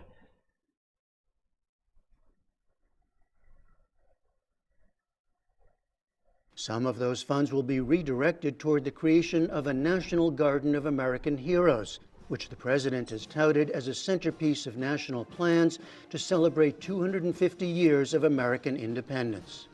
Under the executive order I signed last month, this new beautiful outdoor statue park. It's going to be a statue park. It's going to be unbelievable. We'll honor so hundreds great. of our greatest Americans. And joining me now is David Blight. Like, He's it's almost professor like of History and African American Studies at Yale University. And it's almost like we outgoing live in 2 different worlds. Like, for anyone living in the United States to think that somehow we haven't been celebrating ourselves enough is so fucking stupid. Like, how much a celebration of ourselves do you genuinely need? People who talk about this are acting like there aren't monuments across this country, you know, giving credence and credit to all sorts of people. In fact, plenty of people who don't even deserve that much credit for what they did. Heaped with praise and statues and all sorts of other shit. Monuments, holidays, constant, like, you know, like, just reinforcement from so many different places. And the fact that any sort of criticism exists anywhere breaks you is so fucking pathetic and weak. To feel the need to get rid of things that are like contravene your sense of the country, it's pathetic. You know, if you're actually a great patriot, then you can withstand some criticism. That's my feeling. If you genuinely love America, then you should love all of it. You know, and at least be capable of like hearing that maybe some stuff has been bad sometimes. Like, it's such an awful and weak sentiment. Awful, awful, awful. Weak, weak, weak. Oh my God, it's just we are in for it, chat. Narwhal by Nature with a sweet, sweet super chat. If it makes you feel better, it was on a far-right version of GoFundMe, so the money probably just came from billionaires. Oh, no, actually it doesn't make me feel better. I'm sorry. It really doesn't. The platform itself is of no consequence to me at all. You know, it really doesn't change anything, actually. I appreciate your attempt to make me feel better about it. It was a valiant attempt. I'm not gonna take away that from you, but it's just not enough. Maybe I just have too high of a bar or something, but no, that doesn't make me feel better. It doesn't. I want it to make me feel, but it just doesn't cross the threshold for me, I'm afraid. It's just so wrong. It is so wrong. Like, it just goes to the heart of like ethics and morality for me. Like, that someone would be so utterly rewarded for their despicable behavior, right? I mean, I'll be lucky to clear, like, I'm trying to think. I'll be lucky to clear like $20,000. I probably won't even clear $20,000 this year in 2025. And for one incredibly racist act, this woman, it's just disgusting. And then fuck what I'm making, okay? Just like we don't really moralize very much, but for a woman like that to be rewarded for utterly despicable racist acts in public. And don't get me wrong, of course, we have plenty of examples of racists being rewarded for all sorts of stuff, but for her to be rewarded specifically for the racism in this society, in this day and age, it is beyond me. There's nothing that could make me feel better about it, I don't think.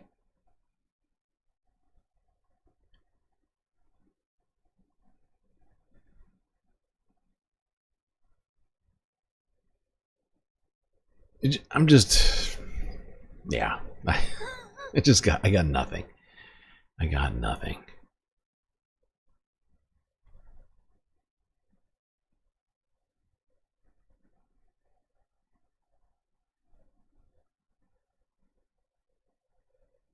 Thank you for all you do. We'll get you to 1,000 pounds. Thank you, Sue. Thank you for using your membership. Whoa, what happened? It's gone. It's gone. Is it because you meant to write a different thing? It's okay. Either way, I think I knew what you meant. Oh, God.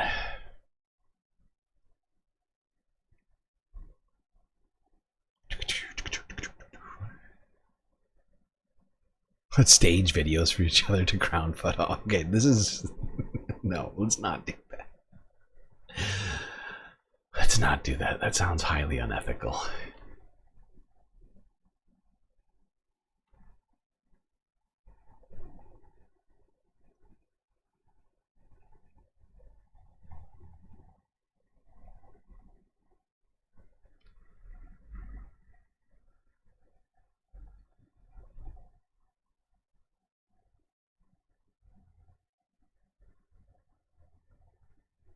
I'm sorry, I got bogged down in that video just now.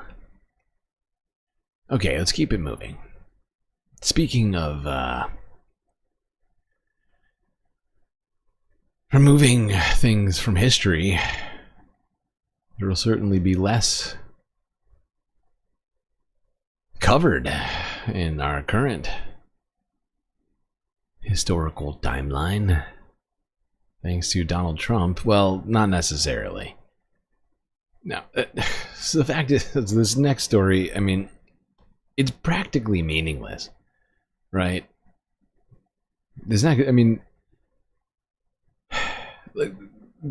Donald Trump's executive orders mean nothing when it comes to stuff like this, unless Republicans do nothing to stop him. And, you know, and then it does mean something, technically. But, like, when Donald Trump signs these executives, shut up, ma'am. Please shut up. Donald Trump signs an I'm executive fucking order talking aiming right to now. slash. Go fuck yourself, NBC This just in Montana. before airtime. I am President literally Donald Trump signs about an to lose it. executive order aiming to I slash need you to shut public up. subsidies to PBS and NPR, alleging bias in the broadcasters' reporting. Fucking hell. The order instructs the Corporation for Public Broadcasting and Fuck it. other federal agencies, quote, to cease federal funding for NPR and PBS, and further requires that they work to root out indirect sources of public financing for the news organizations.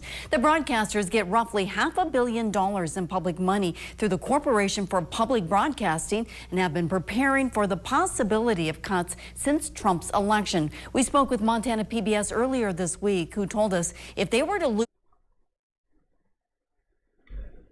Okay, so now Donald Trump just like in so many other instances this year, he cannot just end the funding to PBS. It was appropriated by Congress and it can only be taken away by Congress, not by the waving of a pen by the president. But he's gonna try. Is already trying. By the way, Donald James X, I think I saw you just resub. That's right, resubscribed at Tier 1 for 11 months in a row. Incredible effort from Donald James. It might be the longest anybody is. I think that's the longest anybody can be subscribed on Twitch from this Spacecast. Really impressive dedication that you're showing, Donald James. Also, I just saw a super chat from Sue Fairy Does B. Thank you for all you do. We appreciate you. And we'll get you to 1,000 subscribers. Aw, thank you. Yes, I appreciate that. Hopefully we will get to 1,000. I'm sure it will happen any day now. It's a coming.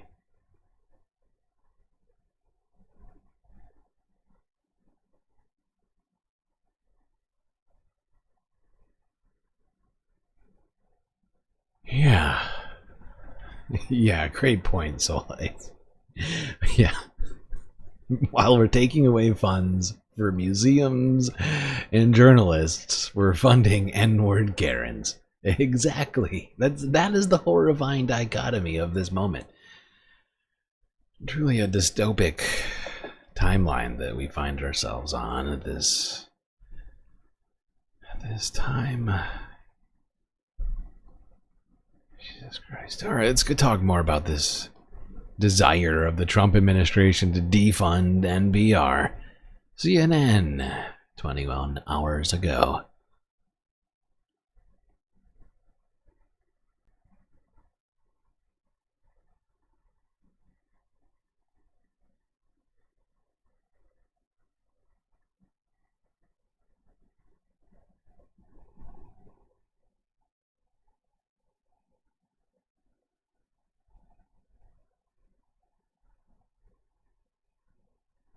An SOS at NPR and PBS. President Trump has signed an executive order directing the Center for Public Broadcasting to end federal funding for the nation's two largest public broadcasters. The heads of both organizations have been pushing back. This is probably the most difficult and serious threat in the time that I've been in public broadcasting, this idea that funds that had already been put aside for public broadcasting would be taken away. 20% of Americans live in an area without any other local news coverage other than their local public radio station. This is tremendously important as a public service. And just because not every single person uses it every day, you know, I don't drive on our interstates every day, and yet That's a great argument. I love that. That's actually a brilliant Let's argument. go to CNN's Hadas Gold in New York. Where do things stand this morning, Hadas? That is a cogent point.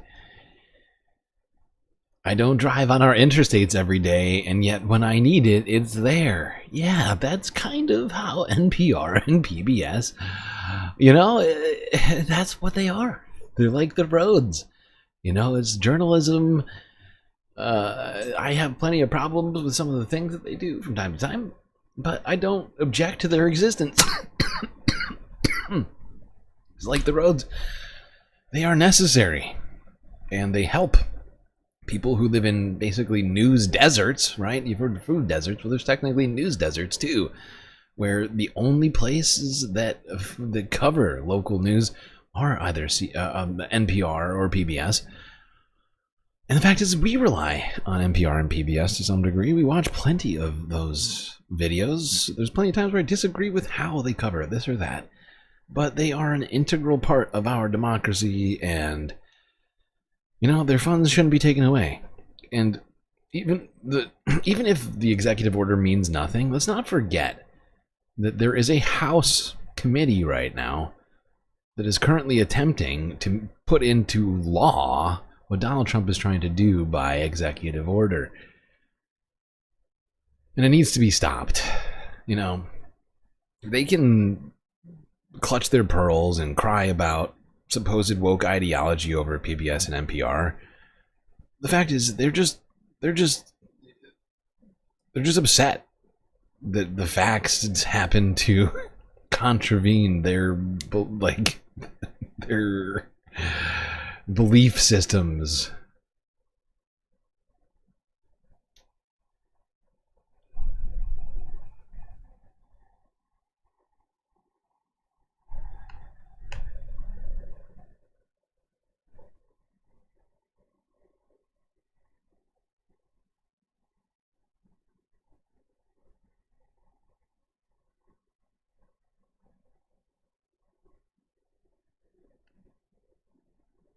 Okay, I lost my place. Here we are. All right, let's go on to talking about immigration. It's not even worth watching PBS anymore.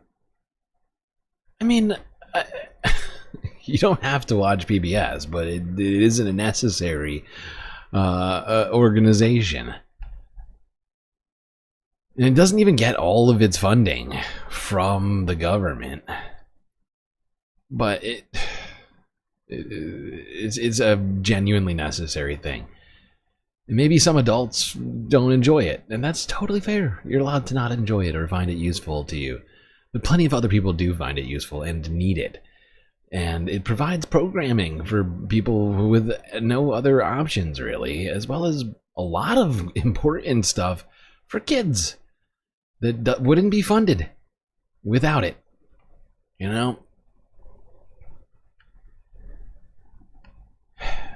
Okay, yeah, immigration. Starting with Democracy Now! From 5 days ago.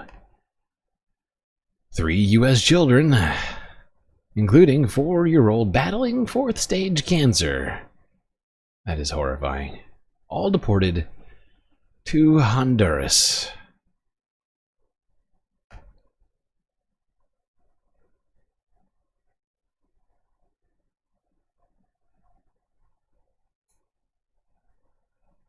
Whoa, what in the fuck?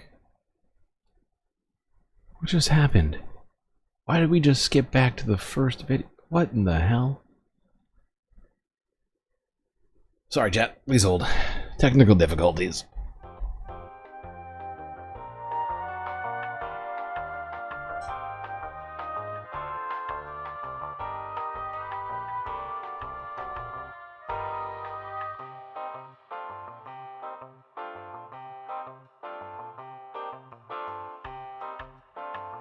As President Trump marks 100 days since returning to office this week, protests have continued nationwide against his mass deportations and rising concerns of due process violations.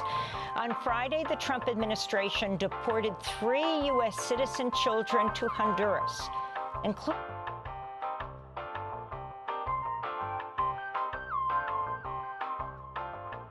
as President Trump marks 100 days since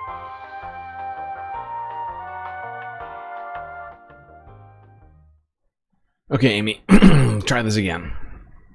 Returning to office this week. Protests have continued nationwide against his mass deportations and rising concerns of due process violations.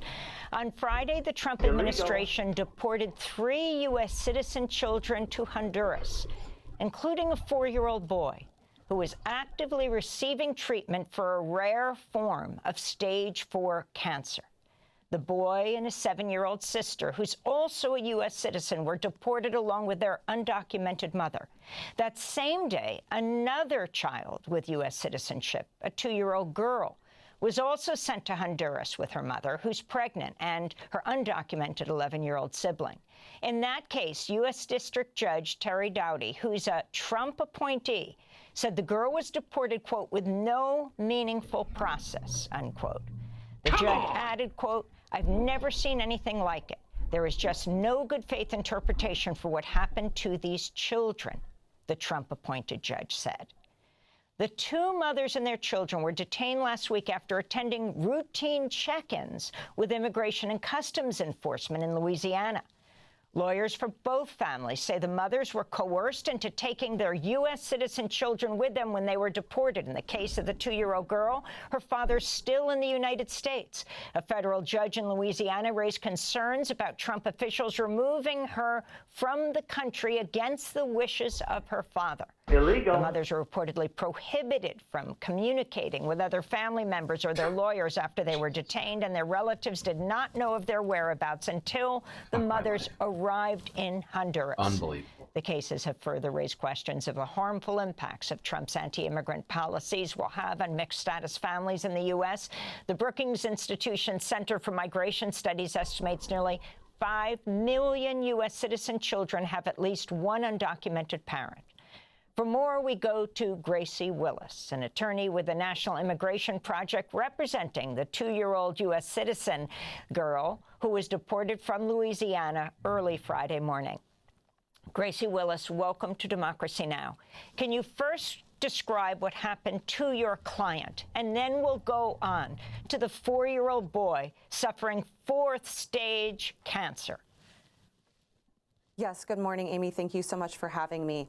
What happened is that in the early morning hours on Friday, the United States government, after having detained U.S. citizen children, flew them out of the country with no eyes on these families. We have 2 families here, as you mentioned, and there are really striking similarities between these families and what they went through. In both, there were sort of 2 stories unfolding simultaneously. There was the outside and the inside.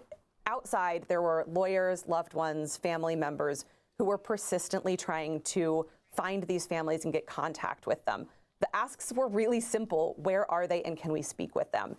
Inside, both of the mothers had the same request. Both of the mothers were trying to get in touch with anyone, a lawyer, family members, who could help them either figure out their immigration cases or help take care of their children. In both cases, ICE was speaking to both parties, telling the same lies that prevented communication between the mothers and the people who were trying to assist them outside. This is disgusting. And this was to achieve ICE's fucking ultimate disgusting. aim, which was to send these parents. This is barbaric.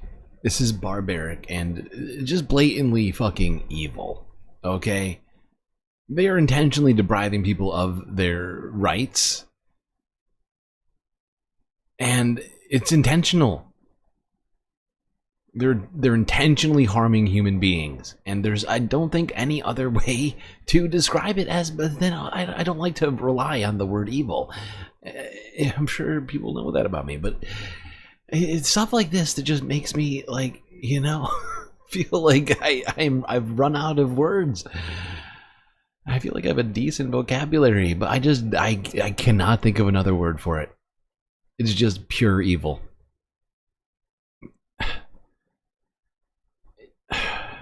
And it's the idea of sending deporting a child with 4th stage cancer. 4th stage.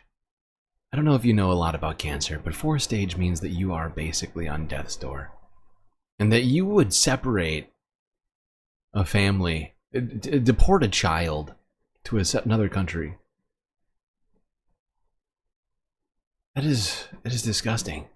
Usually children who are in 4-stage cancer, I don't know, they get a visit from the Make-A-Wish Foundation. Instead, this poor little girl, 4 years old, got a visit from fucking fascists, from the Gestapo. I am disgusted by what our government is doing.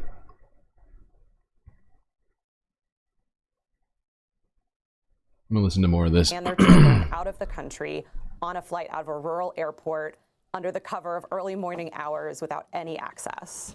So I want to go to CBS's Face the Nation, where Trump's so-called border czar, Tom Homan, claimed there were no due process violations when your client, a 2-year-old U.S. citizen, was deported to Honduras with her mom. I'm not aware of the specific case, but no U.S. citizen child was deported.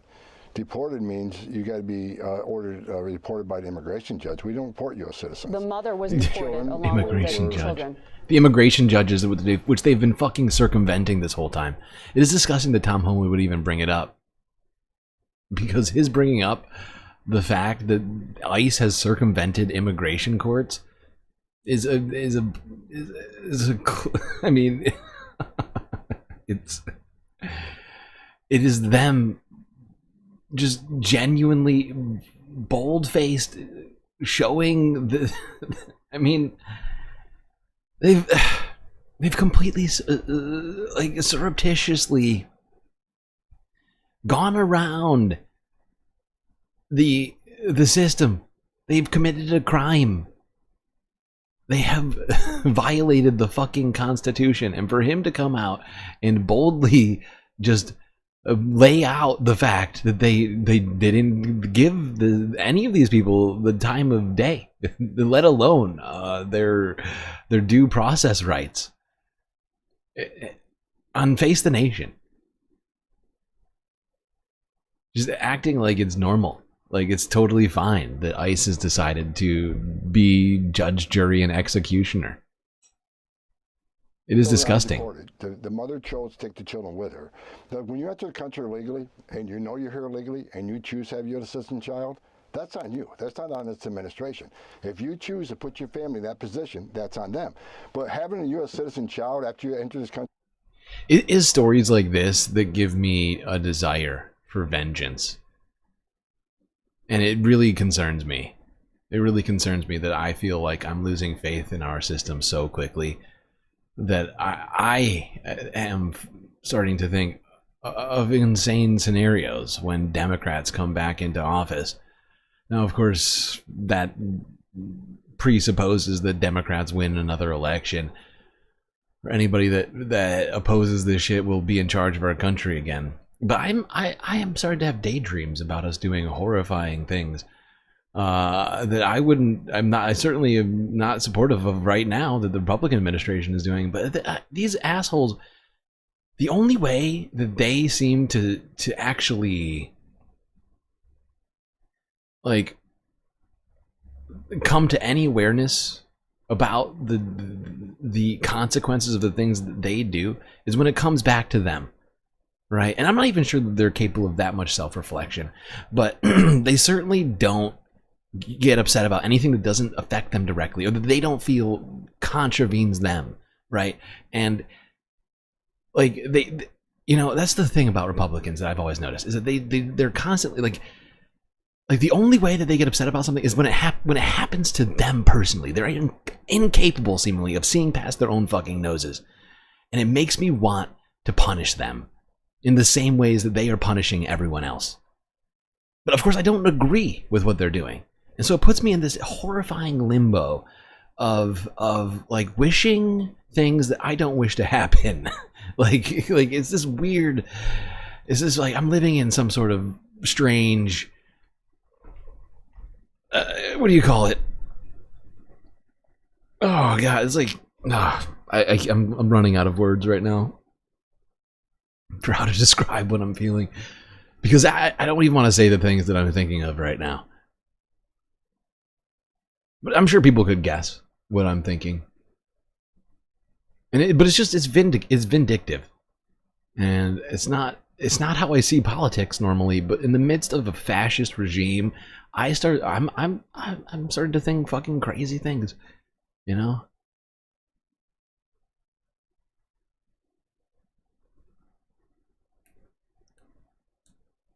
They were complaining about lawfare this whole time. People going after them. They're doing all sorts of clearly political things, using the justice system or circumventing it, doing whatever the fuck they want. They disregard the law. They disregard the Constitution. They disregard any human decency. And then they go around on TV. They hold press conferences to tell us all about it. And how they see it as a great job they're doing, and how America wants it. And it's just driving me insane, I think. Just a little bit. I'm sure I'll get over it at some point. It's not a get-out-jail-free card. Give me a joke. Make you immune from our laws. And this is the Secretary of State, Marco Rubio, being questioned on NBC's Meet the Press, defending the Trump administration's decision to support U.S. citizen children.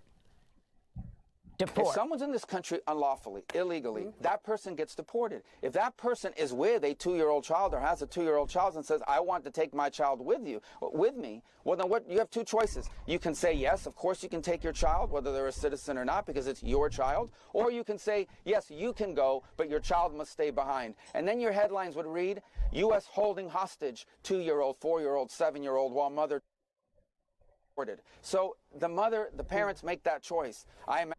But here, I'm going to say the things I'm thinking. Marco Rubio, you're from Cuba. We're sending you back. Okay, Melania Trump, we're sending you back. And we're going to send Barron Trump back to Slovenia, where I don't know if he's ever been. But, you know, he's the son of an immigrant. We're going to send both of them out there without asking Donald Trump.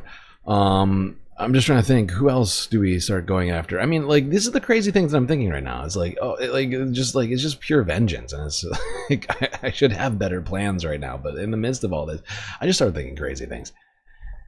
I really do. They can come out here proudly and talk about how they're circumventing the law and going after people that they deem not good. Well, I deem Marco Rubio not good. I deem Melania Trump and Barron Trump not good.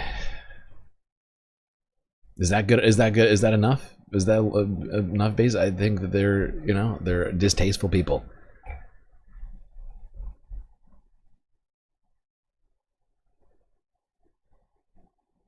Americans don't want it. Let that give you some hope and comfort. Which Americans, though? I mean, I know there's plenty of Americans who don't want it. But there's also just this whole group of people who seem to do want it. I mean, that woman was screaming the N-word on a fucking playground at a child. Right? Send her to wherever she came from. Right? Like, I'm just sick and tired of being told that I have to put up with this fucking hatred. This disgusting human behavior. Well, we get gaslit about. I'm losing my mind.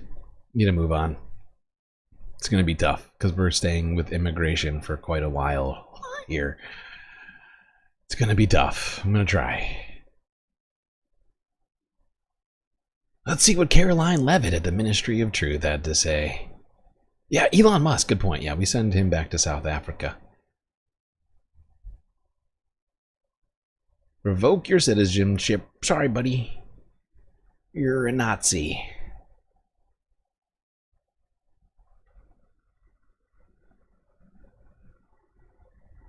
Harry. A question on Abrego Garcia, if I can.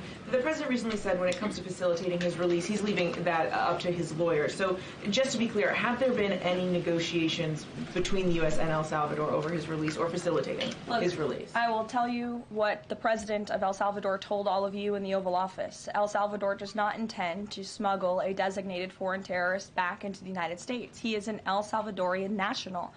That is his home country. That is where he belongs. And the administration that is where he belongs. That's not true. Comply with what President that is not true. El Salvador. He does not intend to send. He does not belong in El Salvador. Actually, I mean, an immigration judge said literally 100% that he was not to be sent back to El Salvador. You fucking dumb bitch. Oh boy. Oh, that made me. Oh my gosh, she's disgusting. Just continuing to lie at the Ministry of Truth.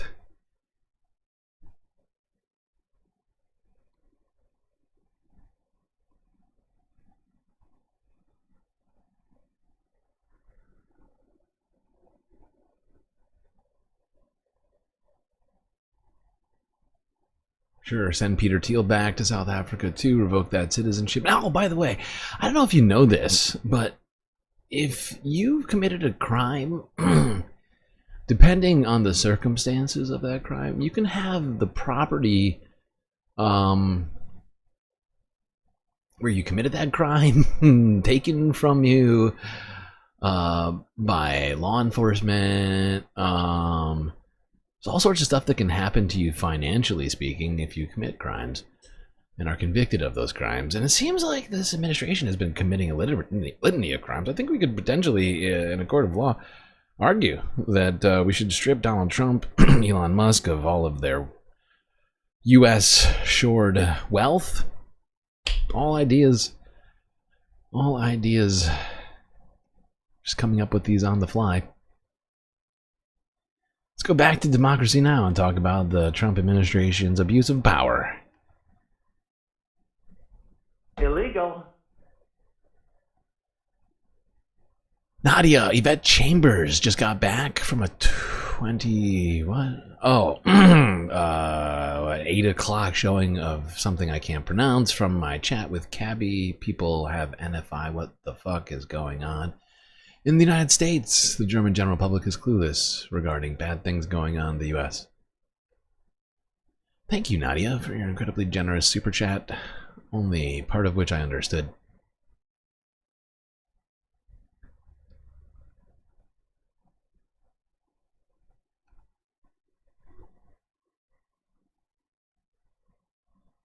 This is Democracy Now!, democracynow.org. I'm Amy Goodman. We look now at how the Trump administration is escalating its attacks on judges. On Friday, FBI agents arrested a county judge in Milwaukee, Judge Hannah Dugan, and charged her with obstructing justice and concealing an individual from arrest. The FBI accuses her of helping an undocumented immigrant leave her courtroom in her Wisconsin courthouse April 18th to avoid arrest by agents waiting in the hallway. That day, a Mexican immigrant named Eduardo Flores Ruiz was before her in a hearing on battery charges he faced stemming from an argument over loud music with his roommate, the roommate's girlfriend, and her cousin. Flores Ruiz had been working in the U.S. for about 12 years as a cook in Milwaukee after he was first deported in 2013. The day before the hearing, an immigration judge had issued a warrant for his arrest. After he left Judge Dugan's courtroom, agents reportedly saw Flores Ruiz walking down the hallway to the elevator and leave the courthouse. They arrested him minutes later outside. Judge Dugan's arrest just this past Friday came a week after all this unfolded, has drawn massive backlash across the country. Democratic Senator Tammy Baldwin of Wisconsin said, quote, "This action fits into the deeply concerning pattern of this president's lawless behavior and undermining courts and Congress's checks on his power," unquote.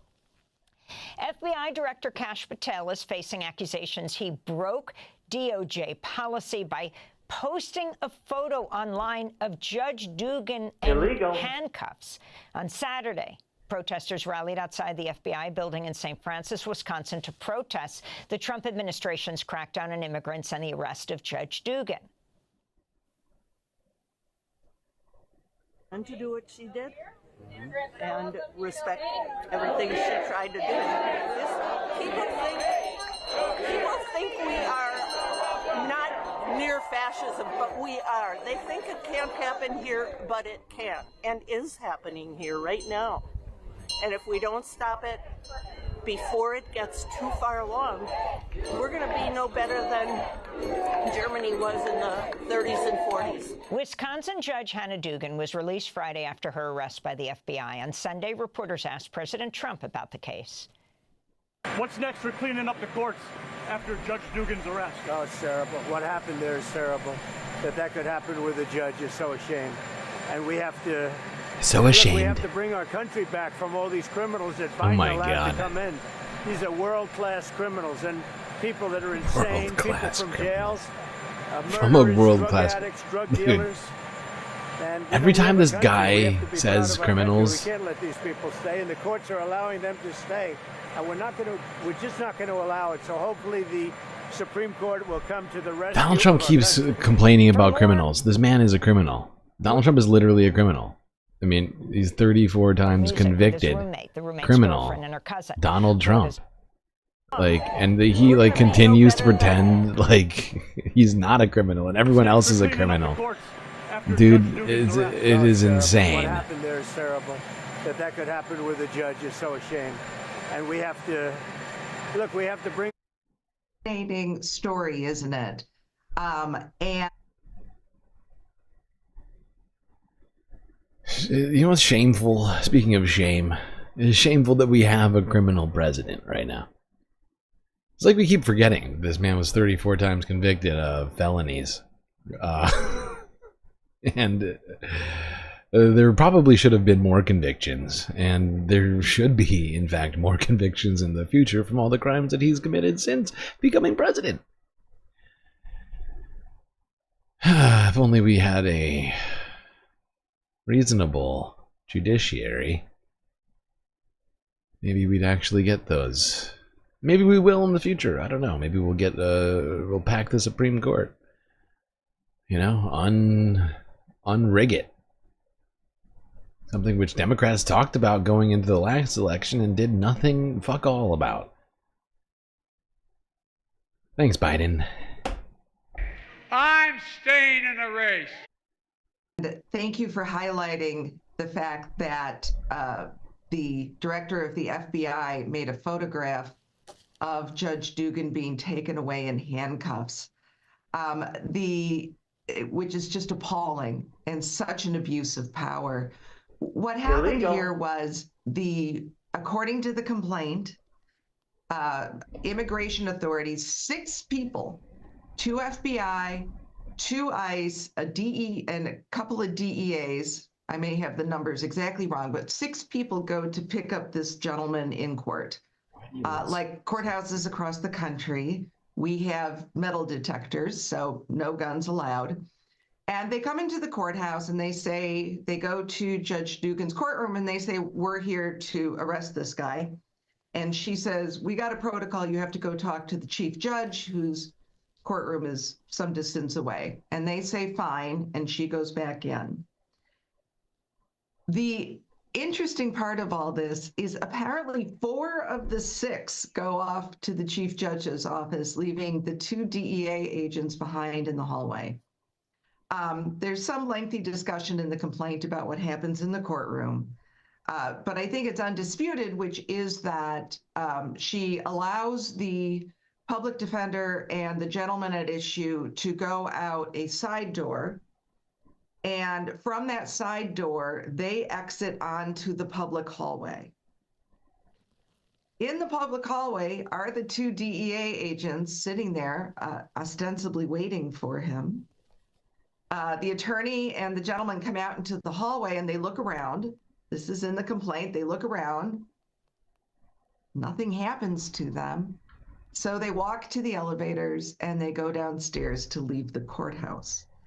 The DEA agents, we don't know why, don't arrest him. One of them gets into the elevator with them and they go downstairs and then eventually he is arrested. Such a fucking strange, strange fucking world we're living in right now.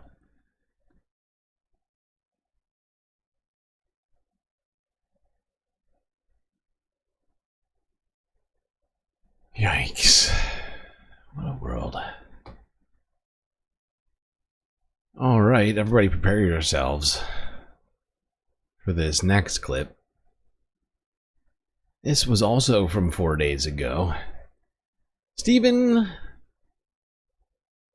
Nosferatu Miller at the White House came out to once again defend Donald Trump's immigration policies, if you can call them policies. Okay.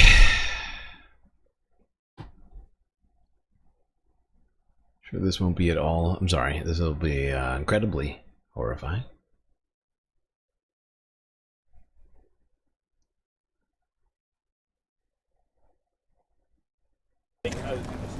think I'm seeing you later this week, but yes, happy to take a few questions. Stephen, Illinois Governor Pritzker just called for mass protests and disruption, saying Republicans cannot know peace, while Trump's border crossings are down 95% and ICE is locking up 800 criminals. Is Pritzker inciting insurrection, and will DOJ take action? Well, what I would say is that his comments, if nothing else, could be construed as inciting violence. So President Trump survived 2 assassination attempts against his life. Oh my God. Been many 2? Threats. Wait, what is he talking? Is he talking about the guy who never took a shot, never even got close to taking a shot at Donald Trump? That guy, that counts as another attempt. The dude who happened to be like, okay, I mean, I guess he survived that. It's not like a bullet went by him on this. It's so fucking stupid. Oh, Donald Trump, the great martyr Donald Trump. He survived 2 assassination attempts. 1, I'll give you 1, but 2? That second one is real dubious. Associates. We've, of course, seen the spate of left-wing domestic terrorism all across this country. By the way, the destruction of property sits directly adjacent to attacks on humans and physical attacks. In other words, once you tolerate and once you allow for attacks on property, you're just a step away from people throwing Molotov cocktails into people's homes. And you've even seen some, I think one example of a formerly prominent Washington Post journalist who seemed to be celebrating the murder of a healthcare CEO, right? Health insurance CEO. And that's the point we've reached in this country, where people are engaging in rhetoric and behavior that puts the lives of public servants in danger, puts the lives of conservative Americans in danger. And so that's the first thing I would say. And then, of course, secondly, right, just this war that Democrat governors and mayors are waging against federal law enforcement. They're waging a war. Oh my God, these guys love using this sort of inflammatory language. Federal law enforcement. Oh my God. Protecting the lives and livelihoods of American citizens against a foreign invasion. We've never seen anything like it. And of course, it's not a war. Illegal aliens to go free and rape and murder their own citizens. So I can imagine. Fucking Stephen Miller. This guy is a goddamn fascist. Oh my God. It's a war, don't you know? Everything's a war. Even if there's no shots being fired, it's a goddamn war. And I take them seriously when they say the word war, because for instance, they're using the Alien Enemies Act right now over some sort of invasion that's not happening. It's just they continue using this inflammatory language that genuinely means nothing. Fucking idiot. I'm so sick of this man. I can't watch all of this. I was going to try and watch more of it. I just cannot stand Steve. I'm at my limit for Steven today. Oh shit, I just missed a Nadia super chat. What's this? One very violent day comes from the Turner Diaries. Therein called The Day of the Rope, but it was more anti-black than anti-LGBT and anti-Hispanic. Thank you for your literary... my brain just broke. Contribution, Nadia. Appreciate it as always. Both for the factual tidbits and for helping continue to support the Galactic News Network. The support is overwhelming today. I truly appreciate everything you space fams are doing to keep things afloat here.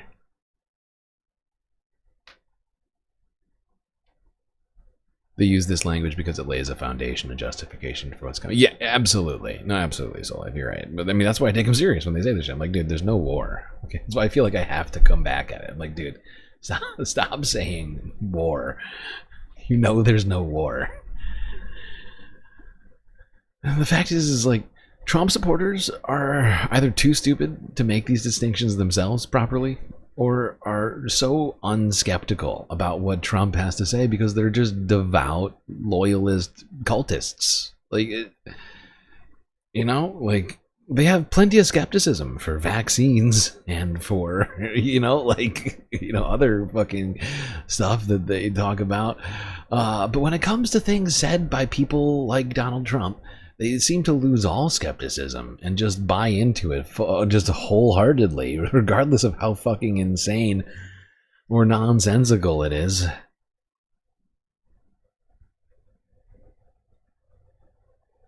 Ay, ay, ay. Okay.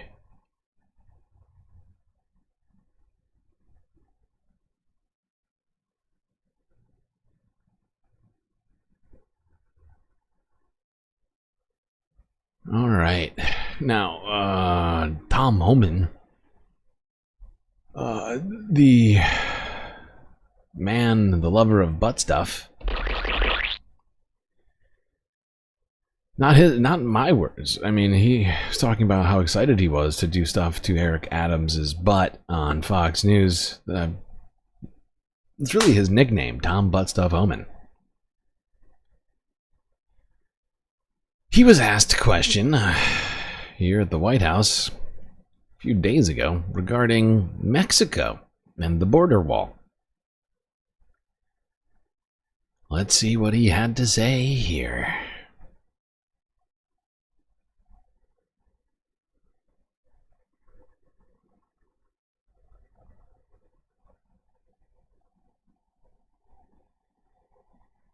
Than Joe Biden. That's right. Caroline. Sure, go ahead. Mr. Homan, talking about the border wall, can you give us an update as far as how many miles are being built today? And is Mexico paying for it as the president said they were going to? Well... Is Mexico paying for the first wall? Of all, I'll answer that question because I already answered it in Caroline. my opening remarks. Answer that Today, shit. Since January 1st, there's been more than 85 miles of new border wall construction in various stages of that construction and planning. The president has made it clear to Congress that we want to see more funding for not just border wall construction, but also to support that makes Egg our Super. ICE agents and our Border Patrol agents who are on the ground facilitating with this mass deportation effort. So he's clear that Mexico is not going to pay for it? Is that what you're saying? Let's address that. Trump said Mexico will pay for the wall. They have in a roundabout way, have they not? In a roundabout way? Please explain. In the northern southern border. Put military on the southern border. Have moved illegal immigration to a record low. Doesn't everybody see what's going on right now? Mexico is vicariously paying for the wall by putting troops that were already there. They're there now. It's a wall of humans. Now, of course, Mexico had already had troops stationed at the border at the behest of previous administrations, and they added no more troops. They lied to the United States about that, and Donald Trump just accepted it. I love that Tom Homan wants to pretend that counts as paying for the wall. That is some fancy accounting, Mr. Homan. I wonder if the IRS would accept that. It's a fancy. Doesn't everybody? I don't understand why people don't get it. Mexico is actually kind of paying for the wall by putting troops by the wall. It's like a wall. It's like a payment in a different way. If you just imagine payments as non-monetary things where it's just a person, that's a payment, then it's actually they paid for the whole thing. Don't you see?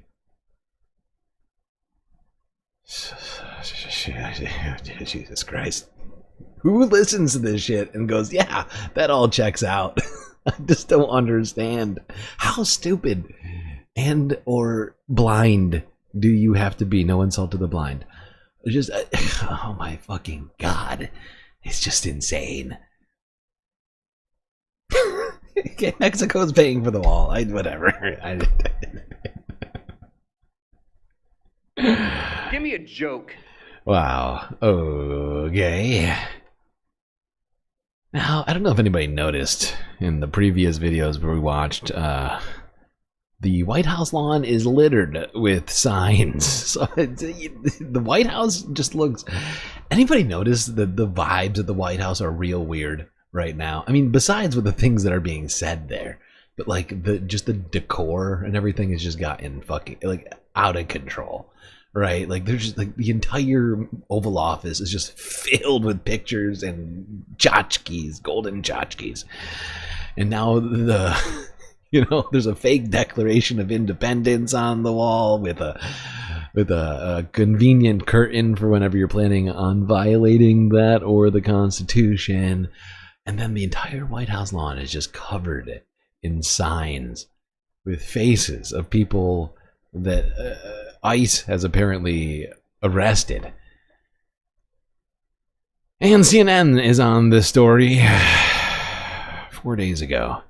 White House covers lawn with signs meant to highlight crackdown on illegal immigration. Illegal.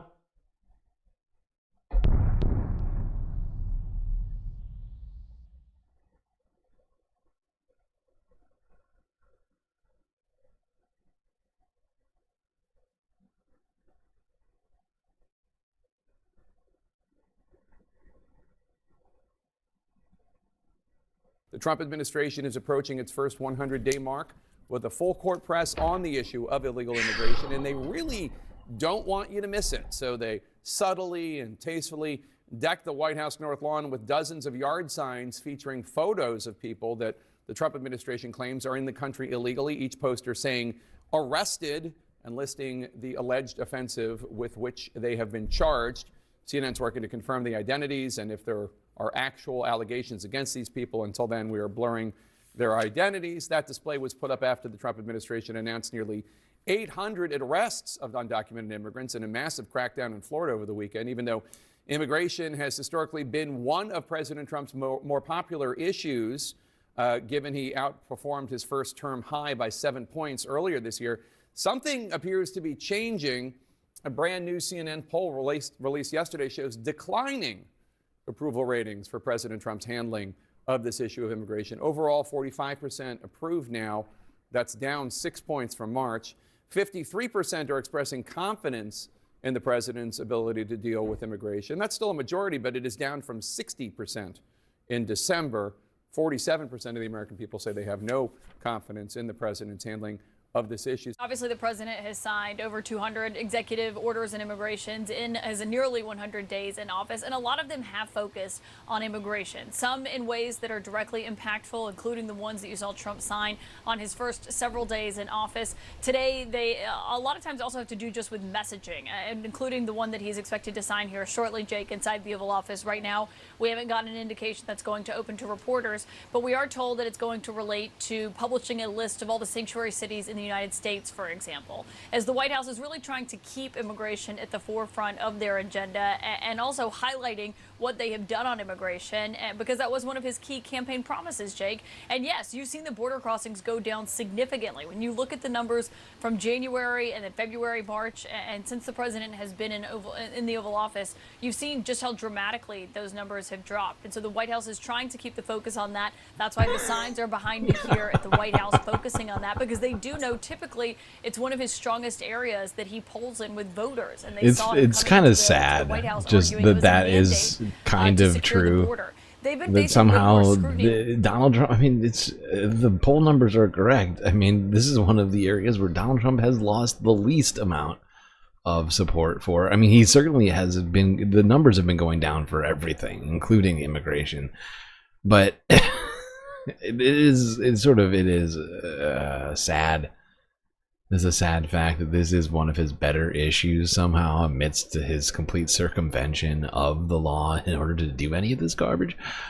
But the fact that they feel that they have to do this, it's kind of pathetic. You know, Donald Trump has basically, since the campaign ended, has continued campaigning. Right? He's like this is the kind of shit that you do when you're campaigning, not when you're actually president. Cover the White House lawn with a bunch of signs? What the fuck is this? The signs are tacky. Yeah, no shit. That's the last of my complaints about that. But you're right, they are incredible. This is, yeah, no, it is. Yeah, Washington Ave, Delaware, whatever the name of that street is. It's really, the neighborhood's gone downhill. Awful, awful, awful. Weak, weak, weak.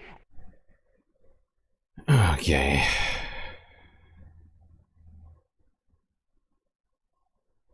What is it Delaware Avenue? What's the street that, why can't I think of it? What's the street that the White House is on?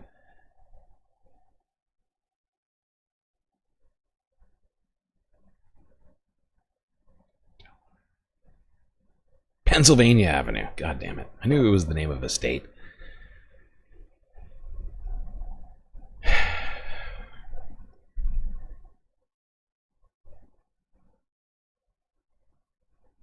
Okay.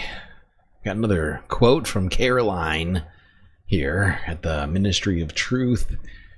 She was asked about Donald Trump's potential floating of potential leniency for undocumented farm workers.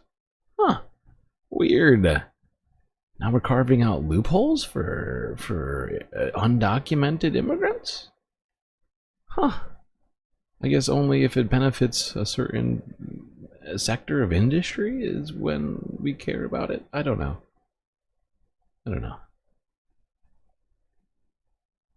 Oh my fucking god. He's just worried about his economic numbers going down even further, having food prices go up. That's the reason he's doing this. Or thinking about doing it. This is not even a given.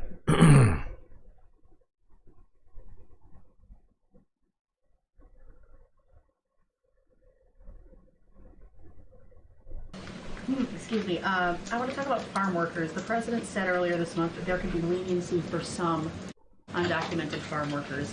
I'm wondering, where do things stand with that? And I'm also wondering, does that at all undermine his message on immigration, that it's okay for some undocumented people to be in the U.S., but maybe not others? Well, the president was referring to our H-1B and H-1A visa programs, and there have been no final decisions on that at all. But the president, I think, what he was intended to speak about, what he was speaking about, intended. is Oh, ensuring that we have Caroline. a clean, legal immigration system. Caroline. What? You speak? You would dare contravene? You would suggest that Donald Trump means something other than what he said? That he would... Oh, what? Donald Trump? Dear leader? Meant to say something different than what he said? Oh. She's getting sent to the gulags. Illegal. I just find this fascinating. So, according to Caroline, we're gonna... Donald Trump was just talking about the visa programs, not the undocumented immigrants. I don't know what that means. So we're gonna let the people who we were already letting be here on visas continue to be here so long as they work on farms and haven't said anything pro-Palestinian. Is that basically what she's saying? I think it is. But I'm fairly certain that's not what Donald Trump meant. I think that she's wrong. I mean, she's guessing what the Trumpinator meant. But I am saying, since Caroline's guessing, I'm going to guess too. I'm guessing Donald Trump was actually not saying that and was actually saying, you know what? We might need all of those undocumented workers on the farms to keep getting paid sub-federal minimum wage to ensure that his numbers on the economic side don't further plummet. Because if we do deport all of those undocumented agricultural workers, prices will go through the roof. Immediately, if not sooner. That's right, Arvin. Caroline just suggested that Donald Trump said something that he didn't mean, and that's too much. That's too much, man!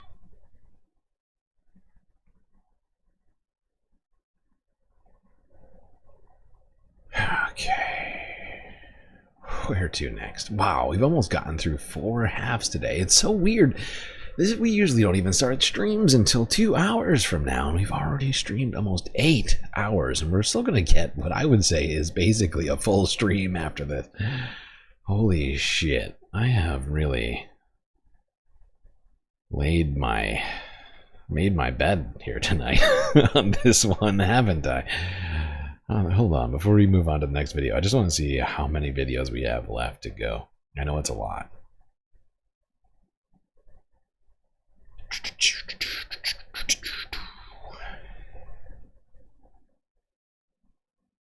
Top chat? Oh no. That's illegal. Illegal. Top chat.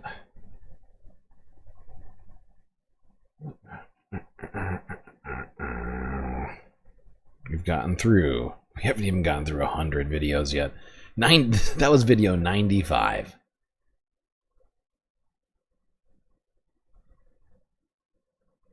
Out of 260, which I guess is over 1/3 done. So I guess this will only be a 24-hour stream. Jesus Christ. I'm gonna stream until noon tomorrow. Whew, I'm not sure I have enough food in the house for that. Well, the house. In no way do I live in the house. In the space station.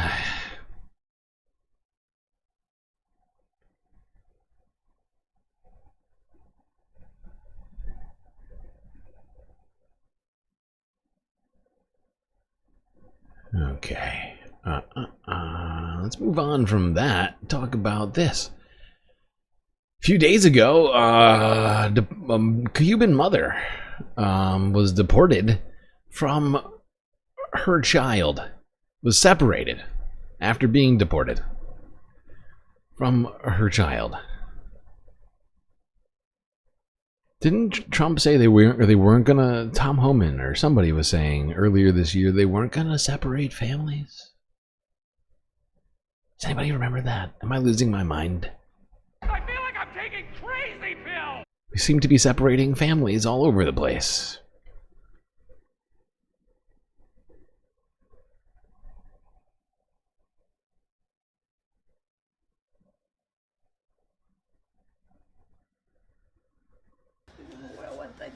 Cuban mother Heidi Sanchez was separated from her still breastfeeding 1-year-old daughter Unbelievable. last week after being deported from the US. Wow. Speaking from a family member's home near Havana, she said Florida immigration officials told her that her daughter had to stay, but she had to go. Wow. They instructed her to call her husband, a naturalized US citizen, to let him know. Unbelievable. Then I started crying. I begged, I pleaded. My daughter got nervous and agitated and began to ask for milk. And I told them, look, she's asking me to breastfeed her. She still breastfeeds, but it didn't matter to them. Hours later, she said she arrived in Cuba, handcuffed and detained, with no passport or US documents explaining why she was deported. I want help to... So, let me get this straight. In the last week, we deported a 4-year-old with stage 4 cancer, and we separated a breastfeeding mother from her breastfeeding child. And by the way, I don't know if you know this, but breastfeeding is much better for the health and development of children than feeding them with formula. You know, and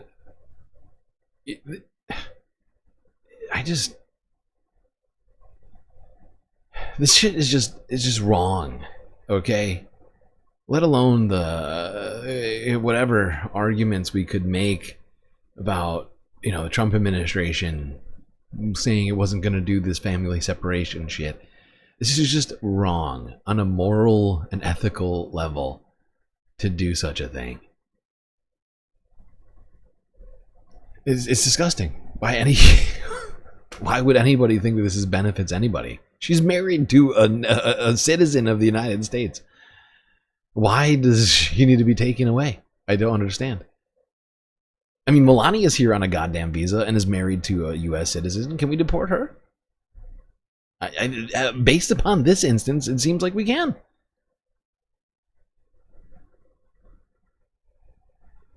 I mean, Melania is no Einstein. She came here illegally. That visa, she's not an Einstein. She's not a genius. She came here on a genius grant. The Einstein Genius Grant. For people who are coming to the United States to contribute meaningfully to science and research or academics, something of that nature. What has Melania Trump ever done for this country? Aside from be best. Everybody be best. That's the only thing I can think of. And the blood red Christmas trees. Those are the only two things that I can think of that she's ever done. And just sort of being sort of a stuck-up. What like? Do you see what I'm saying here? Why this is the kind of stuff that I'm floating through my head? Because like this is what they're doing things. The pendulum doth swing backwards. Okay, that's what I keep thinking over and over again.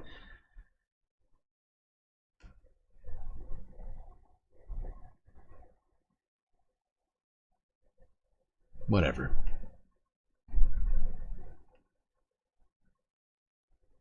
Let's go to here. This is from yesterday out of CNN. Trump appointed judge. Rules that Donald Trump cannot deport people using the latest tactics that he has been using. Excuse me. Illegal. And has deemed those tactics unlawful. Illegal.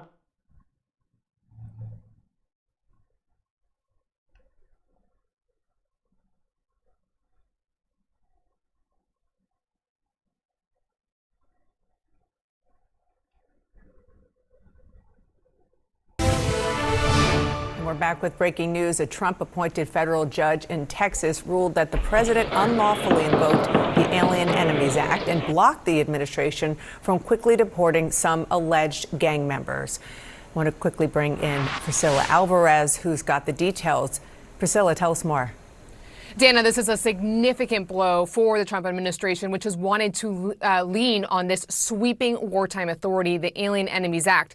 Well, a federal judge in Texas saying just moments ago that the president exceeded his authority by invoking this law that was intended to be used during wartime. Let me read you a snippet of what he said. He said, quote, allowing the president to unilaterally define the conditions when he may invoke the AEA, the Alien Enemies Act, and then summarily declare that those conditions exist would remove all limitations to the executive branch's authority under the AEA and would strip the courts of their traditional role of interpreting congressional statutes to determine whether a government official has exceeded the statute's scope. It goes on to say the law does not support this position. The position, Dana, that the administration has taken is that Tren de Aragua, that Venezuelan gang, is a foreign terrorist organization and that they are invading the United States. And so the administration has said that they can use the authority based on that. Well, this federal judge is not buying it according to this opinion.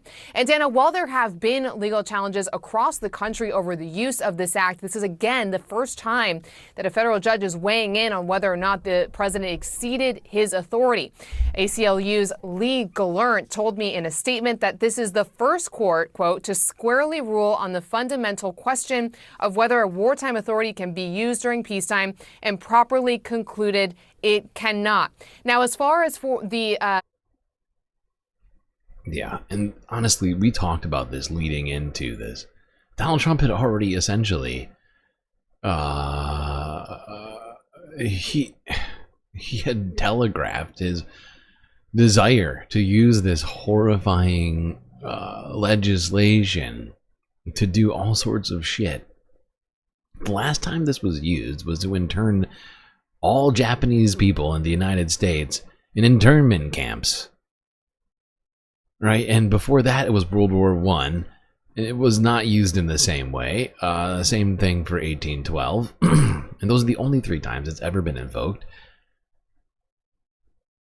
The last time used was just an incredibly shameful piece of American history, and Donald Trump is trying to use it during peace times, and it's fucking insane. I just don't understand how anybody voted for this. The fact is that the American public is woefully underinformed or just fucking idiotic. And they voted for this. Some people voted for this. Some. And unfortunately now, we're faced with this just nonsensical moment. This wildly inane timeline which we find ourselves on. Just every day I feel like I'm losing my mind just a little bit more, watching what is happening, feeling like I'm just never doing enough to stop all of this.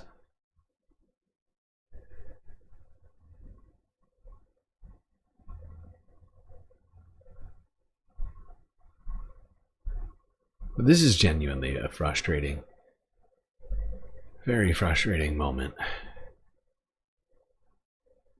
And people should, you know, be ready. Be ready to fight back against this. And, I mean, already be fighting back. I mean, there's some amount of fighting back. But what's happening, I mean, whatever. But there's gonna be a day of reckoning for all of this in the future.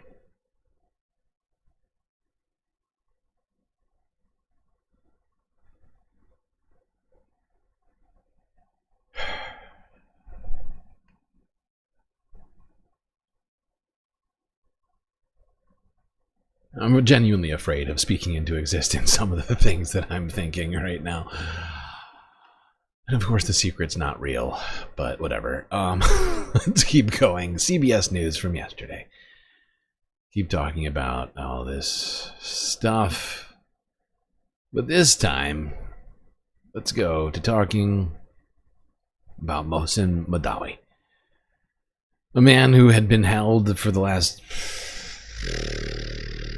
two months? How long has it been now? I think it's been close to 2 months that Mohsen Mahdawi has been held without charge, aside from saying nasty things that Donald Trump and Elise Stefanik and whomever else, Mike Huckabee, don't like. Illegal. Mohsen Mahdawi has been freed as of a couple days ago.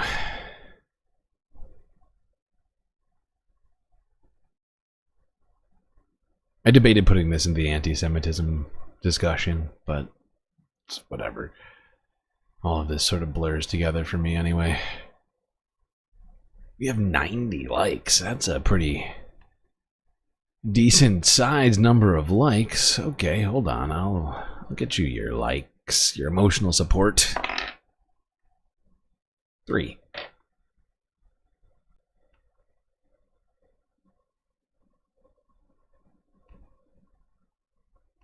Little Captain Planet. He's our hero. He's gonna help us bring pollution down to 0. Yeah. Drill, baby, drill. Can Captain Planet take out Donald Trump? I'm just asking for a friend. Palestinian Columbia University student has been released from federal immigration custody in Vermont after a federal judge's order Wednesday. Mohsen Mahdawi was detained during his citizenship interview earlier this month. He has a green card and has been a legal permanent resident of the U.S. for 10 years. The 34-year-old spoke outside the courthouse following his release on bail. And I am saying it clear and loud. Yes. To President Trump and his cabinet. Yes. I am not afraid of you. This is what justice is. And for anybody who's doubting justice, this is a light of hope, a hope and faith in the justice system in America. The Trump administration argues a rarely used provision of the Immigration and Nationality Act of 1952 allows it to deport non-citizens deemed a threat to U.S. foreign policy interests. Mahdawi's lawyers claim that he was arrested for helping lead pro-Palestinian protests at Columbia University last spring. He also co-founded the Palestinian Student Union at Columbia with Mahmoud Khalil, another permanent U.S. resident who's also been detained by immigration officials in Louisiana. For more, let's bring in CBS News immigration and politics reporter Camilo Montoya Galvez. Camilo, thanks for being here. Why did the judge say Mahdawi should be released, and what happens next? To justify his decision to release Mr. Mahdawi, the federal judge in Vermont. Actually, I just realized Mohsen has only been in jail for like a month. Not 2 months, like I said. I was thinking of Mahmoud Khalil, who is still in detention, supposedly in a detention facility in Louisiana. Overseeing this case, Lindsay, found several findings. One is that Mr. Mahdawi, and this is uncontested by federal officials, has not been charged with any criminal offense. And he also refuted the Trump administration's legal argument that Mr. Mahdawi poses a danger to his community. He also importantly found that judges and federal courts have legal jurisdiction to hear these cases of students and activists who are being arrested by ICE under this little-known immigration law that, as you know, allows the Secretary of State to determine that somebody who is not a citizen is deportable because his or her activities in the U.S. allegedly threaten the foreign policy interests of the country. So this is really the first legal setback for the Trump administration's efforts to go after people who have participated in pro-Palestinian advocacy efforts or demonstrations on college campuses, but it does not immediately affect the other cases like the one of Mahmoud. Okay.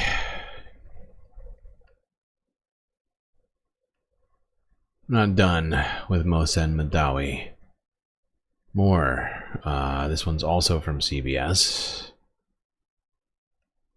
According to Mohsen Mahdawi himself, ICE agents nearly put him on a plane for deportation.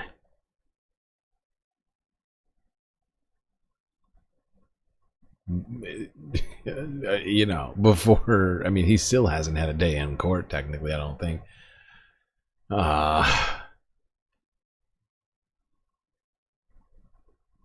yeah, obviously, that would have been circumventing the law entirely.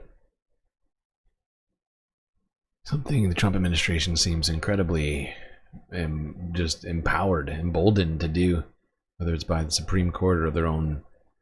All right, switching gears here, the Justice Department now says it will appeal the release of Mohsen Mahdawi. You watched it live right here on CBS News 24/7 yesterday. A federal judge ordered Mahdawi freed from federal immigration custody in Vermont.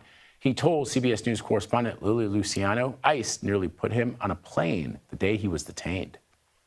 The last time we saw you, you were taken away, you were put in detention. Did the agents try to take you to the airport? Did they try to remove you from the state? The agents technically premeditated my abduction. They had already my flight tickets printed. Oh no. They took me to Burlington Airport and we just missed the airplane, which is a commercial airplane, by 9 minutes. Jesus Christ. And Lilia joins us right now live from Burlington, Vermont this morning. So, Lilia, you spoke with Mahdawi moments before he was detained, as well as since then. There's so many crimes and attempted crimes since the moment that you guys interacted on camera yesterday? Committed by this fucking administration. In the Supreme Court, I think, are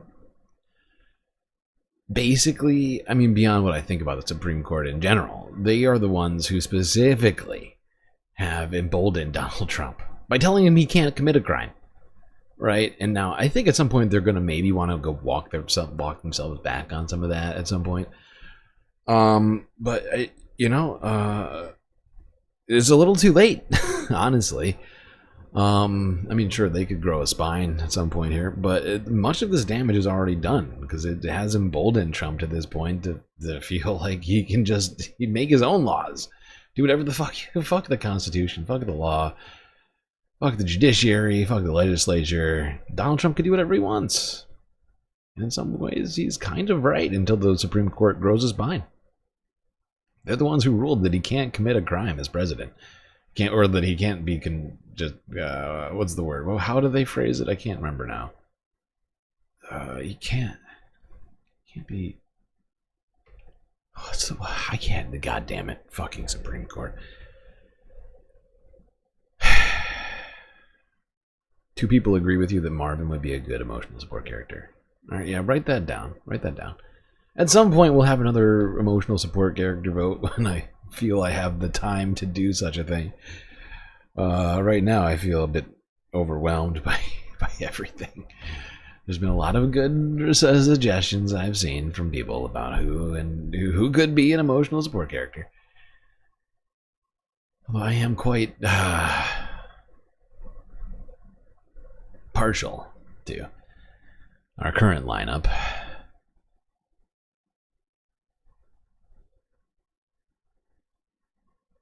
Now, perhaps unshocking, shocking to no one, the Department of Justice, Pam Bondi, has vowed to appeal the release of Mohsen Mahdawi from they're going to re-detain him, huh? Wow, that's a great plan. Jesus Christ.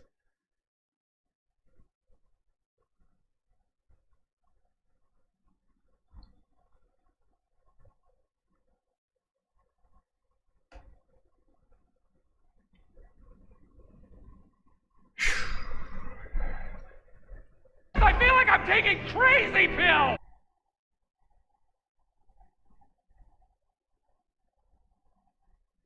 Oh shit. Oh, wait, hold for it. Oh, wait, please hold. No, can't do it. Not going to do it. Wouldn't be prudent. The Justice at this Department juncture. is vowing to appeal a court please order shush. which freed a Palestinian Columbia student who was involved in protests on... I need you to shush. There we go. Don't do it. Okay. All right.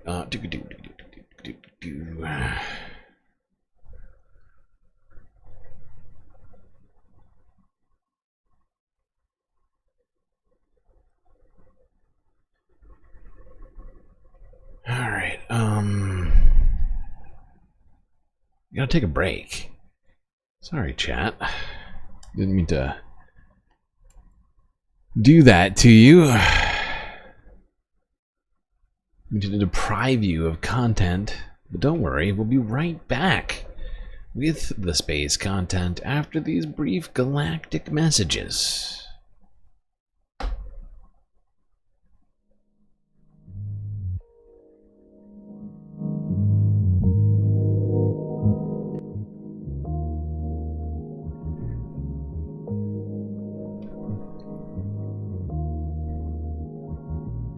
Alright, I hope everybody's been enjoying the show so far. If you haven't already, hit the like button and don't forget to subscribe. While you're at it, do also consider contributing to the Galactic News Network, as we are completely funded by individuals such as yourself. So many great ways for you to show your support. YouTube, super chats, super stickers, memberships even, gifted memberships, so many great ways on YouTube. But if you're not a YouTuber and you're on Twitch, you got the bits, you got the subs, you got the on-screen celebrations. And if neither of those two things sound good, because either YouTube or Twitch takes a massive cut of that money, 30 to 40% to be exact, you could go on to Cash App, PayPal, or Patreon, where that is not the case. But of course, the best way to get the most space benefits for your Earth dollars is to go on to Patreon and become a galactic patron. $3 a month will get you a myriad of space benefits unseen by the rest of the goddamn Milky Way galaxy. So make your choice, however it might be. Don't forget, if you don't got the money, no big deal. Just make sure you've liked and subscribed.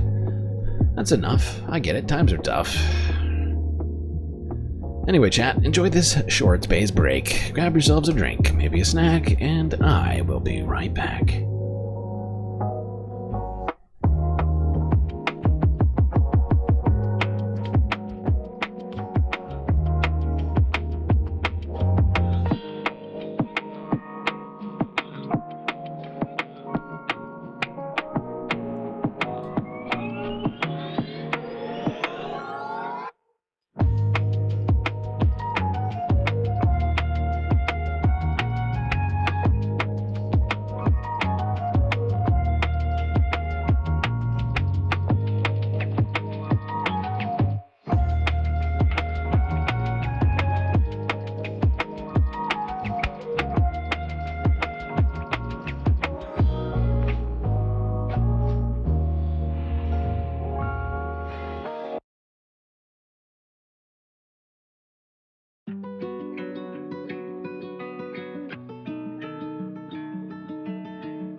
Alright, I think everybody knows what that sound means.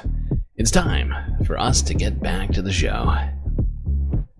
So you better get back in your seats, otherwise you're gonna get left behind.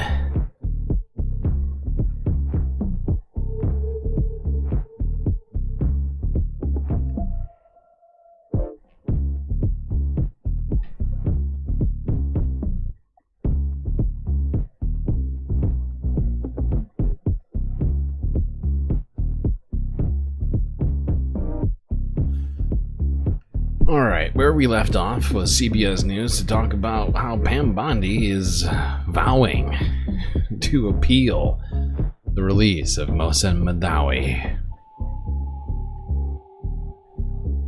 Because of course she is.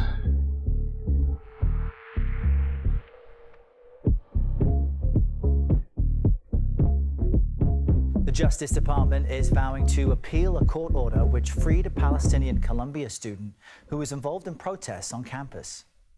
He's free!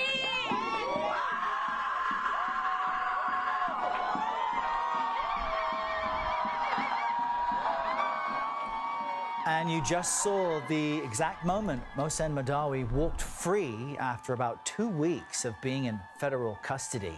Federal agents took Mahdawi, who has a green card, into custody at the site of his citizenship interview in Vermont. The day before the appointment, he told our Lilia Luciano he was concerned that this may have been a trap. But yesterday outside the court, Mahdawi had this message for the Trump administration. And I am saying it clear and loud. Yes.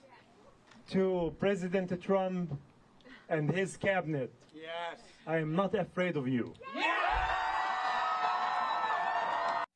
CBS News legal reporter Katrina Kaufman is here with me in Studio 57. She's been following this and other major cases for us. So, Katrina, help us understand how he was released and why the DOJ now says it wants to appeal. Yep. The judge in this case did not deem Mohsen Mahdawi to be a flight risk. He also seemed really concerned about the grounds on which he has been detained. He brought up the chilling of free speech. He compared this to the McCarthy era that the government is using this little-known statute and really, prosecuting Mohsen Mahdawi for what he said on Columbia's campus during the pro-Palestinian protests.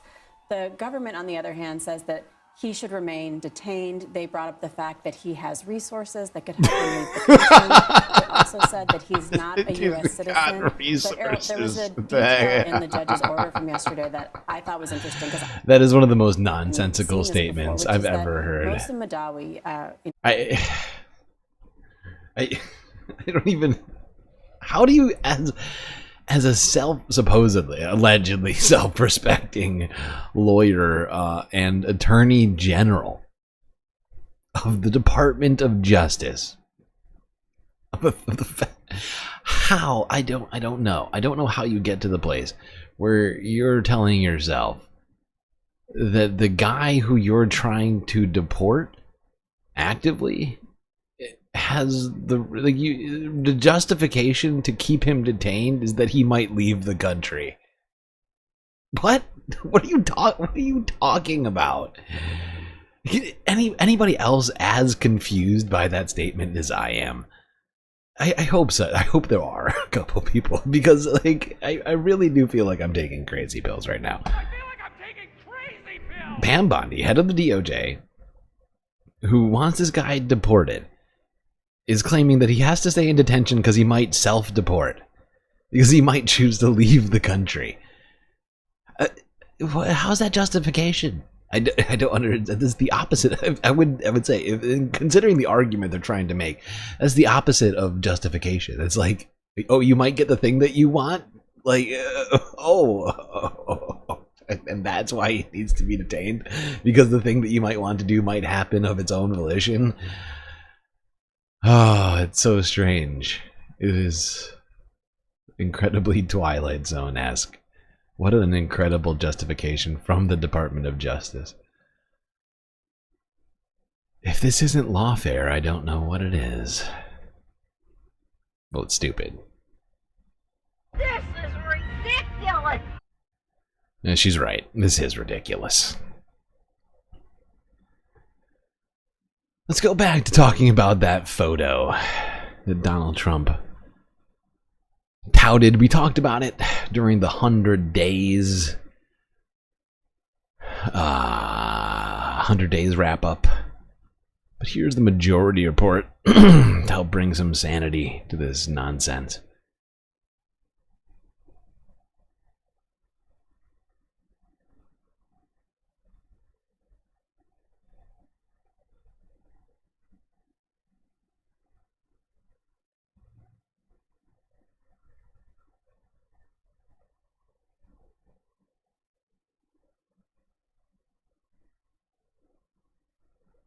We've already played that clip of Donald Trump basically saying that he could get Abrego Garcia out of prison in El Salvador. He could do it, but he's a bad guy. It's nasty.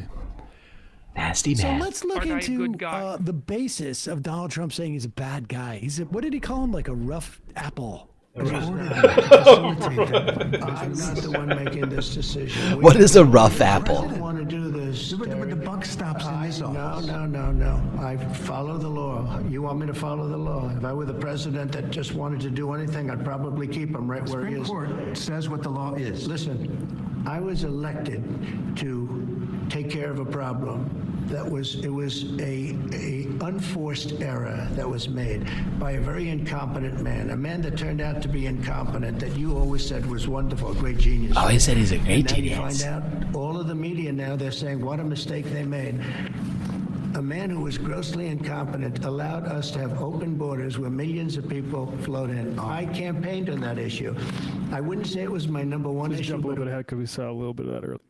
That's all right. We're doing it. And you'll pick out one man, but even the man that you picked out, he said he wasn't a member of a gang.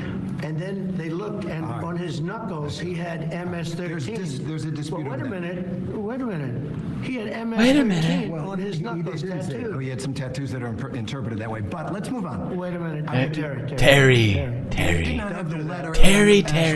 says MS-13. That was Photoshop. So let me do Don't put it. Terry. They're giving you the big break of a lifetime. You're getting the big break. Terry. I picked you, Terry. Terry. But you're not being very nice. You're being a nasty guy, Terry. I want to move on to something else. Terry. Do you want me to show you? Terry. And you think it was Photoshop? Is the Photoshop? Don't Photoshop it, Terry. Look at his hand. He had MS-13. He did have tattoos that can be interpreted that way. I'm not an expert on them. I want to turn to Ukraine, sir. I want to get to Ukraine. Terry. Terry Cloth. Host wants, even though the Terry ABC host is 100% correct, he wants to keep moving on, and Trump is like, no. I've got this whole thing. I've got it. Don't worry. Here is a picture of Donald Trump holding this up. Now, understand, he looks at the photo, and just to be clear on this photo, the MS-13, that is not part of the actual tattoo. That is just been imprinted on there. That's a decoding. Using like, I don't know, like Microsoft Paint or something. So the idea is like marijuana, smiley face, 1. It seems like a bit of a stretch. Skull 3. So that's the code. Skull is 3. Cross is 1. Smiley face is S. And why is skull 3? Can anybody explain to me why a skull is 3? Skull is 3. Everyone knows. You can see what is on his actual hands. These are doctored, and he's holding the photo up like it's a real thing. It says it right there. Let's go back to the argument that he's having with this guy. I don't even know who you are, but you clearly didn't see the picture I saw. And he's again, like I say, he's trying to. I don't know why you're shopping the photo. Yeah.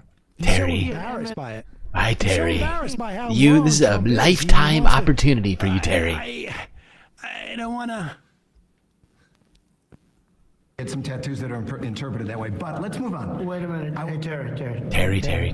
He did not have the letter. Terry. MS13. That was Photoshop. So let me That just. was Photoshop, Terry. You can't do that. Hey, they're giving you the big break of a lifetime. The break of a life. I picked you because, frankly, I never heard of you, but that's okay. I'd never heard of you, Terry. Terry. It's so fucking stupid. This dude is so fucking petty. I want to move on to something else. Terry, do you want me to show you the picture? Do you want me to show you the picture? I said you. Oh, and you think it was Photoshop? Well, Here we go. Don't Photoshop it. Go look. Don't at Photoshop He did it. have tattoos that can be interpreted that way. I'm not an expert on them. I want to turn to Ukraine, No, sir. I Terry, want to get to Ukraine. No. He had MS as clear as you can be, not interpreted. This is why people no longer believe the news, because When it's he was fake photographed news. in El Salvador, they aren't there.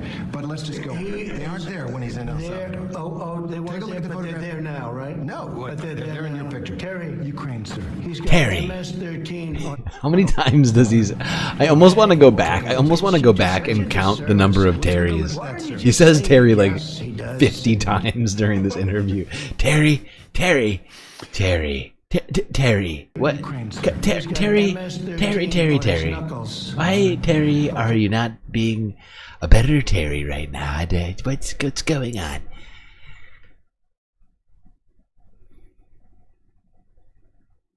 What's that? Oh, that's interesting. Yeah. I mean, this probably makes more sense. Smoke weed, be happy, love God till death. That's the meaning of the tattoo. Yeah, certainly could be. It does seem more like that than anything else. I don't know how you interpret a skull as a 3. It's very strange.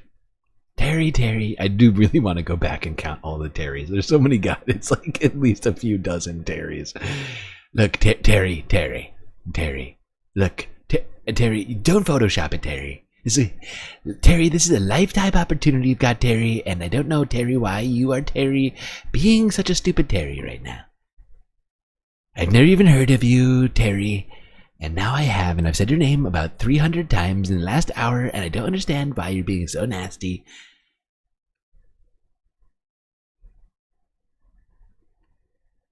We'll take a look. You do such a disservice. We'll take a look at Why that, don't you sir. just say yes? Why you just say yes, Terry? I don't understand. What's wrong with you, Terry? This is amazing. Why don't you just agree with me? Honestly, like, why didn't his producers go like, well, here, we'll show you the video. We'll contrast the two. It says it there. Look, here. Here, let me show you. Trendy agua. This paper is MS-13. No. Here it is. Look at the letters. Don't laugh. Why are you laughing? You think this is a joke? Can you not see this? Illegal. I mean, someone's gonna screenshot that, and ICE is gonna break in here. Yeah. You just lost our advertising on YouTube, Sam. Oh, God damn it, Sam.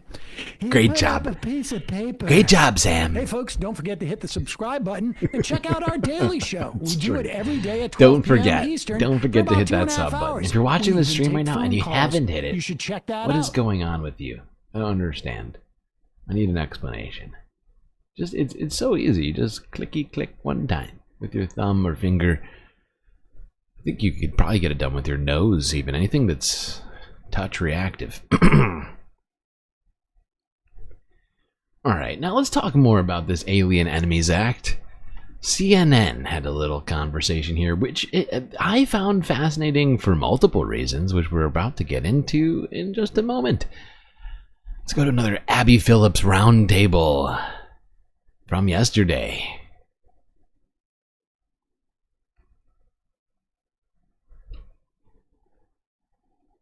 These individual judges are overstepping.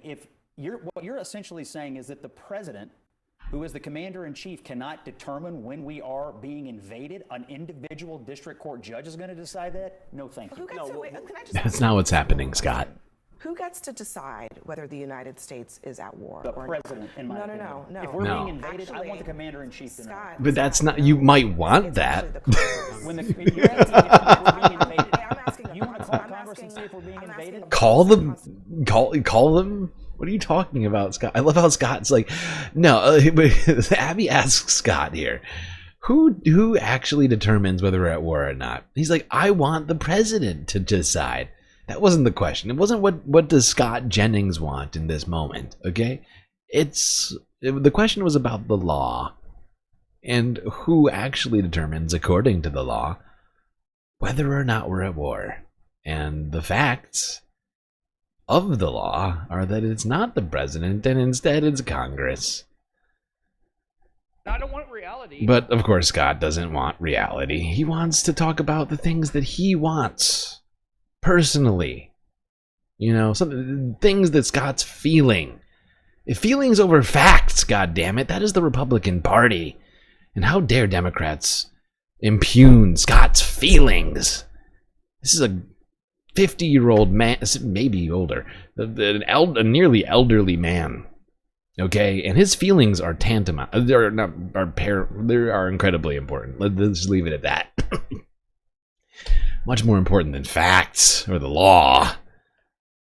Be taken over before they ever get to the committee. Who gets to decide whether the United States is at war? The answer is Congress. I'm talking about if we're being invaded. When the president says It's the same thing. he has to show we're actively at war, and not really what he needs to do is go okay, to Congress. well, you guys and discuss it in committee. We'll let in another 20 Wait a second, though. I thought the genius of our system was that we weren't beholden to one guy's opinion.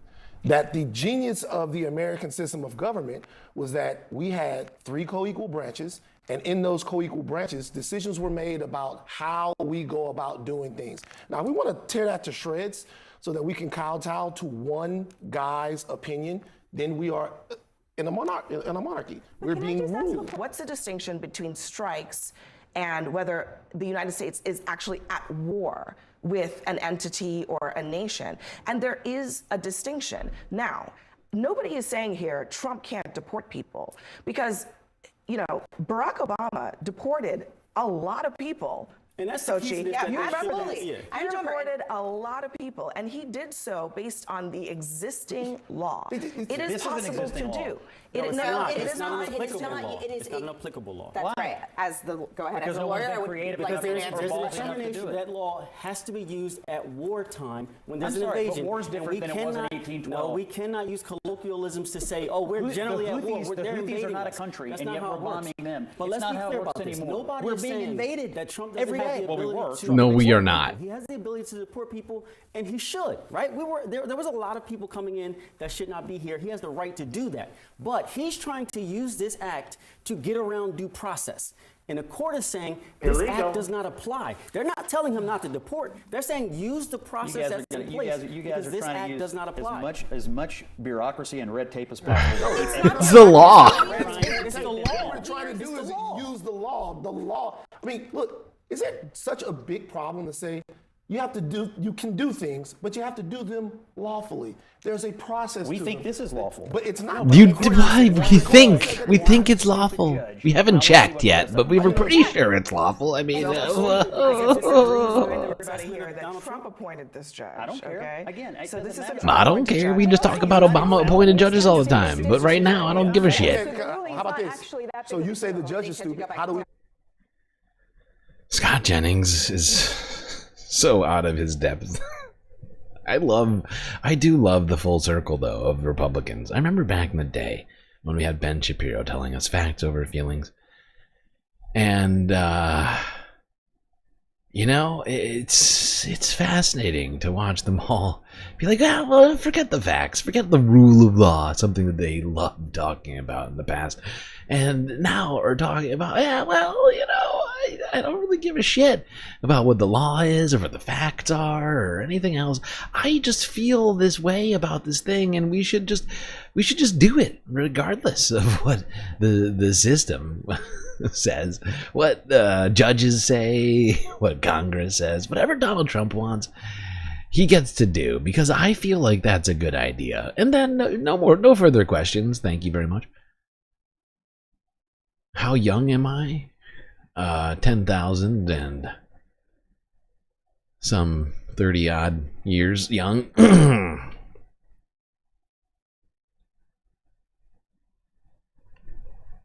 Not going to go into any more specifics on that.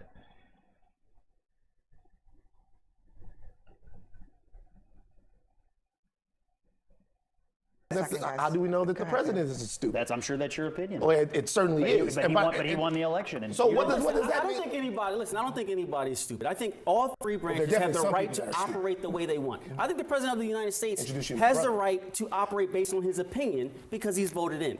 But the judicial By the way, you might be wondering to yourself, I know that I usually just whiz past these things. I think everybody here knows how much I hate these roundtables CNN has been having over here. I find them incredibly unproductive. But there's something that's going to happen in a little bit that we have to get to. And you'll see. The meaning of the law, the way they see it. That's their right. And to make proof a requirement. This is a key question. What if another group of people, say not illegal aliens, but just some other group from somewhere else, actually came to the shores of the United States, not a nation, but say a group, any kind of group, and actually did come ashore and try to invade, I don't know what else you would call it, the United States. Like, would you run to court the and UNHCR, ask a federal judge if the president of the United States can we defend the nation now? But that's can we stop the... What is he talking about? All these hypothetical situations. Why are we doing hypotheticals right now? I agree with you. I agree with you, Scott. But what's the difference? What's the difference? Because there will be a declaration of war, and then the act would if there are gang members, and if they're killing or raping women in this country, they should absolutely be deported, and there should be deportation orders, and there should be a process, and there is a process to deport them. You are saying that every person that is here illegally is raping people, and that is not true. You're saying they're all part of these gangs. They're invading our country. They're doing all these things. You're certainly associating them. They're not all violent, but they are not all violent. They're not all violent. And they No, they're not. Everybody, whether they are 2 years not old true. or whether they are 90 years old and have been in our country the entire time, they deserve a process. The criminals. I'm sorry. What process did they follow to get here? The process of breaking our laws? Well, because there is a law, there are laws in order, and there are deportation proceedings to get these people out of our country. Listen, how long the you want this to last? 99-year-old who is here did not. Why do they keep talking about how long it's gonna take? That's too bad that you. Oh, here we go. Before this bitch goes on, shut the fuck up, Batya. Shut the fuck up. We'll get to you in a second. I just want to respond. I'm sorry, but I really hate that woman. I really do. In fact, I hate her more than Scott because her particular brand is wildly toxic. But what was I saying? Just hearing Batya talk just pissed me off. But was Scott complaining about how long things are going to take? When Democrats come back, if we ever do, if Republicans are ousted from power, do you think Scott will accept that same argument for other things? Well, it's going to take too long, so we're just going to implement price caps on rent, negative price caps on rent, and we're gonna get rid of the Second Amendment. It'll take too long for the Senate to remove the amendment by 2/3 vote. We'll just have the president sign a piece of paper that gets rid of it, or deporting people like Melania or Marco Rubio, anybody who wasn't born in this country that happens to be Republican and has said things that we don't like. Do you think Scott is going to be fine with that in the future? The clip volume's low. I know it is low. I don't know why it's low. It's not. I have the volume up pretty freaking high right now. I'll turn it up to 100%. Hopefully that helps. But Republicans would never accept that argument in so many other instances. But in this one moment, he's not the only one who's claimed this. Tom Homan has come out and said, it's good to we can't take that long. It'll take 200 years to do it. And that justifies it because of how long it'll take. We can't go according to the law because it'll take us too long. Partly because Donald Trump got rid of almost 20 different immigration judges who are supposed to oversee these proceedings. To get these people out of our country. Listen, how long the you want this to last? 99-year-old who was here did It'll last not forever. invade our country. It'll last forever. let me You can circumvent the law as long as it's going to take a long To time. me, like the energy in defense of these gangbangers. I'm not defending them. I just said people said gangs should leave. I feel like that poem where it's like, you know, first they came for the guy who beats his wife, and I said nothing because I don't beat my wife. Oh my And then God. They came for the guy who said I love killing Jews. Oh and I said my nothing 'cause I God. don't love killing Jews, and now they came for the gangbangers, and I said nothing. Can I say something real quick? Do you know why that? This woman is fucking disgusting. Do you remember what Batya Ungar-Sargon had to say recently? Does anybody remember the most recent clip we watched of Batya Ungar-Sargon? Do you remember? Anybody remember what that was? Because this one sent shivers, and twice now, because I watched this once before.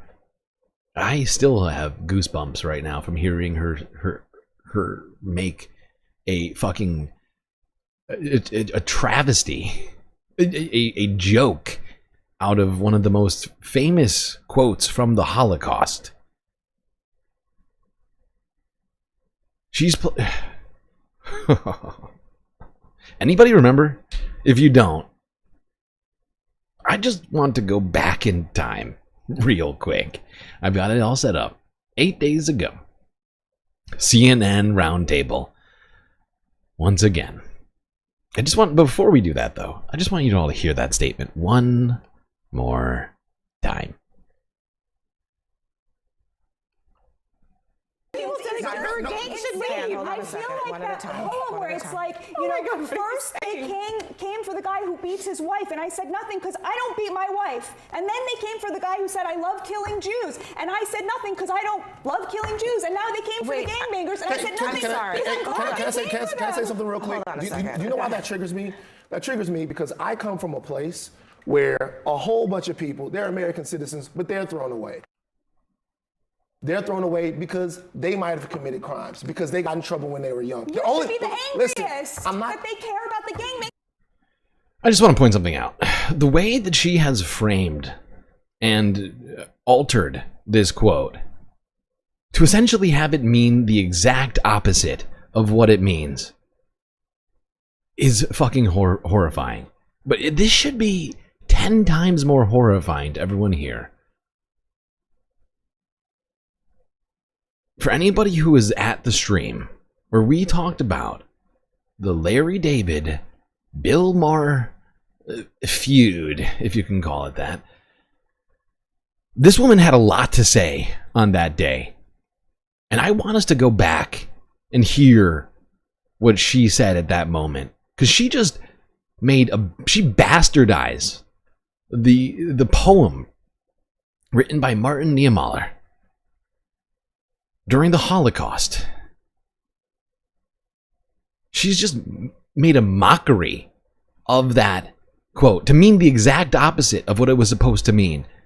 And she's saying, actually, you're all like, it is disgusting that she would do this right now, especially considering her previous words from last week. Let's go back to talking real quick about Larry David and Bill Maher. Hear what the fuck this woman had to say about that.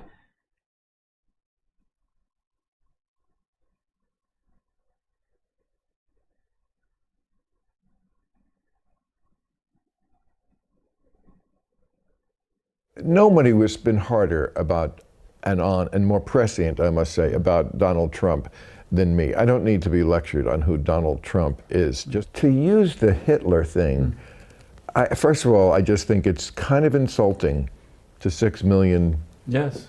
Dead Jews, you know, who, like that should kind of be in its own place in history. And, you know, I know people can say, well, we're just comparing it in this way. Well, it's an argument you kind of lost just to start it. That's what you said a couple days ago, Dan. Exactly. Yeah, that just using the comparison, you lose people. You know, Batya, I want your take on how that comes across to you, as you are Jewish, and a Trump supporter at that. But what's your take? And a person who half my family was murdered by the actual Hitler. You know, in addition to it being deeply offensive to Jews, to call Trump Hitler is to call over 80 million Americans, 35% of Jewish Americans, 56% of Hispanic men, and the majority of Americans who make under $100,000 a year, Nazis, because those are the people who gave Donald Trump his victory. And I just have a pro tip for any Democrats who are thinking about winning back the working class, those people who make under $100,000 a year, who a majority of whom voted for Trump. You should have a visceral disgust for someone like Larry David, who's worth $400 million, sitting there and sneering and smearing the hardest working Americans for refusing to co-sign their own disinheritance. That's effectively what they are doing when these millionaires come out here and call Trump Hitler. They are calling working class Americans Nazis because they chose the person they thought would give their children back the future they were promised by this country. And it just has to stop. And you know what? Honestly, I don't care if the Democrats get this or don't, but they should get this, because this is a big part of why they have lost, because they have these rich people. He is so wealthy. I mean, I love how Batya is acting like Donald Trump is a she's not wealthy. He pardoned the Camp Auschwitz guy. He had Nick Fuentes and Kanye West over for Thanksgiving dinner. He's not exactly Nazi averse. He's also the father-in-law and grandfather of Jewish children. Come on, Trump has done more for Jewish people. Pause. I'm Sicilian who grew up with Just shut the fuck up, Arthur. By the way, actions speak louder. Actually, we're not going to get into that, but she was utterly horrified that anybody would compare anybody to Hitler. But she's out here making a bastardization of one of the most famous Holocaust poems in history. So why is it acceptable for her? Right? This is the question that I have. Why is it acceptable for her to do that, to make these dry, well, not wry and sort of inept comparisons as a way of mocking people with concerns about civil rights in this country? But it's not okay for Larry David to suggest that, you know, through an artistic form of expression, through writing, you know, to suggest that you know, Hitler and Trump have some similarities, right? And the going to dinner with him and acting like his private life is important. Why is that a problem? Why is one thing fine? Why is it okay for her to do what she just did, but wrong for Larry David to do what he did? This is the sort of hypocrisy that we are living in right now. We're being told it's unacceptable for one Jewish man to make a comparison to Hitler, but for this particular Jewish woman, it's okay for her to make fun of people, you know, using references to the Holocaust. What's the difference? I would actually say what she did is worse. She's sort of downplaying rather than taking the Holocaust seriously. It feels like it is disgusting. It is fucking disgusting. This woman is a shameful human. Awful, awful, awful. Weak. Okay, I'm fine. Oh, right, because Larry David is worth $400 million. That's why.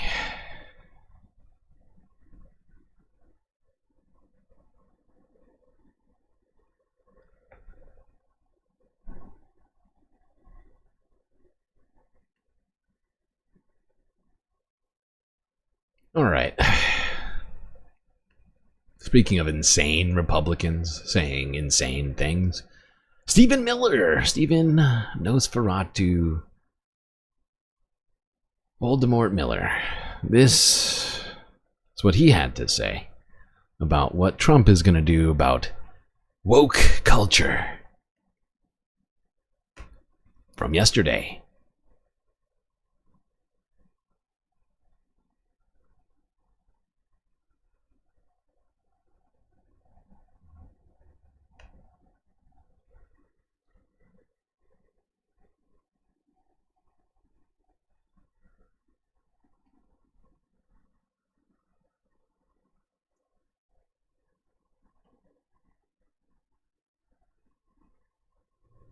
Radical gender ideology.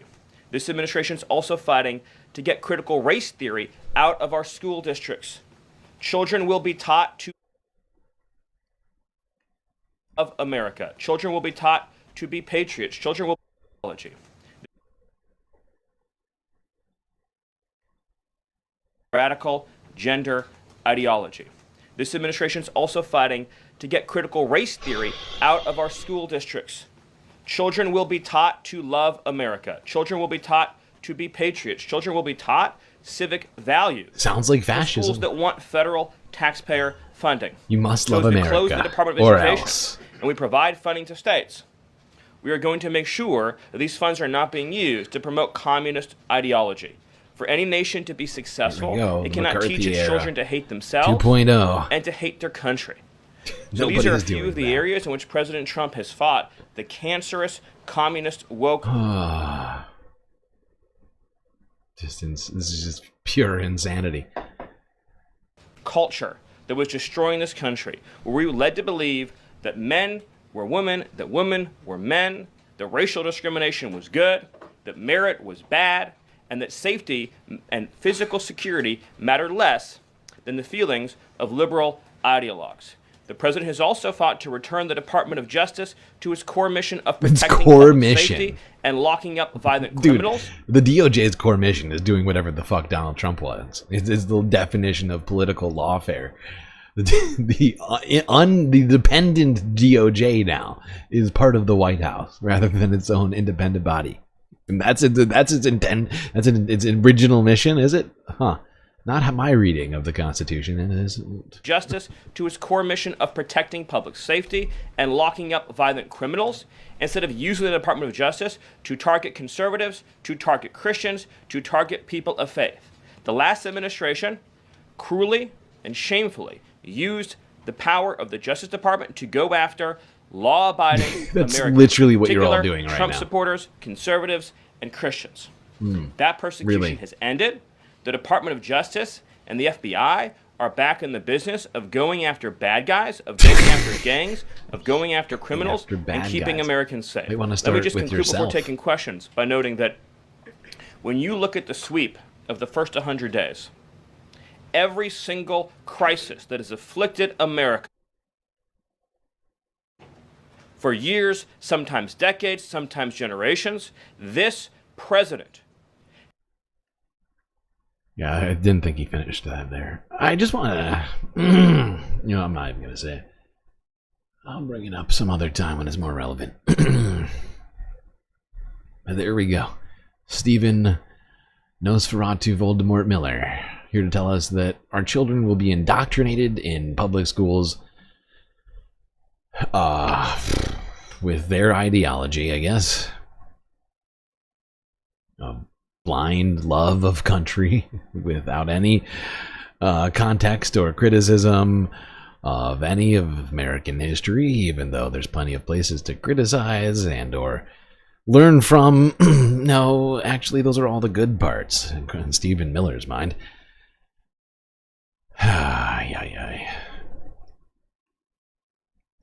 Speaking of all of that woke culture and gender ideology.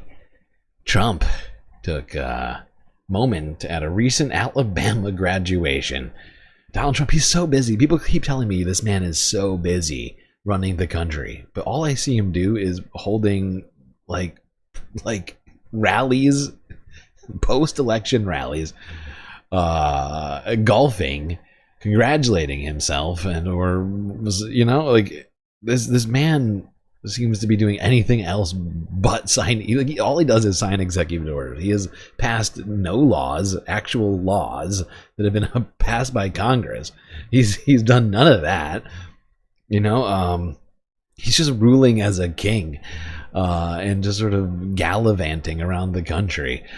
Decided to make a little stop at the University of Alabama commencement. Gave an address to the future leaders of Alabama, I guess.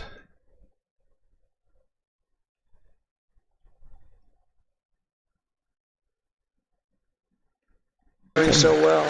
This is a shameful speech, by the way. The whole thing. So number 7 is to trust your instincts, common sense. You can go very far in life with common sense. And I applied that to politics because some of these things, like they had open borders. Let everybody in the whole world flow into our country. That's not common sense. They had transgender for everybody. We ended that, if you noticed, okay? But they had transgender for everybody. They said... Everybody's transgender now. I said, this is not working. This is not going to work. As I said before, so simple. Men playing in women's sports. Did you ever see some of the records? Did you ever see some of these boxing matches? We have to protect. These women are great athletes, but we have to protect. If you looked at the Olympics where they had transitioned people going into the boxing, where the women had boxing, and they had a great champion of.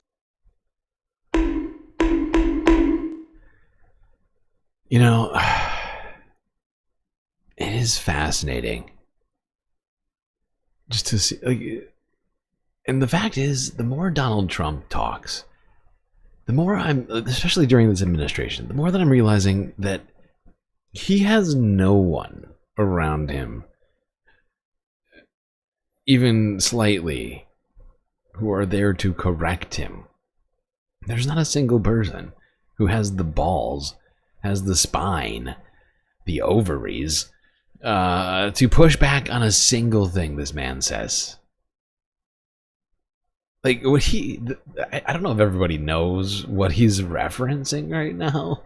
We were covering this last year during the Olympics in Paris.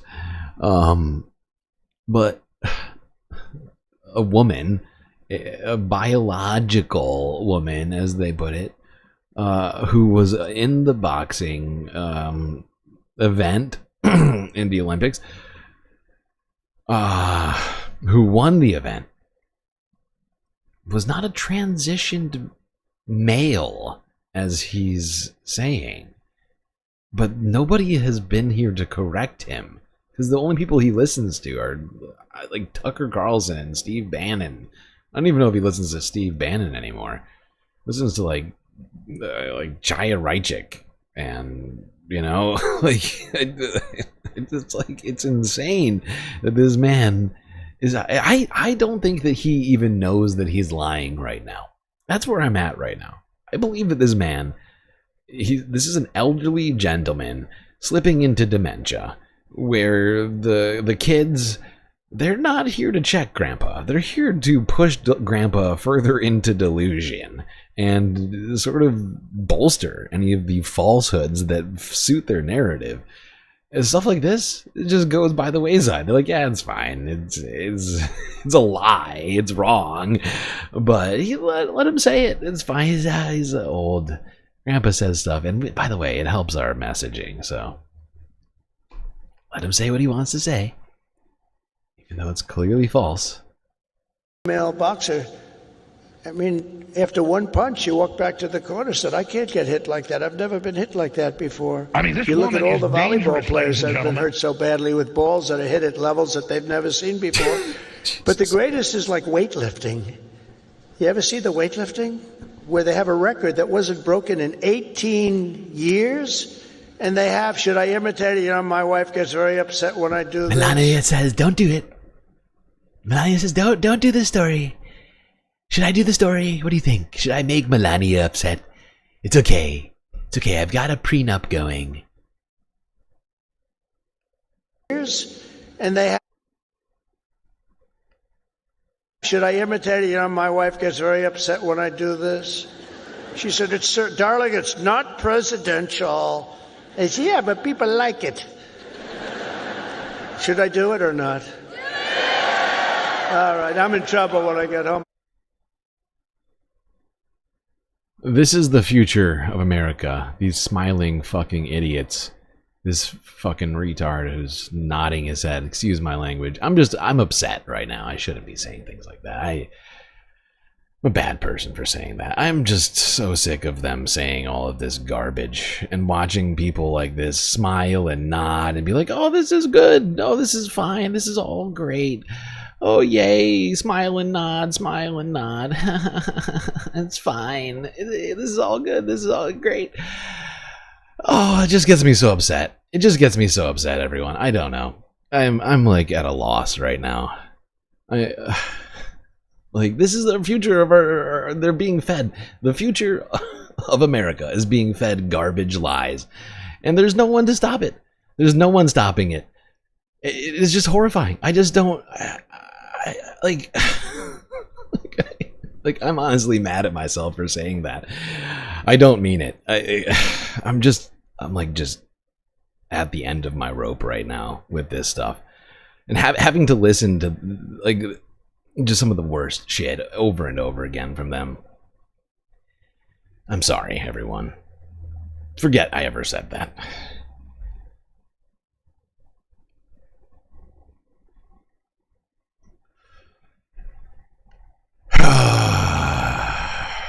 Cancel me. Yep, cancel me. I'm sorry. You're right, it was uncalled for.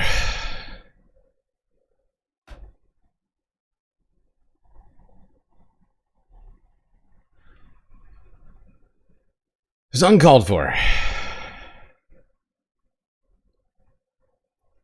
Willing to admit when I've made a mistake. I made a huge, tiny mistake.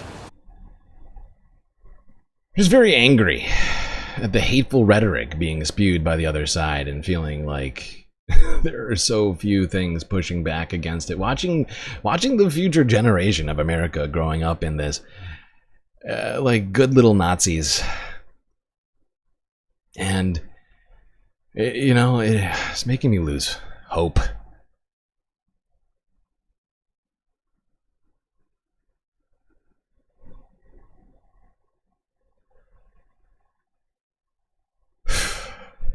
All right.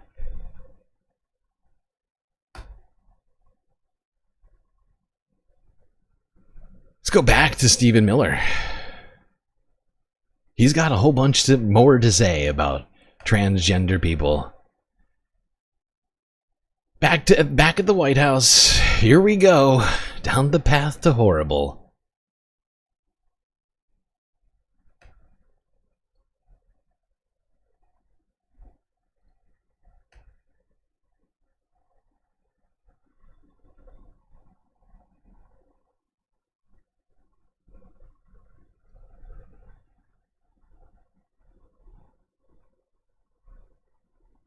Of federal civil rights law. Another area of civil rights law that we talk about a lot, of course, is Title IX, sex-based discrimination. And this administration ended the Biden administration's policy and the Democrat Party's policy of allowing men into women's sports, men into women's spaces. We are using every single legal and financial tool we have at President Trump's direction to make it clear that schools and universities are and will lose federal funds, as you've seen in Maine, if you allow men to invade women's sports and women's spaces. And this applies to our whole K-12 system.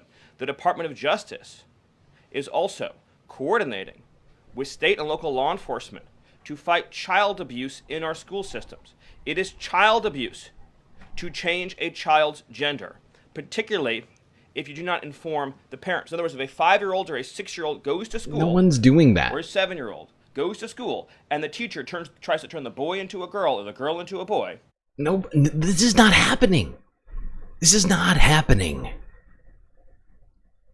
This is more of this hateful gaslighting coming from, coming from the White House. Nobody is doing that. Nobody is trying to change children's genders in schools.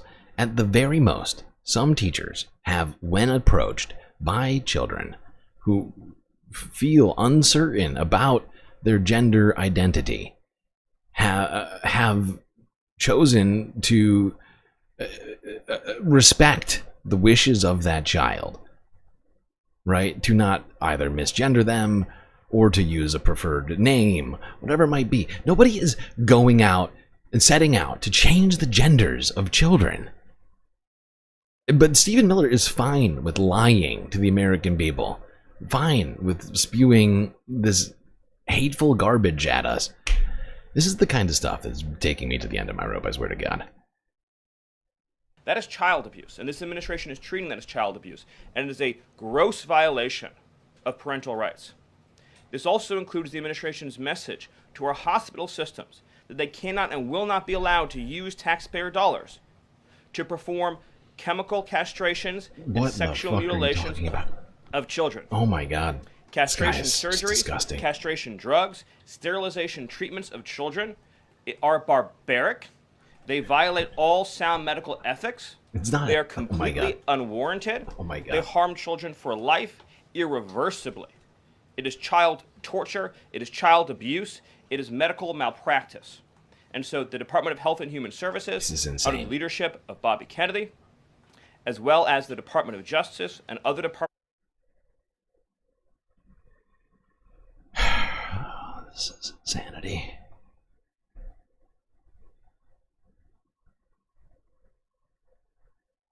I know for the last year I've been talking about us being in the worst timeline.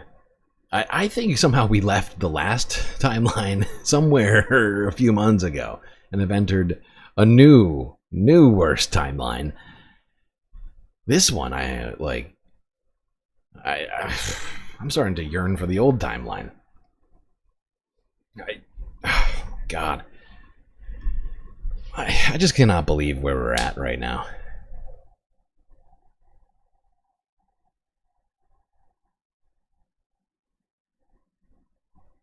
But this is what we're getting out of the White House. It's gaslighting, lies, hate mongers, unconstitutional actions, just pure illegality and corruption. And there's so little pushback. It is driving me insane. I feel like I'm taking crazy pills.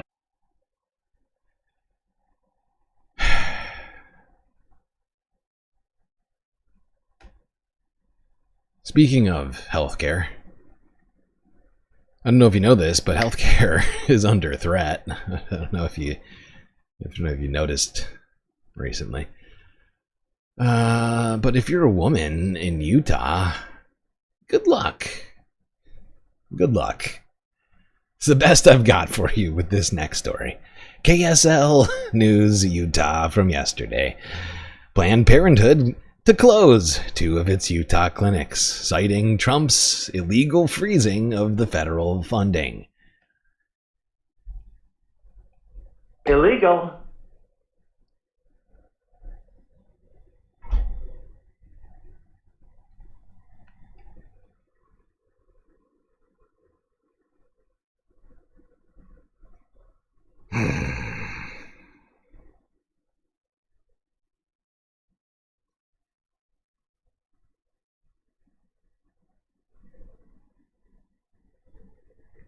Planned Parenthood says they have no choice but to close 2 clinics in Utah. They say their Utah branch is one of 9 around the country being targeted by a federal funding freeze. KSL's Courtney Johns joins us from the newsroom with the impact of those cuts on clinics and their patients. Courtney?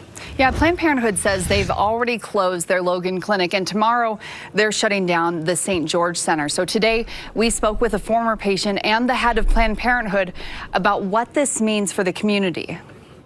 I wasn't quite an adult, but was starting on that path. Rachel Turk got married while a junior at Utah State University, kicking off a new chapter in adulthood and kicked off her parents' insurance. I wasn't ready to start a family, and so that was something I definitely needed some help and support on. She found that help and support at Planned Parenthood in Logan. Would go and get my pap smear, get my breast exam, do all the things that women should be doing. But Rachel learned a few weeks ago that center is closing along with another clinic in St. George.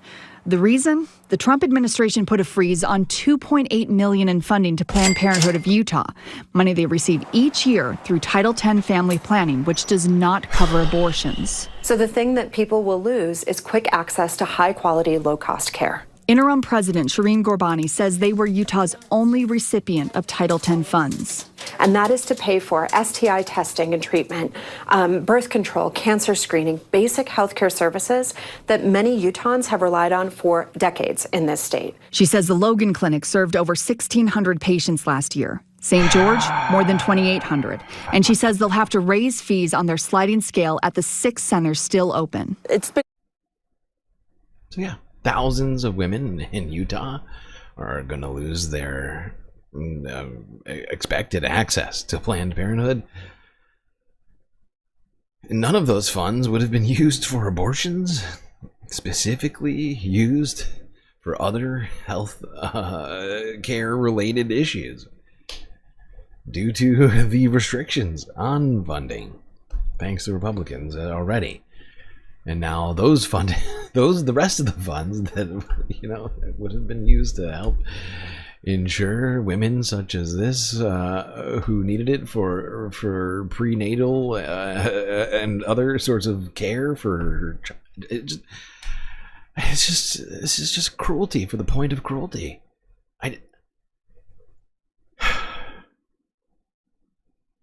Don't get me wrong. I knew that this whole thing was gonna be bad, and I'm still holding out hope that somehow the Supreme Court will grow some spines amongst the the 9, and actually stop Donald Trump from doing all this shit that he's doing that's clearly illegal. Not holding my breath though. And it's just this is the sort of stuff that we're gonna get for the next 4 years, unless people start doing stuff to stop Donald Trump from doing the things he do, and that's gonna require Republicans to start doing some shit. Otherwise, we're gonna have to wait at least another almost 2 years, right? But BB is right. It's a war on women. It's a war on LGBTQ people. It's a war on brown people. It's a war on immigrants that aren't moneyed. It's a war on the American poor. It's a war on the law, on the Constitution, on Democrats, honestly. I mean, they feel that there was a war being waged against them in the last 4 years, and so they are genuinely engaging. And instead of coming into office and having dignity or some semblance of reality, respect for the law, come in and just do the government. No, they've decided to come in and do the thing they said they hated.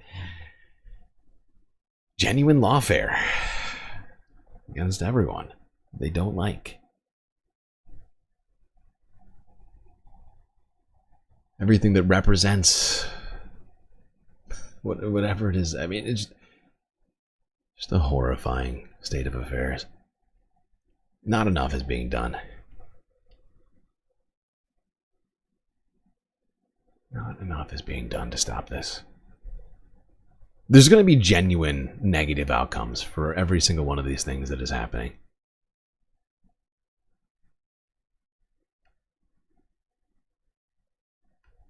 Stuff like this. Stay on healthcare. Apparently, the Trump administration is considering another executive order. You know how... I don't know if you all remember this, but Caroline... I'm fairly certain it was Caroline Leavitt who came out on a number of occasions in recent weeks touting how many people Donald Trump had saved I think she claimed at the last instance, I think she claimed something like 100 million people had been saved by Donald Trump, by his shutting of the border and the blocking of fentanyl from getting into the country. They had found all this, they had managed to seize a whole bunch of fentanyl recently. She was super excited about their success. Started claiming wild numbers. Now, only like thousands, maybe tens of thousands of people, I think, a year die from fentanyl. Still a lot of people. But she was out there claiming millions and tens of millions. I think she got all the way up to 100 million people were saved by them seizing all this fentanyl at the border recently. Which mathematically doesn't make sense. But beyond that, you know what's not going to save people from fentanyl overdoses?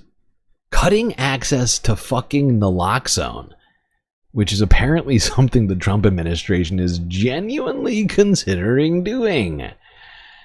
Would you drum up? I don't know. I don't know what I'm talking about. I'm talking about this fucking story from King 5 Seattle from yesterday. That's what I'm talking about, Willis.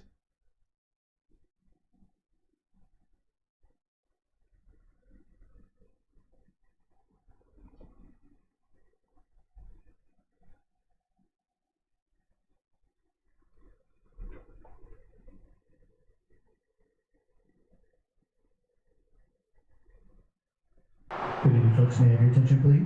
Access to life-saving medicine has never been easier. Jody Borelli knows it works. Naloxone? That one spray can save a life. And that's why the threat of limited access to naloxone or Narcan hits home. I've been Narcan. Thank goodness, right? Because I wouldn't be here. I know that with all my heart. Borelli's addiction started with pain pills to treat a shoulder injury. I was soccer mom, PTA president, living in a gated community, to IV heroin addict, living on the streets of Tacoma, being arrested 23 times in a 4-year period, year and a half of my life behind bars during that time, and then ultimately ending up on Washington's Most Wanted. Now she's a substance use disorder professional and public speaker, stressing the importance of naloxone. You can imagine how she feels about the Trump administration's reported plan to cut a $56 million annual grant to provide naloxone and train first responders. Since 2019, Washington State has received $2.8 million through the program. If we're not able to do that, lives are going to be lost. Yeah, no kidding. That's unfortunate because we don't look at any other disease with such stigma. If the proposal stands, just going to cause more casualties. The overdose deaths are going to go up. That money would disappear. And perhaps devastating. It's going to be so difficult to even access it. If this goes through, this will kill an untold number of people. I don't know how much Narcan is used on a daily, yearly basis to save lives. But no matter how much fentanyl they manage to stop at the border, it won't matter. Some amount is going to come through. And there's still opioids being prescribed to people across the country, which you can still overdose from, which Narcan is a solution to overdosing on. They take away this, there are going to be dead people all over the streets.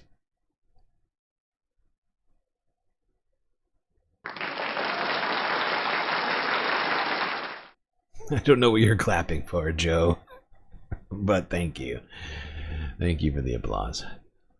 The Trump administration wants to pretend that they care about people. Meanwhile, they're doing something that will absolutely kill people. And see, I cannot believe they would even consider doing this. They've been claiming they're saving everybody from fentanyl. Meanwhile, they're taking away the thing that saves people from fentanyl. It doesn't make any fucking sense. It just doesn't make any sense. I don't know what to say. I don't know. This has been a crazy 100 days. Fucking, I guess 103 days. Wow, it's not even 10 o'clock yet. We've been going for 9.5 hours. My goodness. Talk about marathon streams. Speaking of more health-related stuff, here's something I mentioned earlier, which we're now going to get into a little bit more. Here's CBS Evening News from yesterday. According to them, some 9/11 first responders are being left in limbo amid more illegal funding cuts by the Trump administration. Illegal.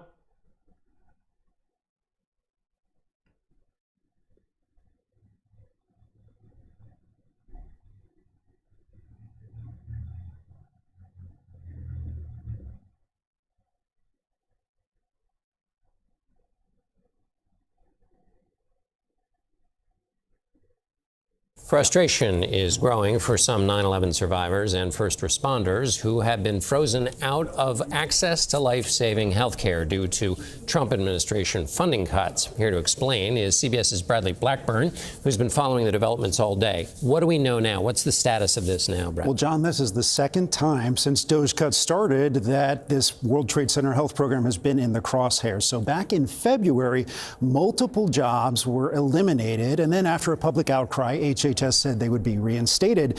But according to advocates last month, another 16 jobs were eliminated. And it matters, they say, because it's frozen things for new participants in the program. They can't do things.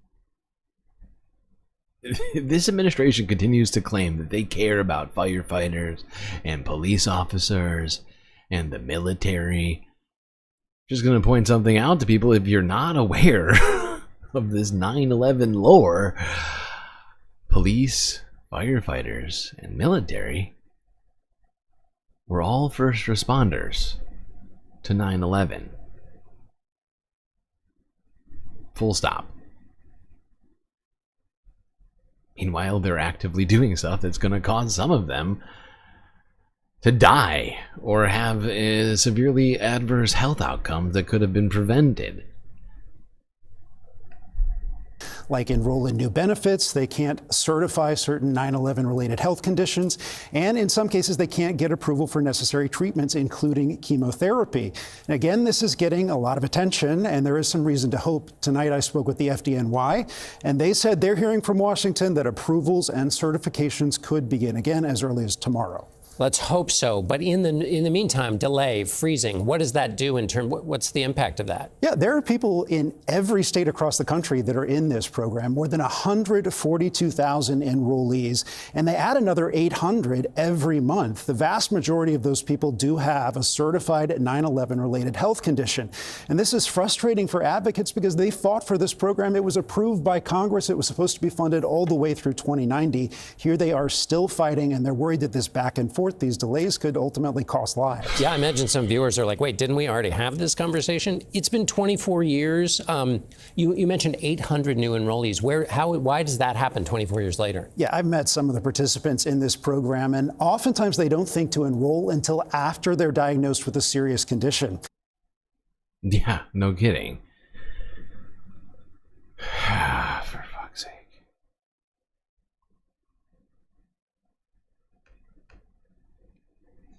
The cruelty is the point, it would seem. Even against people they tout as loving. It's just insane. This is... Yeah, we love our vets, don't we, folks? I like the vets that don't ask for any benefits. Those are the good ones. The ones who get cancer. Those are the nasty leftist woke firefighters. Only the woke go to doctors.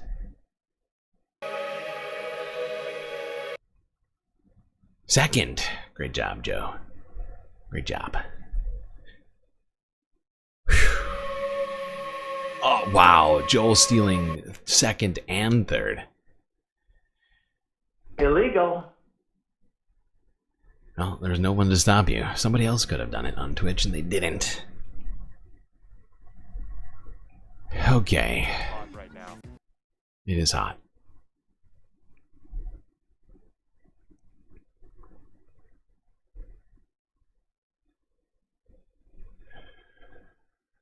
Yes, we talked about how earlier in the stream how the Trump administration decided to stop tracking cancer. The HHS Secretary RFK Jr. has directed federal agencies to stop tracking cancer statistics for firefighters. It's fucking insane. They just genuinely don't give a shit about anyone but themselves. It's the most sociopathic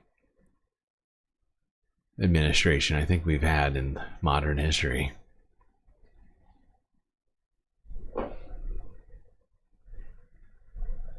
Oh, this is exhausting me. All right, let's go on to something else that's going to affect a whole lot of Americans. Republicans and their plan to cut Social Security. Let's go here to Democracy Now! From 5 days ago. They had on Martin O'Malley, former chief of Social Security under the Biden administration.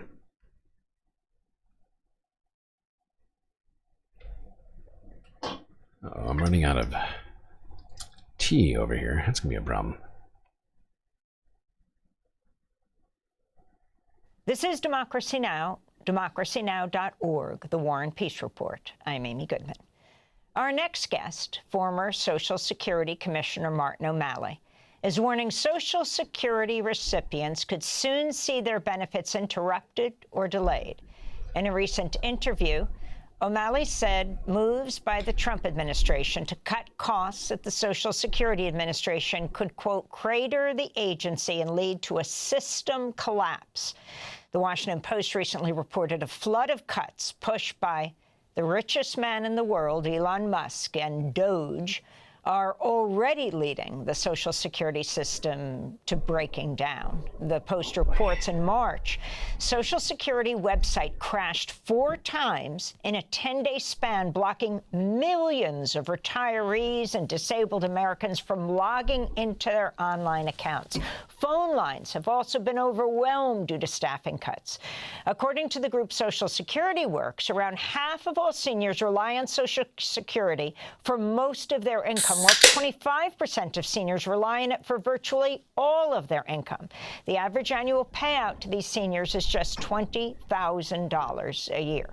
Last month, Trump's Commerce Secretary, billionaire Howard Lutnick, sparked outrage after suggesting only fraudsters would complain if Social Security checks don't go out on time.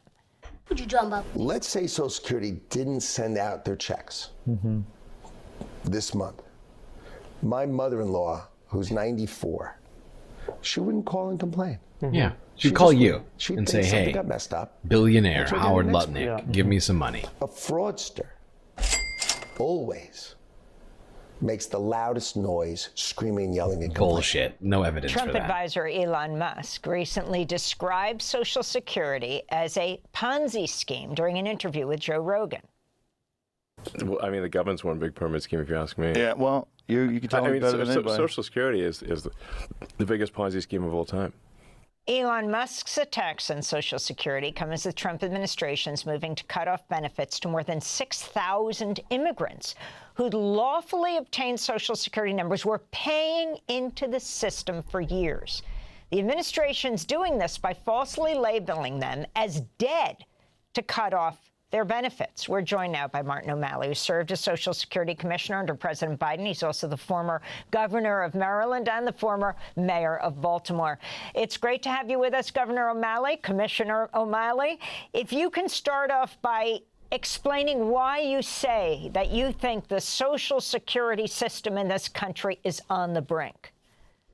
Well, because of all of the things that Elon Musk and the DOGE team and Donald Trump have been doing to Social Security with a speed and a virulence that I think is stunning, shocking. I mean, they have, Amy, actually been paying people with our money at an agency that was already at a 50-year low of staffing and all-time high beneficiary customers. They've been paying them to leave.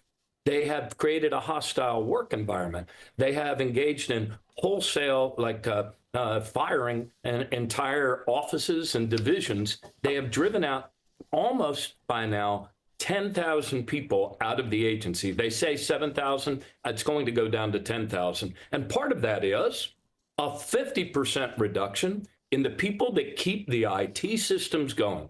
Those same IT systems that never missed a beat and sent out the checks, the right amount to the right person at the right time every month, all through COVID. They have cut the IT department in half. You're seeing, as you just mentioned, outages in some of the customer-facing aspects of it. Those outages are going to become more regular rather than intermittent. They're going to happen for longer durations. And ultimately, you're going to see that cascade into a collapse of the entire system and an interruption for some time of benefits. I don't see what the path that they're on. I believe they've taken probably 90% of the actions necessary to accomplish that aim.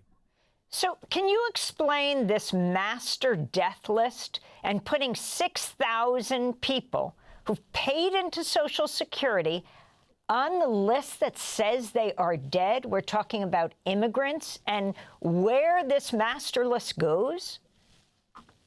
Sure. That's an operational question rather than a question about what their intent is. I mean, this is some really chilling stuff. By law, Congress requires the Social Security Administration, which maintains a lot of personal data on all of us, from our first summer job, from the first moment we're born, actually. And so Social Security is required to keep what Congress has dubbed the master death file. And so Social Security has contracts with all 50 states, the territories, and the second that a death certificate is recorded, Social Security lists that in the master death file, and then a lot of other entities ping off of that. In other words, our banking systems, credit companies, the IRS. And so if you list somebody as deceased, when clearly they're not deceased, it has the effect, as their puppet acting commissioner of Social Security said, it has the effect of terminating the financial lives of people here in the United States. It is a stunning, willful criminal act, any one of those counts, to put a false information into a federal record, and in particular. Yeah. Do you remember, anybody here remember the Obama administration at all? Do you remember the thing? Oh my God, I fucking love this picture. I just noticed it. It's Donald Trump with his tiny baby hands. Look at his tiny little hands. So cute. Aww. Does anybody remember Tea Party people coming out and screaming from rooftops about Obama's death panels, which were really not death panels, but in fact very helpful to people in their old age, that would help with creating living wills and other sorts of important arrangements that need to be made when you get older. That's what those death panels were. Where are those same people? Where are those same people? I just don't understand. I just don't understand. We keep getting told by Republicans that they love facts over feelings. I'm fairly certain everything they do is based upon feelings. No actual ideology aside from Trump good or Bible good. And in fact, I don't think they really listen. Most of them don't read the Bible, I don't think. But remember the death panels? Where is all of the outrage for the death list? It's removing all of your grandparents, or perhaps parents, off of Social Security, whatever other benefits they might have, literally killing them financially. Where are those same people to cry foul about these death lists? The death list that Donald Trump is putting your parents and grandparents on. Don't understand.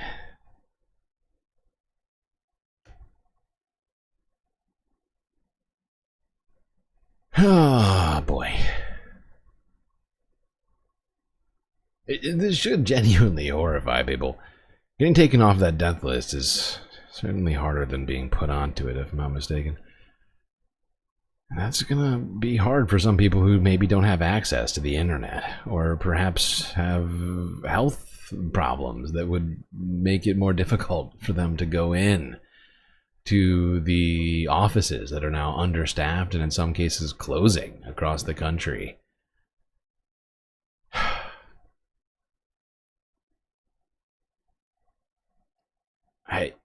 Anybody who's not upset about this should start getting upset. I don't know. I don't think there's a lot of people in chat who aren't upset. But I guess I'm just saying more generally speaking. Not aimed at you, chat. I know you're upset. But just kind of mind is blown.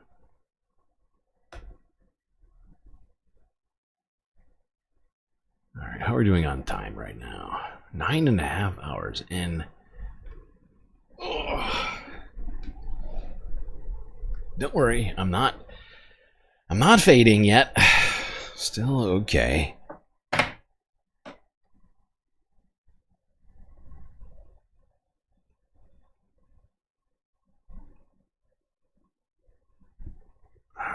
Let's see.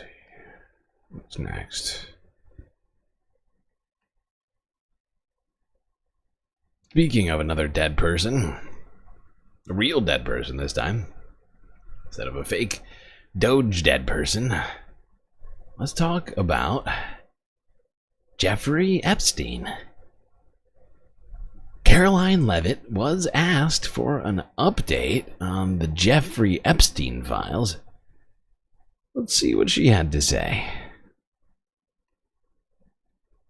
Here's for breaking news from, I think this was Tuesday.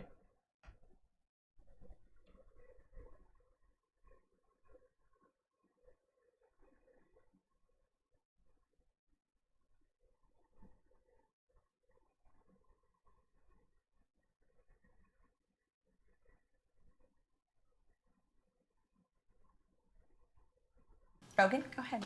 Hi, Caroline. Good to see you again. Great to see you as well. Great job this morning, and as always, you're really crushing it. My question is about the Epstein files. And a couple months ago, the DOJ released what they called Phase 1 of the Epstein files. Anybody? And they announced that What is going on with this right the here? remaining files, probably the bulk of the files, are actually in the New York field office. They requested that they be returned the day after. What is happening? Why is... Some legacy media reports show that I don't know who this guy is. I know he's part of the new media, but what is going on with this guy? What is happening? Why is this guy staring directly at this other dude in such a way? Is a little off-putting. Don't be creepy. Like, you can just look forward. You're gonna be able to hear him perfectly fine. I don't know why you're... Do you want to kiss him? Is that what's going on? It's okay if you do. But I don't. You just. It's weird. It's off-putting. This man, you're seated right next to him. You're not gonna have any trouble hearing what he's saying. So why are you staring so intently at him? You guys are super close too. Day after, and some legacy media reports show that not only were those files returned to the DOJ, but that hundreds of FBI agents are going through them day after day and getting them ready for public release. Do you have any updates from the DOJ or the FBI on when those files are expected to be released, and also when we might start seeing some arrests of the client list? Sure. I can assure you that the Attorney General and her team at the Department of Justice are working on this diligently. Still working on it, For huh? a specific timeline, I'd have to check in with them. Oh. And we can certainly do that for you, Rogan, in the effort of transparency. But I will tell you, the Attorney General is a bulldog. She is someone She's you a want on your bulldog. team, and What? when she wants to get something done. What does that have to do with this? She's a bulldog? She's a bulldog who can't seem to fetch these goddamn Epstein files. We were told we were going to get them immediately. Immediately, if not sooner.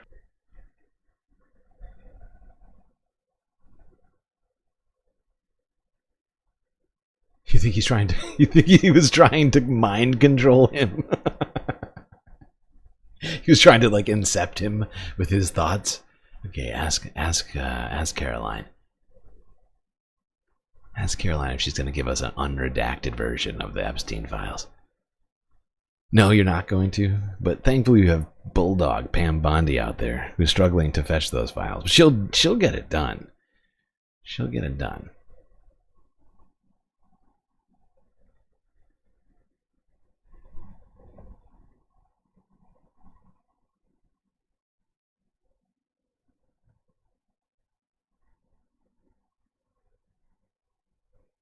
Oh my god. Okay.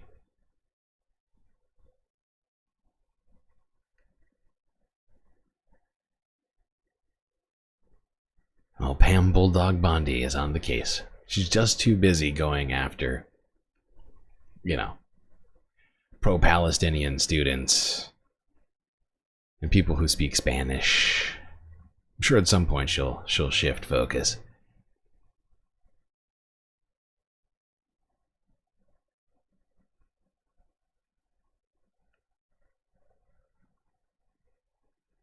All right. Amidst all of this, Donald Trump's poll numbers continue to fall.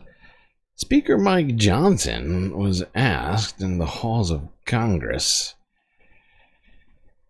an uncomfortable question about those falling poll numbers.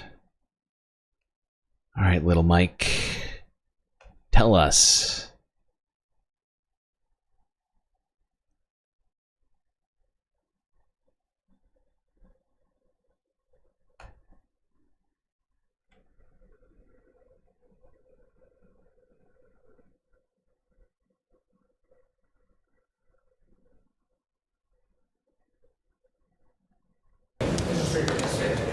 Over the last several days, there's been a raft of polling showing that Trump is underwater on a lot of issues like the economy and immigration. Are you worried that his policies could make it harder for you guys to keep the House next year? No, I'm not worried at all. I just had a great meeting with the president at the White House, and he's in good spirits, and we are as well. Richard Hudson, who's the chairman of the National Republican Congressional Committee, was with me, and we talked about the upcoming races, the midterm elections, and we're very bullish on it. He issued a first round of some endorsements today. There'll be more coming out of our incumbent House members who deserve to be reelected, and we are playing offense. There's about 13 Democrats sitting in districts that President Trump won. Those are the obvious targets. We have an offensive map. There's only 3 House Republicans sitting in districts that Kamala Harris won. So it's a lopsided map because that's a great opportunity, and we're going to go make history. But why is the American public souring on his policies? Listen, you know, these are presidential terms or roller coasters sometimes. There's been a little tumult in the markets with the tariff policy and all of that, but I think all this is settling out.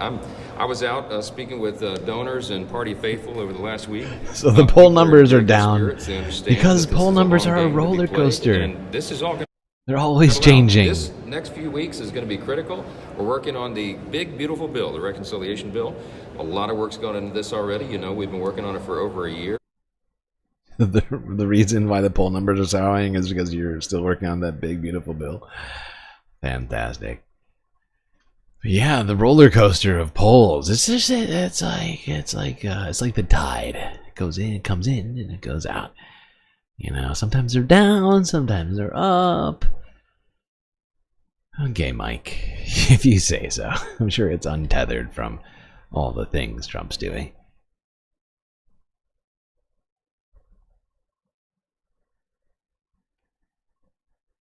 Now, things have developed, I guess you might say, as it relates to that old Signal chat group fiasco, which, yeah, it has taken quite a turn this week. Oopsies, I put this in the wrong order. Oh, good job, me. Good job. Great job. I screwed up. We gotta keep talking about the poll numbers. Oh, son of a bitch. Don't do this. Don't. No. Oh, why are you doing this to me? God damn it. God damn it. Why? Why? What did I do? What did I do to deserve this? Come on. Oh, I have to go all the way down now in the 260 video list. Where is it? Where is it? Oh, there we go. There we go. Jesus Christ. That's what I get for trying to reorganize videos on the fly. A horribly blunderous decision. Okay. Let us continue to quickly talk about these poll numbers. Then we're going to move on to the Signal group chat fiasco, which has, like I just said, had a number of, well, specifically one very large development happen this week. But yeah, like I was saying, before we get to that, quickly talk about the poll numbers a little bit more with Rachel. Which Rachel, you ask? Well, Rachel Maddow, of course, over at MSNBC from Wednesday. MSNBC from Wednesday.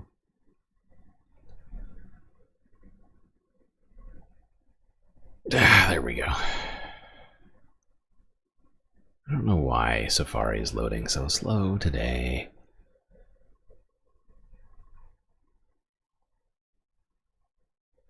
Go web go. Go web go. Today, Donald Trump started threatening Republican U.S. senators that they better not vote against him this week on this tariffs bill. This is a bill that's going to come up in the Senate that has precisely zero chance of becoming law because they're never even going to vote on it in the Republican-controlled House. Even if it passed the Senate, it would go nowhere. There's no chance it can actually become law. Still, though, Trump appears to be freaking out that Republican senators are going to vote against him on it, because his tariff adventures are rating somewhere between lice and bedbugs in terms of their popularity with the American people. And what Republican senator wouldn't want to distance him or herself from that? He's threatening Republican senators that they better not vote against him on this, not because the vote will matter, but because he's desperate to stop his own party from turning against him. Just 100 days in, as he pursues a radically unpopular agenda, and frankly, does so very poorly. He's doing things that the American people hate the idea of, and then when he executes on those things, he fails. Bad ideas done badly. So listen, here's where I think we are right now. I think that Trump and the Trump administration are going to throw some increasingly wild pitches to try to change the political trajectory of how things are going. I mean, they're now deporting U.S. citizens. You can't deport a U.S. citizen. U.S. citizens are from here. There's nowhere to deport them to. They're now arresting judges, right? It's insane.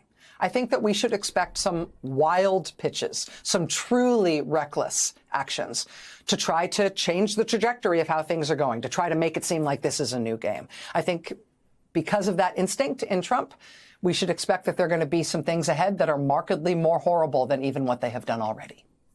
I think they're going to try to put some proverbial heads on pikes, and I think that's going to be terrible. I also think, though, that the more important truth here is that the country is against them, and the country is against him, and he knows it. And the country is not only willing to get out and protest against him, they are willing to do it over and over and over and over and over and over again in every state in the country and just about every town. Culturally, it is now firmly... Let's hope Rachel is right. You know, let's hope that we all don't run out of energy to continue protesting this, that people continue to do so, and that those protests grow. Something, we all need to be doing what we can to push for, whether it's us being in the streets ourselves, supporting them, those who are in the streets, or otherwise doing whatever we can to fight back in our various daily lives. So we got a lot of work to do here right now, and we will win Schumer as the head of the Democrats right now, and leave it up to God Jeffries.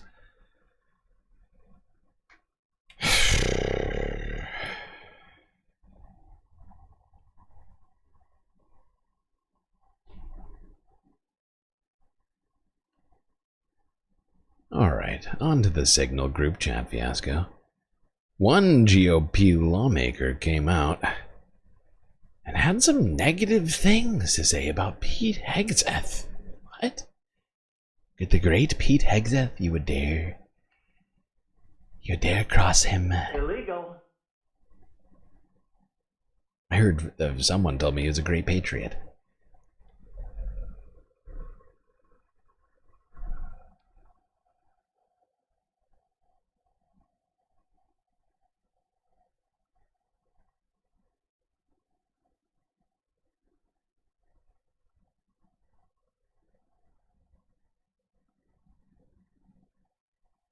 And on Hegseth specifically, over the course of the last couple of days, have you gotten more comfortable with his use of Signal? Do you think he's learned a lesson?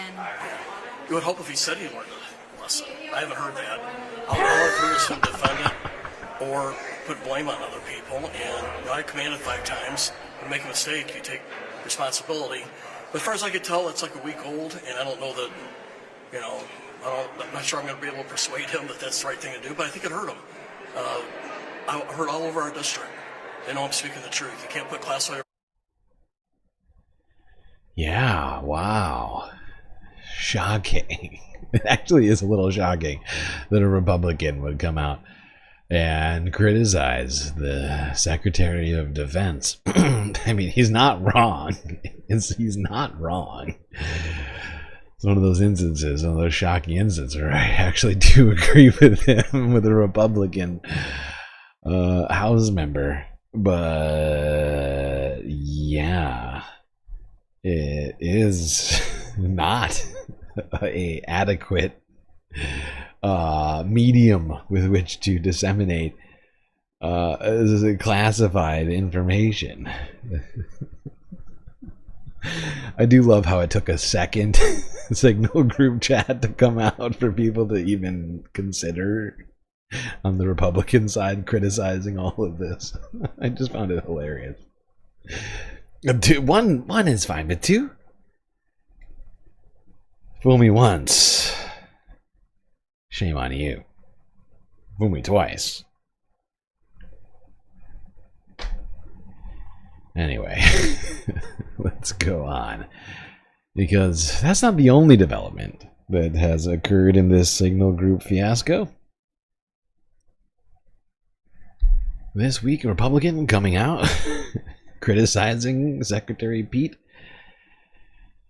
No, something happened in the White House. That being the original progenitor of this Signal group chat, Mike Waltz, former National Security Advisor. Oh no. At 2, Mike. Actually, that's the wrong use of that. But yeah, Mike Waltz, now former National Security Advisor, has been ousted by Donald Trump. But don't worry, he's got a nice golden parachute. I guess you could call it a light blue parachute? Mostly because Mike is going to be heading to the United Nations so long as he gets confirmed by the Senate.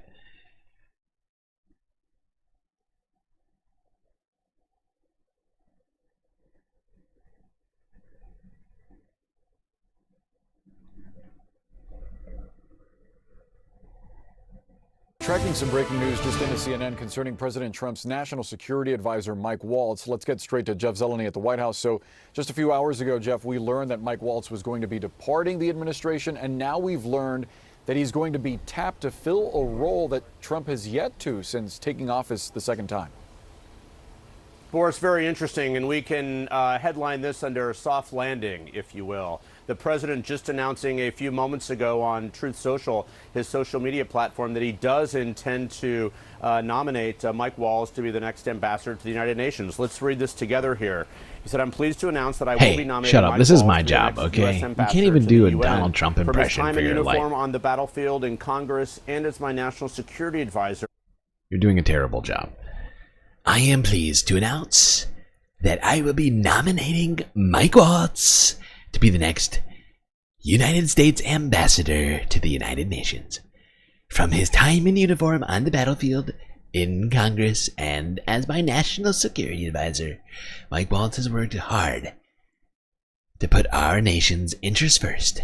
I know he will do the same in his new role. In the interim, Secretary of State Marco Rubio will serve as national security advisor while continuing his great, strong leadership at the State Department. Together, we will continue to fight tirelessly to make America and the world, all caps, safe again. Thank you for your attention to this matter. Why the delay on loading clip? I don't know. It's been kind of slow lately. It's not clear why it's so slow. Not clear at all. Not a lot I can do. It's gonna load as fast as it's gonna load. I wish it would go faster. I really do.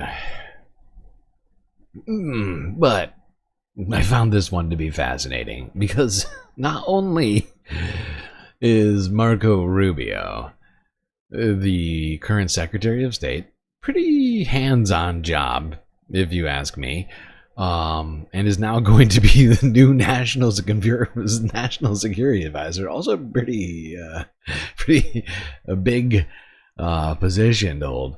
Little Marco. Wait, don't worry about it, little Marco. Gentlemen. Little Marco is also the acting head of USAID, and what's the other one right now? I can't even think of it. He's like Elon Musk thinks he's wearing a lot of hats. Marco Rubio's wearing like 4 or 5 hats right now. Somebody needs to help me with this. What's the other job that Marco's got right now? I know there's at least a fourth one that I can't think of right now. It's USAID. There's something else. I just cannot put my finger on it. Oh my god, it's insane.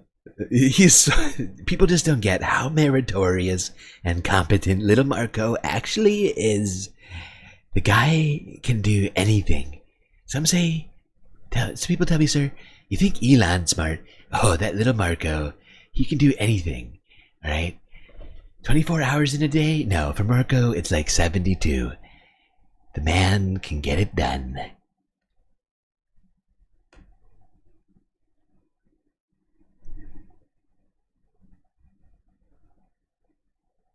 And I love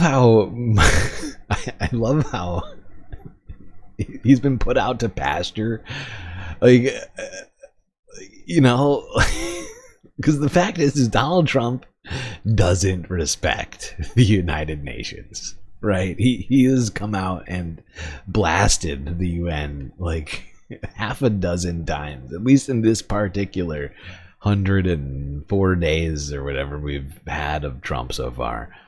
Like he kind of seems to hate the UN and anything that's about unity, Secretary of State anything Marco united. Rubio will serve as national security advisor. Excuse me, ma'am. I was talking. Secretary of State Marco God damn it. Rubio Fuck will it. serve as national security advisor while continuing What are we doing? his strong leadership at the State Department. Do you know how long he's going to be serving in both roles? It is clear that I just heard this from you. As I know Secretary Rubio, this is a man who is, I think you all...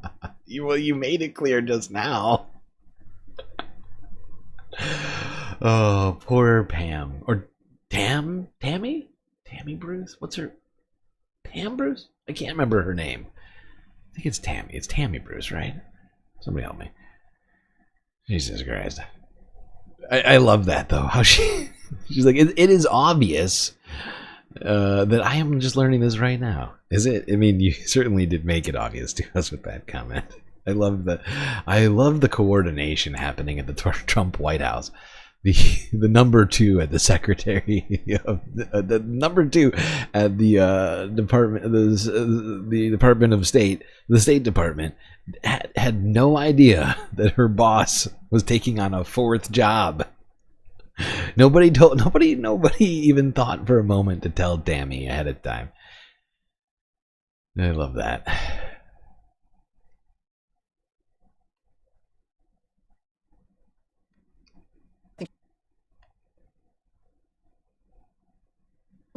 Has worn several hats from day one in managing the nature of what's happened here at the State Department, at USAID, and he's someone who's well known by the president. The president makes perfect assessments about who would implement his agenda, and in this case, he's chosen certainly the secretary and the whole Trump White House to facilitate is just using all of Trump's like 20-word vocabulary. Great, perfect, actually. Some people say great, I say perfect. Perfect call, the perfect assessment. That actually Marco is capable of anything. He can do 4 jobs at once. No big deal. No big deal. Hold on, I have to look it up now. Because even Tammy seems to forget what the fourth one is, and I know there's a fourth. I'm like 98% positive that he's got a fourth job right now. Oh my god.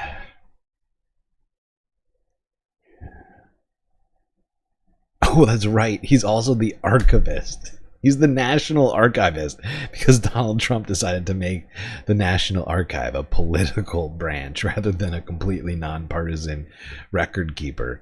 They put in little Marco over there. So he is now Secretary of State, acting, oh God, my brain just broke. This is too many jobs for one man.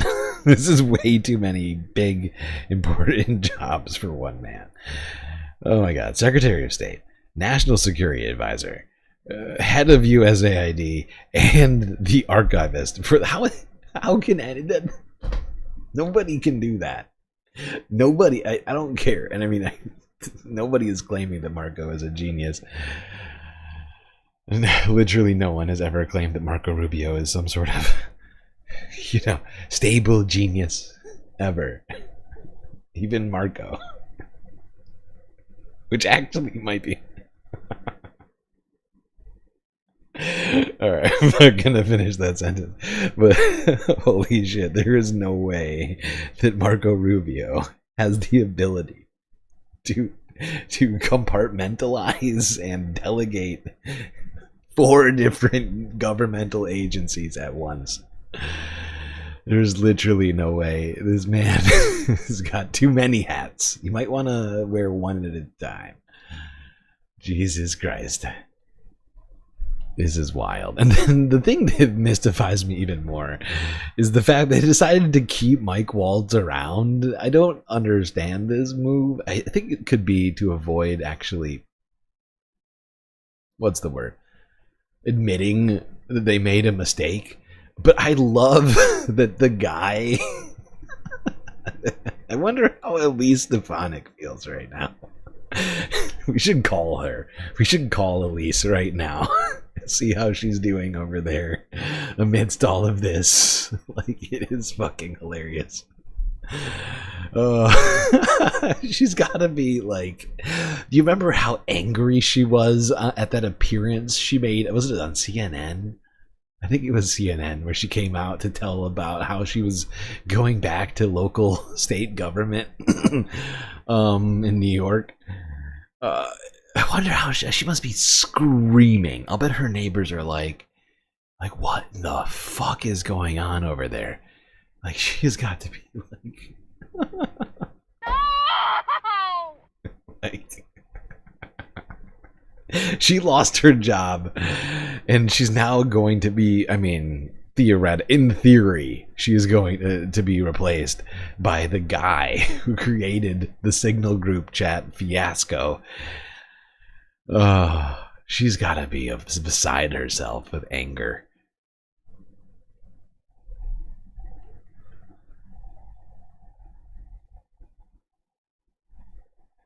I find it.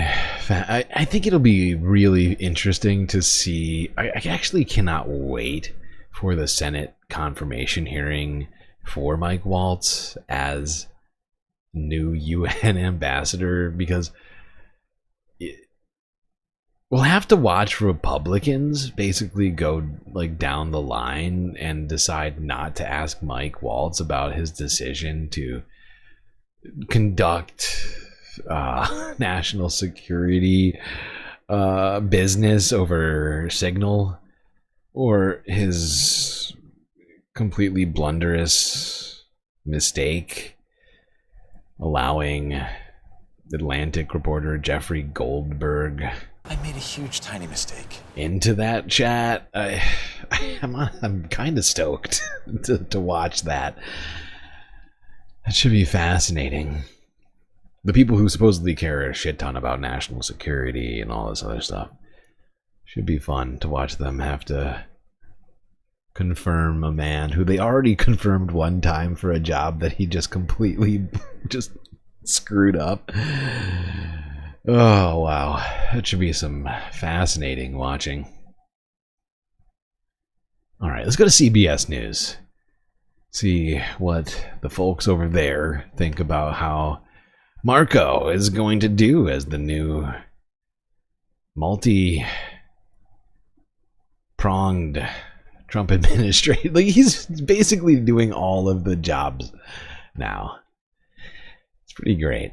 Little Marco. I mean, he is the most qualified amongst the Trump cabinet. I know it's saying almost nothing. It's a very low bar.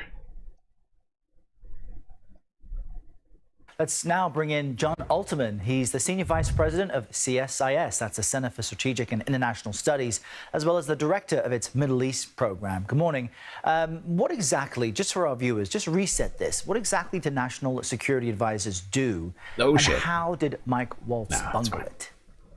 Well, the National Security Advisor tees up all the national security information for the president, works to organize all of the president's advisors so as a National Security Council, they can give him advice and then make sure that the rest of the government is doing what the president wants. So in many ways, the National Security Advisor is the point person on national security issues between the entire U.S. government and the president of the United States and vice versa.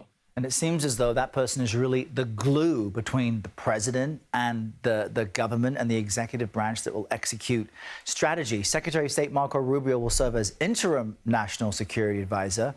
Henry Kissinger held both roles back in the 70s, but looking at history, is something like this really sustainable? We know it's interim, but what will happen in the meantime? I don't think it is sustainable because the Secretary of State is the channel between the 8 billion people in the world and the U.S. government, and the National Security Advisor is a channel between the U.S. government and the president.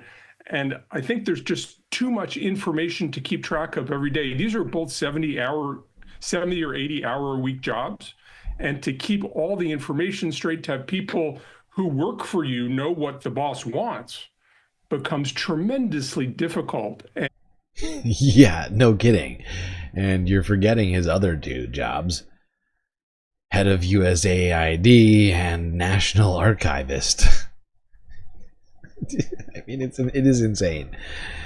He's going to have to get one of those, what's it called? From Harry Potter. The Time Turner. You have one of those Hermione Granger devices there, and have to make some more hours in the day for poor Marco. Oh, God. Sorry, I grew up with the Harry Potter books. I hate J.K. Rowling, but the references still stick in my brain. I am sorry. Okay. We already blew through the... Wait, 5th break? Been through 10 hours. So... Yeah, I guess this is break number 5. As we're about to head into the 6th half of the stream. And it's only 10:30. Crazy. I feel like I'm taking crazy pills! Before we do that, I just want to check up on how far we've gotten. Already got through the first 100 days. Got through a bunch of horrifying other activities the Trump administration is getting up to. Where are we? Oh, this is actually a perfect place to stop.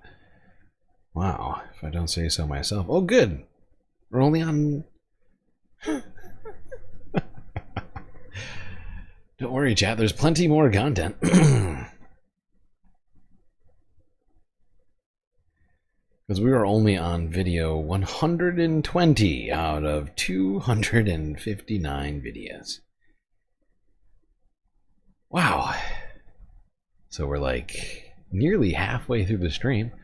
At this rate, we'll be done sometime around 9 in the morning. That's fine. That's fine. I don't need to sleep, chat. That's not necessary. Sleeping is for the weak and the dead. Awful, awful, awful. Weak, weak, weak. Not for galactic spacecasters. No, no, no. No, we don't need sleep. That's ridiculous.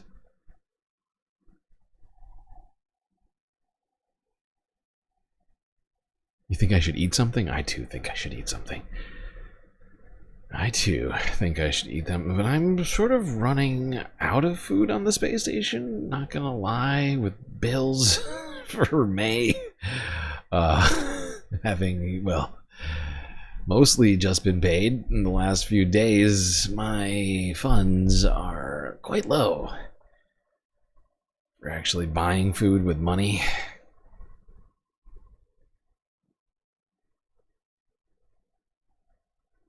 Oh, God.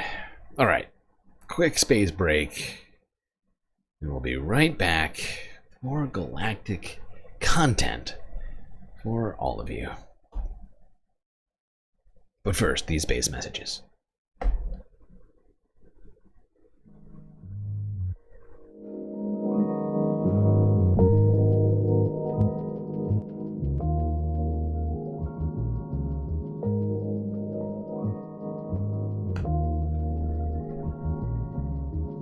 Alright, I hope everyone has been enjoying the stream so far.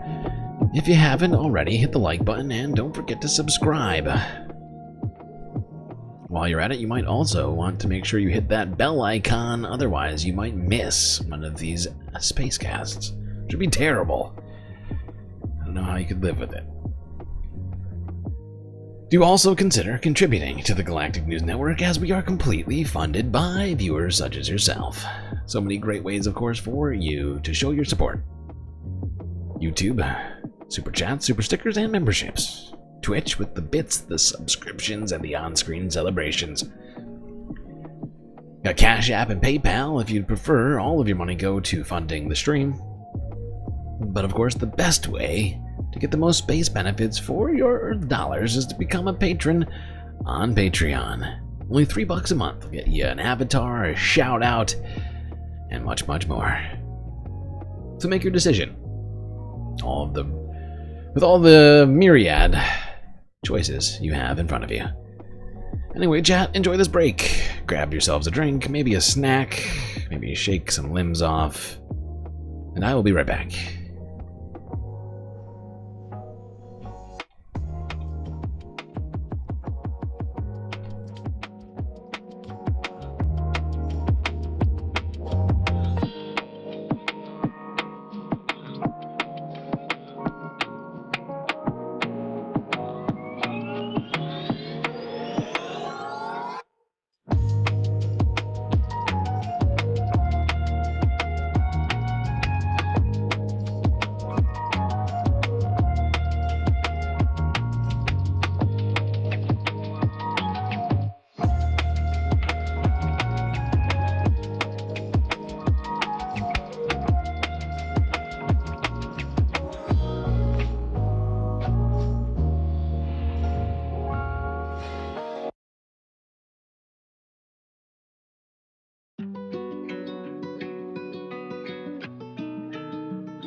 Well, I think everyone knows what that sound means. It's time for us to get back to the show.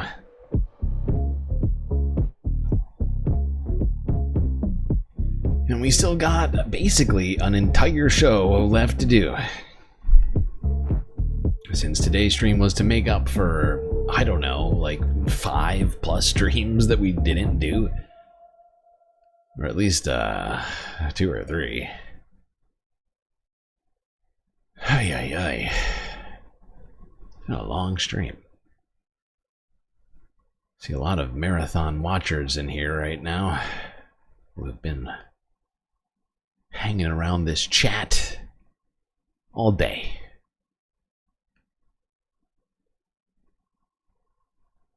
All right.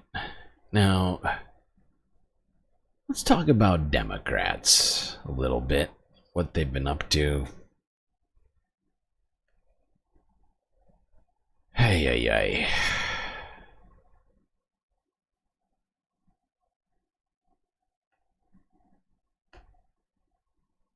And what's next? We'll start here with the majority report from 5 days ago.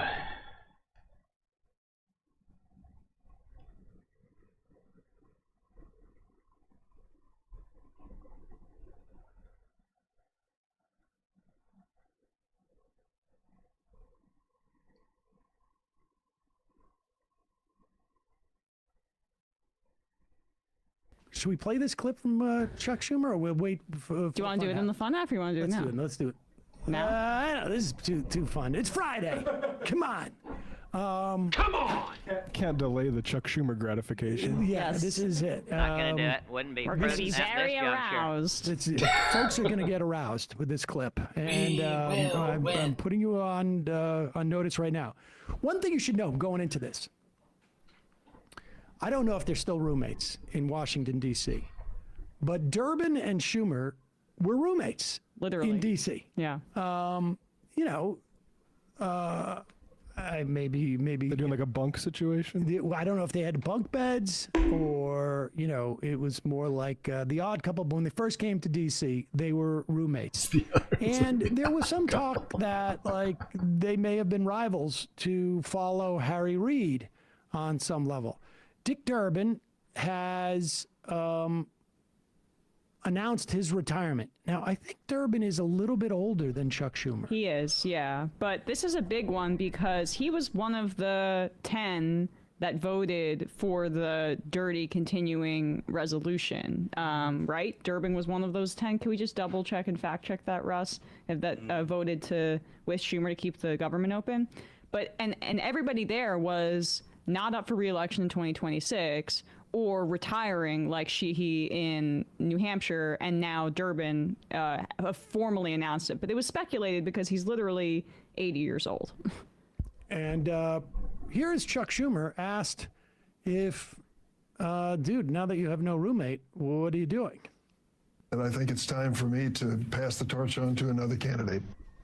Immediately, if not sooner. But have you given any thought to a more specific timeline when it comes to passing the torch yourself? Are you even giving that some thought right now? Right now, I am focused on showing the American people how bad Trump's economics are for them, how he is putting our democracy at risk. That's going to be a no. As you said, I was out on Long Island today. I have visited all 6 the Baileys.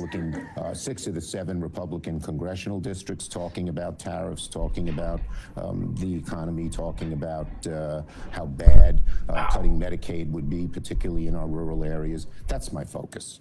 And I think it's time. Now, I have a couple of issues with this. Not surprising. Mm-hmm. I think this is an uncontroversial statement.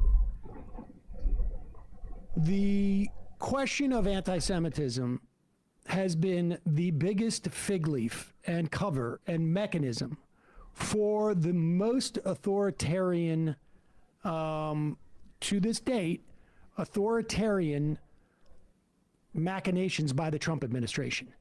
You have people who are disappeared. You have people who are arrested without warrants, Mahmoud Khalil, arrested without warrants. You have universities defunded. You have an attempt to have a consent decree over Colombia, all in the name of fighting.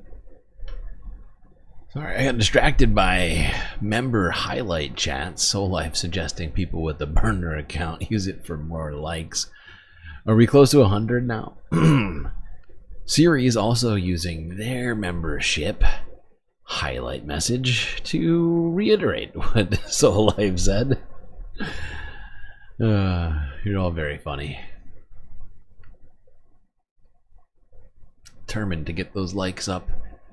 I appreciate you. Let me know when we get to 100. I'll get you another emotional support character. Alright, hold on. I gotta go back. I got distracted by your member messages. Or the most authoritarian, to this date, authoritarian machinations by the Trump administration. You have people who are disappeared. You have people who are arrested without warrants. Mahmoud Khalil, arrested without warrants. You have universities defunded. You have an attempt to have a consent decree over Colombia. All in the name of fighting anti-Semitism. Mm-hmm. And Chuck Schumer's biggest tour so far this year, to the extent that it wasn't canceled, was on his anti-Semitism book. Reinforcing the framing of the fascist Trump administration as it locks up student activists for their speech. That is what the opposition leader of the Democrats was doing, and he may have some more liberal veneer on it, and he may give some lip service to the Palestinian struggle or their suffering currently. But fundamentally, the whole premise of his book reinforces the ideology that a fascist administration is employing right now. Liberal Zionists are fascist enablers. Now, period. I will say this, it would be one thing, if Mahmoud Khalil was scooped up by ICE in New York and his wife wasn't a citizen, if she was a citizen, let's say, living in the state of New York, then one would expect Chuck Schumer not...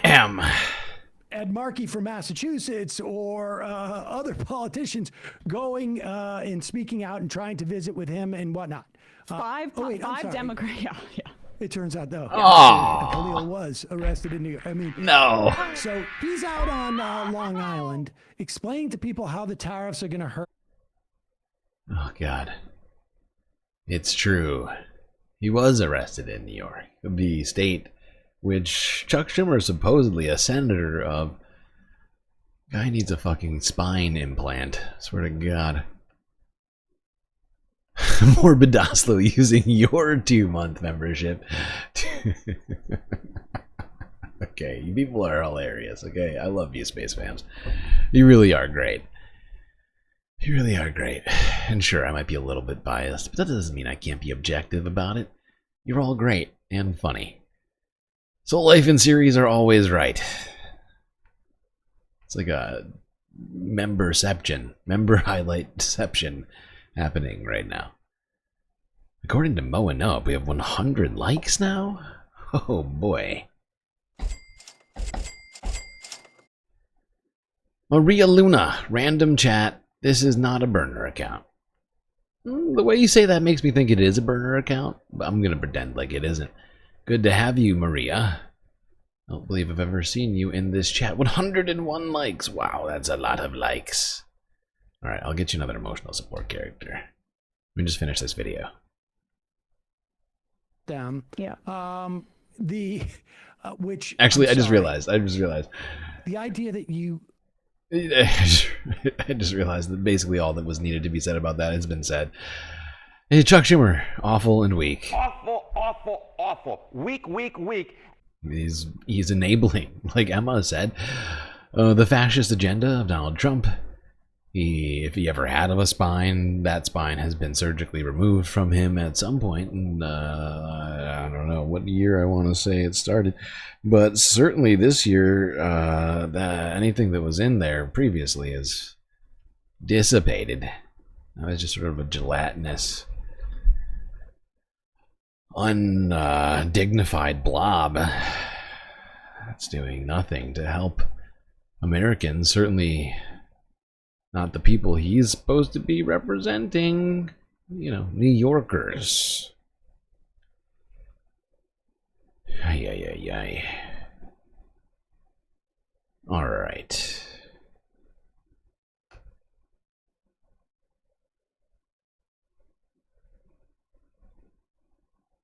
Let's go to another Democrat who I have criticized quite a few times recently, Hakeem Jeffries.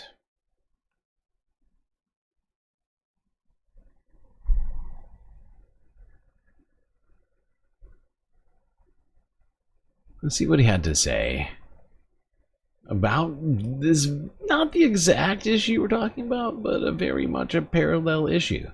That being Kilmar Abrego Garcia. Hakeem was asked about fellow House Democrat claiming that it was a mistake for Democrats to care about Kilmar Abrego Garcia or to make it an important issue. I'm pretty sure it was Alyssa Slotkin who said that. No longer hide. And House Democrats are going to make clear over the next few weeks what's at stake with this reckless Republican effort to jam their extreme budget down the throats of the American people. Questions? Great. Thank you, Leader. Congressman Henry Cuellar suggested recently that House Democrats made a mistake rallying around the deportation of Kilmar Abrego Garcia, who the Trump administration has accused of being a member of MS-13.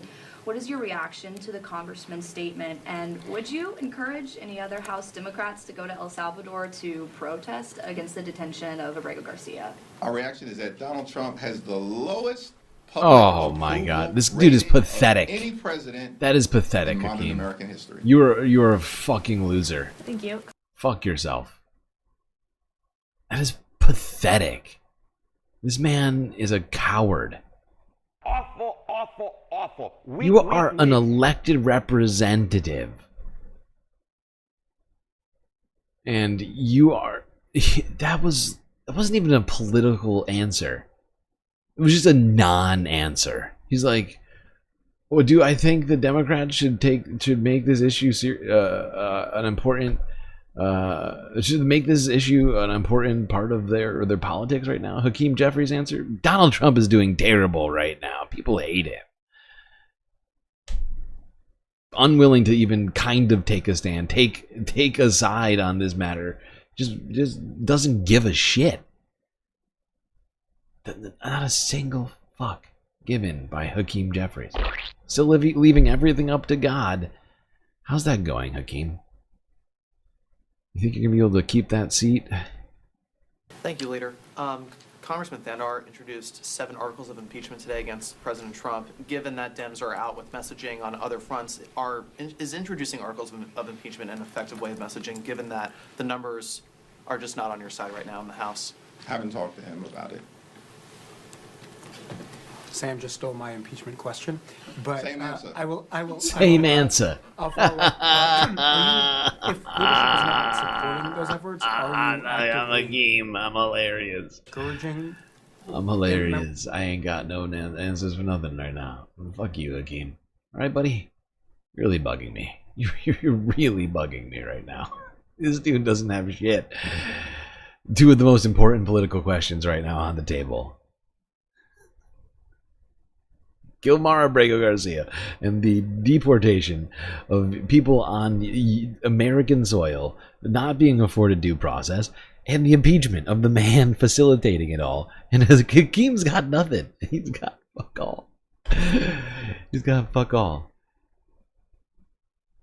Dude, this kind of democratic politics needs to go. All right? And it's one of the reasons why after the loss of this election, I was talking third party shit. Right now, I still just don't know what the direction on third party is. And I'm personally not prepared to start a third party myself. And I'm just like, but like, we cannot have this be the state of Democratic politics? Democrat-led politics. Like, this isn't even leading. This is just nothing. It's just nothingism coming from these people right now. And it's just a shocking amount of garbage.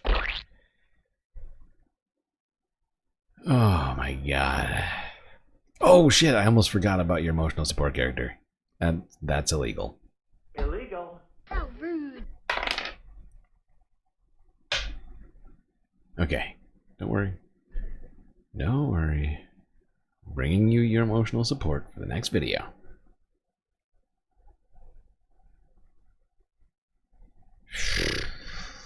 Democrats are giving me serious anxiety.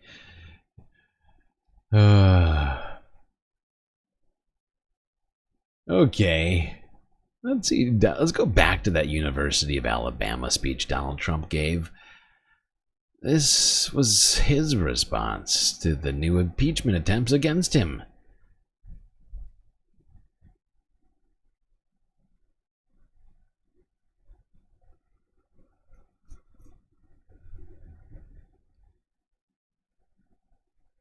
Oh my god, this is taking forever. Come on. Go and go. Others investing $500 billion each. We've never had a period of time in 2 months, because we're here for 3 months, a little bit more. But give me a break for the first month. You know, had to get a little acclimated. Had to see where the enemy lies, because they're already looking to impeach Trump. You know, these crazy people. Let's impeach him. For what? We don't know exactly, but we'll try it. These people are crazy. So we had to, you know, get our bearings for the first couple of weeks. So in 2 months, we had over $8 trillion, think of it, committed. Nobody's ever seen anything like it. There's never been anything like it in any country at any time, and it's all because they want to avoid the tariffs. We want to get here fast.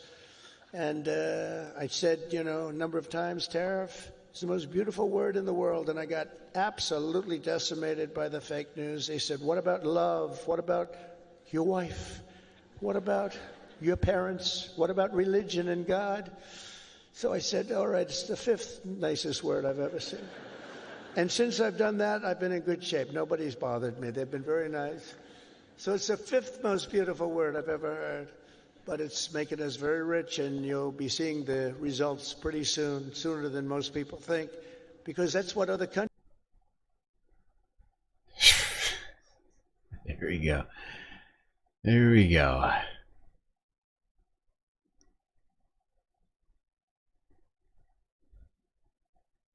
Donald J. Trump. No impeachment's gonna stop him. Things are actually really good. People are loving all the stuff I'm doing.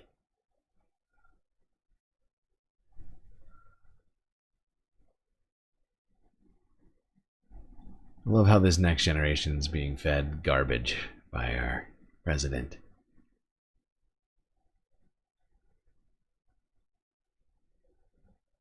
Anyone buys this shite? Those kids behind him seem to. They've been smiling and nodding away to everything he says. I wouldn't have attended that. Me personally, if I were a student right now, I certainly wouldn't find me at that commencement ceremony. I just wouldn't have gone. You're bringing the president, the fascist in chief right now? No. You can send me my diploma in the mail. Thanks.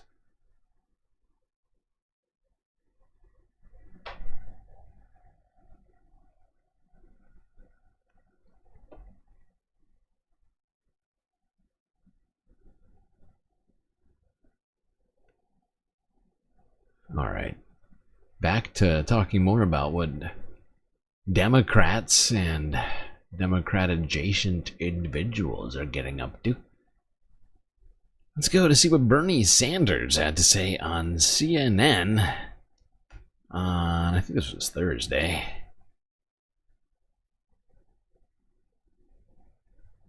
Him and Caitlin Collins here had a little conversation.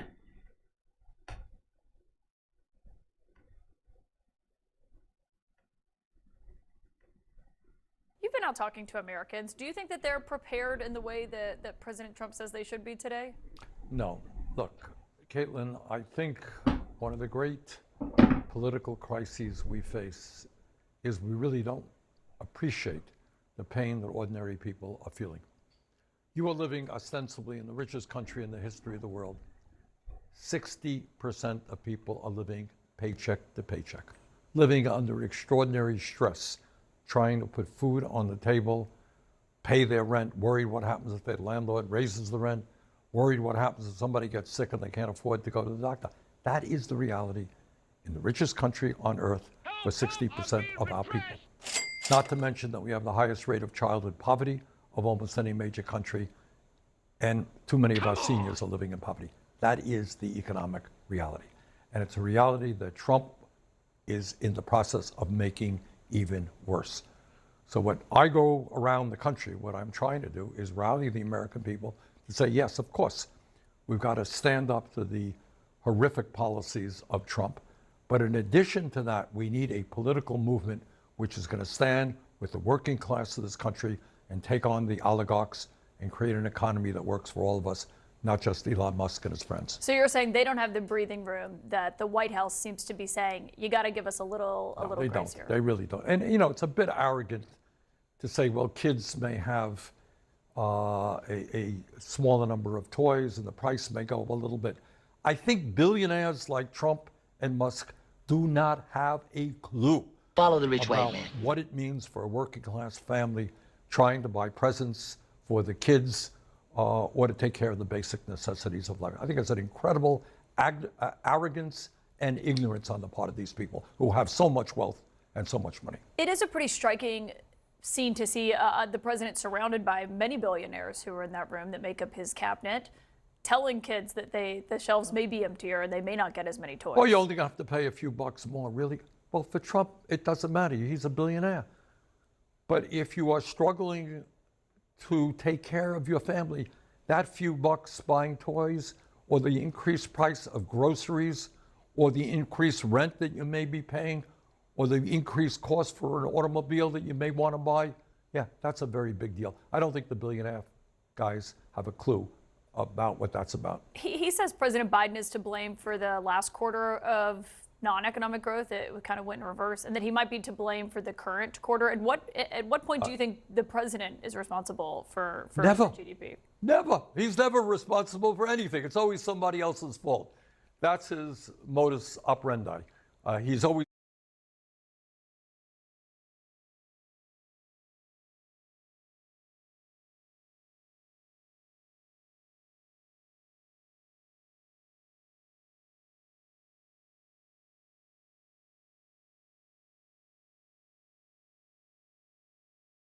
I made a huge, tiny mistake.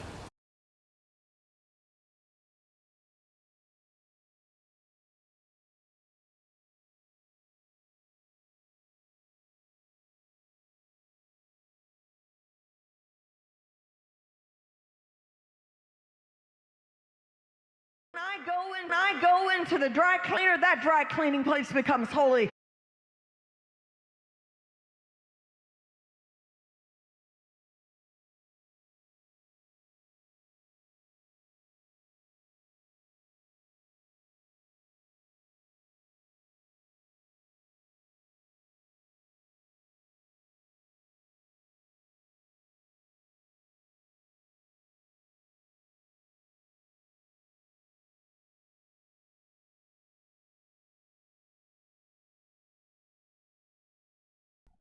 Oh my god, how long have I been muted for? How long have I been muted for, people? I was talking that whole goddamn time. I was talking over. Okay, settle it down there, Lefty. I see you. I hear. I see you. Look, you're all way behind me right now. Okay. I had to change the stream latency on YouTube to help improve the lag. So you're all further behind me than usual. You're like a good minute behind me. Well, at least like, I don't know the exact time, but it's like 30, 45 seconds. I don't know the time, but you're behind me. Okay, I'm unmuted. I've unmuted myself. Everything's fine. And I have no idea what I've said in the last however long that's been.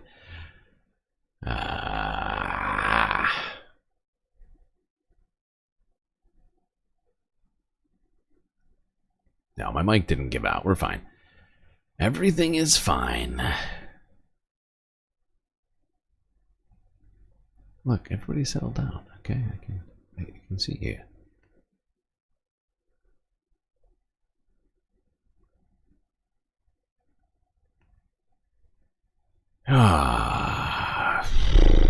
What's the last thing anybody heard me say? Did you hear me talk during the impeachment? Donald Trump talking about the impeachment? Did you hear me lead into this video? Okay. All right.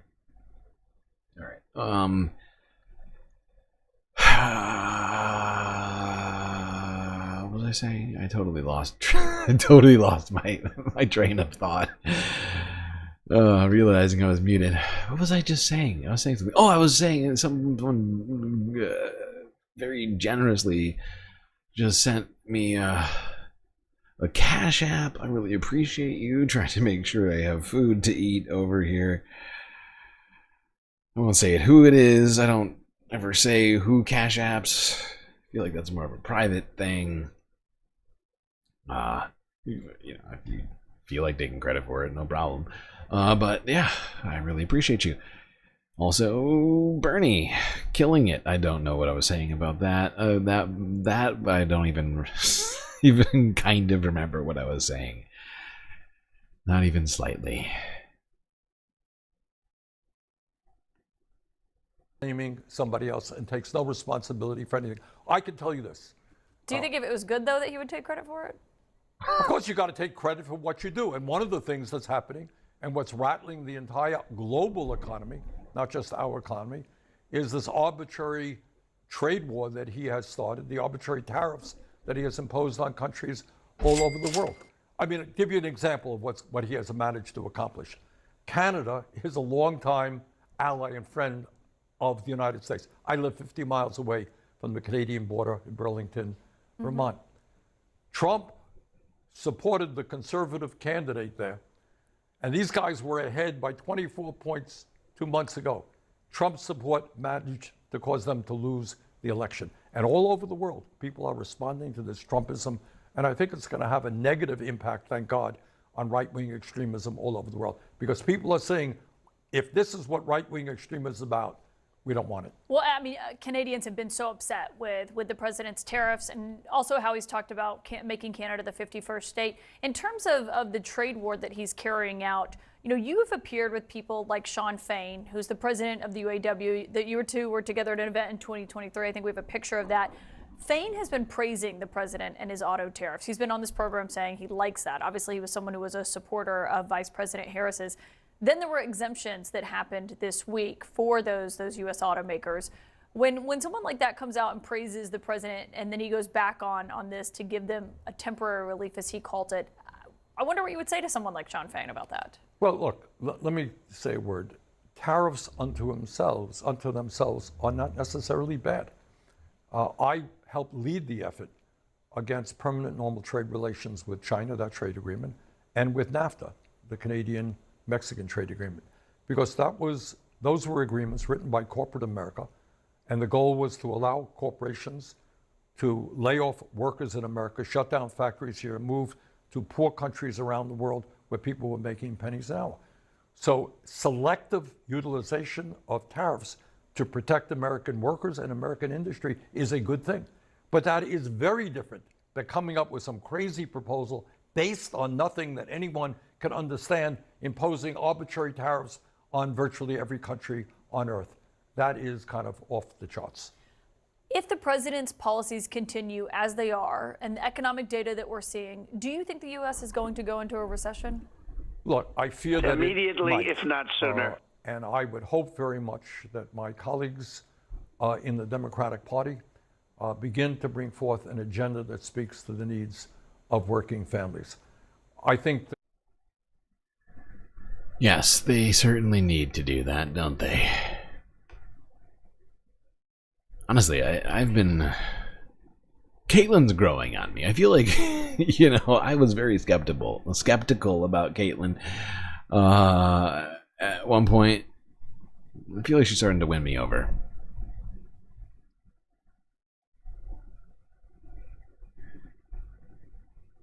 But yeah, there was Bernie doing a CNN appearance. I'm just going to say this again. I don't know how many times I've said it recently, but it is fascinating to watch as CNN decides, and not just CNN, but the mainstream media seems to be giving Bernie just like an incredible amount of airtime. I remember back in 2015 when he could not get on TV. Like he was having to like tackle reporter, not literally, but he was having to like do incredible legwork just to get garbage interviews on TV during the Democratic primary. And it's a little frustrating that it took them this long to start recognizing that maybe some of his message is popular and rings true with Americans, you know, connects with average people. Perhaps it's a little too late. It would have been a lot better 9 years ago, but God, 10 years ago. Jesus Christ, how's it that long? Oh boy, I'm getting old quick.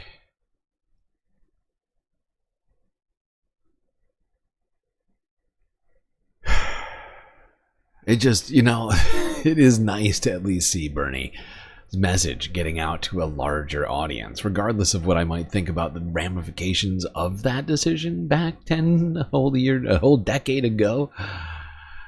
At least this message is getting out to our average, you know, cable watching, mostly older folks, you know, who are the most likely to vote in our elections, right?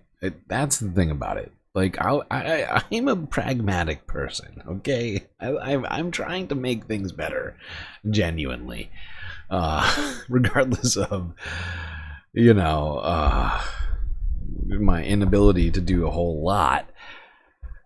I am always open to us just being better than we were yesterday. I know that's a low bar, but it's in some ways the best we can do, right? Not just as humans, but as society. Just to learn from the past, take examples from it, and improve, right? And if we can improve you know, the cable watching crowd's opinions on different things that for too long mainstream media has ignored, fine. You know, it's late, but I'll take it. I will take it.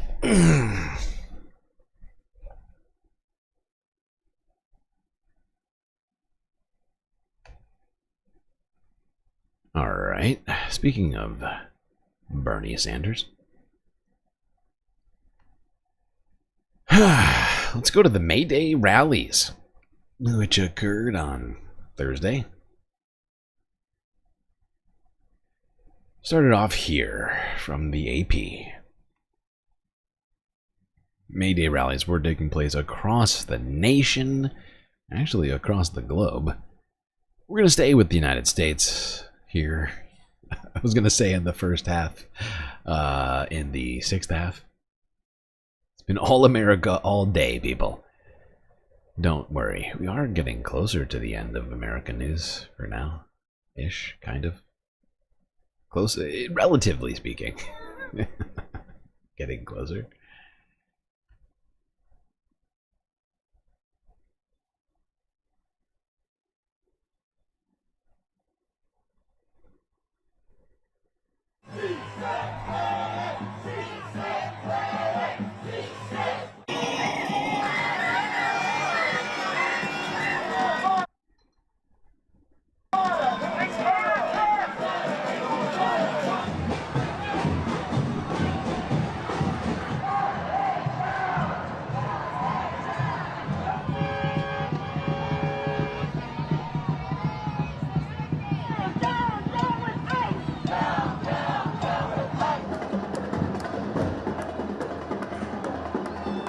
If we do not allow Trump and his friends to divide us up by the color of our skin or where we were born or our sexual orientation, if we stand together around a progressive agenda, if we start electing candidates who work for us and not the billionaire class,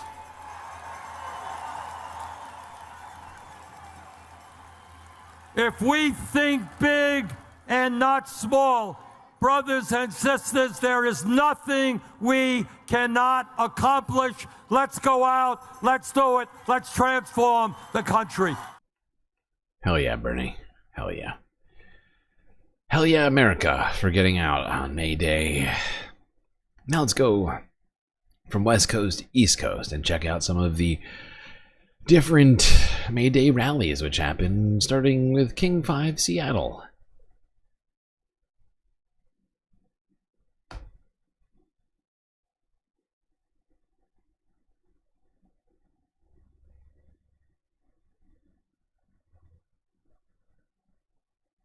Yeah, we just arrived at the ICE facility about 5 minutes ago, and now speakers have started here. You can see this crowd. I'm told this is the biggest May Day rally in Tacoma history. I'm told around 800 to 1,000 people were here throughout the day. Now this group, like I said, is now rallying in front of the ICE facility that they want people to be released from, in a center they say they want shut down. This rally started in downtown Tacoma at 4 today with several speakers, and now the group has walked more than 1.5 miles here to the ICE processing facility where more than 1,000 people are detained. This is one place they're trying to bring attention to today as they focus on immigrant rights and worker rights, among other topics. The number of ICE detainees at this facility has doubled since November.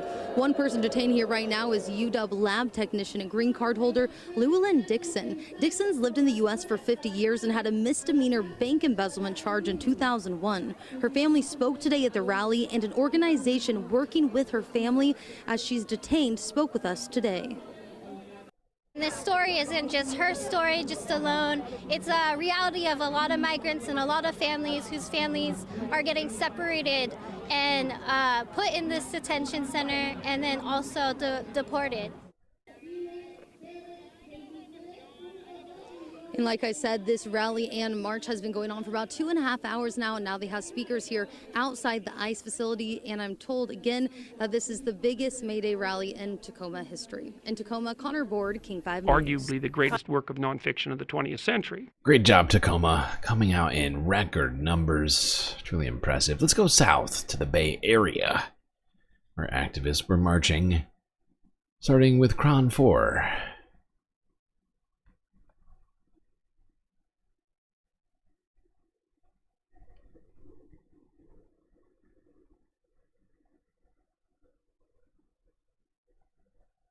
Chants, signs, and even celebrities highlighting today's May Day across the Bay Area. Thanks for joining us for Cron 4 News at 10. I'm Dan Thorne. And I'm Noelle Bello. Hundreds of people packed into the Mountain View Civic Center Plaza tonight for a May Day rally and rally and march. Singer and political activist Joan Baez was among them. Cron 4 Sarah Stinson reports.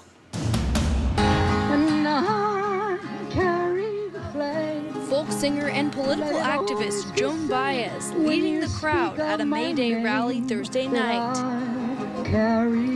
The Mountain View Civic Center Plaza was jam-packed with people holding up anti-Trump and anti-Elon Musk signs. They also chanted about defending labor and immigration rights, as well as saving democracy. Stand up! Fight back! Among those speaking out against the Trump administration, retired Superior Court Judge LaDoris Cordell. When he deports people who are legally in this country, when he bullies the LGBTQ plus community, when he fires federal employees, and when he denies due process to everyone, he violates the law. Former Mountain View Mayor Lenny Siegel also took to the microphone. The real Silicon Valley opposes Trump along with most of the rest of the country. And we've got to get that message out. In the crowd, 95-year-old activist Joan McDonald shared a hug with Baez after her performance. This is not her first time rallying at this square. I probably started in protests before I was one. McDonald says now more than ever, people need to Wow. stand up, and she's impressed by Thursday's turnout. Cradle to Please. grave for that lady. Not only that I Started at saw 1 and what- she's 95. Still going strong. So incredible. Wow. That is, I mean, I'm assuming she didn't walk there. I'm assuming her parents brought her there, but it shows you how important parenting is.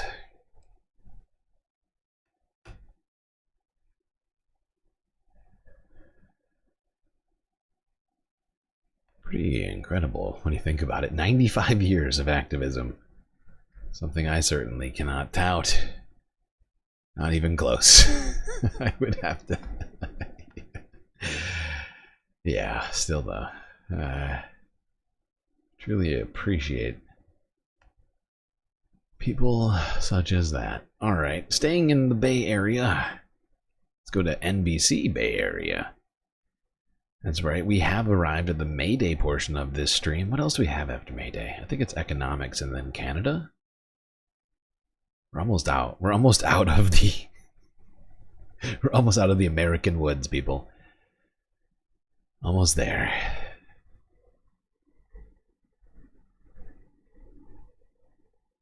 Well, on this May Day, we saw hundreds of people marching throughout the Bay Area. May Day has become a day of action for many people, standing up for workers' rights and immigration. And this time around, a targeted message for President Trump. Let's bring in NBC's Jocelyn Moran, who joins us with the details. Jocelyn. Raj, we see these rallies year after year for May Day, but organizers say there is more urgency this year. They wanted to make it clear they will stand with immigrants and workers, and they will not be silent. From San Francisco to Oakland to San Jose, hundreds of people took the streets on May Day, a day known as International Workers' Day. In San Jose tonight, demonstrators started on Story and King and held their signs for the 3-mile-long march to City Hall. That's how long they fought. May Day is usually a day where people rally and fight for workers' rights. And this year comes amid federal cuts and major changes to immigration policy from the Trump administration. The signs and chants, a reflection of this year's message. People from all different cultures, all different ages, all different socioeconomic groups standing together to push back against an administration that stands for what our country doesn't, what our country isn't about. The kinds of attacks that are happening to working people are much more serious. They're much more violent. People are being picked up off the street and taken away. Yes, they are. Thankfully, some of us are still fighting back against this horrifying agenda of the Trump administration. More people were fighting in downtown LA.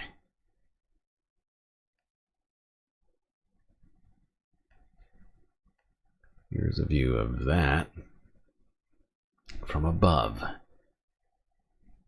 NBC LA. With, I think, the chopper cam.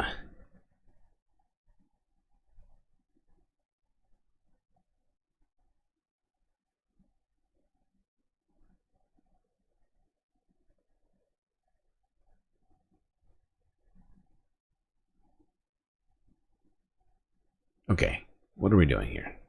The pauses.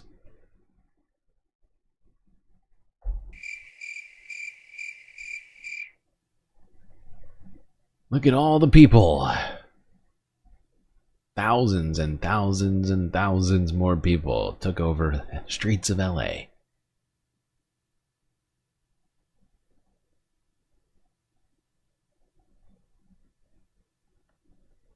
Okay. Now to the middle of the country. To Denver, where May Day demonstrations happened on Thursday.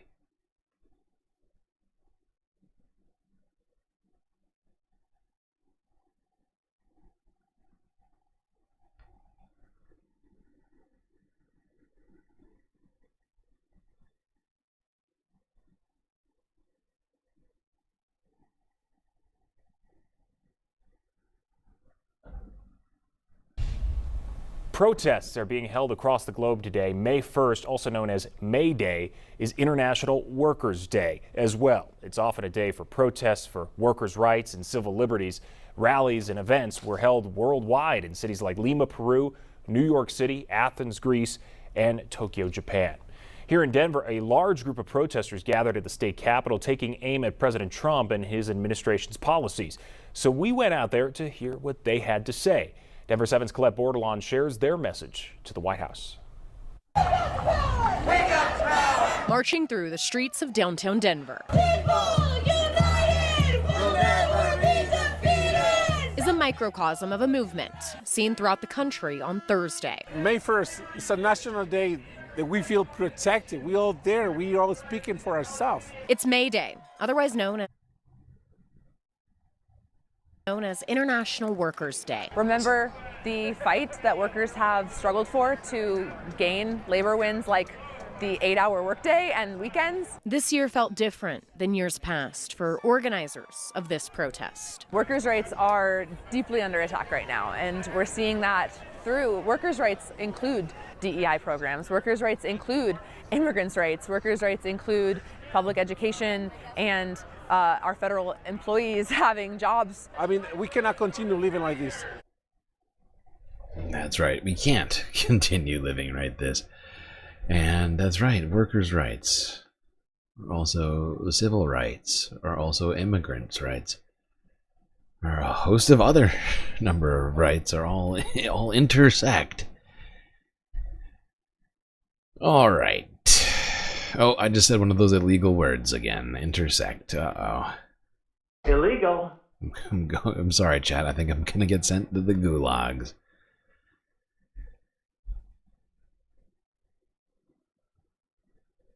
Okay. Enough joking.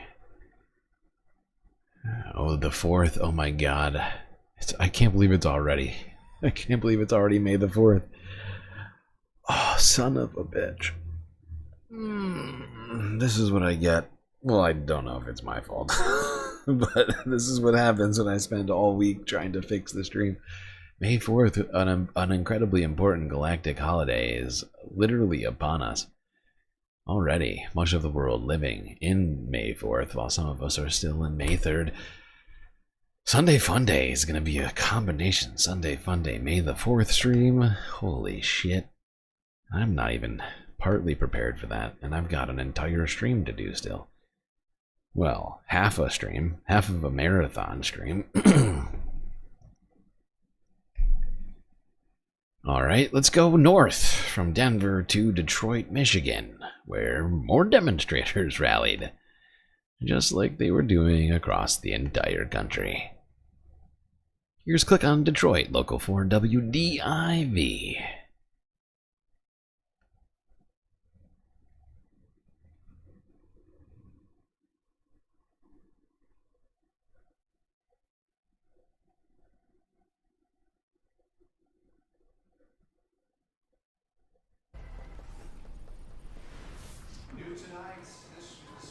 In downtown Detroit, right outside our studio earlier tonight, demonstrators marching with the Moratorium Now Coalition for a May Day protest. They're advocating for workers' rights and social justice.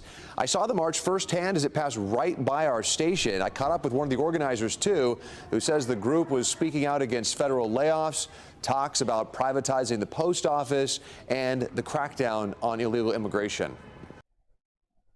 All right, that was the fastest of all the videos we had. Now, let's go back and talk about just more generally the U.S. May Day protesters with Reuters.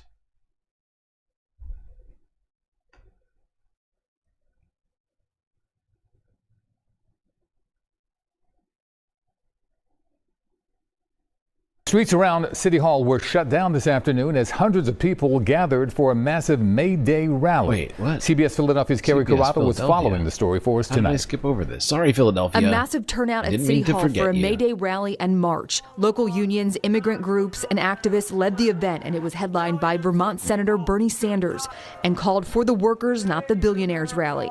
Chopper 3 showed people blocking Broad and Vine, and cell phone video captured multiple arrests. Philadelphia police say 70 people were arrested for obstruction of a highway, which they say caused traffic disruptions and created safety concerns for protesters and drivers. Fast forward to Thursday night, those who were arrested were being... Come on, Philadelphia. I thought you were the home of freedom. You're arresting people for protesting? Come on! Come on. What about the Liberty? You should probably give the Liberty Bell to someone else since you don't care about freedom. Awful, awful, awful. Weak, weak, weak. Very weak, Philadelphia. Very weak and sad.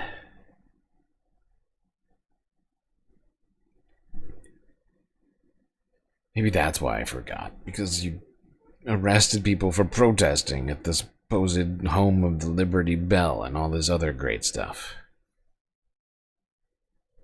First, what was it called? Whatever, I don't have time to get historical with this. Let's now go to that video I tried to line up, the Reuters one, kind of wrap all of this Mayday talk up. 11 hours. And going strong.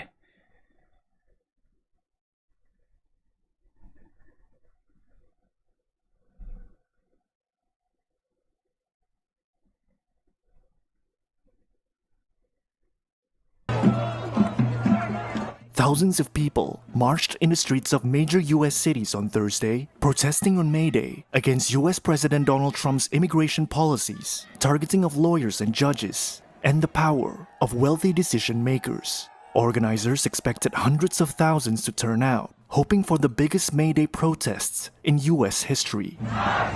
In Washington, D.C., many pointed to the case of Salvadoran migrant Kilma Abrego Garcia. His wife, Jennifer Vasquez Sura, spoke out at a rally about how he was mistakenly deported to a prison in El Salvador, despite being a legal U.S. resident. The highest court in the nation ruled that Kilmer should be returned home. So why are they still waiting? Enough is enough. On Wednesday, Trump said he has not spoken to El Salvador's president about returning Garcia, telling reporters at the White House. I really leave that to the lawyers. No more money for Israel's crimes. Elsewhere in New York, demonstrators urged labor unions to take a stand against U.S. support for Israel. And in Chicago, protesters rallied for workers' rights. No human is illegal, no worker is disposable, labor rights for all, not just documented workers. Those marching in Los Angeles took aim at immigration, as well as Trump advisor Elon Musk and Amazon founder Jeff Bezos. Trump and Musk have cut government jobs and fought. Here we go. The United States coming out in mass. What may have been a record Mayday protest for the United States. Something that is sort of sad. We should be taking Maydays more seriously. I feel like we're not. That's why I decided to do an entire section on it today. I was planning on doing it on Thursday. But, as you probably remember, didn't stream on Thursday. I was still testing. Still trying to figure out why I was having lag problems. Same thing for Wednesday, Tuesday, Monday, and Friday. And last weekend. It's been a horribly blunderous beginning to the month / end of last month. Thankfully, things appear to be back on track somewhat. Knock on spacewood.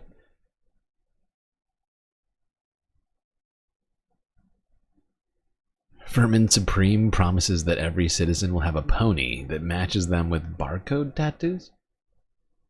Does every citizen need a pony?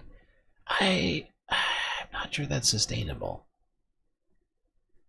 Can we have like communal ponies? Can we have like every neighborhood gets a pony? There's like a stable. I could get more on board with that idea than I can get on board with just everybody getting a pony. I'm also fairly certain that a large portion of America does not know how to take care of a pony. Granted, it's slightly easier than a horse, but still.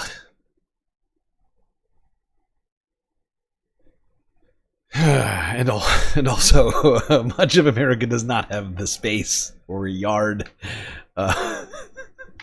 with which to take care of said pony. So many reasons why everybody should not have a pony. I'm sorry. I'm sorry if this is a popular policy in chat, but I just don't think it's sustainable or a good idea. Don't get me wrong, I think ponies are fun. Yeah, okay. But for instance, I could not keep a pony on the space station or on my tiny Earth apartment. That would not be a conducive environment for such a beast. Alright. Let's go here. Back to finishing off these Mayday protests with more of that Bernie Sanders speech in Philadelphia. Here's Forbes breaking news from yesterday. Well, technically Thursday. I don't know why it says yesterday. It's definitely Thursday. 114 likes. Holy shit. Is that a record number of likes? I think that's close to a record number of likes, if I'm not mistaken. My God. Great job, chat.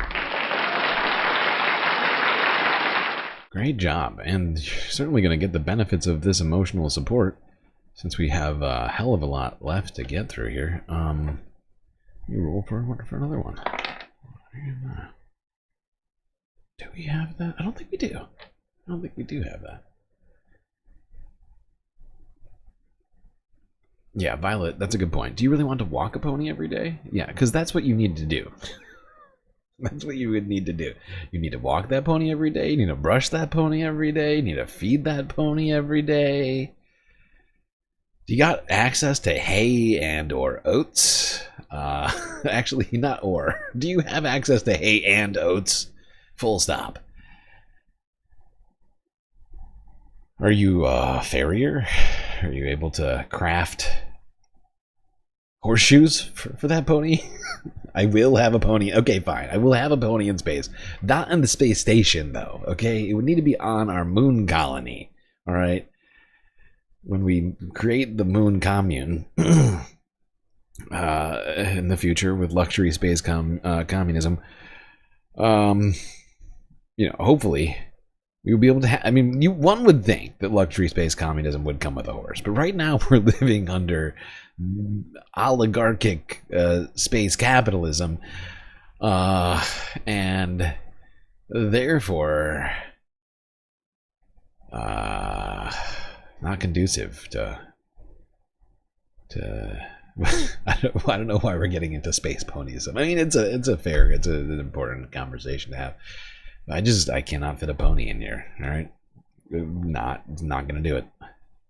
Not gonna do it. Wouldn't be prudent at this juncture. Okay, we got more emotional support. Great job to chat. I don't know if that's a record number of likes. I don't have it written down in front of me, but it's close. It's close to a record number, and we still got plenty to go.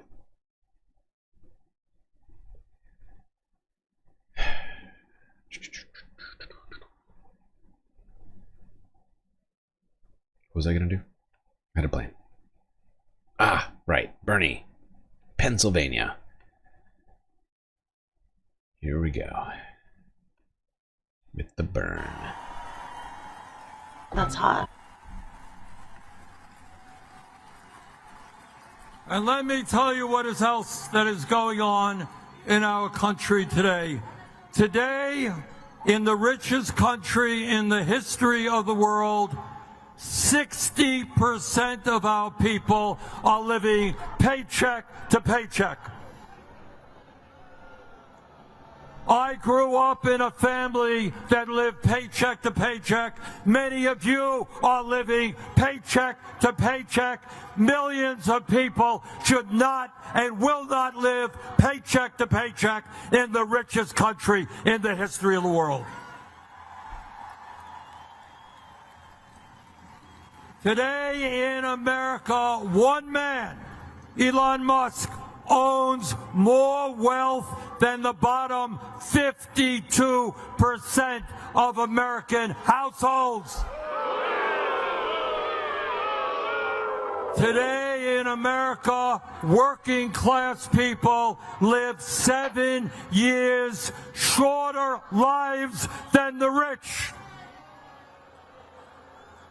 Today in America, the top 1% now owns more wealth than the bottom 93%.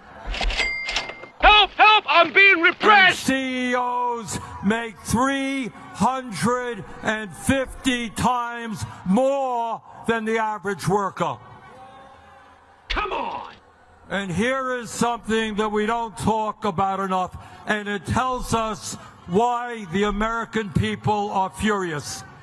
Today, the average worker in America, despite a huge explosion in technology and worker productivity, that average worker is earning less money per week in inflation accounted for dollars than he or she did 52 years ago. So it's not hard to understand what's happened. Over the last 50 years, the very richest...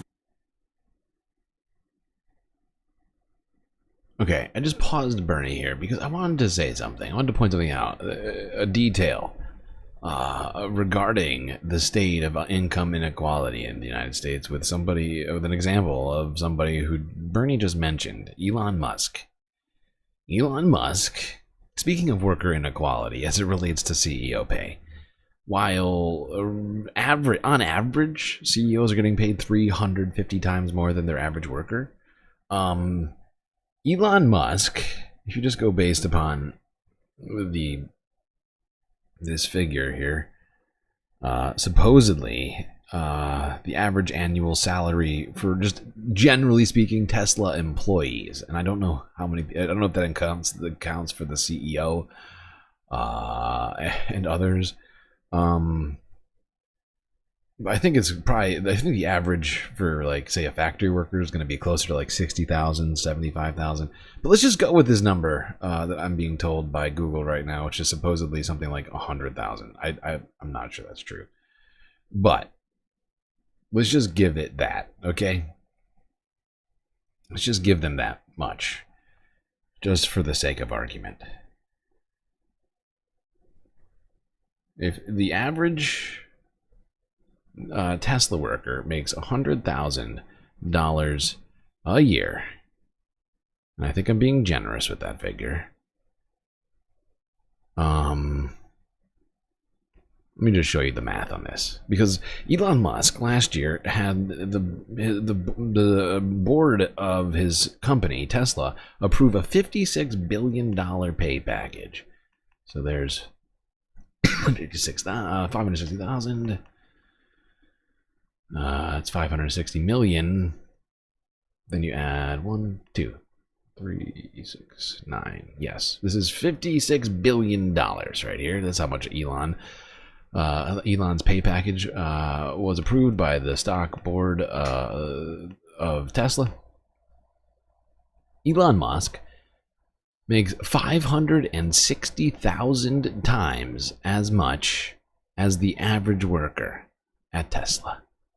This is a man who genuinely hates inequality. He just hates equality, right? He believes that he deserves to be paid. Tesla doesn't even have 500,000 employees. You know, at least I'm pretty sure he gets paid. But supposedly the average worker at Tesla makes in a year 560,000 of them. It is insane. That level of inequality should genuinely shock everyone. 500,000 to 1 is what Elon's getting paid. For in comparison, there's literally no way. In fact, you want to know how I know there's no way that he's worth that much money? Because Tesla's that same board is the same board that approved that massive pay package now thinks that Elon is no longer worth that. I mean, he was never worth that. He never was capable of doing the work of 500,000 people because he's one fucking man. one massively inflated, egotistical man. And I find it fascinating that the board is now looking for a new CEO after approving a $56 billion pay package for the man.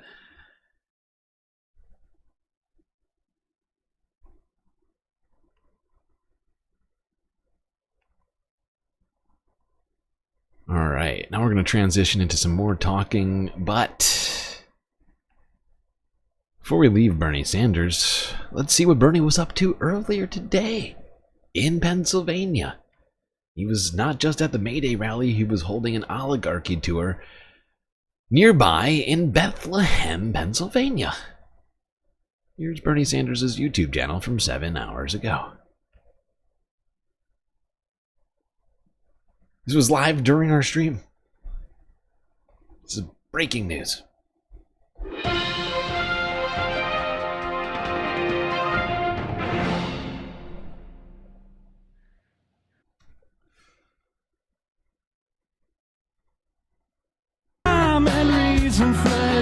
Oh shit. I should have expected this.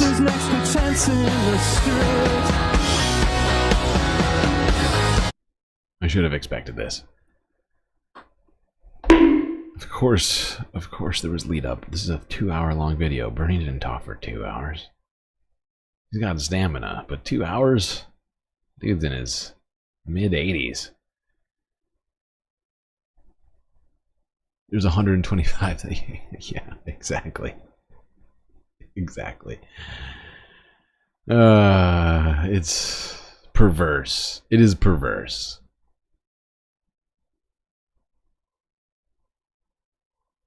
Here we go. Here's where approximately Bernie comes in. Ish.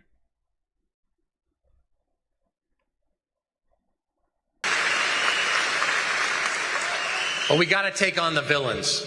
We know who they are. It doesn't matter if you call them oligarchs, robber barons, or corporate jagoffs. You got to bring a little Pittsburgh here. We know who they are. I know which damn side I'm on. Are you with me? Let's go. Look, I wore the uniform as a young man in my life. I was willing to risk my life for this country. And I will tell you, I see threats to our freedom right here at home. You sense them. You know them. I think we seize this moment to beat back this corporate power and the corruption, to build a more free, more just, more prosperous America, not for just some, but for all of us.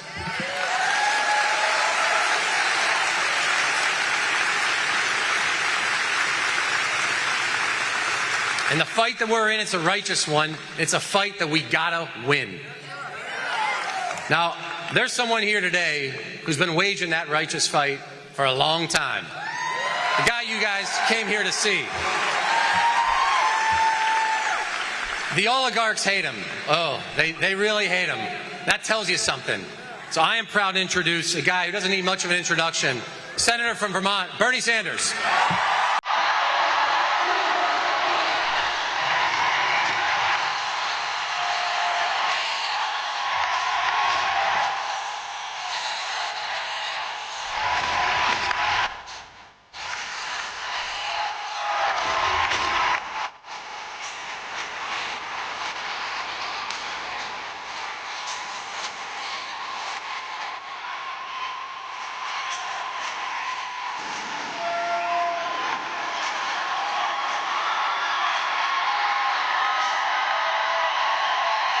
Thank you, Lehigh Valley. This is not only a great turnout, but you are loud. I think Trump is hearing you in Mar-a-Lago. And he wants to turn down the volume. Immediately, but if not sooner. Let him. Well, let me thank all of at this juncture. Hell yeah. Bernie packing theaters, packing the stadiums, packing the streets full of people. This guy is, I mean, This guy is in many ways certainly one of my heroes. His unflinching resolve, his ideological consistency and integrity have been inspiring to me for at least a decade. Music, yeah, I'm probably gonna get hit by that. It's too late. It's too late to go back. I'm tired, okay? I've been going for nearly 12 hours. All right, Bad Lefty. You know. You know, shit happens. It'll be fine. I'll live through it. I'll have to probably, maybe I'll have to clip it out. We'll see. Oh, God. Okay. We have got more to do. All right.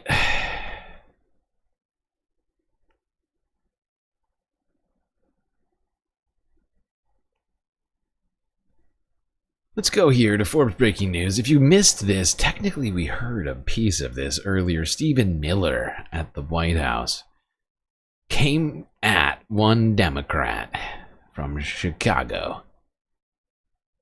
I think he's technically from Chicago. Governor J.B. Pritzker was in the sights of Stephen Miller.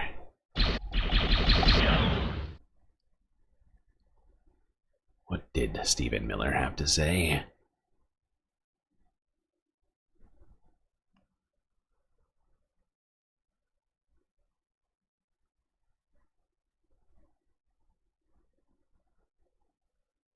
Yes, happy to Stephen, Illinois Governor Pritzker just called for mass protests and disruption, saying Republicans cannot know peace, while Trump's border crossings are down 95% and ICE is locking up 800 criminals. You're so upset about Is all the wrong Pritzker stuff. inciting insurrection, and No. DOJ take action? No, he's not. Well, what I would say is that his comments, if nothing else, clearly could be construed as inciting violence. So, President Trump survived 2 assassination attempts against his life. Of course, there's been many more credible threats against President Trump and his family and associates. We've, of course, seen the spate of left-wing domestic terrorism all across this country. By the way, the destruction of property sits directly adjacent to attacks on humans and physical Wait, it's attacks. So directly once you adjacent? tolerate, In what once way? you allow for In what attacks way? on property, you're just a step away from people throwing Molotov cocktails into away. people. Okay. I love this obfuscation from Stephen Miller here. I don't know what he means. I mean, I could be generous and try. It's hard with this villain. But like suggesting that somehow property crime is the same thing as violence against humans just shows you how little Stephen Miller cares about humans, or vice versa, how much Stephen Miller seems to care about money and property. It's a very strange and horrifying sort of philosophy here. He's like, you know, scratching a car is the same thing as killing a human being, okay? It is insane. Wow. Molotov cocktails in people's homes. And you've even seen some, I think one example of a formerly prominent Washington Post journalist who seemed to be celebrating With the Taylor murder Lorenz? of a healthcare CEO. Oh my God, right? this guy Healthcare is so CEO. pathetic. And that's the point we've reached in this country. Where Taylor Lorenz and J.B. Pritzker are inciting violence. No, Stephen, your administration is inciting violence. Oh my fucking God. I hate this man. I really do. He's one of my least favorite people on the planet. In fact, I'm fairly certain he's one of the main reasons for just how horrifying this Trump administration is right now. It's him and Russell Vogt. Russell Vogt hides in the nerdery all day while Stephen Miller leaves. Like him and Russ, like they have like little powwows. Russell, he if he sees the sun, he shrivels. But Stephen Miller somehow has some sort of superpower. I think it's because he's like a combination of Voldemort and Nosferatu. He's like, he lost some of the weaknesses of vampires and replaced them with magic, I guess. It's like, so he's the vampire that has to come out of the nerdery and tell us about, you know, all the fascist things that they've been up to in there. Dude is fucking wild. But I'm still just horrified by his suggestion that property crime is the same thing as killing another human being. I would argue that the courts would probably disagree. And most people would disagree. But no, property crime, violence against human beings, it's the same thing. According to, or they're directly adjacent. Sorry, Stephen Miller didn't say they're the same thing. He said they're directly adjacent to one another, whatever the fuck that means.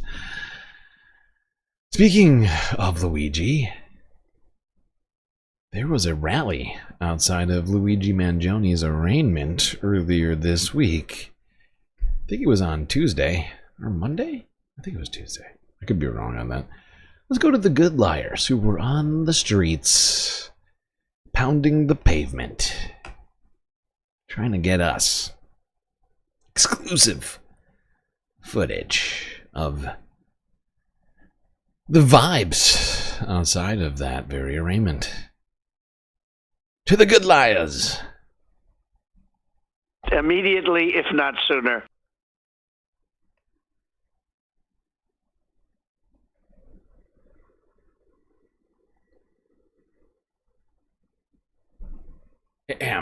What are we doing here?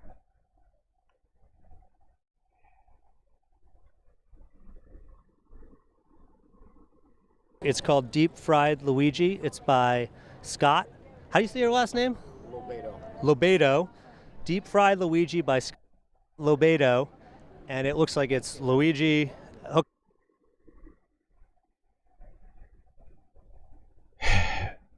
Is that a heat lamp? This is such a strange decision. To the twisted mind that created this. To a electric chair here, like the Mario character, Mario's brother, Luigi Mario. Mario's last name is Mario. Mario.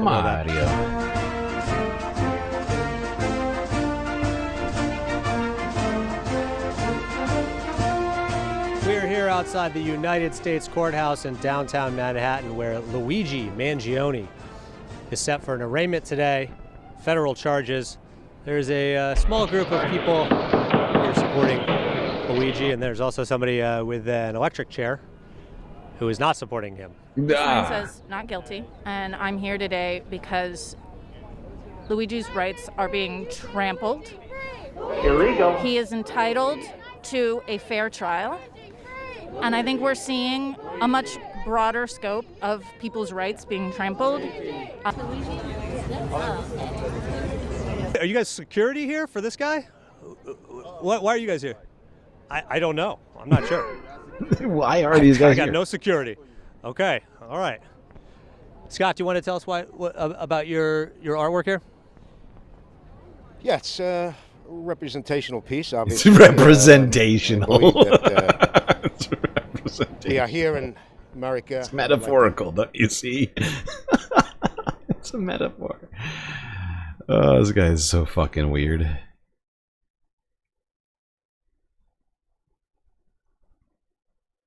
Why are we paused? What's happening?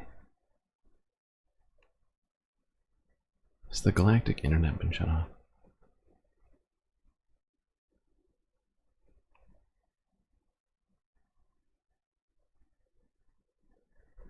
Hello.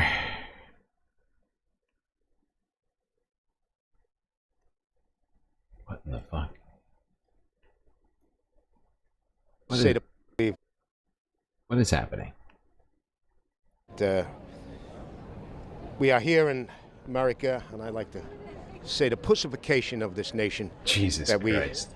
We allow these Don't be blooded creepy. murderers to become heroes, as we see by these jobless, soulless losers, his groupies, and they're all trying to educate me about the healthcare system. That sucks, but you don't shoot an innocent man in the back that's got 2 children and a wife and then try to make him a superstar. That's why the killings continue.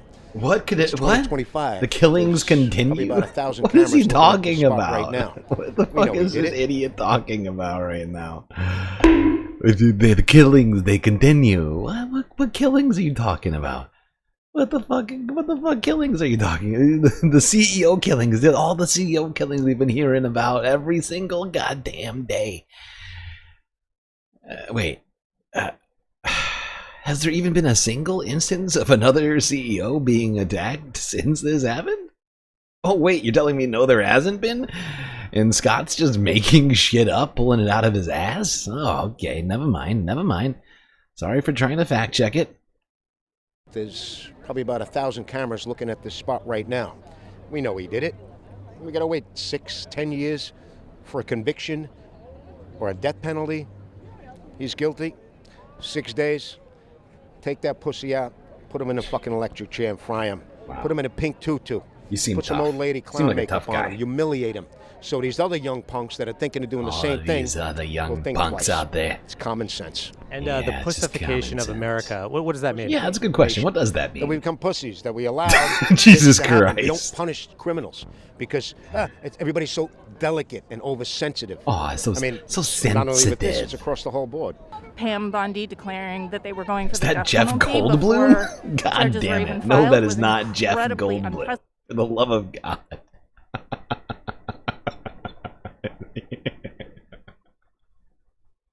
He does kind of look like a tiny Jeff Goldblum. Like a miniature.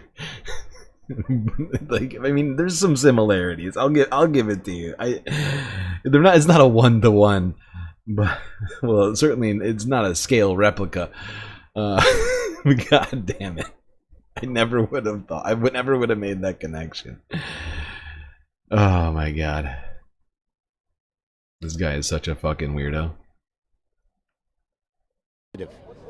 What's up with the not only clove? with this, it's across the whole board. Pam Bondi declaring that they were going for the death penalty before charges were even filed was incredibly unprecedented and politically intended to poison the potential jury pool. What is it about Luigi that speaks to you? By the way, I just we have no idea if he actually did. Before they go, because I was just trying to do some research while we were doing this, because I could have sworn, because this guy is he's like internet-ish, like he's known. He's not super well known, but I have heard of him before, and I could have sworn this guy was a big, because he was over here saying, all the killings, they continue, all the goddamn killings, ever since we made this guy a rock star, and now the streets are covered with CEOs, or whatever it was he was saying, and this guy, on January 6th, go on to X, you can find Scott Lebedo, and he posted on January 6th, an anniversary, all caps, we will not forget. So this guy, who's complaining about glorifying Luigi Mangione for a crime he allegedly committed, was on Twitter talking about the great anniversary of January 6th. Does glorifying Jan 6ers potentially create violence, Scott? Can you answer me that question? So that's important to know. He has not had due process, but I guess in general, whoever did commit this, he represents it at this point. But it's about standing up for this oppressive, insane, broken healthcare system that is killing people every day. And what changes would you like to see in the healthcare system in the United States of America? Socialized healthcare for everyone, like most countries have. It comes out of taxes in other countries. We can afford to do it too. So I see you have a green shirt on. It kind of implies some support for Luigi, or is it support for something else? It's support for Luigi's trial being a fair hearing. I think it's important that we're out here, making sure that the right message gets across. I think a lot of media have talked about Luigi and his supporters as fangirls and sort of obsessing over his looks, and that's kind of besides the point. And I really want people to see him as a human, as someone who deserves every bit of a hearing and a trial that any other human should get. So it's green for due process. Yeah, I guess you could say so. Or Luigi, the character from Mario. Right. What are some other pieces of art that people may have seen? I am A lot of flag stuff. the artist who Mostly activist flags. who threw the pizza over City Hall at the mayor's office. I threw that pizza over City Hall. That's right. I know it's probably too big to throw a pizza, but I did it. Don't worry. Don't check the video footage. We threw it all the way over City Hall. A multi-story building. Scott Lebato's got quite the arm. Okay.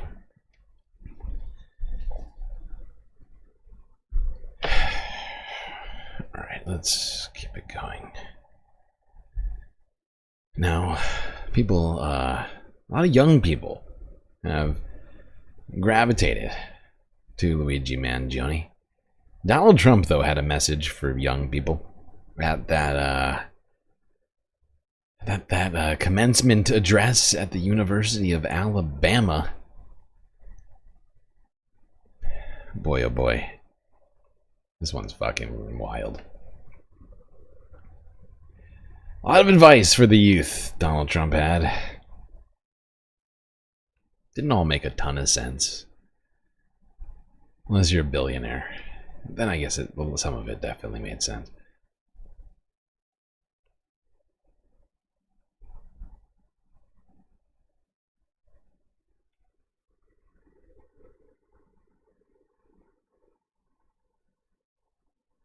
Ever before it's going to be.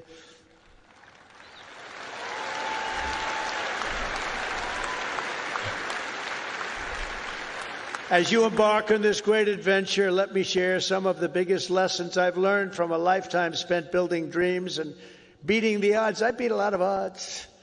A lot of odds. A lot of people said, I don't know. But it worked out okay. Where are we? Oh, gee, I'm president. How did that happen? Now you're going to be in the same position. Yes, I'm sorry. Would you like to hear I'm sorry some I of the ideas, glazed, or I should glossed skip over that. part, That's huh? my bad. That's going to be more interesting than all. Please shut up. Would you like to hear some shut of the the fuck up. ideas, or should I just skip over that part? Shut up. There we go. Yes. Yes, Shade. Yes, that was a nod to Pizzagate. He is absolutely a Pizzagator. He's a very weird man, okay? He considers himself an artist. I would disagree. But I think you have to do a little bit more than throwing pizzas, making electric chairs, and flag paintings to be a true artist. Although I'm not familiar with his entire catalog, I gotta say. I don't quite have the energy or time to do that, but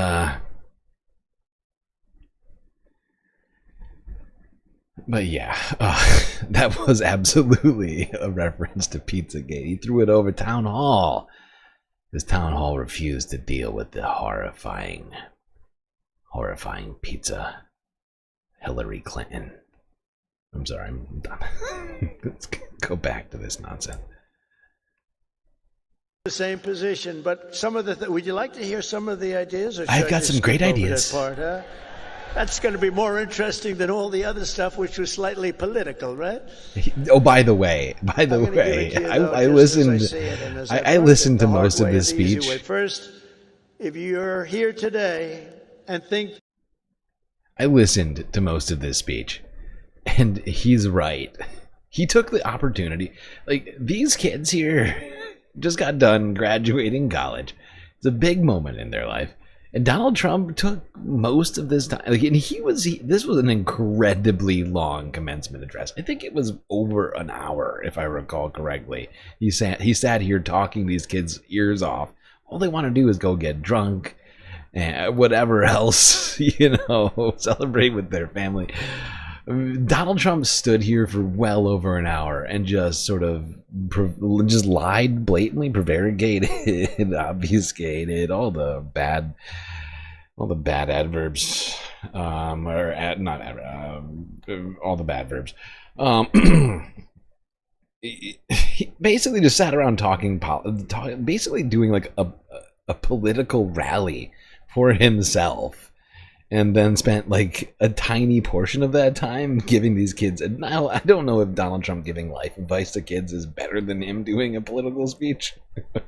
now that I'm thinking about it out loud, but you know, you go to one of these conventions, you expect it to be more focused on the kids and not yourself. If you're invited to one of these things, usually it's supposed to be about talking about the future, about these kids' future, giving them life advice, whatever, and witty anecdotes. You know, I've seen enough commencement addresses to know generally how these speeches go. Instead, Donald Trump just for like an hour and a half was just talking about how great he was, how like it was like one of the rallies he held during 2024. It was just a political rally, and then he's like, anybody want to hear some advice? I got some great stuff. Might be more fun than me just sitting here talking about stuff you've all heard me say 10,000 times. Sleepy Joe. You're too young to do something great. Let me tell you that you are wrong. You're not too young. You can have great success at a very young age. You're all very young. In America, with drive and ambition, young people can do anything. Anything. I was 28 when I took my first big gamble to develop a hotel in Midtown Manhattan, the Grand Hyatt, and it worked out very well. It's so relatable. Like a very young. Kids can do anything. You can buy a hotel with daddy's money. If you don't have daddy's money, you can buy a different hotel with your mother's money. Your mother doesn't have money either. Do you have a rich uncle, maybe? Wealthy grandfather? Access to a large amount of illicit cash? No, well then this story might not be super relatable to you. By the way, this is the vibes of this whole speech. At least not this whole speech, but this whole section of this speech is basically Donald Trump giving a bunch of advice that really only applies to a tiny, minute fraction of the population, right? Like he's just like, if you're rich, which I am assuming everyone here is, you're gonna be fine. You can do anything. You can just go buy a hotel, and it will work out phenomenally. You're all very young. You're probably already billionaires. At the time, I was like a very young person in sort of an old person business. Steve Jobs was 21 when he founded Apple. Walt Disney was 21 when he founded Disney. James Madison, James Monroe, Alexander Hamilton, Thomas Jefferson. They were no older than 25 when they began the journeys that etched their names into the history books for all time. So to everyone here today, don't waste your youth. Go out and fight right from the beginning, from the day you leave this incredible university. Go out and fight tough, fight fair. Fight tough, fight. Go out and fight. You're going to be very successful, because now is the time to work harder than you have ever worked before. Push yourself further than you have ever pushed yourself before. Find your limits and then smash through everything. Go and smash through. You've watched that football team smash through. You're going to do the same thing. So inspirational. You're at the age when you have the time and vitality to do really incredible things. If you just give it your all. You'll look back, and a decade from now, you'll be astounded by what you've achieved. You'll remember this day. You'll remember when the guy named Trump was giving the commencement address, and he said I could do it, and guess what? I did. I think you're going to remember that very fondly. I hope so. Everybody, we did it. We made America great again. Second of all, and very importantly, you have to love what you do. Okay? You have to. I rarely see somebody that's successful that doesn't love what he or she does. That's way you really like work isn't work. It's fun. It's, Hope you kids love find coal it- I mining work all and the time, and I farming, find it because fun. we're If going I to need a didn't lot find of it those fun, I wouldn't be jobs successful, in the whether it was future. real estate or You'll be very in show- successful as a agricultural laborer, perhaps a black lung having miner. It'll be great. You're gonna love it. And hopefully you're super rich so you don't have to do either of those things. But hey, some people, they have to work hard. Other people just get it all gifted to them. Basically the same thing, and great job to all of you. Great students. But I mean, at some point during this speech, he derails himself. I can't remember where it is, and I don't have time to go through all of this right now, just because we're literally 12 hours in. But the guy, I think at some point he realizes, like, catches himself, he realizes that maybe some kids don't have multi-millionaire, centimillionaire fathers with massive, real estate empires in New York City. Maybe some people are normal at University of Alabama, of all places. And they might not have quite the same leg up that he had as a young man. And but he couldn't even manage to take it all the way. I don't have time for it. I really can't go find this right now. But at some point, but he tries to fix it. He's like, I can't remember exactly how he put it, but he was, some I can't. No, I'm gonna have to find it and clip it. I can't even do it. It's too much. That's too much, man. Okay. Let's go to this other clip of the same speech. More advice for our youth. This one I found genuinely just sort of hilarious. Here's Donald Trump. He's about to unleash the secret on everyone. Yes, that secret.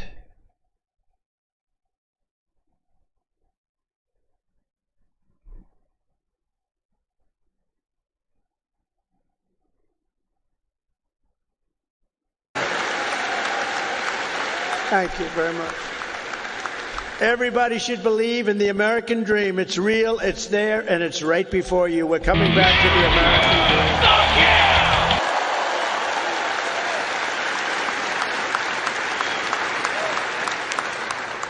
dream. Ninth, think of yourself